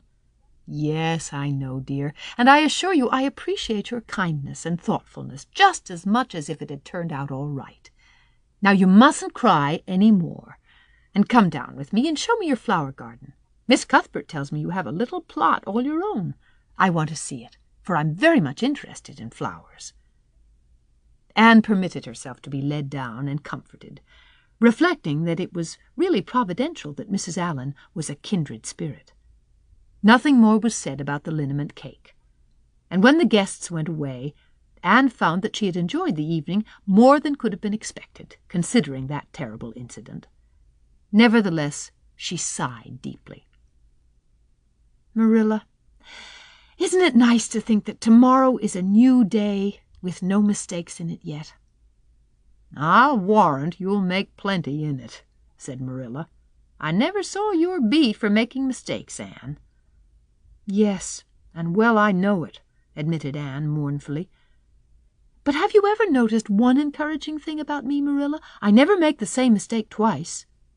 I don't know as that's much benefit when you're always making new ones. Oh, don't you see, Marilla? There must be a limit to the mistakes one person can make, and when I get to the end of them, then I'll be through with them. That's a very comforting thought. Well, you'd better go and give that cake to the pigs, said Marilla. It isn't fit for any human to eat, not even Jerry Bodie. Chapter 22. Anne is invited out to tea. And what are your eyes popping out of your head about now? Asked Marilla, when Anne had just come in from a run to the post office. Have you discovered another kindred spirit? Excitement hung around Anne like a garment, shone in her eyes, kindled in every feature. She had come dancing up the lane like a wind-blown sprite through the mellow sunshine and lazy shadows of the August evening. No, Marilla, but oh, what do you think? I am invited to tea at the manse tomorrow afternoon. Mrs. Allen left the letter for me at the post office. Just look at it, Marilla. Miss Anne Shirley, Green Gables. That is the first time I was ever called Miss. Such a thrill as it gave me! I shall cherish it forever among my choicest treasures." "Mrs. Allen told me she meant to have all the members of her Sunday school class to tea in turn," said Marilla, regarding the wonderful event very coolly. "You needn't get in such a fever over it. Do learn to take things calmly, child." For Anne to take things calmly would have been to change her nature. All spirit and fire and dew as she was, the pleasures and pains of life came to her with trebled intensity. Marilla felt this and was vaguely troubled over it, realizing that the ups and downs of existence would probably bear hardly on this impulsive soul, and not sufficiently understanding that the equally great capacity for delight might more than compensate. Therefore Marilla conceived it to be her duty to drill Anne into a tranquil uniformity of disposition, as impossible and alien to her as to a dancing sunbeam in one of the brook shallows. She did not make much headway, as she sorrowfully admitted to herself. The downfall of some dear hope or plan plunged Anne into deeps of affliction. The fulfillment thereof exalted her to dizzy realms of delight. Marilla had almost begun to despair of ever fashioning this waif of the world into her model little girl of demure manners and prim deportment. Neither would she have believed that she really liked Anne much better as she was. Anne went to bed that night speechless with misery, because Matthew had said the wind was round northeast, and he feared it would be a rainy day tomorrow. The rustle of the poplar leaves about the house worried her. It sounded so like pattering raindrops, and the dull faraway roar of the Gulf, to which she listened delightedly at other times, loving its strange, sonorous, haunting rhythm, now seemed like a prophecy of storm and disaster to a small maiden who particularly wanted a fine day. Anne thought that the morning would never come. But all things have an end, even nights before the day on which you are invited to take tea at the manse. The morning, in spite of Matthew's predictions, was fine, and Anne's spirits soared to their highest. "Oh, Marilla, there is something in me today that makes me just love everybody I see," she exclaimed as she washed the breakfast dishes. "You don't know how good I feel. Wouldn't it be nice if it could last? I believe I could be a model child if I were just invited out to tea every day. But, oh, Marilla, it's a solemn occasion, too. I feel so anxious. What if I shouldn't behave properly? You know I never had tea at a manse before, and I'm not sure that I know all the rules of etiquette, although I've been studying the rules given in the etiquette department of the Family Herald ever since I came here. I'm so afraid I'll do something silly, or forget to do something I should do. Would it be good manners to take a second helping of anything if you wanted to very much?" "The trouble with you, Anne, is that you're thinking too much about yourself. You should just think of Mrs. Allen and what would be nicest and most agreeable for her," said Marilla, hitting, for once in her life, on a very sound and pithy piece of advice.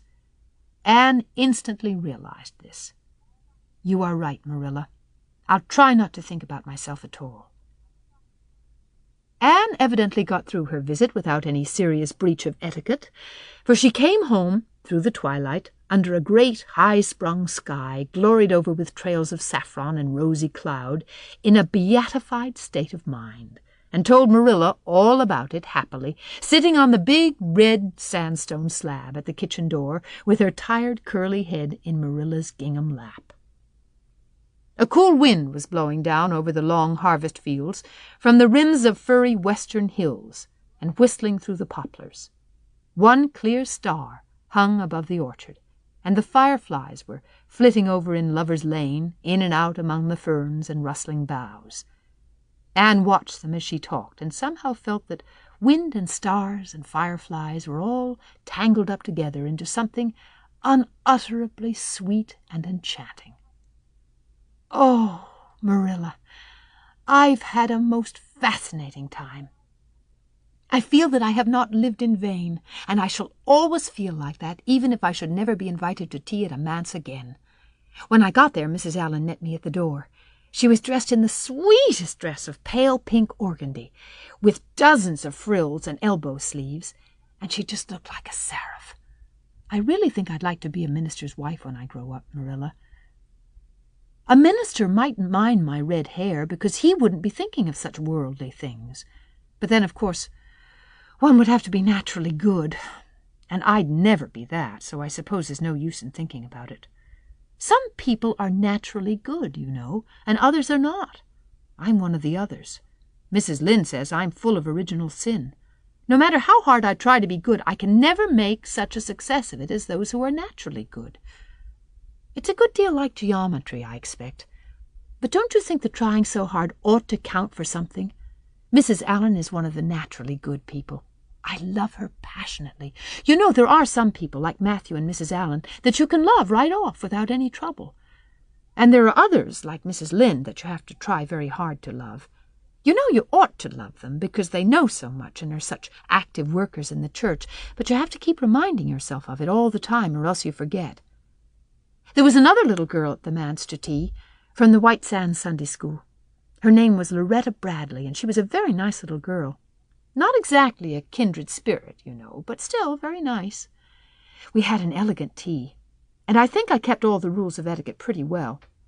After tea, Mrs. Allen played and sang, and she got Loretta and me to sing, too. Mrs. Allen says I have a good voice, and she says I must sing in the Sunday school choir after this. You can't think how I was thrilled at the mere thought.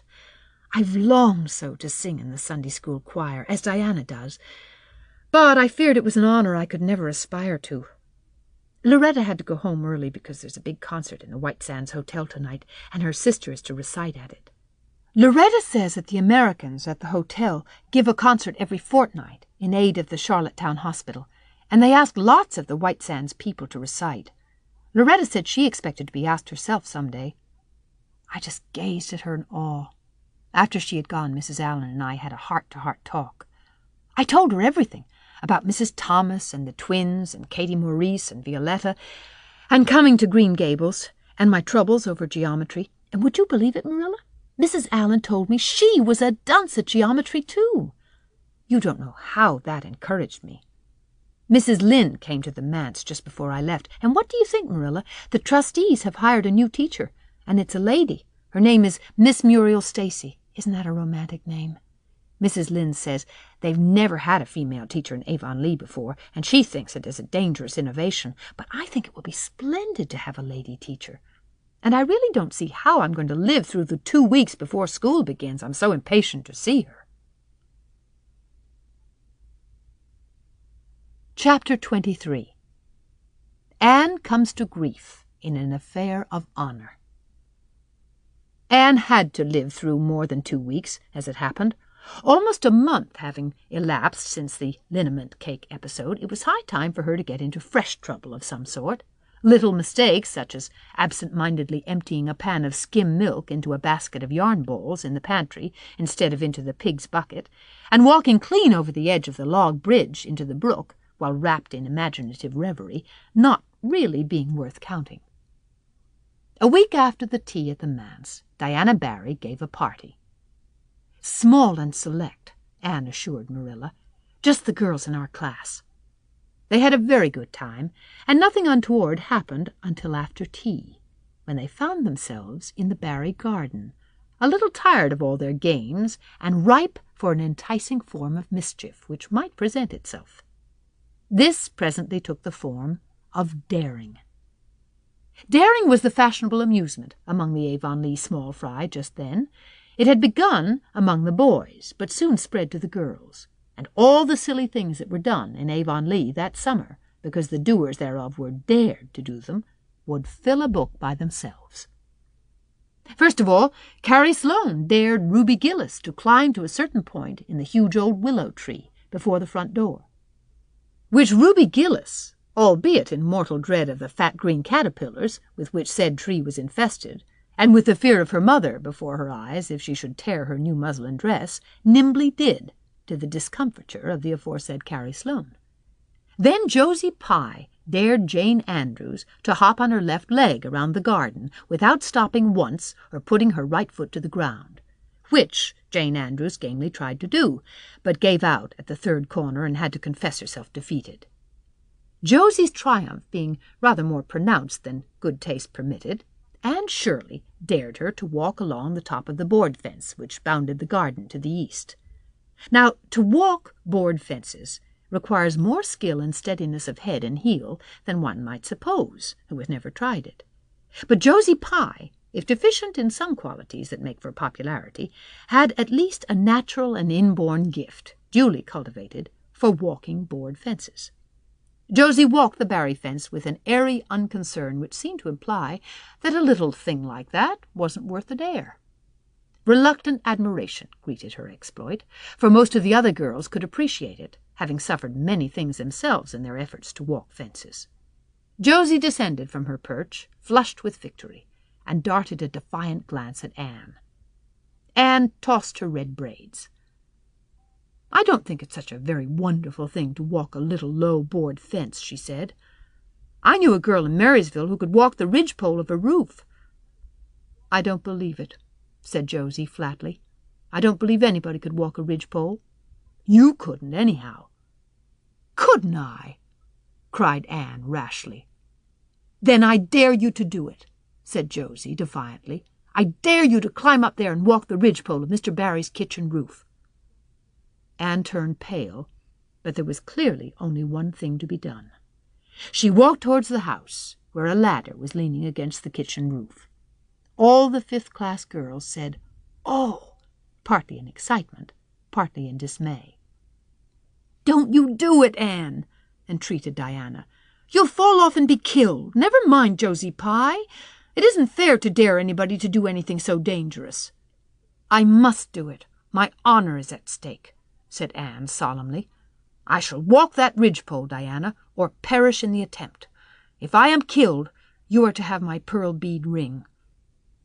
Anne climbed the ladder amid breathless silence, gained the ridgepole, balanced herself uprightly on that precarious footing, and started to walk along it, dizzily conscious that she was uncomfortably high up in the world, and that walking ridgepoles was not a thing in which your imagination helped you out much. Nevertheless, she managed to take several steps before the catastrophe came. Then she swayed, lost her balance, stumbled, staggered, and fell, sliding down over the sun-baked roof and crashing off it through the tangle of Virginia creeper beneath, all before the dismayed circle below could give a simultaneous, terrified shriek. If Anne had tumbled off the roof on the side up which she ascended, Diana would probably have fallen heir to the pearl bead ring then and there. Fortunately, she fell on the other side, where the roof extended down over the porch so nearly to the ground that a fall therefrom was a much less serious thing. Nevertheless, when Diana and the other girls had rushed frantically around the house, except Ruby Gillis, who remained as if rooted to the ground and went into hysterics, they found Anne lying all white and limp among the wreck and ruin of the Virginia creeper. "Anne, are you killed?" shrieked Diana, throwing herself on her knees beside her friend. "Oh, Anne, dear, Anne, speak just one word to me and tell me if you're killed." To the immense relief of all the girls, and especially of Josie Pye, who in spite of lack of imagination had been seized with horrible visions of a future branded as the girl who was the cause of Anne Shirley's early and tragic death, Anne sat dizzily up and answered uncertainly, "No, Diana, I am not killed, but I think I am rendered unconscious." "Where?" sobbed Carrie Sloane. "Oh, where, Anne?" Before Anne could answer, Mrs. Barry appeared on the scene. At sight of her, Anne tried to scramble to her feet, but sank back again with a sharp little cry of pain. "What's the matter? Where have you hurt yourself?" demanded Mrs. Barry. "My ankle," gasped Anne. "Oh, Diana, please find your father and ask him to take me home. I know I can never walk there, and I'm sure I couldn't hop so far on one foot when Jane couldn't even hop around the garden." Marilla was out in the orchard picking a panful of summer apples when she saw Mr. Barry coming over the log bridge and up the slope, with Mrs. Barry beside him and a whole procession of little girls trailing after him. In his arms he carried Anne, whose head lay limply against his shoulder. At that moment Marilla had a revelation. In the sudden stab of fear that pierced to her very heart, she realized what Anne had come to mean to her. She would have admitted that she liked Anne, nay, that she was very fond of Anne, but now she knew, as she hurried wildly down the slope, that Anne was dearer to her than anything on earth. "Mr. Barry, what has happened to her?" she gasped, more white and shaken than the self-contained, sensible Marilla had been for many years. Anne herself answered, lifting her head. "Don't be very frightened, Marilla. I was walking the ridgepole and I fell off. I expect I have sprained my ankle, but, Marilla, I might have broken my neck. Let us look on the bright side of things." "I might have known you'd go and do something of the sort when I let you go to that party," said Marilla, sharp and shrewish in her very relief. "Bring her in here, Mr. Barry, and lay her on the sofa.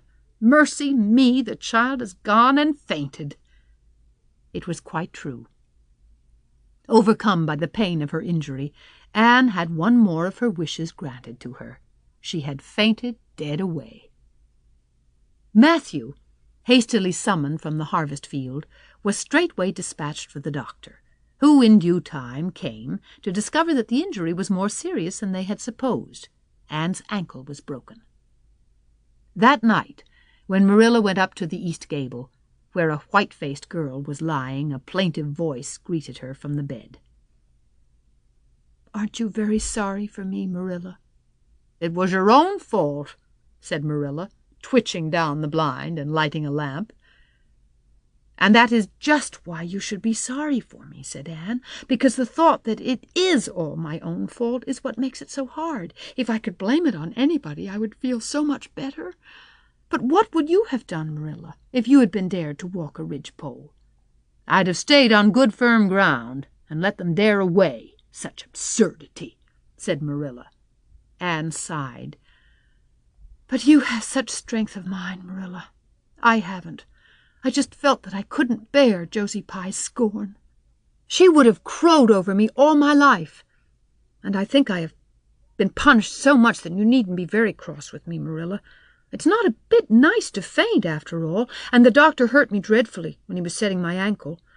I won't be able to go around for 6 or 7 weeks, and I'll miss the new lady teacher. She won't be new any more by the time I'm able to go to school, and Gil, everybody will get ahead of me in class. Oh, I am an afflicted mortal, but I'll try to bear it all bravely if only you won't be cross with me, Marilla." "There, I'm not cross," said Marilla. "You're an unlucky child, there's no doubt about that. But, as you say, you'll have the suffering of it. Here now, try and eat some supper." "Isn't it fortunate I've got such an imagination?" said Anne. "It will help me through splendidly, I expect. What do people who haven't any imagination do when they break their bones, do you suppose, Marilla?" Anne had good reason to bless her imagination many a time and oft during the tedious 7 weeks that followed. But she was not solely dependent on it. She had many visitors, and not a day passed without one or more of the schoolgirls dropping in to bring her flowers and books and tell her all the happenings in the juvenile world of Avonlea. "Everybody has been so good and kind, Marilla," sighed Anne happily, on the day when she could first limp across the floor. "It isn't very pleasant to be laid up, but there is a bright side to it, Marilla. You find out how many friends you have. Why, even Superintendent Bell came to see me, and he's really a very fine man, not a kindred spirit, of course. But still, I like him, and I'm awfully sorry I ever criticized his prayers. I believe now he really does mean them, only he has got into the habit of saying them as if he didn't. He could get over that, if he'd take a little trouble. I gave him a good broad hint. I told him how hard I tried to make my own little private prayers interesting. He told me all about the time he broke his ankle when he was a boy. It does seem so strange to think of Superintendent Bell ever being a boy. Even my imagination has its limits, for I can't imagine that. When I try to imagine him as a boy, I see him with gray whiskers and spectacles, just as he looks in Sunday school, only small. Now, it's so easy to imagine Mrs. Allen as a little girl. Mrs. Allen has been to see me 14 times. Isn't that something to be proud of, Marilla? When a minister's wife has so many claims on her time?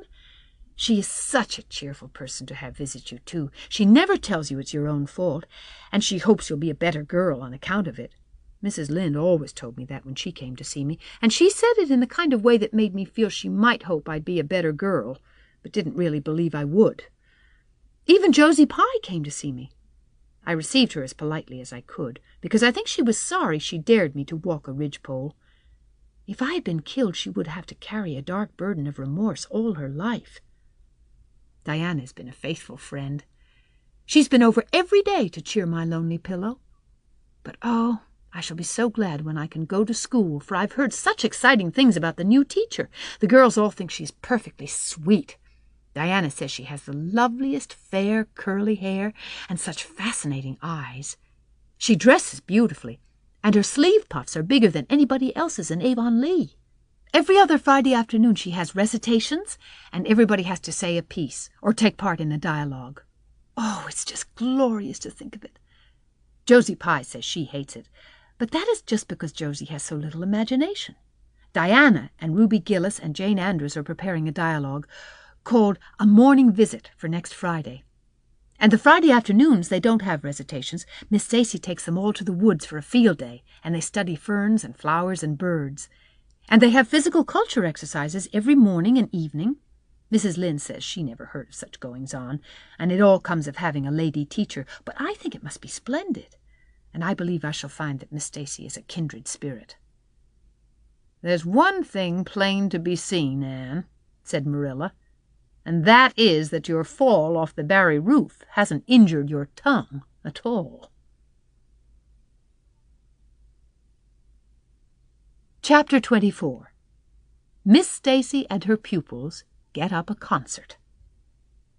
It was October again, when Anne was ready to go back to school. A glorious October, all red and gold, with mellow mornings when the valleys were filled with delicate mists as if the spirit of autumn had poured them in for the sun to drain. Amethyst, pearl, silver, rose, and smoke blue. The dews were so heavy that the fields glistened like cloth of silver, and there were such heaps of rustling leaves in the hollows of many-stemmed woods to run crisply through.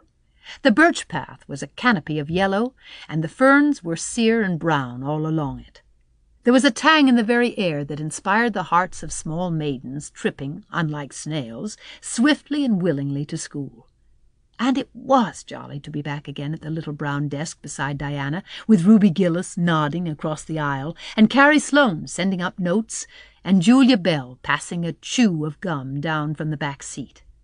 Anne drew a long breath of happiness as she sharpened her pencil and arranged her picture cards in her desk. Life was certainly very interesting. In the new teacher, she found another true and helpful friend. Miss Stacy was a bright, sympathetic young woman with the happy gift of winning and holding the affections of her pupils, and bringing out the best that was in them mentally and morally. Anne expanded like a flower under this wholesome influence, and carried home to the admiring Matthew and the critical Marilla glowing accounts of schoolwork and aims. "I love Miss Stacy with my whole heart, Marilla. She is so ladylike, and she has such a sweet voice. When she pronounces my name, I feel instinctively that she's spelling it with an E. We had recitations this afternoon. I just wish you could have been there to hear me recite Mary Queen of Scots. I just put my whole soul into it. Ruby Gillis told me, coming home, that the way I said the line, 'Now for my father's arm,' she said, 'my woman's heart, farewell,' just made her blood run cold." "Well, now, you might recite it for me some of these days out in the barn," suggested Matthew. "Of course I will," said Anne meditatively. "But I won't be able to do it so well, I know. It won't be so exciting as it is when you have a whole schoolful before you, hanging breathlessly on your words. I know I won't be able to make your blood run cold." "Mrs. Lynde says it made her blood run cold to see the boys climbing to the very tops of those big trees on Bell's Hill after crow's nests last Friday," said Marilla. "I wonder at Miss Stacy for encouraging it." "But we wanted a crow's nest for nature study," explained Anne. "That was on our field afternoon. Field afternoons are splendid, Marilla, and Miss Stacy explains everything so beautifully. We have to write compositions on our field afternoons, and I write the best ones."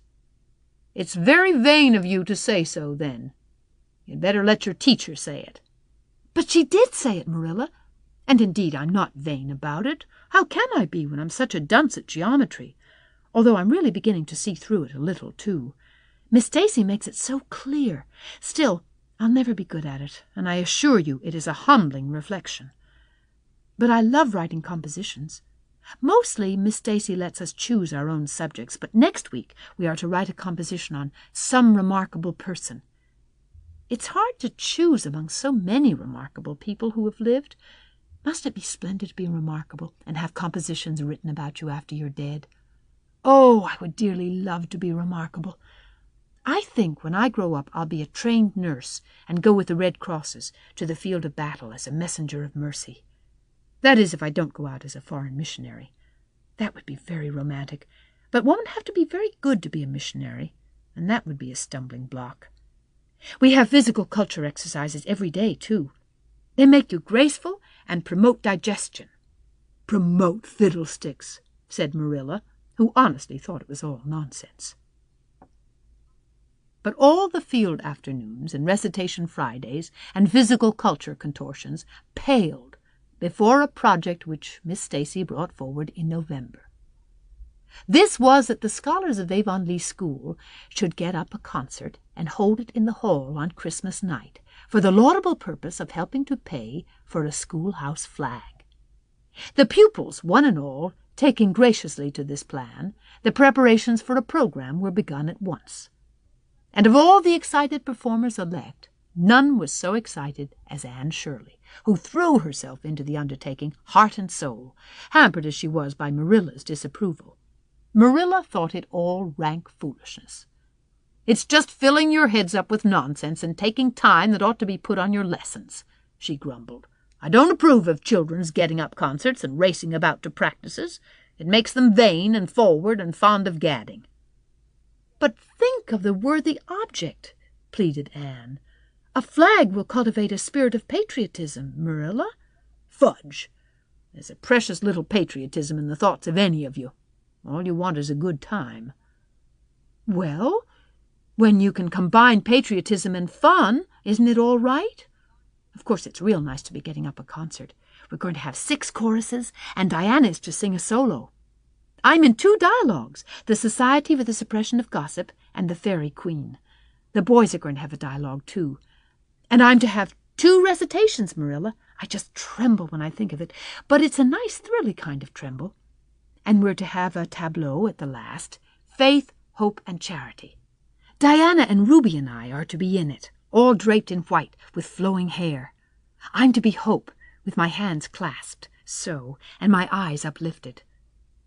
Don't be alarmed if you hear me groaning. I have to groan heart-rendingly in one of them, and it's really hard to get up a good artistic groan, Marilla.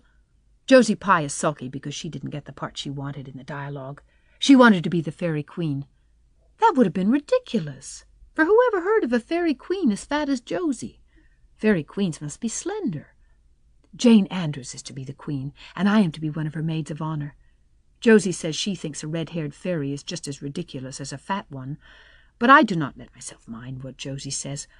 I'm to have a wreath of white roses on my hair, and Ruby Gillis is going to lend me her slippers because I haven't any of my own. It's necessary for fairies to have slippers, you know. You couldn't imagine a fairy wearing boots, could you? Especially with copper toes. We are going to decorate the hall with creeping spruce and fir mottos, with pink tissue paper roses in them. And we're all to march in 2 by 2 after the audience is seated, while Emma White plays a march on the organ. Oh, Marilla, I know you are not so enthusiastic about it as I am, but don't you hope your little Anne will distinguish herself? All I hope is that you'll behave yourself. I'll be heartily glad when all this fuss is over and you'll be able to settle down. You are simply good for nothing just now, with your head stuffed full of dialogues and groans and tableaux. As for your tongue, it's a marvel it's not clean worn out." Anne sighed and betook herself to the backyard, over which a young new moon was shining through the leafless poplar boughs from an apple-green western sky, and where Matthew was splitting wood. Anne perched herself on a block and talked the concert over with him, sure of an appreciative and sympathetic listener in this instance at least. "Well, now, I reckon it's going to be a pretty good concert, and I expect you'll do your part fine," he said, smiling down into her eager, vivacious little face. Anne smiled back at him. Those two were the best of friends, and Matthew thanked his stars many a time and oft that he had nothing to do with bringing her up. That was Marilla's exclusive duty. If it had been his, he would have been worried over frequent conflicts between inclination and said duty. As it was, he was free to spoil Anne, Marilla's phrasing, as much as he liked. But it was not such a bad arrangement after all. A little appreciation sometimes does quite as much good as all the conscientious bringing up in the world. Chapter 25. Matthew insists on puffed sleeves. Matthew was having a bad 10 minutes of it. He had come into the kitchen in the twilight of a cold, grey December evening, and had sat down in the woodbox corner to take off his heavy boots, unconscious of the fact that Anne and a bevy of her schoolmates were having a practice of the Fairy Queen in the sitting-room. Presently they came trooping through the hall and out into the kitchen, laughing and chattering gaily. They did not see Matthew, who shrank bashfully back into the shadows beyond the woodbox, with a boot in one hand and a boot-jack in the other, and he watched them shyly for the aforesaid 10 minutes, as they put on caps and jackets and talked about the dialogue and the concert. Anne stood among them, bright-eyed and animated as they. But Matthew suddenly became conscious that there was something about her different from her mates. And what worried Matthew was that the difference impressed him as being something that should not exist. Anne had a brighter face, and bigger, starrier eyes, and more delicate features than the others. Even shy, unobservant Matthew had learned to take note of these things. But the difference that disturbed him did not consist in any of these respects. Then in what did it consist? Matthew was haunted by this question long after the girls had gone, arm in arm down the long, hard-frozen lane, and Anne had betaken herself to her books. He could not refer it to Marilla, who he felt would be quite sure to sniff scornfully and remark that the only difference she saw between Anne and the other girls was that they sometimes kept their tongues quiet, while Anne never did. This, Matthew felt, would be no great help. He had recourse to his pipe that evening to help him study it out, much to Marilla's disgust. After 2 hours of smoking and hard reflection, Matthew arrived at a solution of his problem. Anne was not dressed like the other girls. The more Matthew thought about the matter, the more he was convinced that Anne never had been dressed like the other girls, never since she had come to Green Gables. Marilla kept her clothed in plain, dark dresses, all made after the same unvarying pattern. If Matthew knew there was such a thing as fashion in dress, it is as much as he did, but he was quite sure that Anne's sleeves did not look at all like the sleeves the other girls wore. He recalled the cluster of little girls he had seen around her that evening, all gay in waists of red and blue and pink and white, and he wondered why Marilla always kept her so plainly and soberly gowned. Of course it must be all right. Marilla knew best, and Marilla was bringing her up. Probably some wise, inscrutable motive was to be served thereby, but surely it would do no harm to let the child have one pretty dress, something like Diana Barry always wore. Matthew decided that he would give her one. That surely could not be objected to as an unwarranted putting in of his oar. Christmas was only a fortnight off. A nice new dress would be the very thing for a present. Matthew, with a sigh of satisfaction, put away his pipe and went to bed, while Marilla opened all the doors and aired the house. The very next evening, Matthew betook himself to Carmody to buy the dress, determined to get the worst over and have done with it. It would be, he felt assured, no trifling ordeal. There were some things Matthew could buy and prove himself no mean bargainer, but he knew he would be at the mercy of shopkeepers when it came to buying a girl's dress. After much cogitation, Matthew resolved to go to Samuel Lawson's store instead of William Blair's. To be sure, the Cuthberts always had gone to William Blair's. It was almost as much a matter of conscience with them as to attend the Presbyterian church and vote Conservative. But William Blair's 2 daughters frequently waited on customers there, and Matthew held them in absolute dread. He could contrive to deal with them when he knew exactly what he wanted and could point it out, but in such a matter as this, requiring explanation and consultation, Matthew felt that he must be sure of a man behind the counter. So he would go to Lawson's, where Samuel or his son would wait on him. Alas! Matthew did not know that Samuel, in the recent expansion of his business, had set up a lady clerk also. She was a niece of his wife's, and a very dashing young person indeed, with a huge drooping pompadour, big rolling brown eyes, and a most extensive and bewildering smile. She was dressed with exceeding smartness, and wore several bangle bracelets that glittered and rattled and tinkled with every movement of her hands. Matthew was covered with confusion at finding her there at all, and those bangles completely wrecked his wits at one fell swoop. "What can I do for you this evening, Mr. Cuthbert?" Miss Lucilla Harris inquired, briskly and ingratiatingly, tapping the counter with both hands. "Have you any, well, now, say any garden rakes?" stammered Matthew. Miss Harris looked somewhat surprised, as well she might, to hear a man inquiring for garden rakes in the middle of December. "I believe we have 1 or 2 left over," she said, "but they're upstairs in the lumber room. I'll go and see." During her absence, Matthew collected his scattered senses for another effort. When Miss Harris returned with the rake and cheerfully inquired, "Anything else tonight, Mr. Cuthbert?" Matthew took his courage in both hands and replied, "Well, now, since you suggest it, I might as well buy some hayseed." Miss Harris had heard Matthew Cuthbert called odd.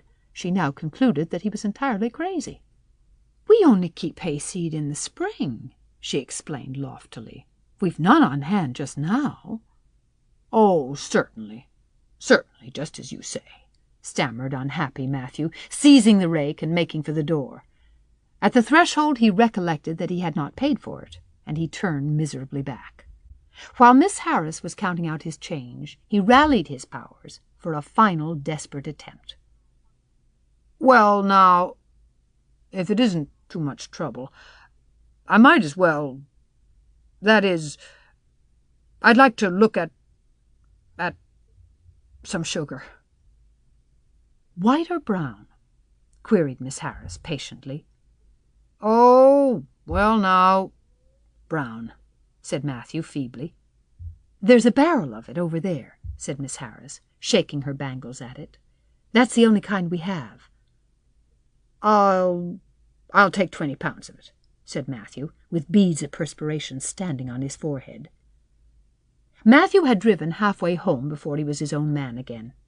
It had been a gruesome experience, but it served him right, he thought, for committing the heresy of going to a strange store. When he reached home, he hid the rake in the tool house, but the sugar he carried into Marilla. "Brown sugar!" exclaimed Marilla. "Whatever possessed you to get so much? You know I never use it except for the hired man's porridge or black fruit cake.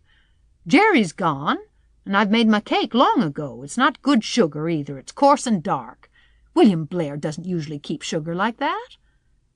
I thought it might come in handy sometime," said Matthew, making good his escape. When Matthew came to think the matter over, he decided that a woman was required to cope with the situation. Marilla was out of the question. Matthew felt sure she would throw cold water on his project at once. Remained only Mrs. Lynde, for of no other woman in Avonlea would Matthew have dared to ask advice. To Mrs. Lynde he went, accordingly, and that good lady promptly took the matter out of the harassed man's hands.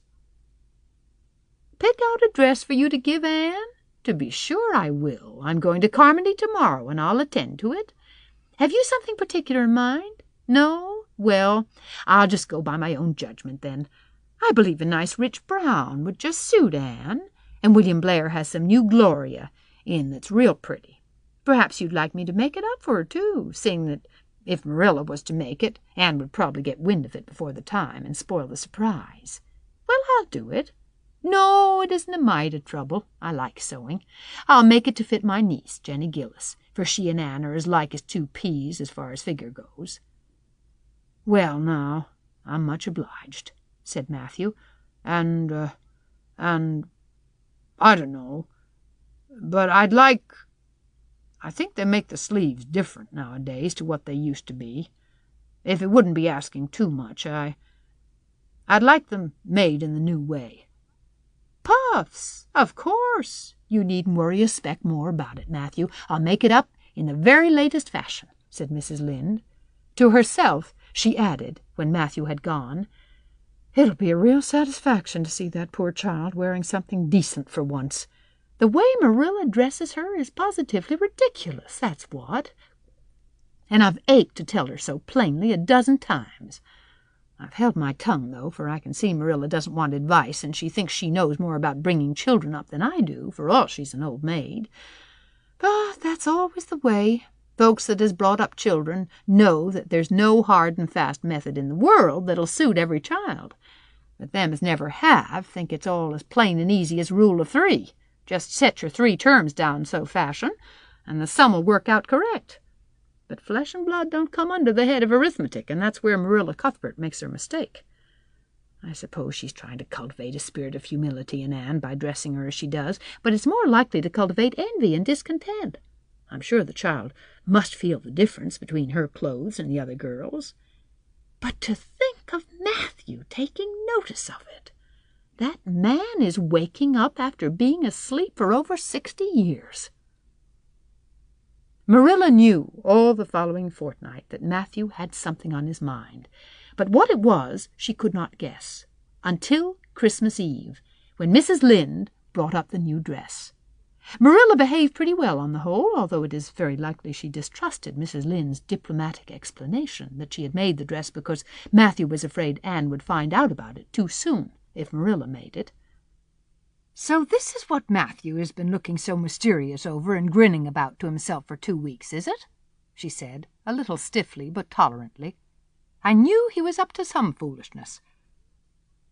Well, I must say I don't think Anne needed any more dresses. I made her 3 good, warm, serviceable ones this fall, and anything more is sheer extravagance. There's enough material in those sleeves alone to make a waist, I declare there is. You'll just pamper Anne's vanity, Matthew, and she's as vain as a peacock now. Well, I hope she'll be satisfied at last, for I know she's been hankering after these silly sleeves ever since they came in, although she never said a word after the first. The puffs have been getting bigger and more ridiculous right along. They're as big as balloons now. Next year anybody who wears them will have to go through a door sideways." Christmas morning broke on a beautiful white world. It had been a very mild December, and people had looked forward to a green Christmas. But just enough snow fell softly in the night to transfigure Avonlea. Anne peeped out from her frosted gable window with delighted eyes. The firs in the haunted wood were all feathery and wonderful. The birches and wild cherry trees were outlined in pearl. The ploughed fields were stretches of snowy dimples, and there was a crisp tang in the air that was glorious. Anne ran downstairs singing until her voice re-echoed through Green Gables. "Merry Christmas, Marilla! Merry Christmas, Matthew! Isn't it a lovely Christmas? I'm so glad it's white. Any other kind of Christmas doesn't seem real, does it? I don't like green Christmases. They're not green. They're just nasty faded browns and grays. What makes people call them green? Why, Matthew, is that for me? Oh, Matthew!" Matthew had sheepishly unfolded the dress from its paper swathings and held it out with a deprecatory glance at Marilla, who feigned to be contemptuously filling the teapot, but nevertheless watched the scene out of the corner of her eye with a rather interested air. Anne took the dress and looked at it in reverent silence. Oh, how pretty it was! A lovely soft brown Gloria with all the gloss of silk, a skirt with dainty frills and shirrings, a waist elaborately pin-tucked in the most fashionable way, with a little ruffle of filmy lace at the neck. But the sleeves, they were the crowning glory. Long elbow cuffs, and above them 2 beautiful puffs divided by rows of shirring and bows of brown silk ribbon. "That's a Christmas present for you, Anne," said Matthew shyly. Why, Anne, don't you like it?" Well now. For Anne's eyes had suddenly filled with tears. "Like it? Oh, Matthew!" Anne laid the dress over a chair and clasped her hands. "Matthew, it's perfectly exquisite. Oh, I can never thank you enough. Look at those sleeves. Oh, it seems to me this must be a happy dream." Well, let us have breakfast," interrupted Marilla. "I must say, Anne, I don't think you needed the dress, but since Matthew has got it for you, see that you take good care of it. There's a hair ribbon Mrs. Lynde left for you. It's brown to match the dress. Come now, sit in." "I don't see how I'm going to eat breakfast," said Anne rapturously. "Breakfast seems so commonplace at such an exciting moment. I'd rather feast my eyes on that dress. I'm so glad that puffed sleeves are still fashionable. It did seem to me that I'd never get over it if they went out before I had a dress with them. I'd never have felt quite satisfied, you see. It was lovely of Mrs. Lynde to give me the ribbon, too. I feel that I ought to be a very good girl indeed. It's at times like this I'm sorry I'm not a model little girl, and I always resolve that I will be in future. But somehow it's hard to carry out your resolutions when irresistible temptations come. Still, I really will make an extra effort after this." When the commonplace breakfast was over, Diana appeared, crossing the white log bridge in the hollow, a gay little figure in her crimson ulster. Anne flew down the slope to meet her. "Merry Christmas, Diana! And oh, it's a wonderful Christmas! I've something splendid to show you. Matthew has given me the loveliest dress with such sleeves. I couldn't even imagine any nicer." "I've got something more for you," said Diana breathlessly. "Here, this box. Aunt Josephine sent us out a big box with ever so many things in it, and this is for you. I'd have brought it over last night, but it didn't come until after dark, and I never feel very comfortable coming through the haunted wood in the dark now." Anne opened the box and peeped in. First a card with "For the Anne girl" and "Merry Christmas" written on it, and then a pair of the daintiest little kid slippers, with beaded toes and satin bows and glistening buckles. "Oh," said Anne. "Diana, this is too much. I must be dreaming." "I call it providential," said Diana. "You won't have to borrow Ruby's slippers now, and that's a blessing, for they're 2 sizes too big for you, and it would be awful to hear a fairy shuffling. Josie Pye would be delighted. Mind you, Rob Wright went home with Gertie Pye from the practice night before last. Did you ever hear anything equal to that?" All the Avonlea scholars were in a fever of excitement that day, for the hall had to be decorated and a last grand rehearsal held. The concert came off in the evening and was a pronounced success. The little hall was crowded. All the performers did excellently well, but Anne was the bright particular star of the occasion, as even envy, in the shape of Josie Pye, dared not deny. "Oh, hasn't it been a brilliant evening?" sighed Anne, when it was all over, and she and Diana were walking home together under a dark, starry sky. "Everything went off very well," said Diana practically. "I guess we must have made as much as $10. Mind you, Mr. Allen is going to send an account of it to the Charlottetown papers."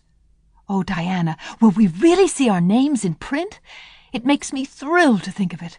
Your solo was perfectly elegant, Diana. I felt prouder than you did when it was encored. I just said to myself, it is my dear bosom friend who is so honored." "Well, your recitations just brought down the house, Anne. That sad one was simply splendid." "Oh, I was so nervous, Diana. When Mr. Allen called out my name, I really cannot tell how I ever got up on that platform.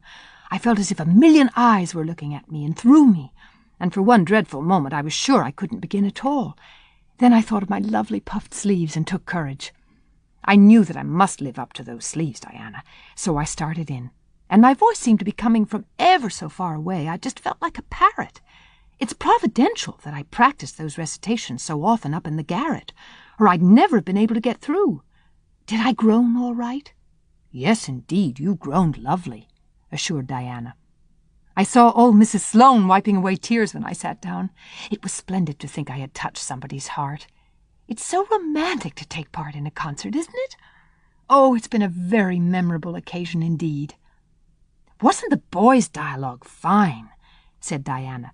Gilbert Blythe was just splendid. And I do think it's awful mean, the way you treat Gil. Wait till I tell you. When you ran off the platform after the fairy dialogue, one of your roses fell out of your hair. I saw Gil pick it up and put it in his breast pocket. There now. You're so romantic that I'm sure you ought to be pleased at that. It's nothing to me what that person does, said Anne loftily. I simply never waste a thought on him, Diana. That night, Marilla and Matthew, who had been out to a concert for the first time in 20 years, sat for a while by the kitchen fire, after Anne had gone to bed. "Well, now, I guess our Anne did as well as any of them," said Matthew proudly. "Yes, she did," admitted Marilla. "She's a bright child, Matthew, and she looked real nice, too. I've been kind of opposed to this concert scheme, but I suppose there's no real harm in it after all. Anyhow, I was proud of Anne tonight, although I'm not going to tell her so." "Well, now, I was proud of her, and I did tell her so 'fore she went upstairs," said Matthew. "We must see what we can do for her some of these days, Marilla. I guess she'll need something more than Avonlea school by and by." "There's time enough to think of that," said Marilla. "She's only 13 in March, though tonight it struck me she was growing quite a big girl. Mrs. Lynde made that dress a mite too long, and it makes Anne look so tall. She's quick to learn, and I guess the best thing we can do for her will be to send her to Queen's after a spell, and nothing need be said about that for a year or two yet." "Well, now, it'll do no harm to be thinking it over off and on," said Matthew. "Things like that are all the better for lots of thinking over." Chapter 26. The Story Club is formed. Junior Avonlea found it hard to settle down to humdrum existence again. To Anne, in particular, things seemed fearfully flat, stale, and unprofitable after the goblet of excitement she had been sipping for weeks. Could she go back to the former quiet pleasures of those faraway days before the concert? At first, as she told Diana, she did not really think she could.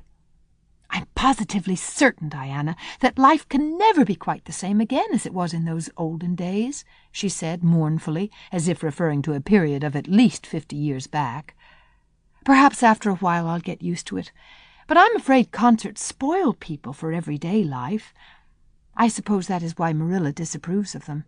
Marilla is such a sensible woman.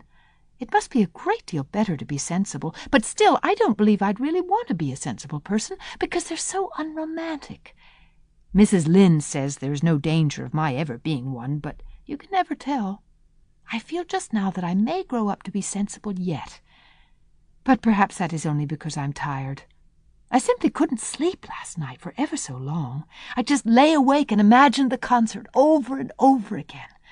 That's one splendid thing about such affairs. It's so lovely to look back to them." Eventually, however, Avonlea School slipped back into its old groove and took up its old interests.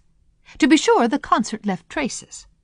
Ruby Gillis and Emma White, who had quarrelled over a point of precedence in their platform seats, no longer sat at the same desk, and a promising friendship of 3 years was broken up.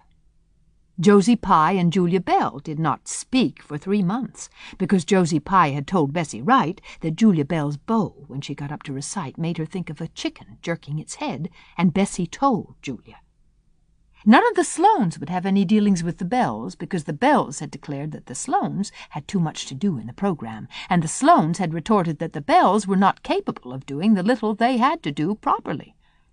Finally, Charlie Sloane fought Moody Spurgeon Macpherson, because Moody Spurgeon had said that Anne Shirley put on airs about her recitations, and Moody Spurgeon was licked. Consequently, Moody Spurgeon's sister, Ella May, would not speak to Anne Shirley all the rest of the winter. With the exception of these trifling frictions, work in Miss Stacy's little kingdom went on with regularity and smoothness. The winter weeks slipped by.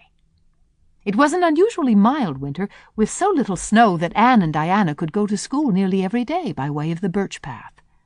On Anne's birthday they were tripping lightly down it, keeping eyes and ears alert amid all their chatter, for Miss Stacy had told them that they must soon write a composition on a winter's walk in the woods, and it behooved them to be observant. "Just think, Diana, I'm 13 years old today," remarked Anne in an awed voice. "I can scarcely realize that I'm in my teens. When I woke this morning it seemed to me that everything must be different. You've been 13 for a month, so I suppose it doesn't seem such a novelty to you as it does to me. It makes life seem so much more interesting. In 2 more years I'll be really grown up. It's a great comfort to think that I'll be able to use big words then, without being laughed at." "Ruby Gillis says she means to have a beau as soon as she's 15, said Diana. "Ruby Gillis thinks of nothing but beaux," said Anne disdainfully. "She's actually delighted when anyone writes her name up in a take notice, for all she pretends to be so mad. But I'm afraid that is an uncharitable speech. Mrs. Allen says we should never make uncharitable speeches, but they do slip out so often before you think, don't they? I simply can't talk about Josie Pye without making an uncharitable speech, so I never mention her at all. You may have noticed that. I'm trying to be as much like Mrs. Allen as I possibly can, for I think she's perfect. Mr. Allen thinks so too. Mrs. Lynde says he just worships the ground she treads on, and she doesn't really think it right for a minister to set his affections so much on a mortal being. But then, Diana, even ministers are human, and have their besetting sins just like everybody else. I had such an interesting talk with Mrs. Allen about besetting sins last Sunday afternoon. There are just a few things it's proper to talk about on Sundays, and that is one of them. My besetting sin is imagining too much and forgetting my duties. I'm striving very hard to overcome it, and now that I'm really 13, perhaps I'll get on better. In 4 more years we'll be able to put our hair up, said Diana. Alice Bell is only 16, and she is wearing hers up, but I think that's ridiculous. I shall wait until I'm 17. If I had Alice Bell's crooked nose, said Anne decidedly, I wouldn't. But there, I won't say what I was going to say because it was extremely uncharitable. Besides, I was comparing it with my own nose, and that's vanity. I'm afraid I think too much about my nose ever since I heard that compliment about it long ago. It really is a great comfort to me. Oh, Diana, look, there's a rabbit. That's something to remember for our woods composition. I really think the woods are just as lovely in winter as in summer. They're so white and still, as if they were asleep and dreaming pretty dreams. I won't mind writing that composition when its time comes, sighed Diana. I can manage to write about the woods, but the one we're to hand in Monday is terrible. The idea of Miss Stacy telling us to write a story out of our own heads. Why, it's as easy as wink, said Anne. It's easy for you because you have an imagination, retorted Diana, but what would you do if you had been born without one? I suppose you have your composition all done. Anne nodded, trying hard not to look virtuously complacent, and failing miserably. I wrote it last Monday evening. It's called The Jealous Rival, or In Death Not Divided. I read it to Marilla, and she said it was stuff and nonsense. Then I read it to Matthew, and he said it was fine. That is the kind of critic I like. It's a sad, sweet story. I just cried like a child while I was writing it. It's about 2 beautiful maidens called Cordelia Montmorency and Geraldine Seymour, who lived in the same village and were devotedly attached to each other. Cordelia was a regal brunette with a coronet of midnight hair and duskly flashing eyes. Geraldine was a queenly blonde with hair like spun gold and velvety purple eyes. I never saw anybody with purple eyes, said Diana dubiously. Neither did I. I just imagined them. I wanted something out of the common. Geraldine had an alabaster brow, too. I found out what an alabaster brow is. That is one of the advantages of being 13. You know so much more than you did when you were only 12. Well, what became of Cordelia and Geraldine? Asked Diana, who was beginning to feel rather interested in their fate. They grew in beauty side by side until they were 16. Then Bertram de Vere came to their native village and fell in love with the fair Geraldine.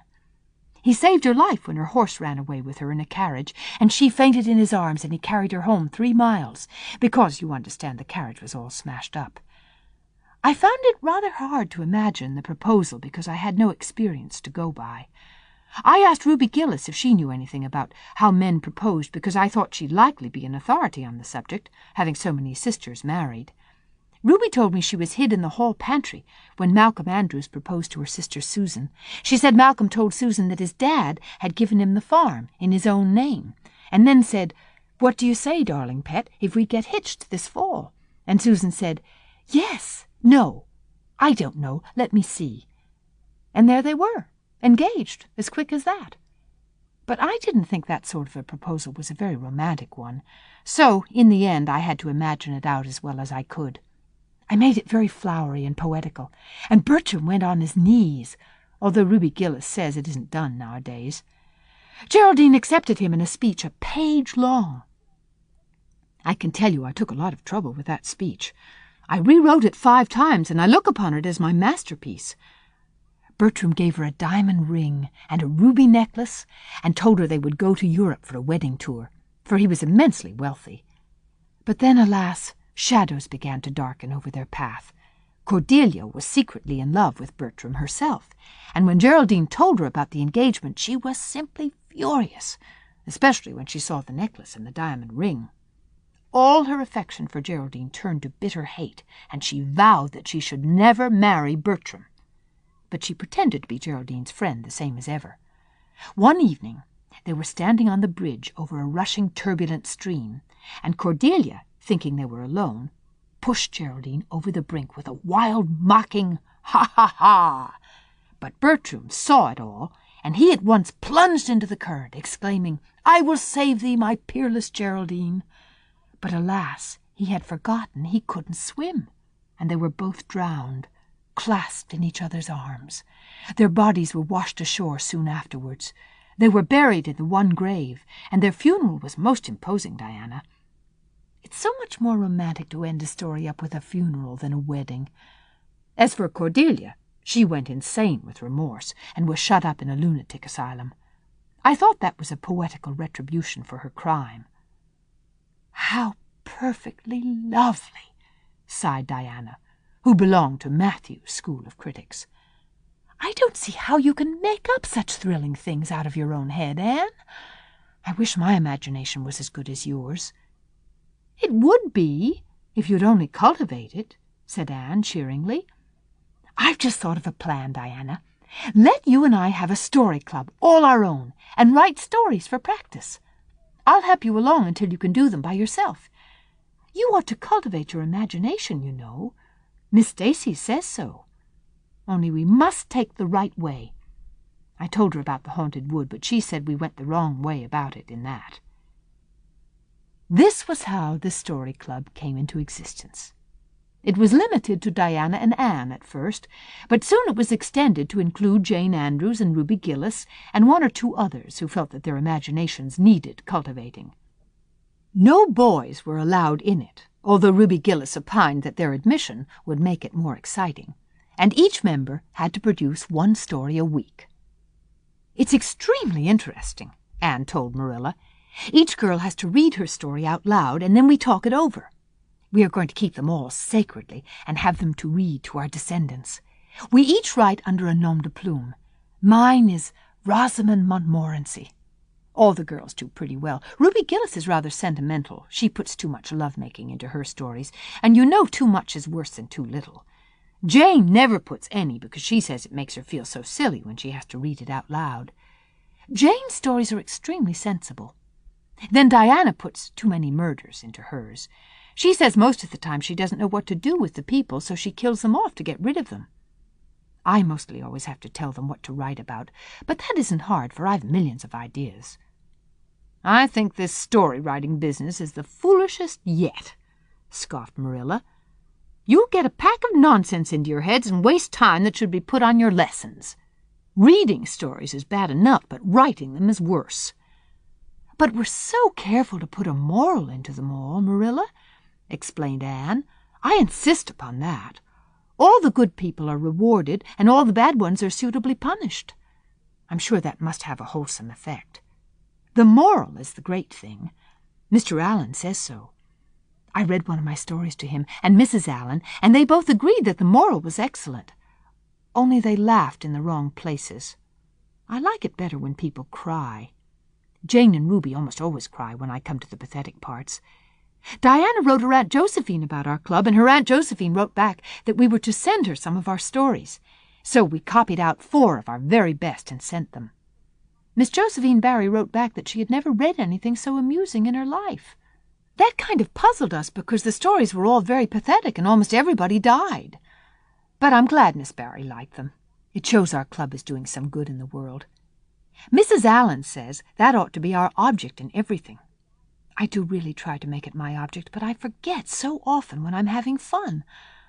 I hope I shall be a little like Mrs. Allen when I grow up. Do you think there's any prospect of it, Marilla? I shouldn't say there was a great deal, was Marilla's encouraging answer. I'm sure Mrs. Allen was never such a silly, forgetful little girl as you are. No, but she wasn't always so good as she is now, either, said Anne seriously. She told me so herself. That is, she said she was a dreadful mischief when she was a girl and was always getting into scrapes. I felt so encouraged when I heard that. Is it very wicked of me, Marilla, to feel encouraged when I hear that other people have been bad and mischievous? Mrs. Lynde says it is. Mrs. Lynde says she always feels shocked when she hears of anyone ever having been naughty, no matter how small they were. Mrs. Lynde says she once heard a minister confess that when he was a boy he stole a strawberry tart out of his aunt's pantry, and she never had any respect for that minister again. Now, I wouldn't have felt that way.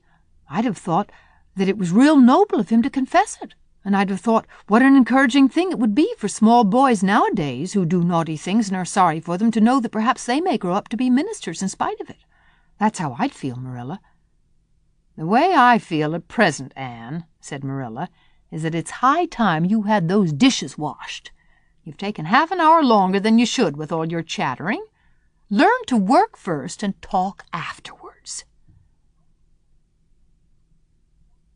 Chapter 27.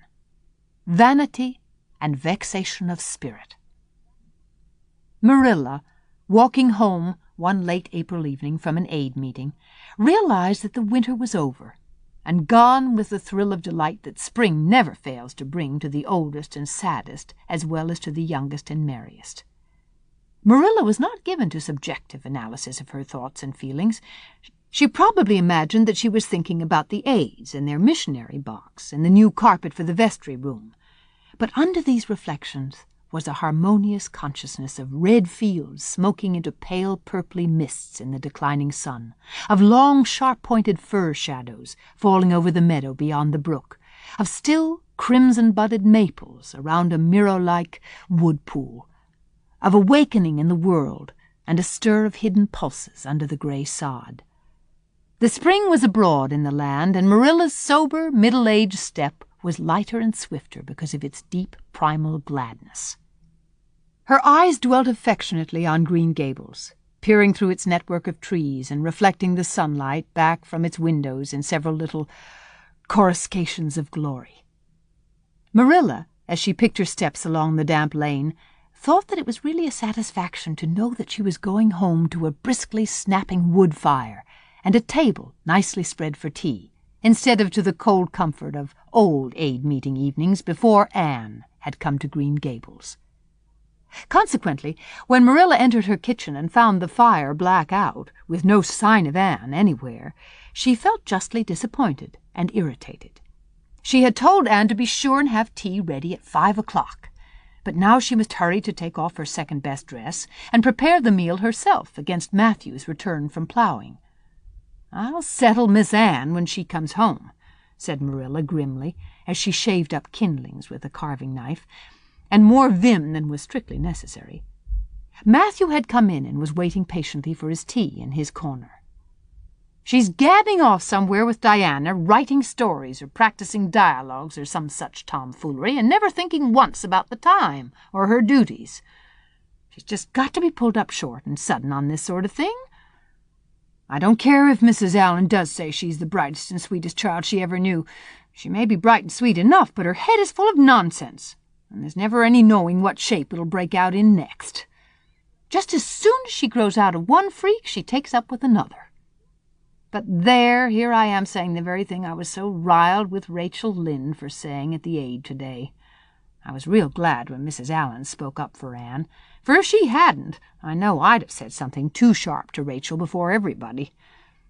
Anne's got plenty of faults, goodness knows, and far be it from me to deny it, but I'm bringing her up, and not Rachel Lynde, who'd pick faults in the angel Gabriel himself if he lived in Avonlea. Just the same, Anne has no business to leave the house like this when I told her she was to stay home this afternoon and look after things. I must say, with all her faults, I never found her disobedient or untrustworthy before, and I'm really sorry to find her so now.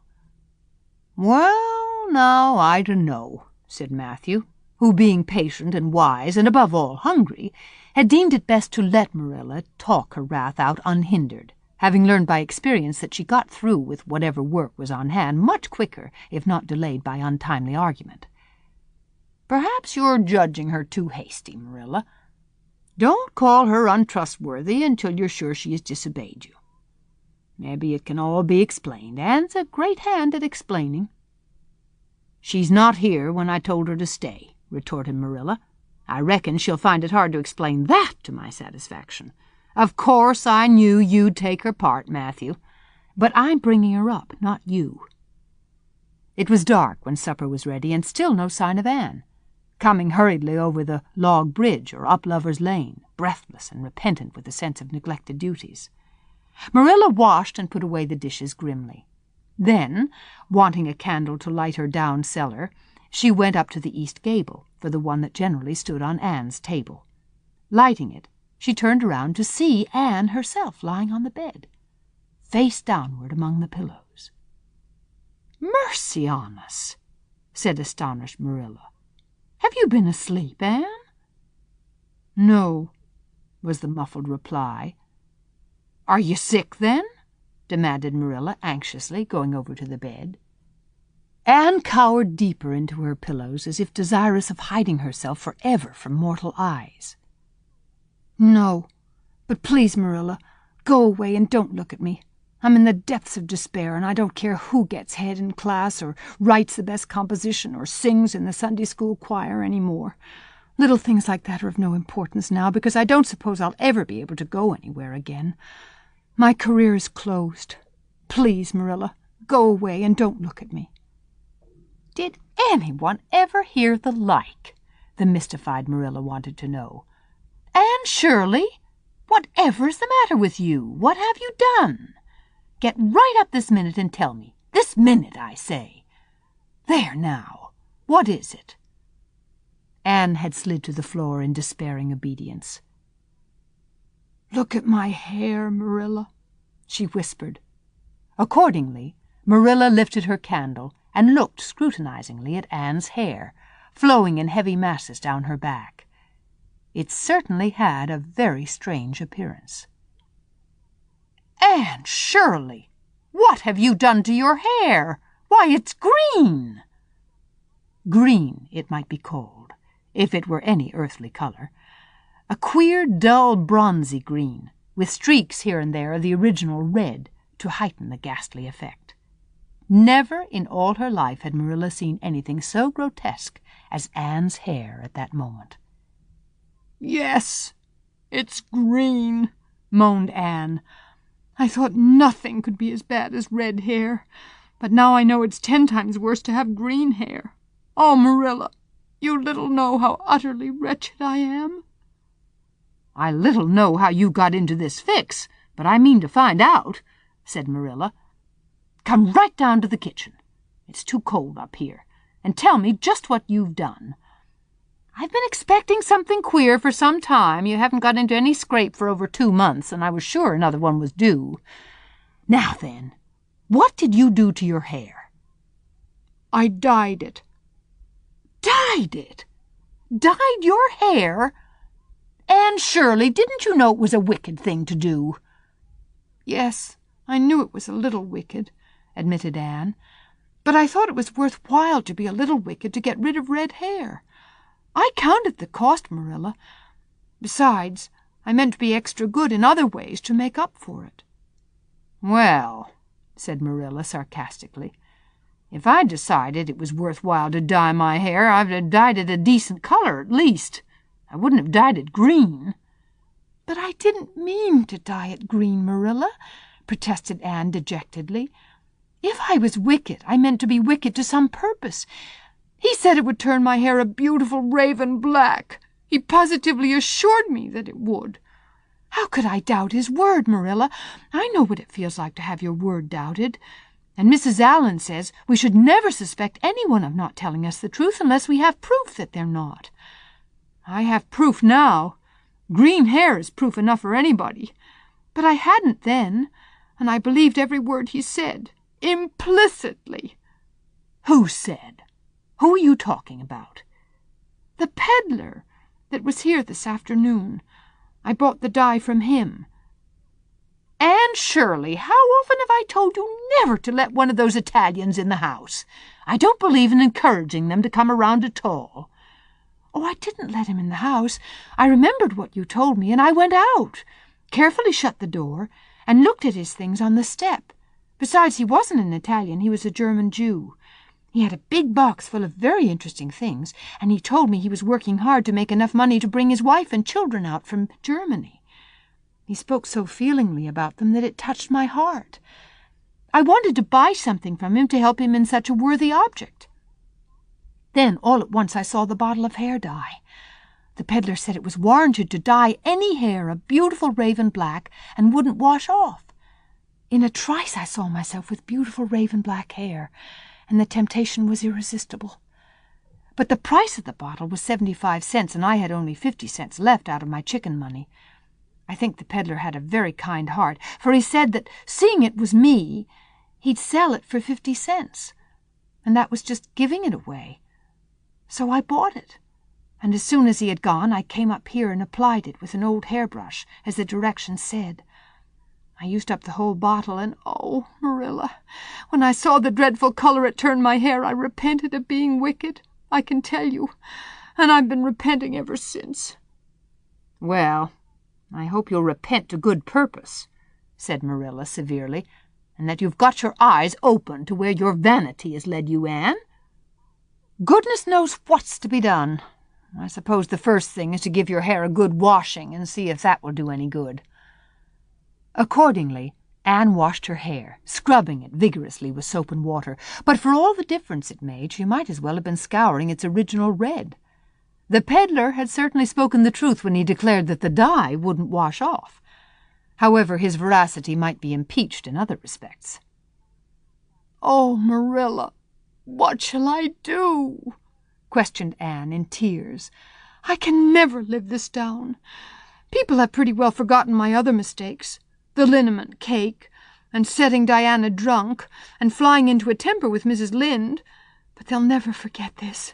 They will think I am not respectable. Oh, Marilla, what a tangled web we weave when first we practice to deceive. That is poetry, but it is true.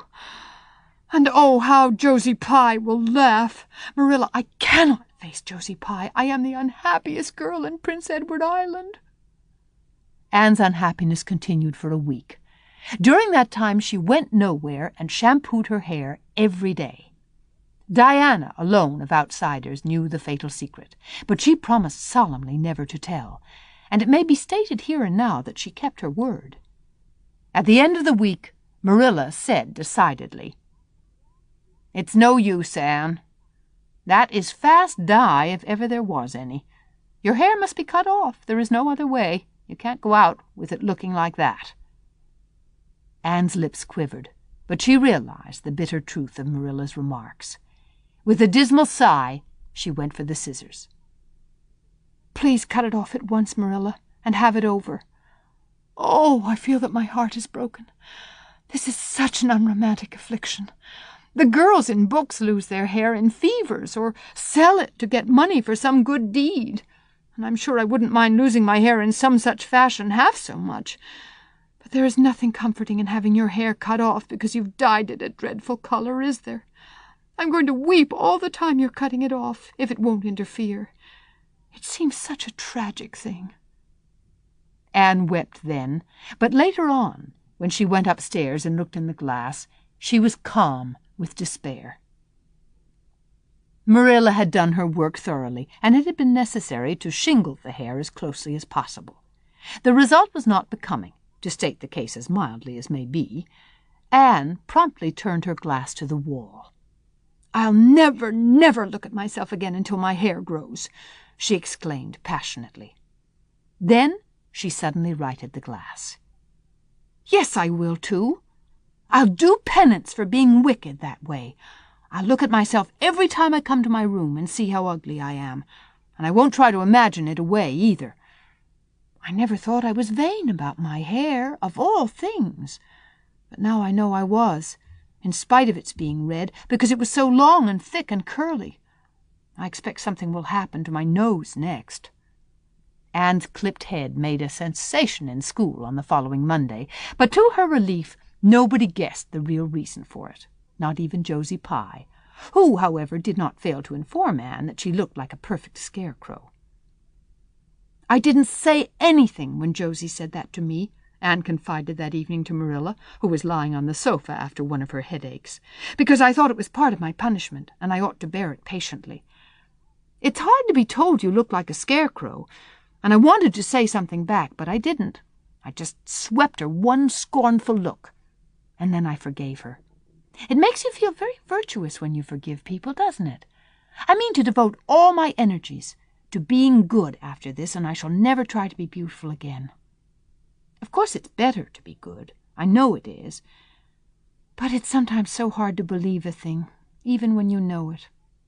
I do really want to be good, Marilla, like you and Mrs. Allan and Miss Stacy, and grow up to be a credit to you.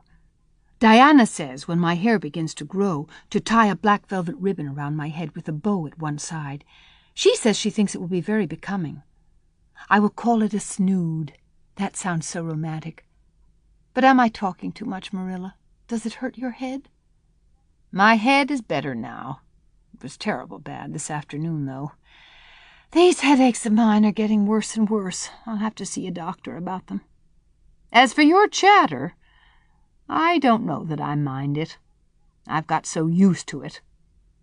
Which was Marilla's way of saying that she liked to hear it. Chapter 28. An Unfortunate Lily Maid. "Of course you must be Elaine, Anne," said Diana. "I could never have the courage to float down there." "Nor I," said Ruby Gillis with a shiver. "I don't mind floating down when there's 2 or 3 of us in the flat and we can sit up. It's fun then, but to lie down and pretend I was dead, I just couldn't. I'd die really of fright." "Of course it would be romantic," conceded Jane Andrews, "but I know I couldn't keep still. I'd be popping up every minute or so to see where I was and if I wasn't drifting too far out. And you know, Anne, that would spoil the effect." "But it's so ridiculous to have a red-headed Elaine," mourned Anne. "I'm not afraid to float down, and I'd love to be Elaine, but it's ridiculous just the same. Ruby ought to be Elaine because she is so fair and has such lovely long golden hair. Elaine had all her bright hair streaming down, you know, and Elaine was the lily maid. Now a red-haired person cannot be a lily maid." "Your complexion is just as fair as Ruby's," said Diana earnestly, "and your hair is ever so much darker than it used to be before you cut it." "Oh, do you really think so?" exclaimed Anne, flushing sensitively with delight. "I've sometimes thought it was myself, but I never dared to ask anyone for fear she would tell me it wasn't. Do you think it could be called auburn now, Diana?" "Yes, and I think it is really pretty," said Diana, looking admiringly at the short, silky curls that clustered over Anne's head and were held in place by a very jaunty black velvet ribbon and bow. They were standing on the bank of the pond, below Orchard Slope, where a little headland fringed with birches ran out from the bank. At its tip was a small wooden platform, built out into the water for the convenience of fishermen and duck hunters. Ruby and Jane were spending the midsummer afternoon with Diana, and Anne had come over to play with them. Anne and Diana had spent most of their playtime that summer on and about the pond. Idlewild was a thing of the past, Mr. Bell having ruthlessly cut down the little circle of trees in his back pasture in the spring. Anne had sat among the stumps and wept, not without an eye to the romance of it.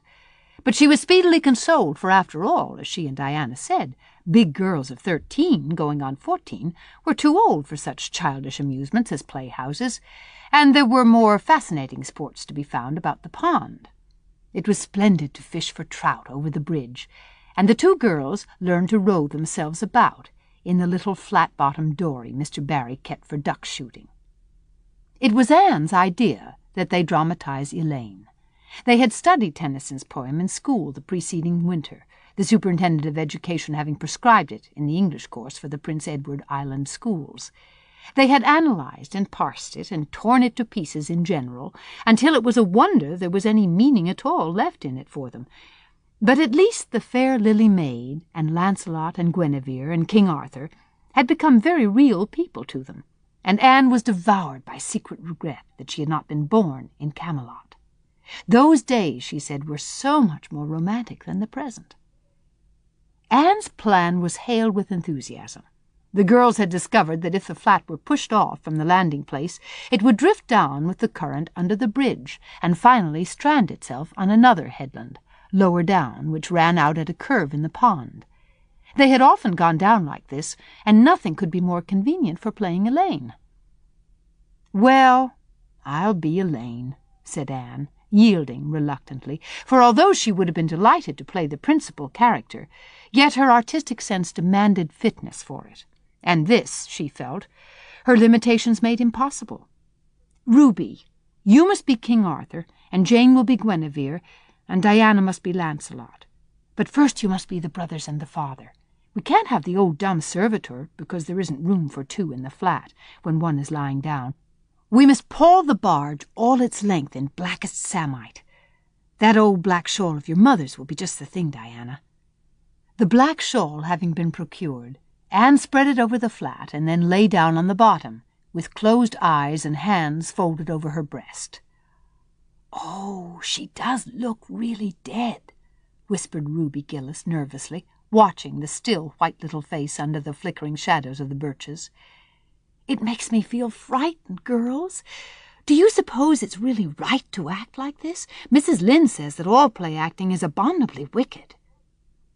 "Ruby, you shouldn't talk about Mrs. Lynde," said Anne severely. "It spoils the effect because this is hundreds of years before Mrs. Lynde was born. Jane, you arrange this. It's silly for Elaine to be talking when she's dead." Jane rose to the occasion. Cloth of gold for coverlet there was none, but an old piano scarf of yellow Japanese crepe was an excellent substitute. A white lily was not obtainable just then, but the effect of a tall blue iris placed in one of Anne's folded hands was all that could be desired. "Now she's all ready," said Jane. "We must kiss her quiet brows. And Diana, you say, 'Sister, farewell forever,' and Ruby, you say, 'Farewell, sweet sister.' Both of you as sorrowfully as you possibly can. And for goodness sake, smile a little. You know Elaine lay as though she smiled. That's better. Now, push the flat off." The flat was accordingly pushed off, scraping roughly over an old embedded stake in the process.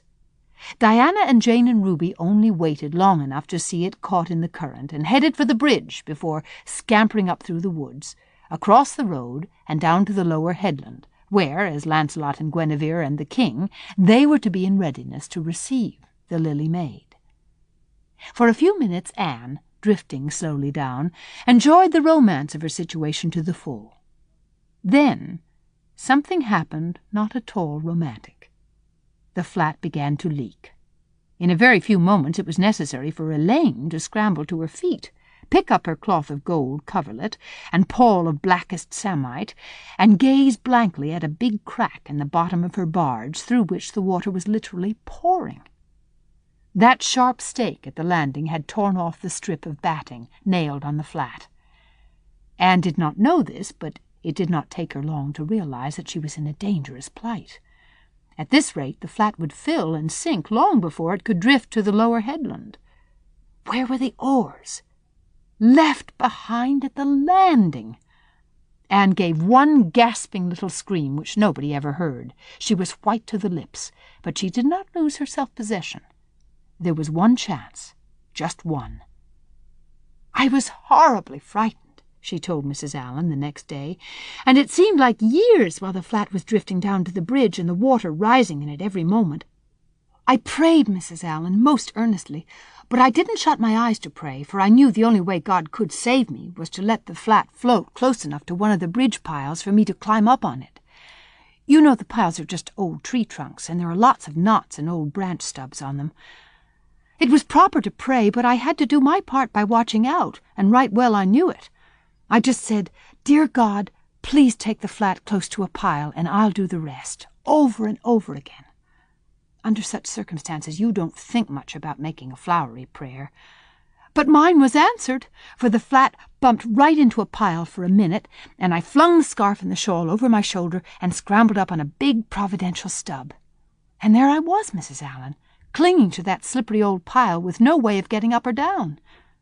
It was a very unromantic position, but I didn't think about that at the time. You don't think much about romance when you have just escaped from a watery grave. I said a grateful prayer at once, and then I gave all my attention to holding on tight, for I knew I should probably have to depend on human aid to get back to dry land. The flat drifted under the bridge and then promptly sank in midstream. Ruby, Jane, and Diana, already waiting it on the lower headland, saw it disappear before their very eyes, and had not a doubt but that Anne had gone down with it. For a moment they stood still, white as sheets, frozen with horror at the tragedy.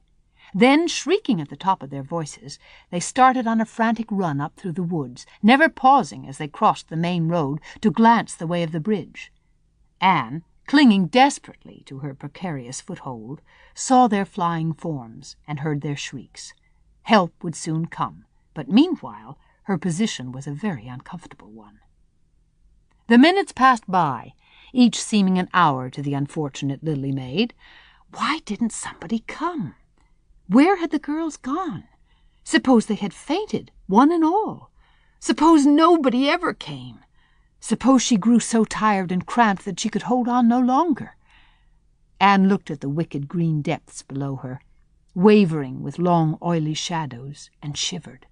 Her imagination began to suggest all manner of gruesome possibilities to her. Then, just as she thought she really could not endure the ache in her arms and wrists another moment, Gilbert Blythe came rowing under the bridge in Harmon Andrew's dory. Gilbert glanced up, and much to his amazement, beheld a little white scornful face looking down upon him with big, frightened, but also scornful, grey eyes. "Anne Shirley! How on earth did you get there?" he exclaimed. Without waiting for an answer, he pulled close to the pile and extended his hand.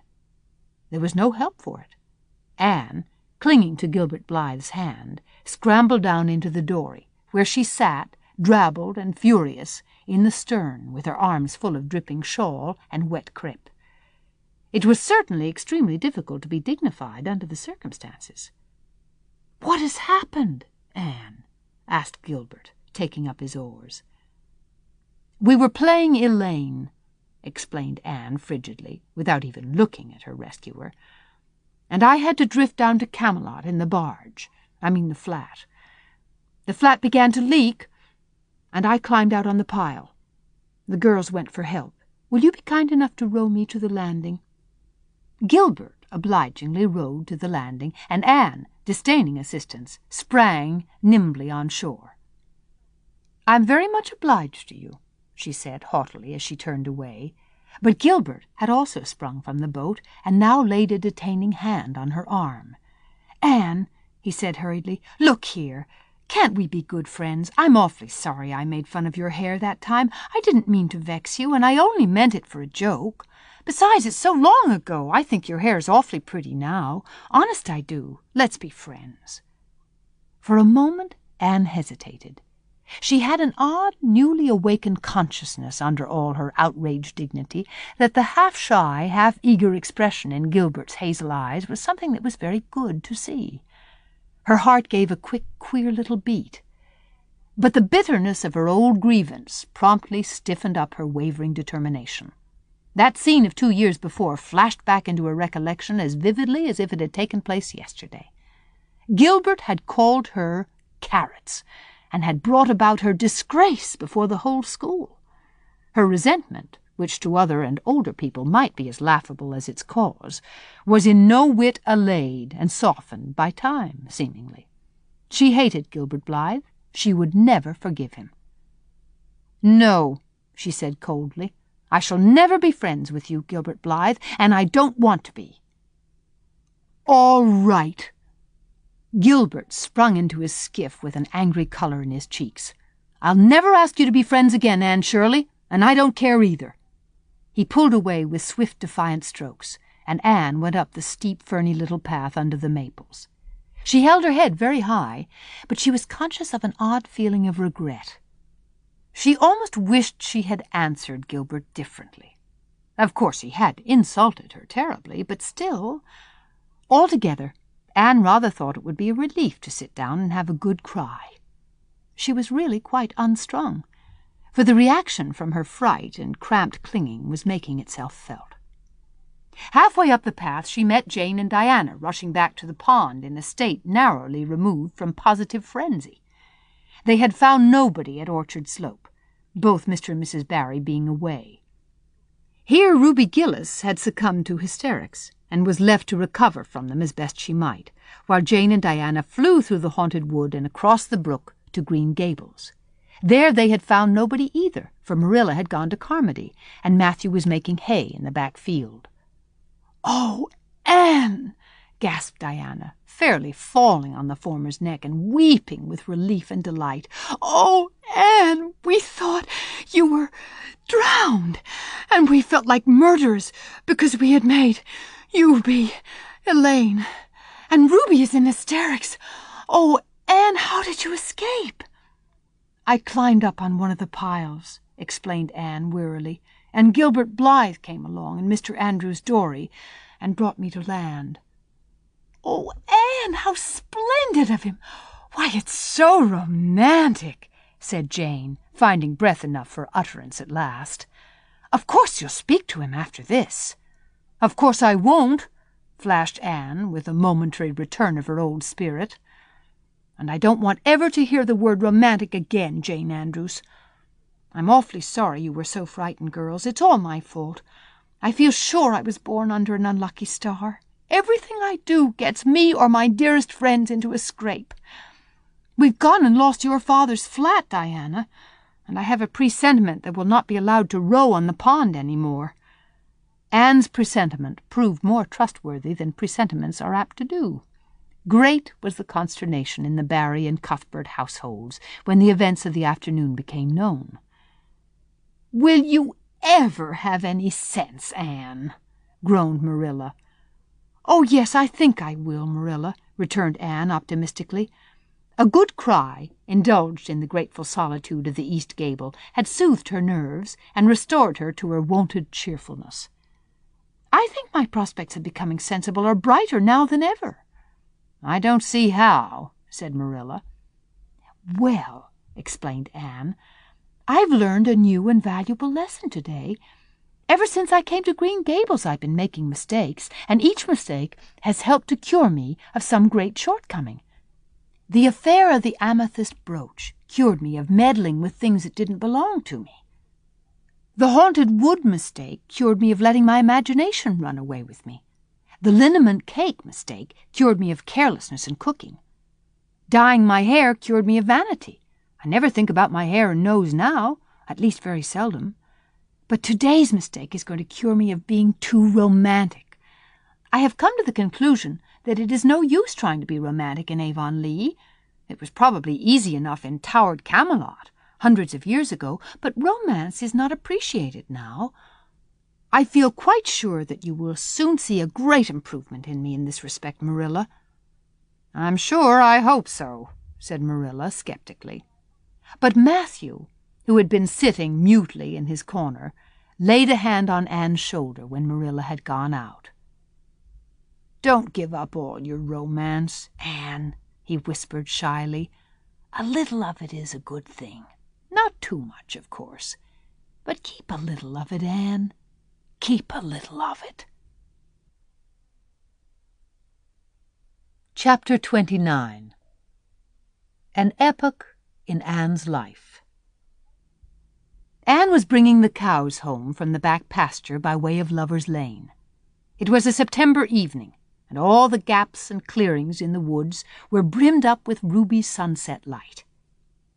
Here and there the lane was splashed with it, but for the most part it was already quite shadowy beneath the maples, and the spaces under the firs were filled with a clear violet dusk, like airy wine. The winds were out in their tops, and there is no sweeter music on earth than that which the wind makes in the fir trees at evening. The cows swung placidly down the lane, and Anne followed them dreamily, repeating aloud the battle canto from Marmion, which had also been part of their English course the preceding winter, and which Miss Stacy had made them learn off by heart, and exulting in its rushing lines and the clash of spears in its imagery. When she came to the lines, "The stubborn spearsmen still made good their dark, impenetrable wood," she stopped in ecstasy to shut her eyes that she might the better fancy herself one of that heroic ring.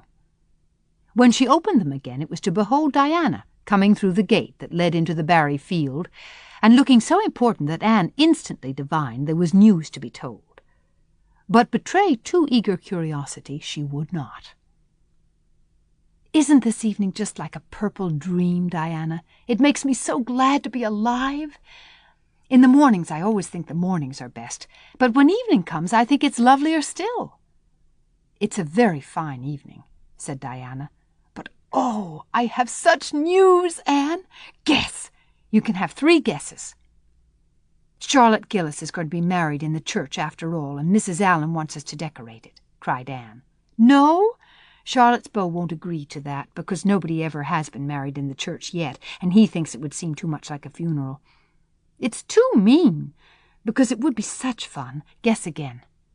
"Jane's mother is going to let her have a birthday party?" Diana shook her head, her black eyes dancing with merriment. "I can't think what it can be," said Anne in despair, "unless it's that Moody Spurgeon Macpherson saw you home from prayer meeting last night, did he?" "I should think not," exclaimed Diana indignantly. "I wouldn't be likely to boast of it if he did, the horrid creature." "I knew you wouldn't guess it. Mother had a letter from Aunt Josephine today, and Aunt Josephine wants you and me to go to town next Tuesday and stop with her for the exhibition. There!" "Oh, Diana," whispered Anne, finding it necessary to leap up against a maple tree for support. "Do you really mean it? But I'm afraid Marilla won't let me go. She will say that she can't encourage gadding about. That was what she said last week when Jane invited me to go with them in their double-seated buggy to the American concert at the White Sands Hotel. I wanted to go, but Marilla said I'd be better at home learning my lessons, and so would Jane. I was bitterly disappointed, Diana. I felt so heartbroken that I wouldn't say my prayers when I went to bed. But I repented of that and got up in the middle of the night and said them. "I'll tell you," said Diana, "we'll get Mother to ask Marilla. She'll be more likely to let you go then, and if she does, we'll have the time of our lives, Anne.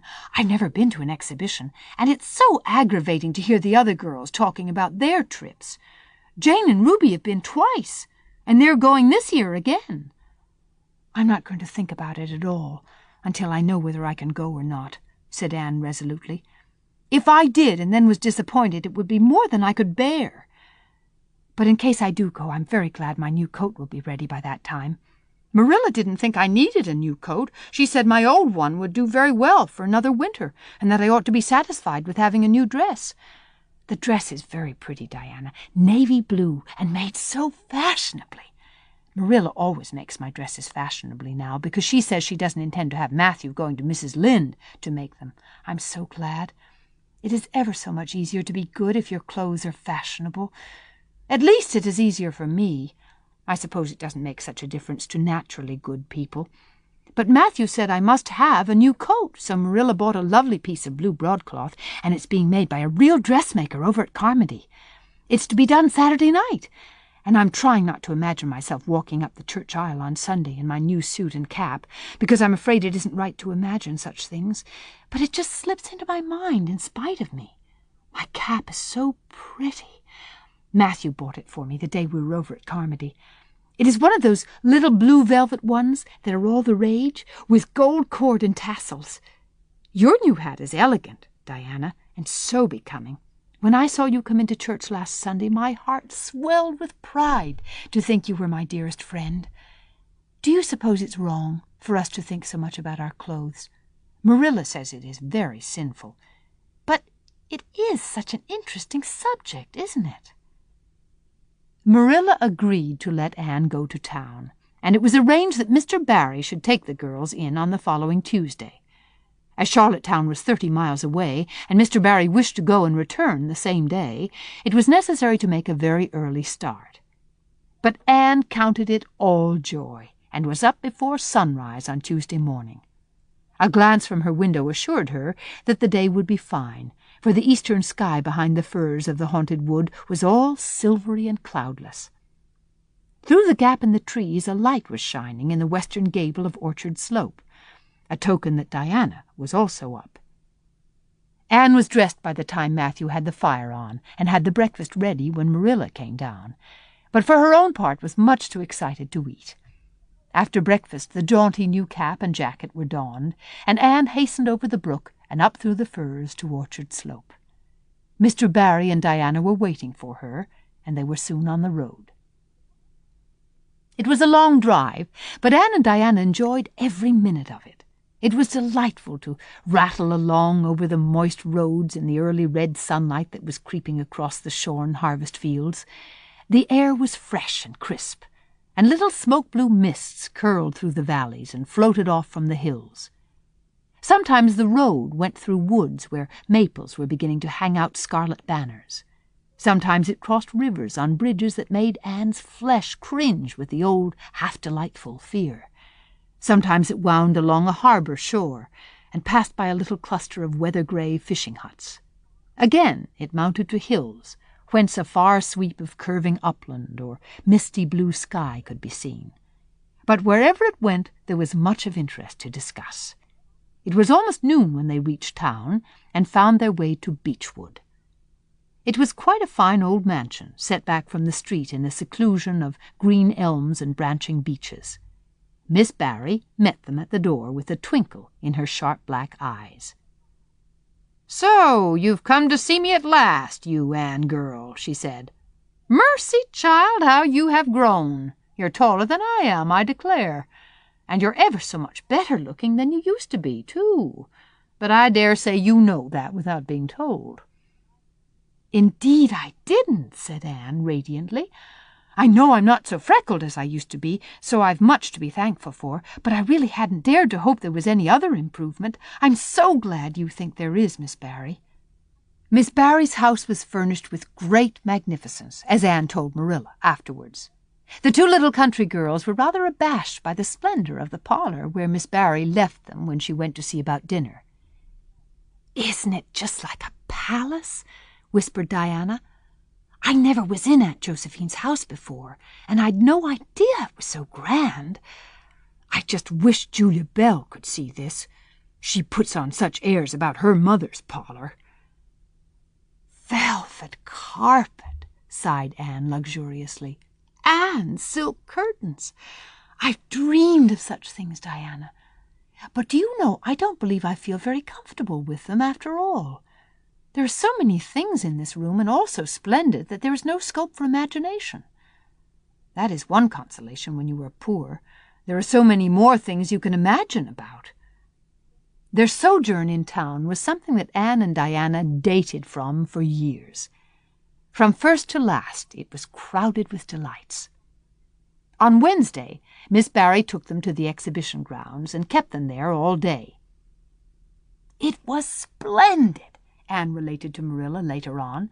"I never imagined anything so interesting. I don't really know which department was the most interesting.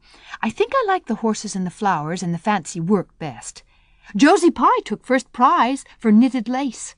I was real glad she did.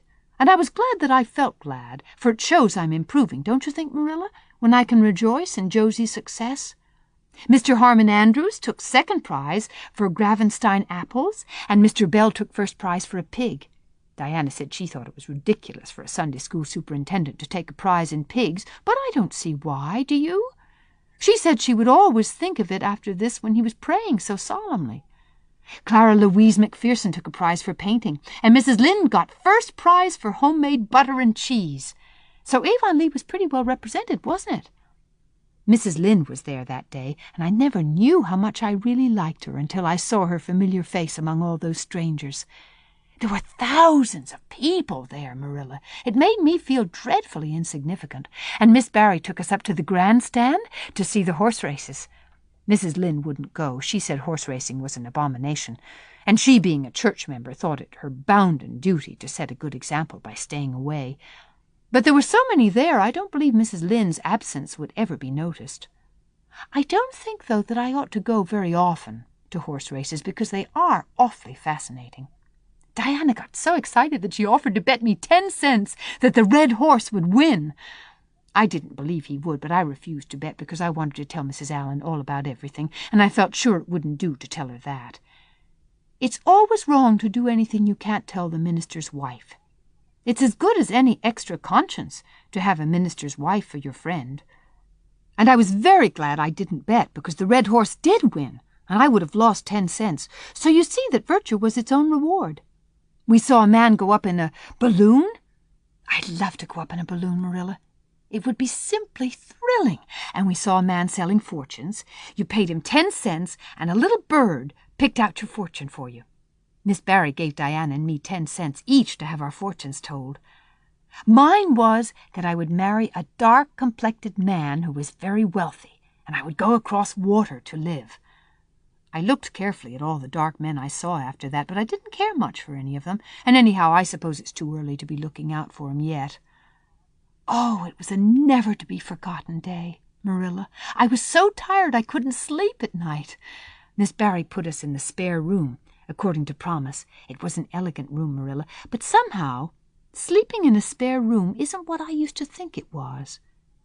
That's the worst of growing up. But I'm beginning to realize it. The things you wanted so much when you were a child don't seem half so wonderful to you when you get them.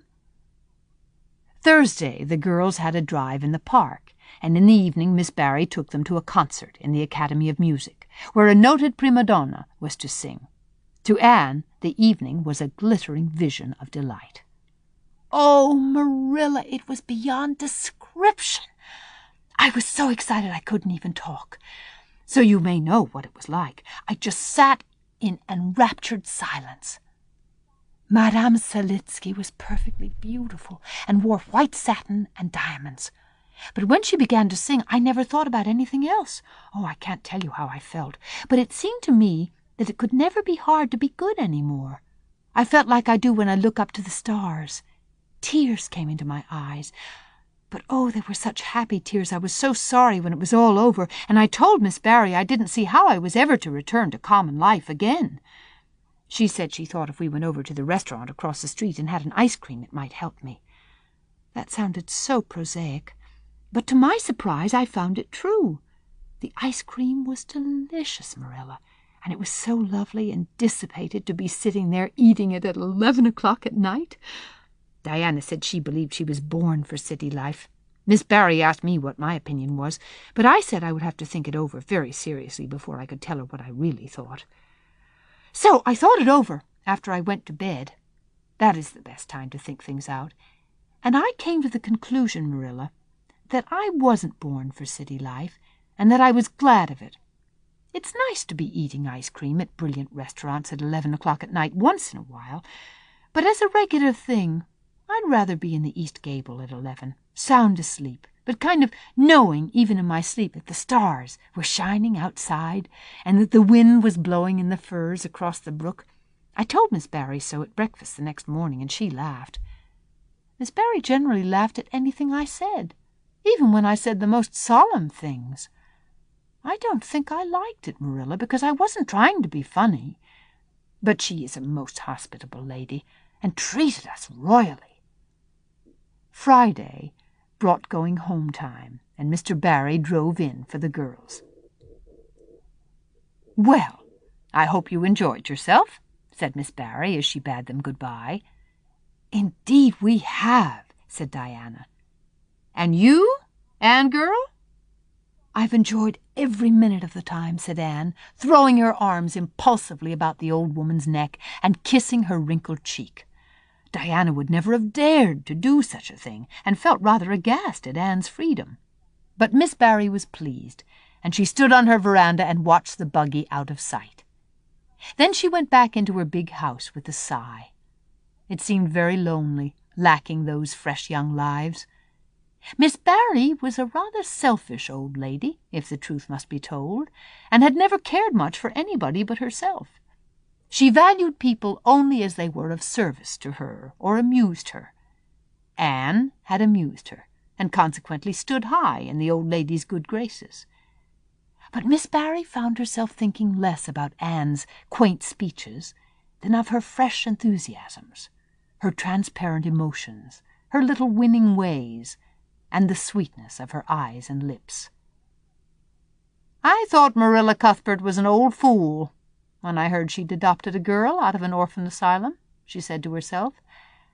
"But I guess she didn't make much of a mistake after all. If I'd a child like Anne in the house all the time, I'd be a better and happier woman." Anne and Diana found the drive home as pleasant as the drive in, pleasanter, indeed, since there was the delightful consciousness of home waiting at the end of it. It was sunset when they passed through White Sands and turned into the shore road. Beyond, the Avonlea hills came out darkly against the saffron sky. Behind them, the moon was rising out of the sea that grew all radiant and transfigured in her light. Every little cove along the curving road was a marvel of dancing ripples. The waves broke with a soft swish on the rocks below them, and the tang of the sea was in the strong, fresh air. "Oh, but it's good to be alive and to be going home," breathed Anne. When she crossed the log bridge over the brook, the kitchen light of Green Gables winked her a friendly welcome back, and through the open door shone the hearth fire, sending out its warm red glow athwart the chilly autumn night. Anne ran blithely up the hill and into the kitchen, where a hot supper was waiting on the table. "So you've got back," said Marilla, folding up her knitting. "Yes, and oh, it's so good to be back," said Anne joyously. "I could kiss everything, even to the clock. Marilla, a broiled chicken! You don't mean to say you cooked that for me?" "Yes, I did," said Marilla. "I thought you'd be hungry after such a drive and need something real appetizing. Hurry and take off your things, and we'll have supper as soon as Matthew comes in. I'm glad you've got back, I must say. It's been fearful lonesome here without you. I never put in 4 longer days." After supper, Anne sat before the fire between Matthew and Marilla and gave them a full account of her visit. "I've had a splendid time," she concluded happily, "and I feel that it marks an epoch in my life. But the best of it all was the coming home." Chapter 30. The Queen's class is organized. Marilla laid her knitting on her lap and leaned back in her chair. Her eyes were tired, and she thought vaguely that she must see about having her glasses changed the next time she went to town, for her eyes had grown tired very often of late. It was nearly dark, for the dull November twilight had fallen around Green Gables, and the only light in the kitchen came from the dancing red flames in the stove. Anne was curled up Turk-fashion on the hearth-rug, gazing into that joyous glow where the sunshine of 100 summers was being distilled from the maple cordwood. She had been reading, but her book had slipped to the floor, and now she was dreaming, with a smile on her parted lips. Glittering castles in Spain were shaping themselves out of the mists and rainbows of her lively fancy. Adventures wonderful and enthralling were happening to her in Cloudland, adventures that always turned out triumphantly, and never involved her in scrapes like those of actual life. Marilla looked at her with a tenderness that would never have been suffered to reveal itself in any clearer light than the soft mingling of fireshine and shadow. The lesson of a love that should display itself easily in spoken word and open look was one Marilla could never learn. But she had learned to love this slim, gray-eyed girl with an affection all the deeper and stronger from its very undemonstrativeness. Her love made her afraid of being unduly indulgent, indeed.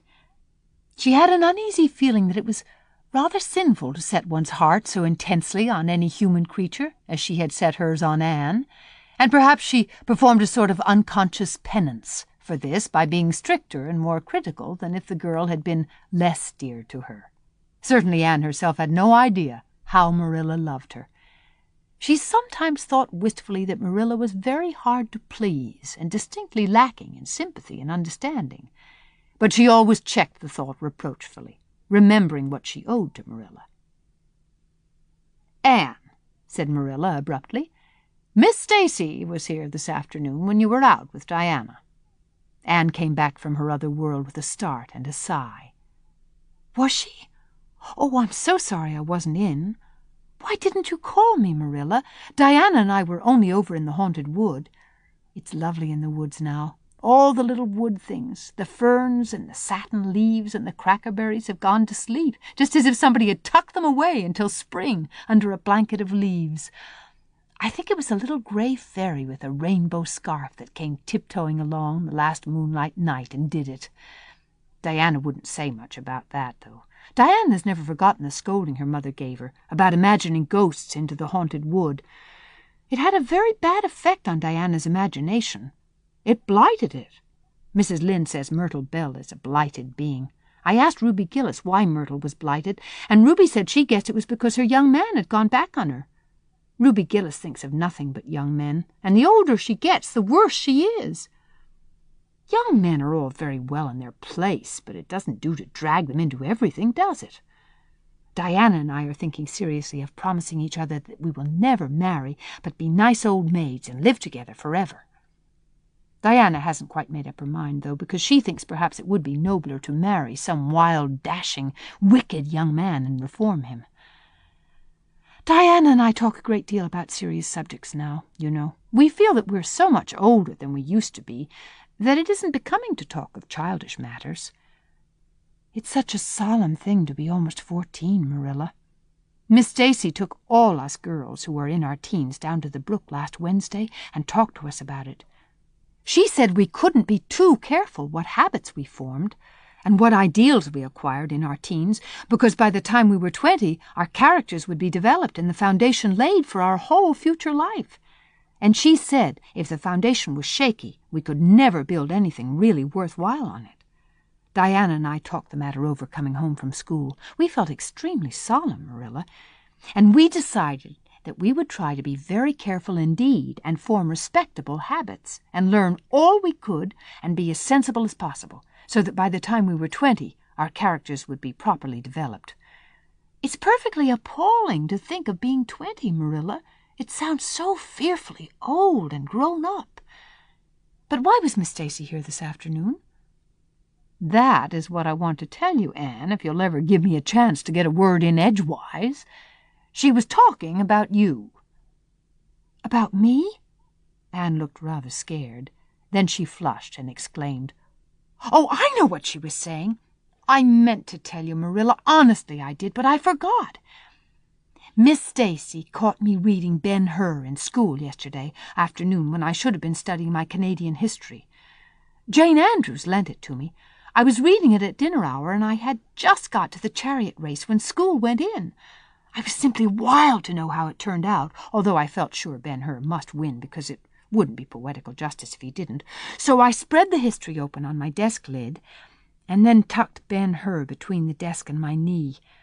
It just looked as if I were studying Canadian history, you know, while all the while I was reveling in Ben-Hur. I was so interested in it that I never noticed Miss Stacy coming down the aisle, until all at once I just looked up, and there she was, looking down at me, so reproachful-like. I can't tell you how ashamed I felt, Marilla, especially when I heard Josie Pye giggling. Miss Stacy took Ben-Hur away, but she never said a word then, She kept me in at recess and talked to me. She said I had done very wrong in 2 respects. First, I was wasting the time I ought to have put on my studies, and secondly, I was deceiving my teacher in trying to make it appear I was reading a history when it was a storybook instead. I had never realized until that moment, Marilla, that what I was doing was deceitful. I was shocked.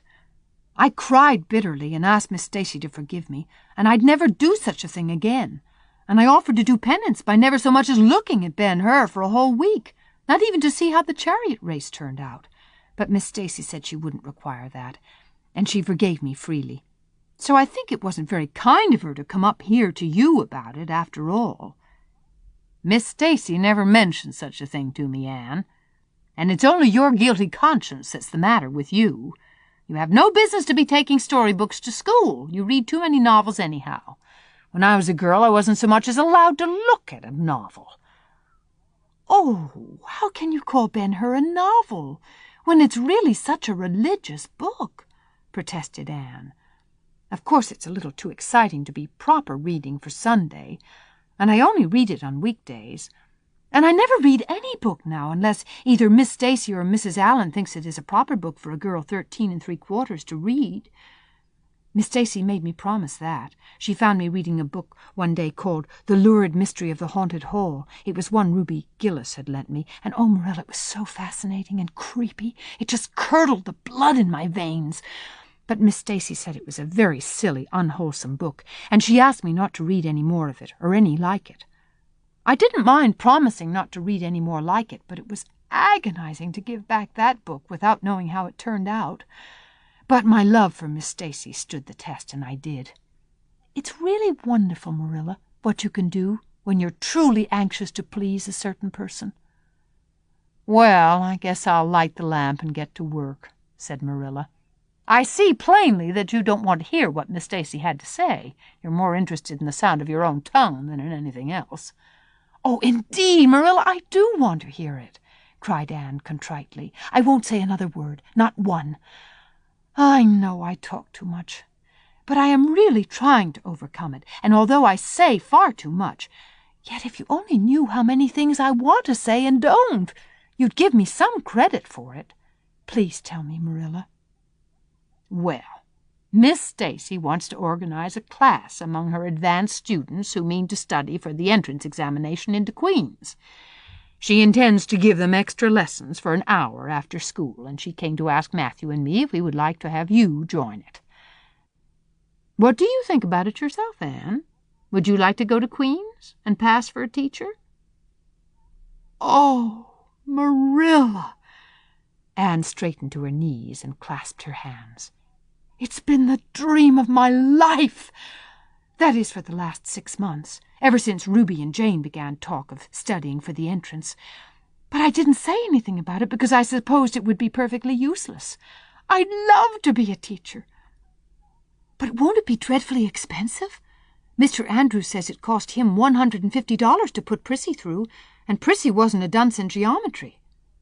I guess you needn't worry about that part of it.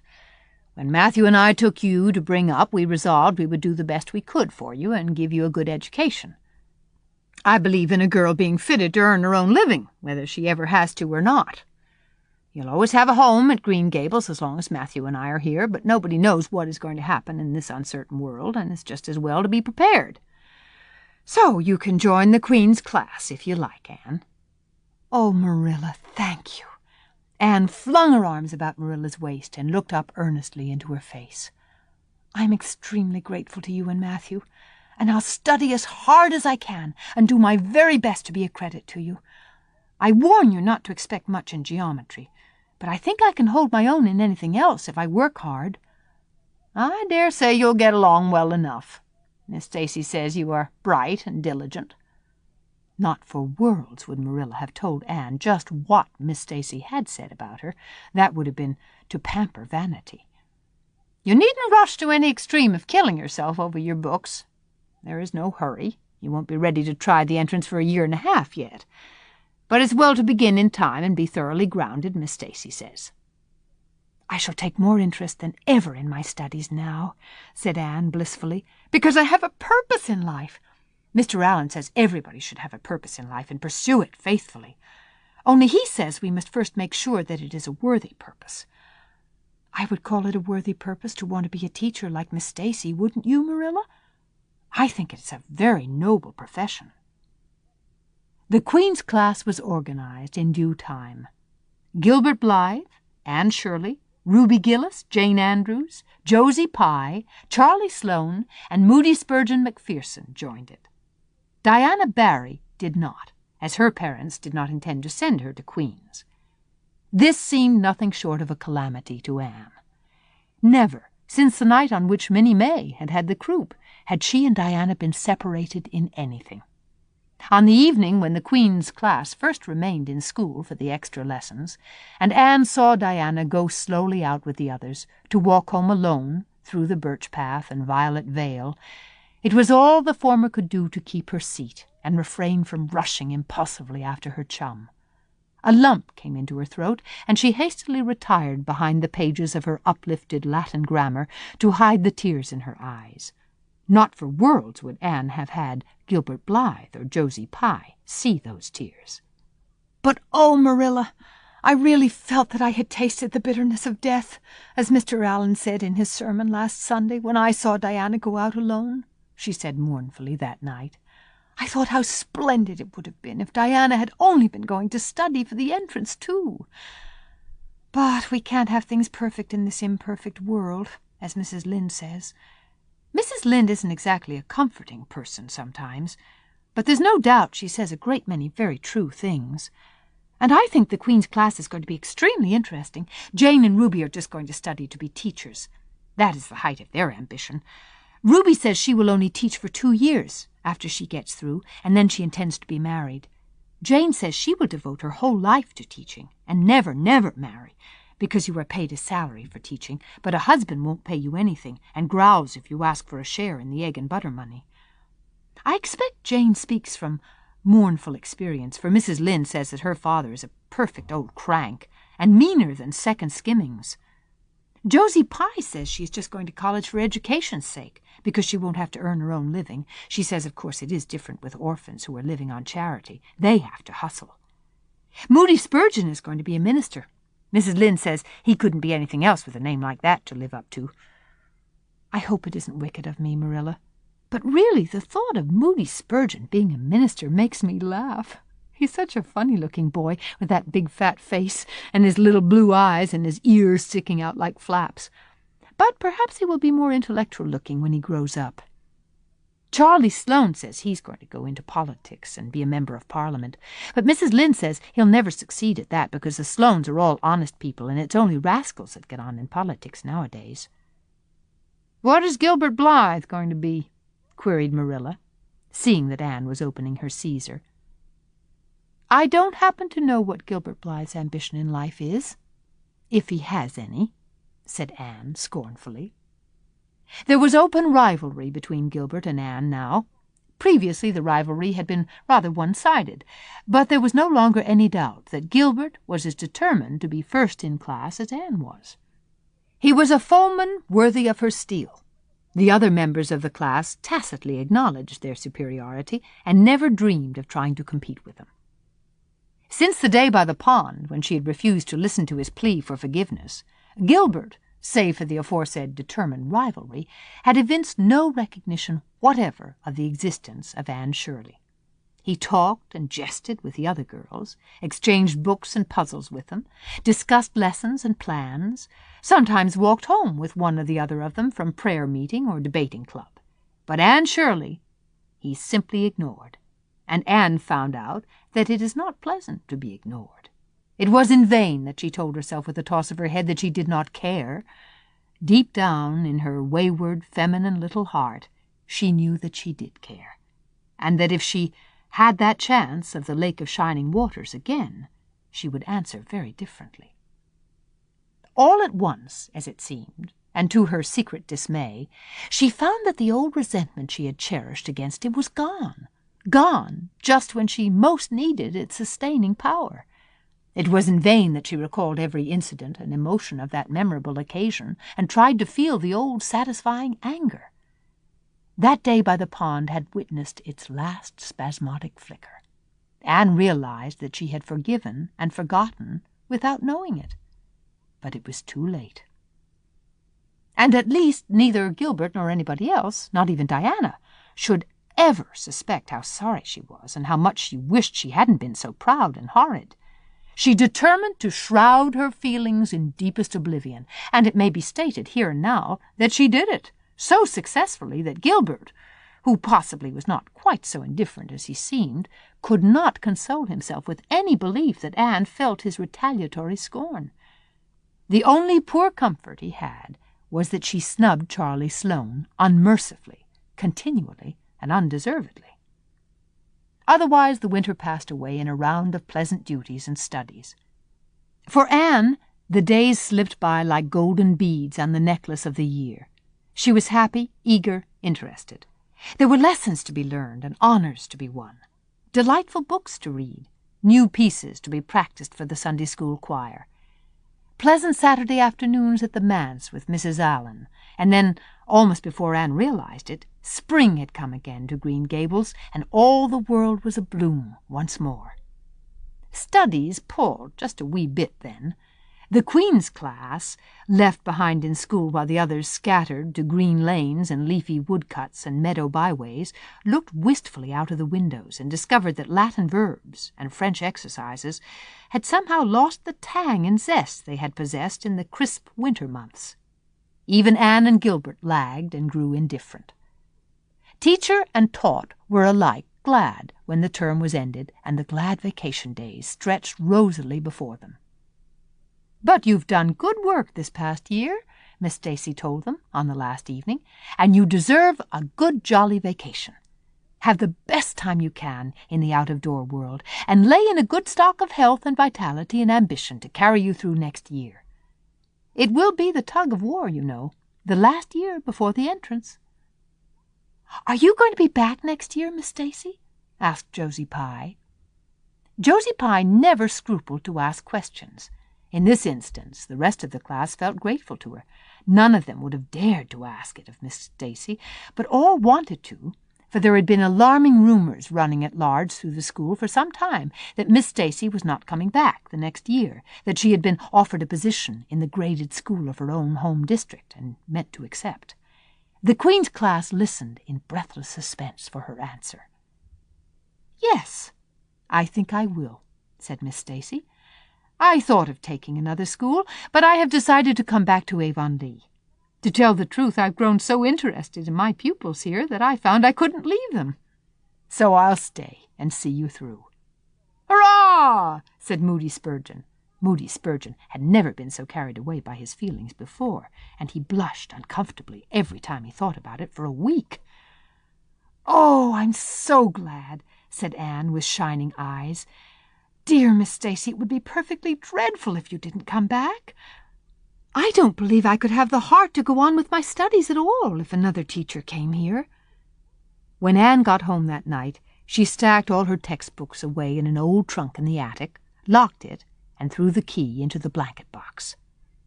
"I'm not even going to look at a school book in vacation," she told Marilla. "I've studied as hard all the term as I possibly could, and I've pored over that geometry until I know every proposition in the first book off by heart, even when the letters are changed.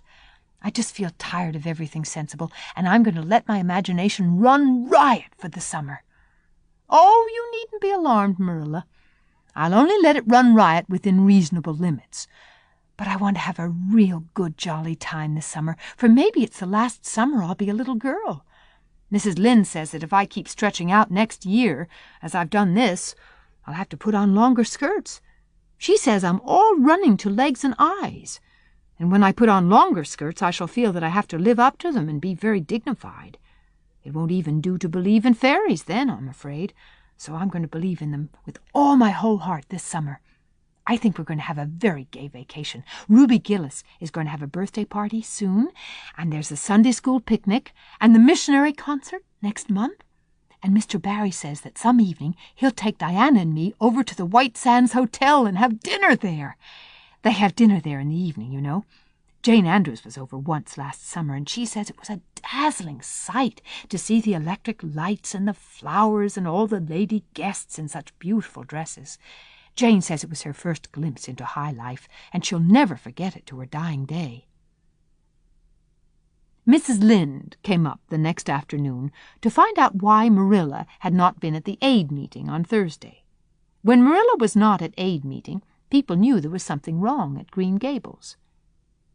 "Matthew had a bad spell with his heart Thursday," Marilla explained, "and I didn't feel like leaving him." "Oh, yes, he's all right again now. But he takes them spells oftener than he used to, and I'm anxious about him. The doctor says he must be careful to avoid excitement." "Well, that's easy enough, for Matthew doesn't go about looking for excitement by any means, and never did. But he's not to do any very heavy work either, and you might as well tell Matthew not to breathe as not to work. Come and lay off your things, Rachel. You'll stay to tea?" "Well, seeing you're so pressing, perhaps I might as well stay," said Mrs. Rachel, who had not the slightest intention of doing anything else.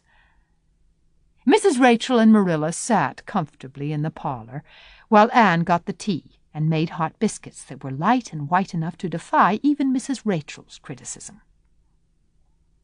"I must say, Anne has turned out a real smart girl," admitted Mrs. Rachel, as Marilla accompanied her to the end of the lane at sunset. "She must be a great help to you." "She is," said Marilla, "and she's real steady and reliable now. I used to be afraid she'd never get over her feather-brained ways, but she has, and I wouldn't be afraid to trust her in anything now." "I never would have thought she'd have turned out so well that first day I was here 3 years ago," said Mrs. Rachel. "Lawful heart, shall I ever forget that tantrum of hers. When I went home that night, I says to Thomas, says I, 'Mark my words, Thomas, Marilla Cuthbert'll live to rue the step she's took.' But I was mistaken, and I'm real glad of it. I ain't one of those kind of people, Marilla, as can never be brought to own up that they've made a mistake. No, that never was my way, thank goodness. I did make a mistake in judging Anne. But it weren't no wonder, for an odder, unexpecteder witch of a child there never was in this world, that's what. There was no ciphering her out by the rules that worked with other children. It's nothing short of wonderful how she's improved these 3 years, but especially in looks. She's a real pretty girl, got to be, though I can't say I'm overly partial to that pale, big-eyed style myself. I like more snap and color like Diana Barry has, or Ruby Gillis. Ruby Gillis's looks are real showy. But somehow, I don't know how it is, but when Anne and them are together, though she ain't half as handsome, she makes them look kind of common and overdone. Something like them white June lilies she calls narcissus alongside of the big red peonies. That's what." Chapter 31. Where the Brook and River Meet. Anne had her good summer and enjoyed it wholeheartedly. She and Diana fairly lived outdoors, reveling in all the delights that Lover's Lane and the Dryad's Bubble and Willowmere and Victoria Island afforded. Marilla offered no objections to Anne's gypsyings. The Spencervale doctor, who had come the night Minnie May had the croup, met Anne at the house of a patient one afternoon early in vacation, looked her over sharply, screwed up his mouth, shook his head, and sent a message to Marilla Cuthbert by another person. It was, "Keep that red-headed girl of yours in the open air all summer, and don't let her read books until she gets more spring into her step." This message frightened Marilla wholesomely. She read Anne's death warrant by consumption in it, unless it was scrupulously obeyed. As a result, Anne had the golden summer of her life as far as freedom and frolic went. She walked, rode, buried, and dreamed to her heart's content. And when September came, she was bright-eyed and alert, with a step that would have satisfied the Spencervale doctor, and a heart full of ambition and zest once more. "I feel just like studying with might and main," she declared, as she brought her books down from the attic. "Oh, you good old friends, I'm glad to see your honest faces once more. Yes, even you, geometry. I've had a perfectly beautiful summer, Marilla, and now I'm rejoicing as a strong man to run a race, as Mr. Allen said last Sunday. Doesn't Mr. Allen preach magnificent sermons? Mrs. Lynde says he is improving every day, and the first thing we know, some city church will gobble him up, and then we'll be left and have to turn to and break in another green preacher. But I don't see the use of meeting trouble halfway, do you, Marilla? I think it would be better just to enjoy Mr. Allen while we have him. If I were a man, I think I'd be a minister. They can have such an influence for good, if their theology is sound, and it must be thrilling to preach splendid sermons and stir your hearers' hearts. Why can't women be ministers, Marilla? I asked Mrs. Lynde that, and she was shocked and said it would be a scandalous thing. She said there might be female ministers in the States, and she believed there was, but thank goodness we hadn't got to that stage in Canada yet, and she hoped we never would. But I don't see why. I think women would make splendid ministers. When there is a social to be got up, or a church tea, or anything else to raise money, the women have to turn to and do the work. I'm sure Mrs. Lynde can pray every bit as well as Superintendent Bell, and I've no doubt she could preach, too, with a little practice. Yes, I believe she could, said Marilla dryly.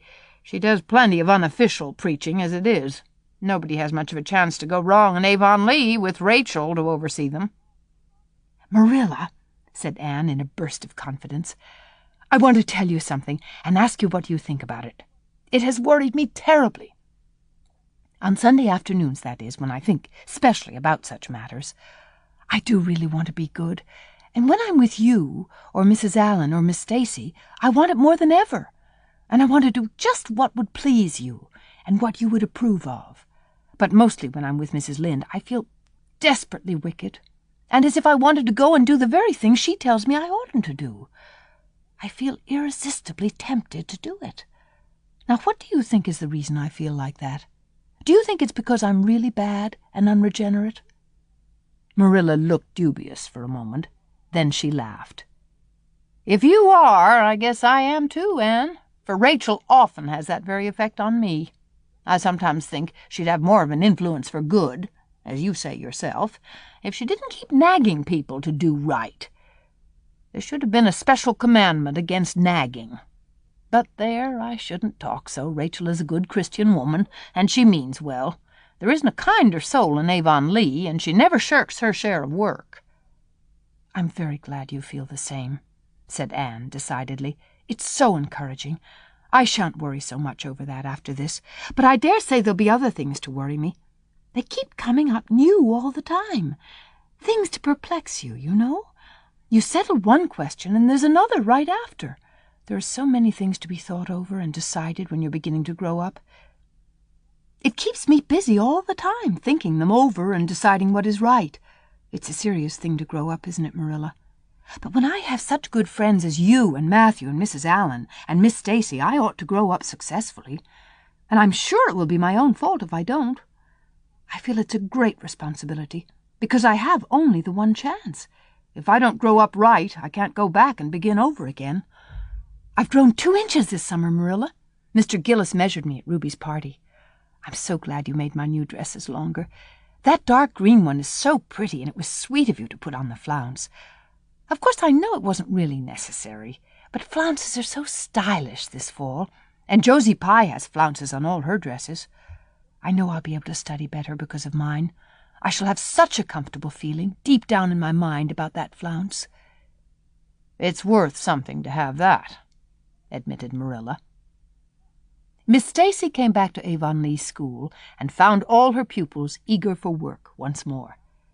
Especially did the Queen's class gird up their loins for the fray, for at the end of the coming year, dimly shadowing their pathway already, loomed up that fateful thing known as the entrance, at the thought of which one and all felt their hearts sink into their very shoes. Suppose they did not pass. That thought was doomed to haunt Anne through the waking hours of that winter, Sunday afternoons inclusive, to the almost entire exclusion of moral and theological problems. When Anne had bad dreams, she found herself staring miserably at pass lists of the entrance exams, where Gilbert Blythe's name was blazoned at the top, and in which hers did not appear at all. But it was a jolly, busy, happy, swift-flying winter.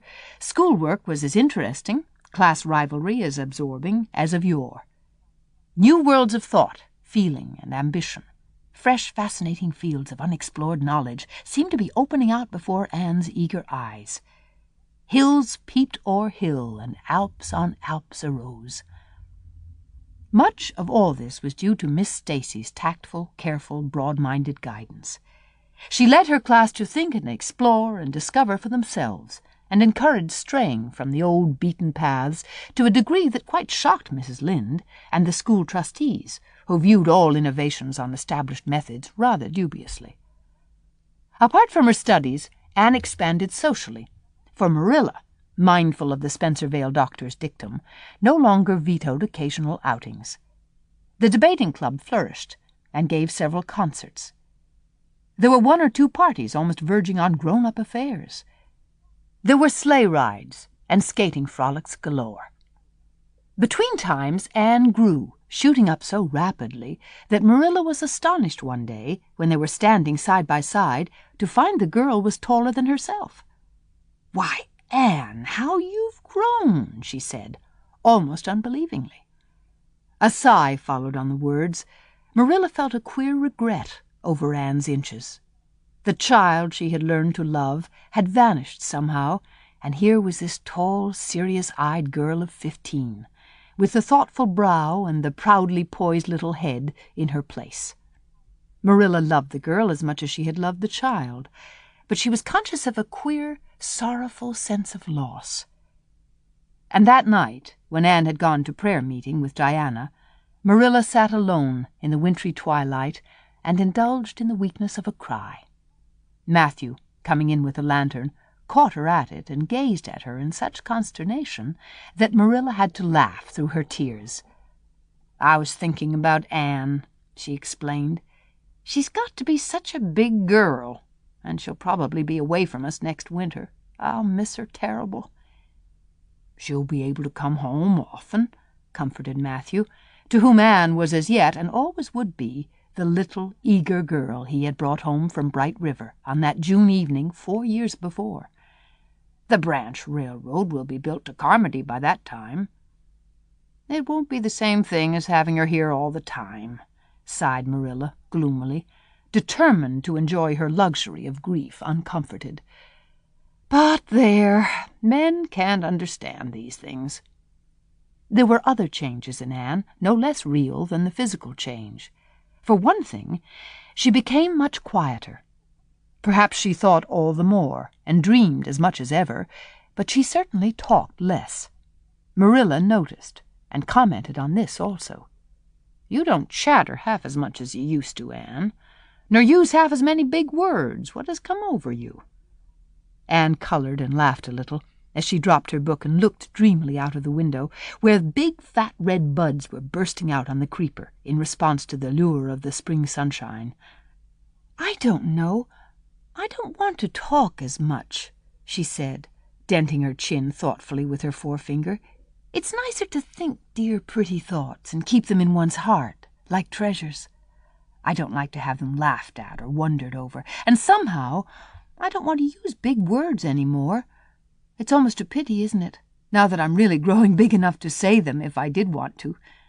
It's fun to be almost grown up in some ways, but it's not the kind of fun I expected, Marilla. There's so much to learn and do and think that there isn't time for big words. Besides, Miss Stacy says the short ones are much stronger and better. She makes us write all our essays as simply as possible. It was hard at first. I was so used to crowding in all the fine big words I could think of, and I thought of any number of them. But I've got used to it now, and I see it's so much better." "What has become of your story club? I haven't heard you speak of it for a long time." "The story club isn't in existence any longer. We hadn't time for it. And anyhow, I think we had got tired of it. It was silly to be writing about love and murder and elopements and mysteries. Miss Stacy sometimes has us write a story for training in composition, but she won't let us write anything but what might happen in Avonlea in our own lives. And she criticizes it very sharply, and makes us criticize our own, too. I never thought my compositions had so many faults until I began to look for them myself.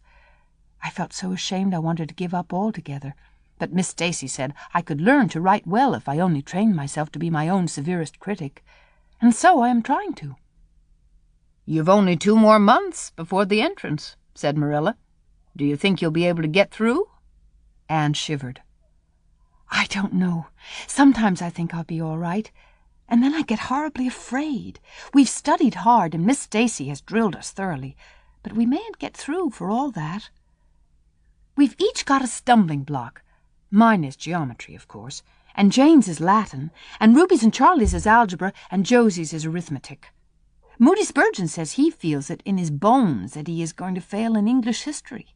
Miss Stacy is going to give us examinations in June, just as hard as we'll have at the entrance, and mark us just as strictly, so we'll have some idea. I wish it was all over, Marilla. It haunts me. Sometimes I wake up in the night and wonder what I'll do if I don't pass." "Why, go to school next year and try again," said Marilla unconcernedly. "Oh, I don't believe I'd have the heart for it. It would be such a disgrace to fail, especially if the others passed. And I get so nervous in an examination that I'm likely to make a mess of it. I wish I had nerves like Jane Andrews. Nothing rattles her." Anne sighed, and dragging her eyes from the witcheries of the spring world, the beckoning day of breeze and blue, and the green things upspringing in the garden, buried herself resolutely in her book. There would be other springs, but if she did not succeed in passing the entrance, Anne felt convinced that she would never recover sufficiently to enjoy them. Chapter 32. The Pass List is Out. With the end of June came the close of the term and the close of Miss Stacy's rule in Avonlea School. Anne and Diana walked home that evening feeling very sober indeed. Red eyes and damp handkerchiefs bore convincing testimony to the fact that Miss Stacy's farewell words must have been quite as touching as Mr. Phillips had been under similar circumstances 3 years before. Diana looked back at the schoolhouse from the foot of the spruce hill and sighed deeply. "It does seem as if it was the end of everything, doesn't it?" she said dismally. "You oughtn't to feel half as badly as I do," said Anne, hunting vainly for a dry spot on her handkerchief. "You'll be back again next winter, but I suppose I've left the dear old school forever, if I have good luck, that is. It won't be a bit the same. Miss Stacy won't be there, nor you, nor Jane, nor Ruby, probably. I shall have to sit all alone, for I couldn't bear to have another desk-mate after you. Oh, we have had jolly times, haven't we, Anne? It's dreadful to think they're all over." 2 big tears rolled down by Diana's nose. "If you would stop crying, I could," said Anne imploringly. "Just as soon as I put away my hanky, I see you brimming up, and that starts me off again. As Mrs. Lynde says, if you can't be cheerful as you can. After all, I dare say I'll be back next year. This is one of the times I know I'm not going to pass. They're getting alarmingly frequent." "Why, you came out splendidly in the exams Miss Stacy gave." "Yes, but those exams didn't make me nervous. When I think of the real thing, you can't imagine what a horrid, cold, fluttery feeling comes round my heart. And then my number is 13, and Josie Pye says it's so unlucky. I am not superstitious, and I know it can make no difference, but I still wish it wasn't 13. "I do wish I were going in with you," said Diana. "Wouldn't we have a perfectly elegant time? But I suppose you'll have to cram in the evenings." "No, Miss Stacy has made us promise not to open a book at all. She says it would only tire and confuse us, and we are to go out walking and not think about the exams at all and go to bed early. It's good advice, but I expect it will be hard to follow. Good advice is apt to be, I think. Percy Andrews told me that she sat up half the night, every night of her entrance week, and crammed for dear life, and I had determined to sit up at least as long as she did. It was so kind of your Aunt Josephine to ask me to stay at Beechwood while I'm in town. You'll write to me while you're in, won't you?" "I'll write Tuesday night and tell you how the first day goes," promised Anne. "I'll be haunting the post office Wednesday," vowed Diana. Anne went to town the following Monday, and on Wednesday Diana haunted the post office as agreed and got her letter. "Dearest Diana," wrote Anne, "here it is Tuesday night, and I'm writing this in the library at Beechwood. Last night I was horribly lonesome, all alone in my room, and wished so much you were with me. I couldn't cram, because I'd promised Miss Stacy not to, but it was as hard to keep from opening my history as it used to be to keep me from reading a story before my lessons were learned. This morning Miss Stacy came for me, and we went to the academy, calling for Jane and Ruby and Josie on our way. Ruby asked me to feel her hands, and they were as cold as ice.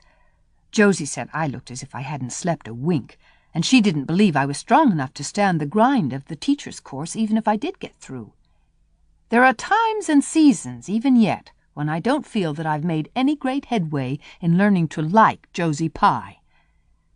When we reached the academy, there were scores of students there from all over the island. The first person we saw was Moody Spurgeon, sitting on the steps and muttering away to himself. Jane asked him what on earth he was doing, and he said he was repeating the multiplication table over and over to steady his nerves, and for pity's sake not to interrupt him, because if he stopped for a moment, he got frightened and forgot everything he ever knew. But the multiplication table kept all his facts firmly in their proper place. When we were assigned to our rooms, Miss Stacy had to leave us. Jane and I sat together, and Jane was so composed that I envied her. No need of the multiplication table for good, steady, sensible Jane. I wondered if I looked as I felt, and if they could hear my heart thumping clear across the room. Then a man came in and began distributing the English examination sheets. My hands grew cold then, and my head fairly whirled round as I picked it up. Just one awful moment, Diana, I felt exactly as I did 4 years ago, when I asked Marilla if I might stay at Green Gables. And then everything cleared up in my mind, and my heart began beating again. I forgot to say that it had stopped altogether, for I knew I could do something with that paper anyhow. At noon, we went home for dinner, and then back again for history in the afternoon. The history was a pretty hard paper, and I got dreadfully mixed up in the dates. Still, I think I did fairly well today.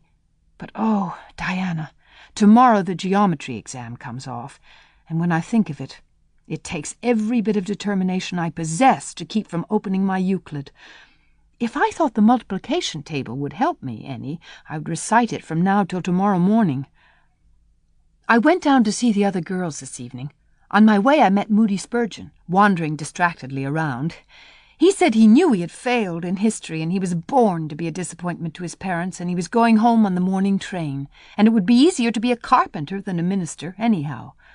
I cheered him up and persuaded him to stay to the end, because it would be unfair to Miss Stacy if he didn't. Sometimes I have wished I was born a boy, but when I see Moody Spurgeon, I'm always glad I'm a girl, and not his sister. Ruby was in hysterics when I reached their boarding house. She had just discovered a fearful mistake she had made in her English paper. When she recovered, we went uptown and had an ice cream. How we wished you had been with us. Oh, Diana, if only the geometry examination were over. But there, as Mrs. Lynde would say, the sun will go on rising and setting whether I fail in geometry or not. That is true, but not especially comforting. I think I'd rather it didn't go on if I failed. Yours devotedly, Anne. The geometry examination and all the others were over in due time, and Anne arrived home on Friday evening, rather tired, but with an air of chastened triumph about her. Diana was over at Green Gables when she arrived, and they met as if they had been parted for years. "You old darling, it's perfectly splendid to see you back again. It seems like an age since you went to town, and oh, Anne, how did you get along?" "Pretty well, I think, in everything but the geometry. I don't know whether I passed in it or not, and I have a creepy-crawly presentiment that I didn't. Oh, how good it is to be back! Green Gables is the dearest, loveliest spot in the world. How did the others do?" "The girls say they know they didn't pass, but I think they did pretty well. Josie says that geometry was so easy a child of 10 could do it. Moody Spurgeon still thinks he failed in history, and Charlie says he failed in algebra, but we don't really know anything about it, and won't until the pass list is out. That won't be for a fortnight. Fancy living a fortnight in such suspense! I wish I could go to sleep and never wake up until it is over." Diana knew it would be useless to ask how Gilbert Blythe had fared, so she merely said, "Oh, you'll pass all right, don't worry." "I'd rather not pass at all than not come out pretty well up on the list," flashed Anne, by which she meant, and Diana knew she meant, that success would be incomplete and bitter if she did not come out ahead of Gilbert Blythe. With this end in view, Anne had strained every nerve during the examinations. So had Gilbert. They had met and passed each other on the street a dozen times without any sign of recognition, and every time Anne had held her head a little higher and wished a little more earnestly that she had made friends with Gilbert when he asked her, and vowed a little more determinedly to surpass him in the examination. She knew that all Avonlea Junior was wondering which would come out first. She even knew that Jimmy Glover and Ned Wright had a bet on the question, and that Josie Pye had said there was no doubt in the world that Gilbert would be first, and she felt that her humiliation would be unbearable if she failed. But she had another and nobler motive for wishing to do well. She wanted to pass high for the sake of Matthew and Marilla, especially Matthew. Matthew had declared to her his conviction that she would beat the whole island. That, Anne felt, was something it would be foolish to hope for, even in the wildest dreams. But she did hope fervently that she would be among the first 10 at least, so that she might see Matthew's kindly brown eyes gleam with pride in her achievement. That, she felt, would be a sweet reward indeed for all her hard work and patient grubbing among unimaginative equations and conjugations. At the end of the fortnight, Anne took to haunting the post office also, in the distracted company of Jane, Ruby, and Josie, opening the Charlottetown dailies with shaking hands and cold, sink-away feelings as bad as any experienced during the entrance week. Charlie and Gilbert were not above doing this too, but Moody Spurgeon stayed resolutely away. "I haven't got the grit to go there and look at a paper in cold blood," he told Anne. "I'm just going to wait until somebody comes and tells me suddenly whether I've passed or not." When 3 weeks had gone by without the pass list appearing, Anne began to feel that she really couldn't stand the strain much longer. Her appetite failed, and her interest in Avonlea doings languished. Mrs. Lynde wanted to know what else you could expect with a Tory superintendent of education at the head of affairs, and Matthew, noting Anne's paleness and indifference, and the lagging steps that bore her home from the post office every afternoon, began seriously to wonder if he hadn't better vote Grit at the next election. But one evening the news came. Anne was sitting at her open window, for the time forgetful of the woes of examinations and the cares of the world, as she drank in the beauty of the summer dusk, sweet-scented with flower breaths from the garden below, and sibilant and rustling from the stir of poplars. The eastern sky above the firs was flushed faintly pink from the reflection of the west, and Anne was wondering dreamily if the spirit of color looked like that, when she saw Diana come flying down through the firs, over the log bridge and up the slope, with a fluttering newspaper in her hand. Anne sprang to her feet, knowing at once what that paper contained. The pass list was out. Her head whirled and her heart beat until it hurt her. She could not move a step. It seemed an hour to her before Diana came rushing along the hall and burst into the room without even knocking, so great was her excitement. "Anne, you've passed!" she cried. "Passed the very first! You and Gilbert both! Your ties! But your name is first. Oh, I'm so proud!" Diana flung the paper on the table and herself on Anne's bed, utterly breathless and incapable of further speech. Anne lighted the lamp, oversetting the match-safe, and using up 6 matches before her shaking hands could accomplish the task. Then she snatched up the paper. Yes, she had passed. There was her name at the very top of a list of 200. That moment was worth living for. "You did just splendidly, Anne," puffed Diana, recovering sufficiently to sit up and speak, for Anne, starry-eyed and rapt, had not uttered a word. "Father brought the paper home from Bright River not 10 minutes ago. It came out on the afternoon train, you know, and won't be here till tomorrow by mail. And when I saw the pass list, I just rushed over like a wild thing. You've all passed, every one of you, Moody Spurgeon and all, although he's conditioned in history. Jane and Ruby did pretty well. They're halfway up. And so did Charlie. Josie just scraped through with 3 marks to spare, but you'll see she'll put on as many airs as if she'd led. Won't Miss Stacy be delighted? Oh, Anne, what does it feel like to see your name at the head of a pass list like that? If it were me, I would go crazy with joy. I am pretty near crazy as it is, but you're as calm and cool as a spring evening. I'm just dazzled inside, said Anne. I want to say 100 things, and I can't find words to say them. I never dreamed of this. Yes, I did too, just once. I let myself think once, what if I should come out first? Quakingly, you know, for it seems so vain and presumptuous to think I could lead the island. Excuse me a minute, Diana. I must run right out to the field to tell Matthew. Then we'll go up the road and tell the good news to the others. They hurried to the hayfield below the barn, where Matthew was coiling hay, and as luck would have it, Mrs. Lynde was talking to Marilla at the lane fence. "Oh, Matthew!" exclaimed Anne. "I've passed and I'm first, or one of the first. I'm not vain, but I'm thankful." "Well, now, I always said it," said Matthew, gazing at the pass list delightedly. "I knew you could beat them all easy." "You've done pretty well, I must say, Anne," said Marilla, trying to hide her extreme pride in Anne from Mrs. Rachel's critical eye. But that good soul said heartily, "I just guess she has done well, and far be it from me to be backward in saying it. You're a credit to your friends, Anne, that's what, and we're all proud of you."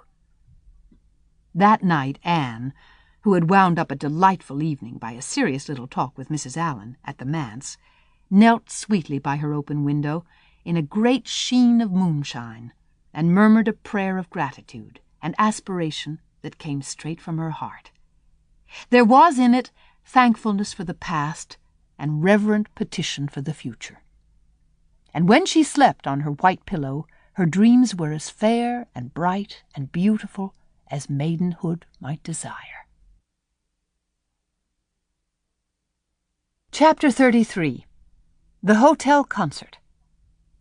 "Put on your white organdy, by all means, Anne," advised Diana decidedly. They were together in the east gable chamber. Outside it was only twilight, a lovely yellowish-green twilight, with a clear blue, cloudless sky. A big round moon, slowly deepening from her pallid luster into burnished silver, hung over the haunted wood. The air was full of sweet summer sounds, sleepy birds twittering, freakish breezes, far-away voices and laughter. But in Anne's room the blind was drawn and the lamp lighted, for an important toilet was being made. The east gable was a very different place from what it had been on that night 4 years before, when Anne had felt its bareness penetrate to the marrow of her spirit with its inhospitable chill. Changes had crept in, Marilla conniving at them resignedly, until it was as sweet and dainty a nest as a young girl could desire. The velvet carpet with the pink roses and the pink silk curtains of Anne's early visions had certainly never materialized, but her dreams had kept pace with her growth, and it is not probable she lamented them. The floor was covered with a pretty matting, and the curtains that softened the high window and fluttered in the vagrant breezes were of pale green art muslin. The walls, hung not with gold and silver brocade tapestry, but with a dainty apple-blossom paper, were adorned with a few good pictures given Anne by Mrs. Allan. Miss Stacy's photograph occupied the place of honor, and Anne made a sentimental point of keeping fresh flowers on the bracket under it. Tonight a spike of white lilies faintly perfumed the room like the dream of a fragrance. There was no mahogany furniture, but there was a white-painted bookcase filled with books, a cushioned wicker rocker, a toilet table befrilled with white muslin, a quaint gilt-framed mirror with chubby pink cupids and purple grapes painted over its arched top that used to hang in the spare room, and a low white bed. Anne was dressing for a concert at the White Sands Hotel. The guests had got it up in aid of the Charlottetown Hospital and had hunted out all the available amateur talent in the surrounding districts to help it along. Bertha Sampson and Pearl Clay of the White Sands Baptist Choir had been asked to sing a duet. Milton Clark of Newbridge was to give a violin solo. Winnie Adela Blair of Carmody was to sing a Scotch ballad, and Laura Spencer of Spencervale and Anne Shirley of Avonlea were to recite. As Anne would have said at one time, it was an epoch in her life, and she was deliciously athrill with the excitement of it. Matthew was in the seventh heaven of gratified pride over the honour conferred on his Anne, and Marilla was not far behind, although she would have died rather than admit it, and said she didn't think it was very proper for a lot of young folks to be gadding over to the hotel without any responsible person with them. Anne and Diana were to drive over with Jane Andrews and her brother Billy in their double-seated buggy, and several other Avonlea girls and boys were going too. There was a party of visitors expected out from town, and after the concert a supper was to be given to the performers. "Do you really think the organdy will be best?" queried Anne anxiously. "I don't think it's as pretty as my blue-flowered muslin, and it certainly isn't so fashionable." "But it suits you ever so much better," said Diana. "It's so soft and frilly and clinging. The muslin is stiff and makes you look too dressed up, but the organdy seems as if it grew on you." Anne sighed and yielded. Diana was beginning to have a reputation for notable taste in dressing, and her advice on such subjects was much sought after. She was looking very pretty herself on this particular night, in a dress of the lovely wild rose pink, from which Anne was forever debarred. But she was not to take any part at the concert, so her appearance was of minor importance. All her pains were bestowed upon Anne, who, she vowed, must, for the credit of Avonlea, be dressed and combed and adorned to the Queen's taste. "Pull out that frill a little more. So, here, let me tie your sash. Now for your slippers. I'm going to braid your hair in 2 thick braids and tie them halfway up with big white bows. No, don't pull out a single curl over your forehead. Just have the soft part. There is no way you do your hair suits you so well, Anne, and Mrs. Allen says you look like a Madonna when you part it so. I shall fasten this little white house rose just behind your ear. There was just one on my bush, and I saved it for you." "Shall I put my pearl beads on?" asked Anne. "Matthew brought me a string from town last week, and I know he'd like to see them on me." Diana pursed up her lips, put her black head on one side critically, and finally pronounced in favor of the beads, which were thereupon tied around Anne's slim milk-white throat. "There's something so stylish about you, Anne," said Diana, with unenvious admiration. "You hold your head with such an air. I suppose it's your figure. I am just a dumpling. I've always been afraid of it, and now I know it is so. Well, I suppose I shall just have to resign myself to it." "But you have such dimples," said Anne, smiling affectionately into the pretty, vivacious face so near her own. "Lovely dimples, like little dents in cream. I have given up all hope of dimples. My dimple dream will never come true. But so many of my dreams have that I mustn't complain. Am I all ready now?" "All ready," assured Diana, as Marilla appeared in the doorway, a gaunt figure with grayer hair than of yore and no fewer angles, but with a much softer face. "Come right in and look at our elocutionist, Marilla. Doesn't she look lovely?" Marilla emitted a sound between a sniff and a grunt. "She looks neat and proper. I like that way of fixing her hair. But I expect she'll ruin that dress, driving over there in the dust and dew with it, and it looks most too thin for these damp nights. Organdy's the most unserviceable stuff in the world anyhow, and I told Matthew so when he got it, but there is no use in saying anything to Matthew nowadays.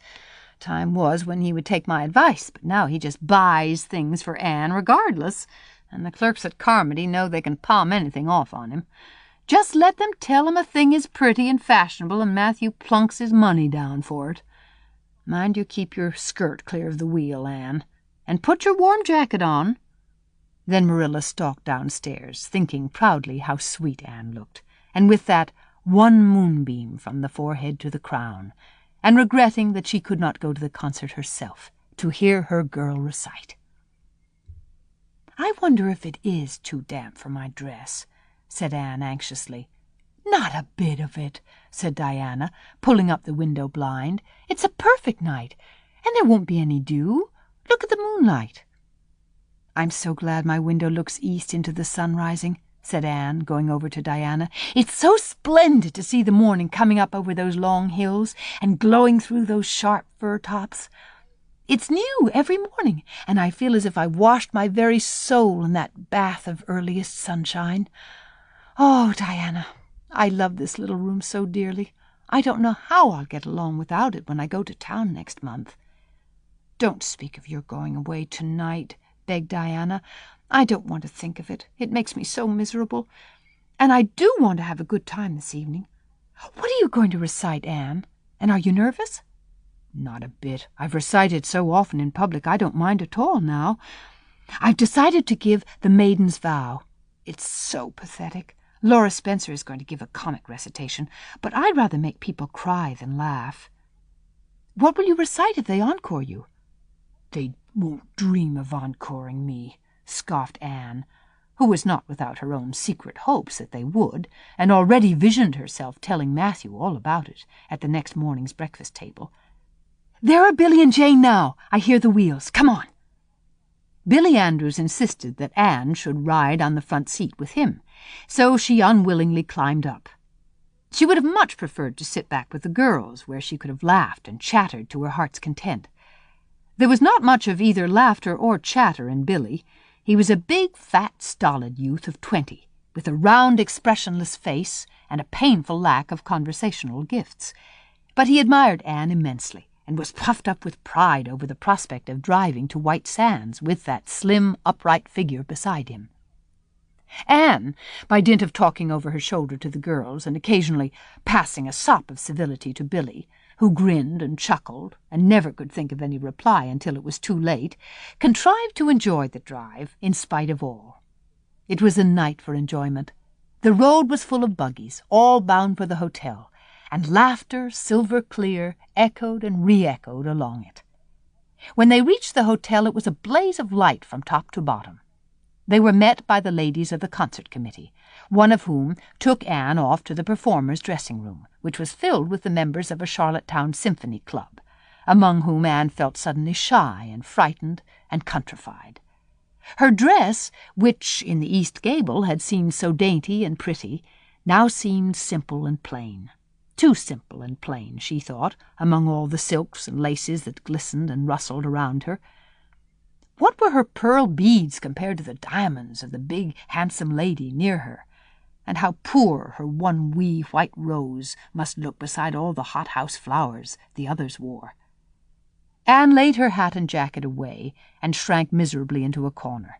She wished herself back in the white room at Green Gables. It was still worse on the platform of the big concert hall of the hotel, where she presently found herself.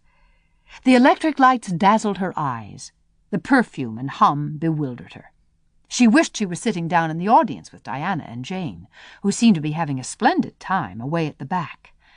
She was wedged in between a stout lady in pink silk and a tall, scornful-looking girl in a white lace dress. The stout lady occasionally turned her head squarely around and surveyed Anne through her eyeglasses until Anne, acutely sensitive of being so scrutinized, felt that she must scream aloud. And the white-lace girl kept talking audibly to her next neighbor about the country bumpkins and rustic belles in the audience, languidly anticipating such fun from the displays of local talent on the program. Anne believed that she would hate that white-lace girl to the end of life. Unfortunately for Anne, a professional elocutionist was staying at the hotel and had consented to recite. She was a lithe, dark-eyed woman in a wonderful gown of shimmering gray stuff, like woven moonbeams, with gems on her neck and in her dark hair. She had a marvelously flexible voice and wonderful power of expression. The audience went wild over her selection. Anne, forgetting all about herself and her troubles for the time, listened with rapt and shining eyes. But when the recitation ended, she suddenly put her hands over her face. She could never get up and recite after that. Never. Had she ever thought she could recite? Oh, if she were only back at Green Gables! At this unpropitious moment, her name was called. Somehow Anne, who did not notice the rather guilty little start of surprise the white-lace girl gave, and would not have understood the subtle compliment implied therein if she had, got on her feet and moved dizzily out to the front. She was so pale that Diana and Jane, down in the audience, clasped each other's hands in nervous sympathy. Anne was the victim of an overwhelming attack of stage fright. Often as she had recited in public, she had never before faced such an audience as this, and the sight of it paralyzed her energies completely. Everything was so strange, so brilliant, so bewildering. The rows of ladies in evening dress, the critical faces, the whole atmosphere of wealth and culture about her.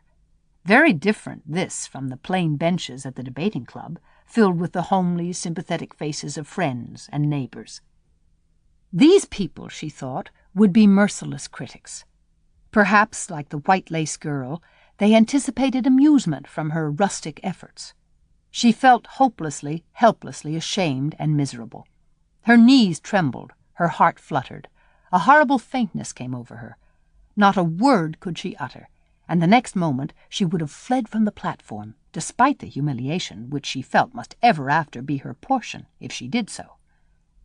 But suddenly, as her dilated, frightened eyes gazed out over the audience, she saw Gilbert Blythe away at the back of the room, bending forward with a smile on his face, a smile which seemed to Anne at once triumphant and taunting. In reality it was nothing of the kind. Gilbert was merely smiling with appreciation of the whole affair in general, and of the effect produced by Anne's slender white form and spiritual face against a background of palms in particular. Josie Pye, whom he had driven over, sat beside him, and her face certainly was both triumphant and taunting. But Anne did not see Josie, and would not have cared if she had. She drew a long breath and flung her head up proudly, courage and determination tingling over her like an electric shock. She would not fail before Gilbert Blythe. He should never be able to laugh at her. Never, never. Her fright and nervousness vanished, and she began her recitation, her clear, sweet voice reaching to the farthest corner of the room without a tremor or a break. Self-possession was fully restored to her, and in the reaction from that horrible moment of powerlessness, she recited as she had never done before. When she finished, there were bursts of honest applause. Anne, stepping back to her seat, blushing with shyness and delight, found her hand vigorously clasped and shaken by the stout lady in pink silk. "My dear, you did splendidly," she puffed. "I've been crying like a baby. Actually, I have. They're encoring you. They're bound to have you back." "Oh, I can't go," said Anne confusedly. "But yet I must, or Matthew will be disappointed. He said they would encore me." "Then don't disappoint Matthew," said the pink lady, laughing. Smiling, blushing, limpid-eyed, Anne tripped back and gave a quaint, funny little selection that captivated her audience still further. The rest of the evening was quite a little triumph for her. When the concert was over, the stout pink lady, who was the wife of an American millionaire, took her under her wing and introduced her to everybody, and everybody was very nice to her. The professional elocutionist, Mrs. Evans, came and chatted with her, telling her that she had a charming voice, and interpreted her selections beautifully. Even the white-lace girl paid her a languid little compliment. They had supper in the big, beautifully decorated dining room. Diana and Jane were invited to partake of this, also, since they had come with Anne. But Billy was nowhere to be found, having decamped in mortal fear of some such invitation. He was in waiting for them, with the team, however, when it was all over, and the three girls came merrily out into the calm white moonshine radiance. Anne breathed deeply and looked into the clear sky beyond the dark boughs of the firs. Oh, it was good to be out again in the purity and silence of the night. How great and still and wonderful everything was, with the murmur of the sea sounding through it and the darkling cliffs beyond like grim giants guarding enchanted coasts. Hasn't it been a perfectly splendid time?" sighed Anne as they drove away. "I just wish I was a rich American and could spend my summer at a hotel and wear jewels and low-neck dresses and have ice cream and chicken salad every blessed day. I'm sure it would be ever so much more fun than teaching school. And your recitation was simply great, although I thought at first you were never going to begin. I think it was better than Mrs. Evans." "Oh, no, don't say things like that, Jane," said Anne quickly, "because it sounds silly. It couldn't be better than Mrs. Evans, you know, for she is a professional, and I'm only a schoolgirl, with a little knack of reciting.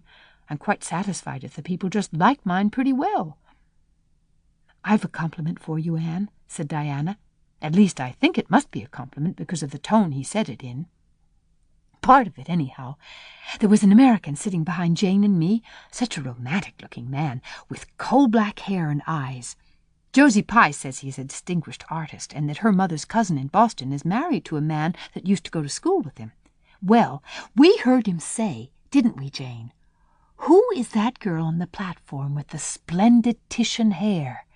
She has a face I should like to paint.' There now, Anne. But what does Titian hair mean?" "Being interpreted, it means plain red, I guess," laughed Anne.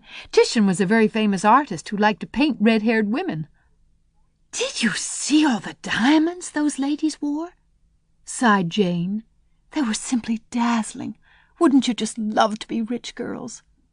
"We are rich," said Anne staunchly. "Why, we have 16 years to our credit, and we're happy as queens, and we've all got imaginations, more or less. Look at that sea, girls, all silver and shadow and vision of things not seen. We couldn't enjoy its loveliness any more if we had millions of dollars and ropes of diamonds. You wouldn't change into any of those women if you could. Would you want to be that white lace girl and wear a sour look all your life, as if you'd been born turning up your nose at the world? Or the pink lady, kind and nice as she is, so stout and short that you'd really no figure at all? Or even Mrs. Evans, with that sad, sad look in her eyes. She must have been dreadfully unhappy sometime to have such a look. You know you wouldn't, Jane Andrews." "I don't know, exactly," said Jane, unconvinced. "I think diamonds would comfort a person for a good deal." "Well, I don't want to be anyone but myself, even if I go uncomforted by diamonds all my life," declared Anne. "I'm quite content to be Anne of Green Gables, with my string of pearl beads. I know Matthew gave me as much love with them as ever went with Madame the Pink Lady's jewels." Chapter 34. A Queen's Girl. The next 3 weeks were busy ones at Green Gables, for Anne was getting ready to go to Queen's, and there was much sewing to be done, and many things to be talked over and arranged. Anne's outfit was ample and pretty, for Matthew saw to that, and Marilla for once made no objections whatever to anything he purchased or suggested. More, one evening she went up to the east gable with her arms full of a delicate pale green material. "Anne, here's something for a nice light dress for you. I don't suppose you really need it. You've plenty of pretty waists. But I thought maybe you'd like something real dressy to wear if you were asked out anywhere of an evening in town, to a party or anything like that. I hear that Jane and Ruby and Josie have got evening dresses, as they call them, and I don't mean you shall be behind them. I got Mrs. Allen to help me pick it in town last week, and we'll get Emily Gillis to make it for you. Emily has got taste, and her fits aren't to be equaled." "Oh, Marilla, it's just lovely," said Anne. "Thank you so much. I don't believe you ought to be so kind to me. It's making it harder every day for me to go away." The green dress was made up with as many tucks and frills and shirrings as Emily's taste permitted. Anne put it on one evening for Matthew's and Marilla's benefit, and recited the maiden's vow for them in the kitchen. As Marilla watched the bright, animated face and graceful motions, her thoughts went back to the evening Anne had arrived at Green Gables, and memory recalled a vivid picture of the odd, frightened child in her preposterous yellowish-brown wincey dress, the heartbreak looking out of her tearful eyes. Something in the memory brought tears to Marilla's own eyes. "I declare my recitation has made you cry, Marilla," said Anne gaily, stooping over Marilla's chair to drop a butterfly kiss on that lady's cheek. "Now, I call that a positive triumph." "No, I wasn't crying over your piece," said Marilla, who would have scorned to be betrayed into such weakness by any poetry stuff. "I just couldn't help thinking of the little girl you used to be, Anne, and I was wishing you could have stayed a little girl, even with all your queer ways. You've grown up now, and you're going away, and you look so tall and stylish and so different altogether in that dress, as if you didn't belong in Avonlea at all. And I just got lonesome thinking it all over." "Marilla!" Anne sat down on Marilla's gingham lap, took Marilla's lined face between her hands, and looked gravely and tenderly into Marilla's eyes. "I'm not a bit changed. Not really. I'm only just pruned down and branched out. The real me, back here, is just the same. It won't make a bit of difference where I go or how much I change outwardly. At heart I shall always be your little Anne, who will love you and Matthew in dear Green Gables more and better every day of her life." Anne laid her fresh young cheek against Marilla's faded one, and reached out a hand to pat Matthew's shoulder. Marilla would have given much just then to have possessed Anne's power of putting her feelings into words. But nature and habit had willed it otherwise, and she could only put her arms close about her girl and hold her tenderly to her heart, wishing that she need never let her go. Matthew, with a suspicious moisture in his eyes, got up and went out of doors. Under the stars of the blue summer night, he walked agitatedly across the yard to the gate under the poplars. "Well, now, I guess she ain't been much spoiled," he muttered proudly. "I guess my putting in my oar occasional never did much harm after all. She's smart and pretty and loving, too, which is better than all the rest. She's been a blessing to us, and there never was a luckier mistake than what Mrs. Spencer made. If it was luck, I don't believe it was any such thing. It was Providence, because the Almighty saw we needed her, I reckon." The day finally came when Anne must go to town. She and Matthew drove in one fine September morning, after a tearful parting with Diana, and an untearful, practical one, on Marilla's side at least, with Marilla. But when Anne had gone, Diana dried her tears and went to a beach picnic at White Sands with some of her Carmody cousins, where she contrived to enjoy herself tolerably well, while Marilla plunged fiercely into unnecessary work and kept at it all day long with the bitterest kind of a heartache, the ache that burns and gnaws and cannot wash itself away in ready tears.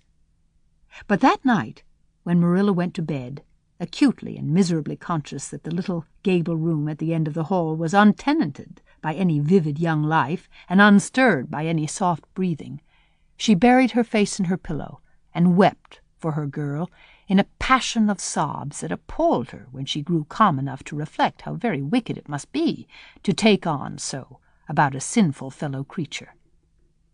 Anne and the rest of the Avonlea scholars reached town just in time to hurry off to the academy. That first day passed pleasantly enough in a whirl of excitement, meeting all the new students, learning to know the professors by sight, and being assorted and organized into classes. Anne intended taking up the second-year work, being advised to do so by Miss Stacy. Gilbert Blythe elected to do the same. This meant getting a first-class teacher's license in 1 year instead of 2, if they were successful. But it also meant much more and harder work. Jane, Ruby, Josie, Charlie, and Moody Spurgeon, not being troubled with the stirrings of ambition, were content to take up the second-class work. Anne was conscious of a pang of loneliness when she found herself in a room with 50 other students, not one of whom she knew, except the tall, brown-haired boy across the room. And knowing him in the fashion she did not help her much, as she reflected pessimistically. Yet she was undeniably glad that they were in the same class. The old rivalry could still be carried on, and Anne would hardly have known what to do if it had been lacking. I wouldn't feel comfortable without it, she thought. Gilbert looks awfully determined. I suppose he's making up his mind here and now to win the medal. What a splendid chin he has. I never noticed it before. I do wish Jane and Ruby had gone in for first class, too. I suppose I won't feel so much like a cat in a strange garret when I get acquainted, though. I wonder which of the girls here are going to be my friends.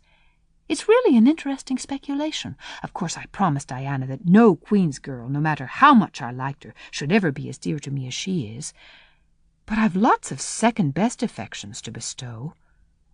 I like the look of that girl with the brown eyes and crimson waist. She looks vivid and red-rosy. There's that pale, fair one, gazing out of the window. She has lovely hair, and looks as if she knew a thing or two about dreams. I'd like to know them both, know them well enough to walk with my arm about their waists and call them nicknames. But just now I don't know them, and they don't know me, and probably don't want to know me particularly. Oh, it's lonesome. It was lonesomer still when Anne found herself alone in her hall bedroom that night at twilight. She was not to board with the other girls, who all had relatives in town to take pity on them. Miss Josephine Barry would have liked to board her, but Beechwood was so far from the academy that it was out of the question. So Miss Barry hunted up a boarding house, assuring Matthew and Marilla that it was the very place for Anne. "The lady who keeps it is a reduced gentlewoman," explained Miss Barry. "Her husband was a British officer, and she is very careful what sort of boarders she takes. Anne will not meet with any objectionable persons under her roof. The table is good, and the house is near the academy in a quiet neighborhood."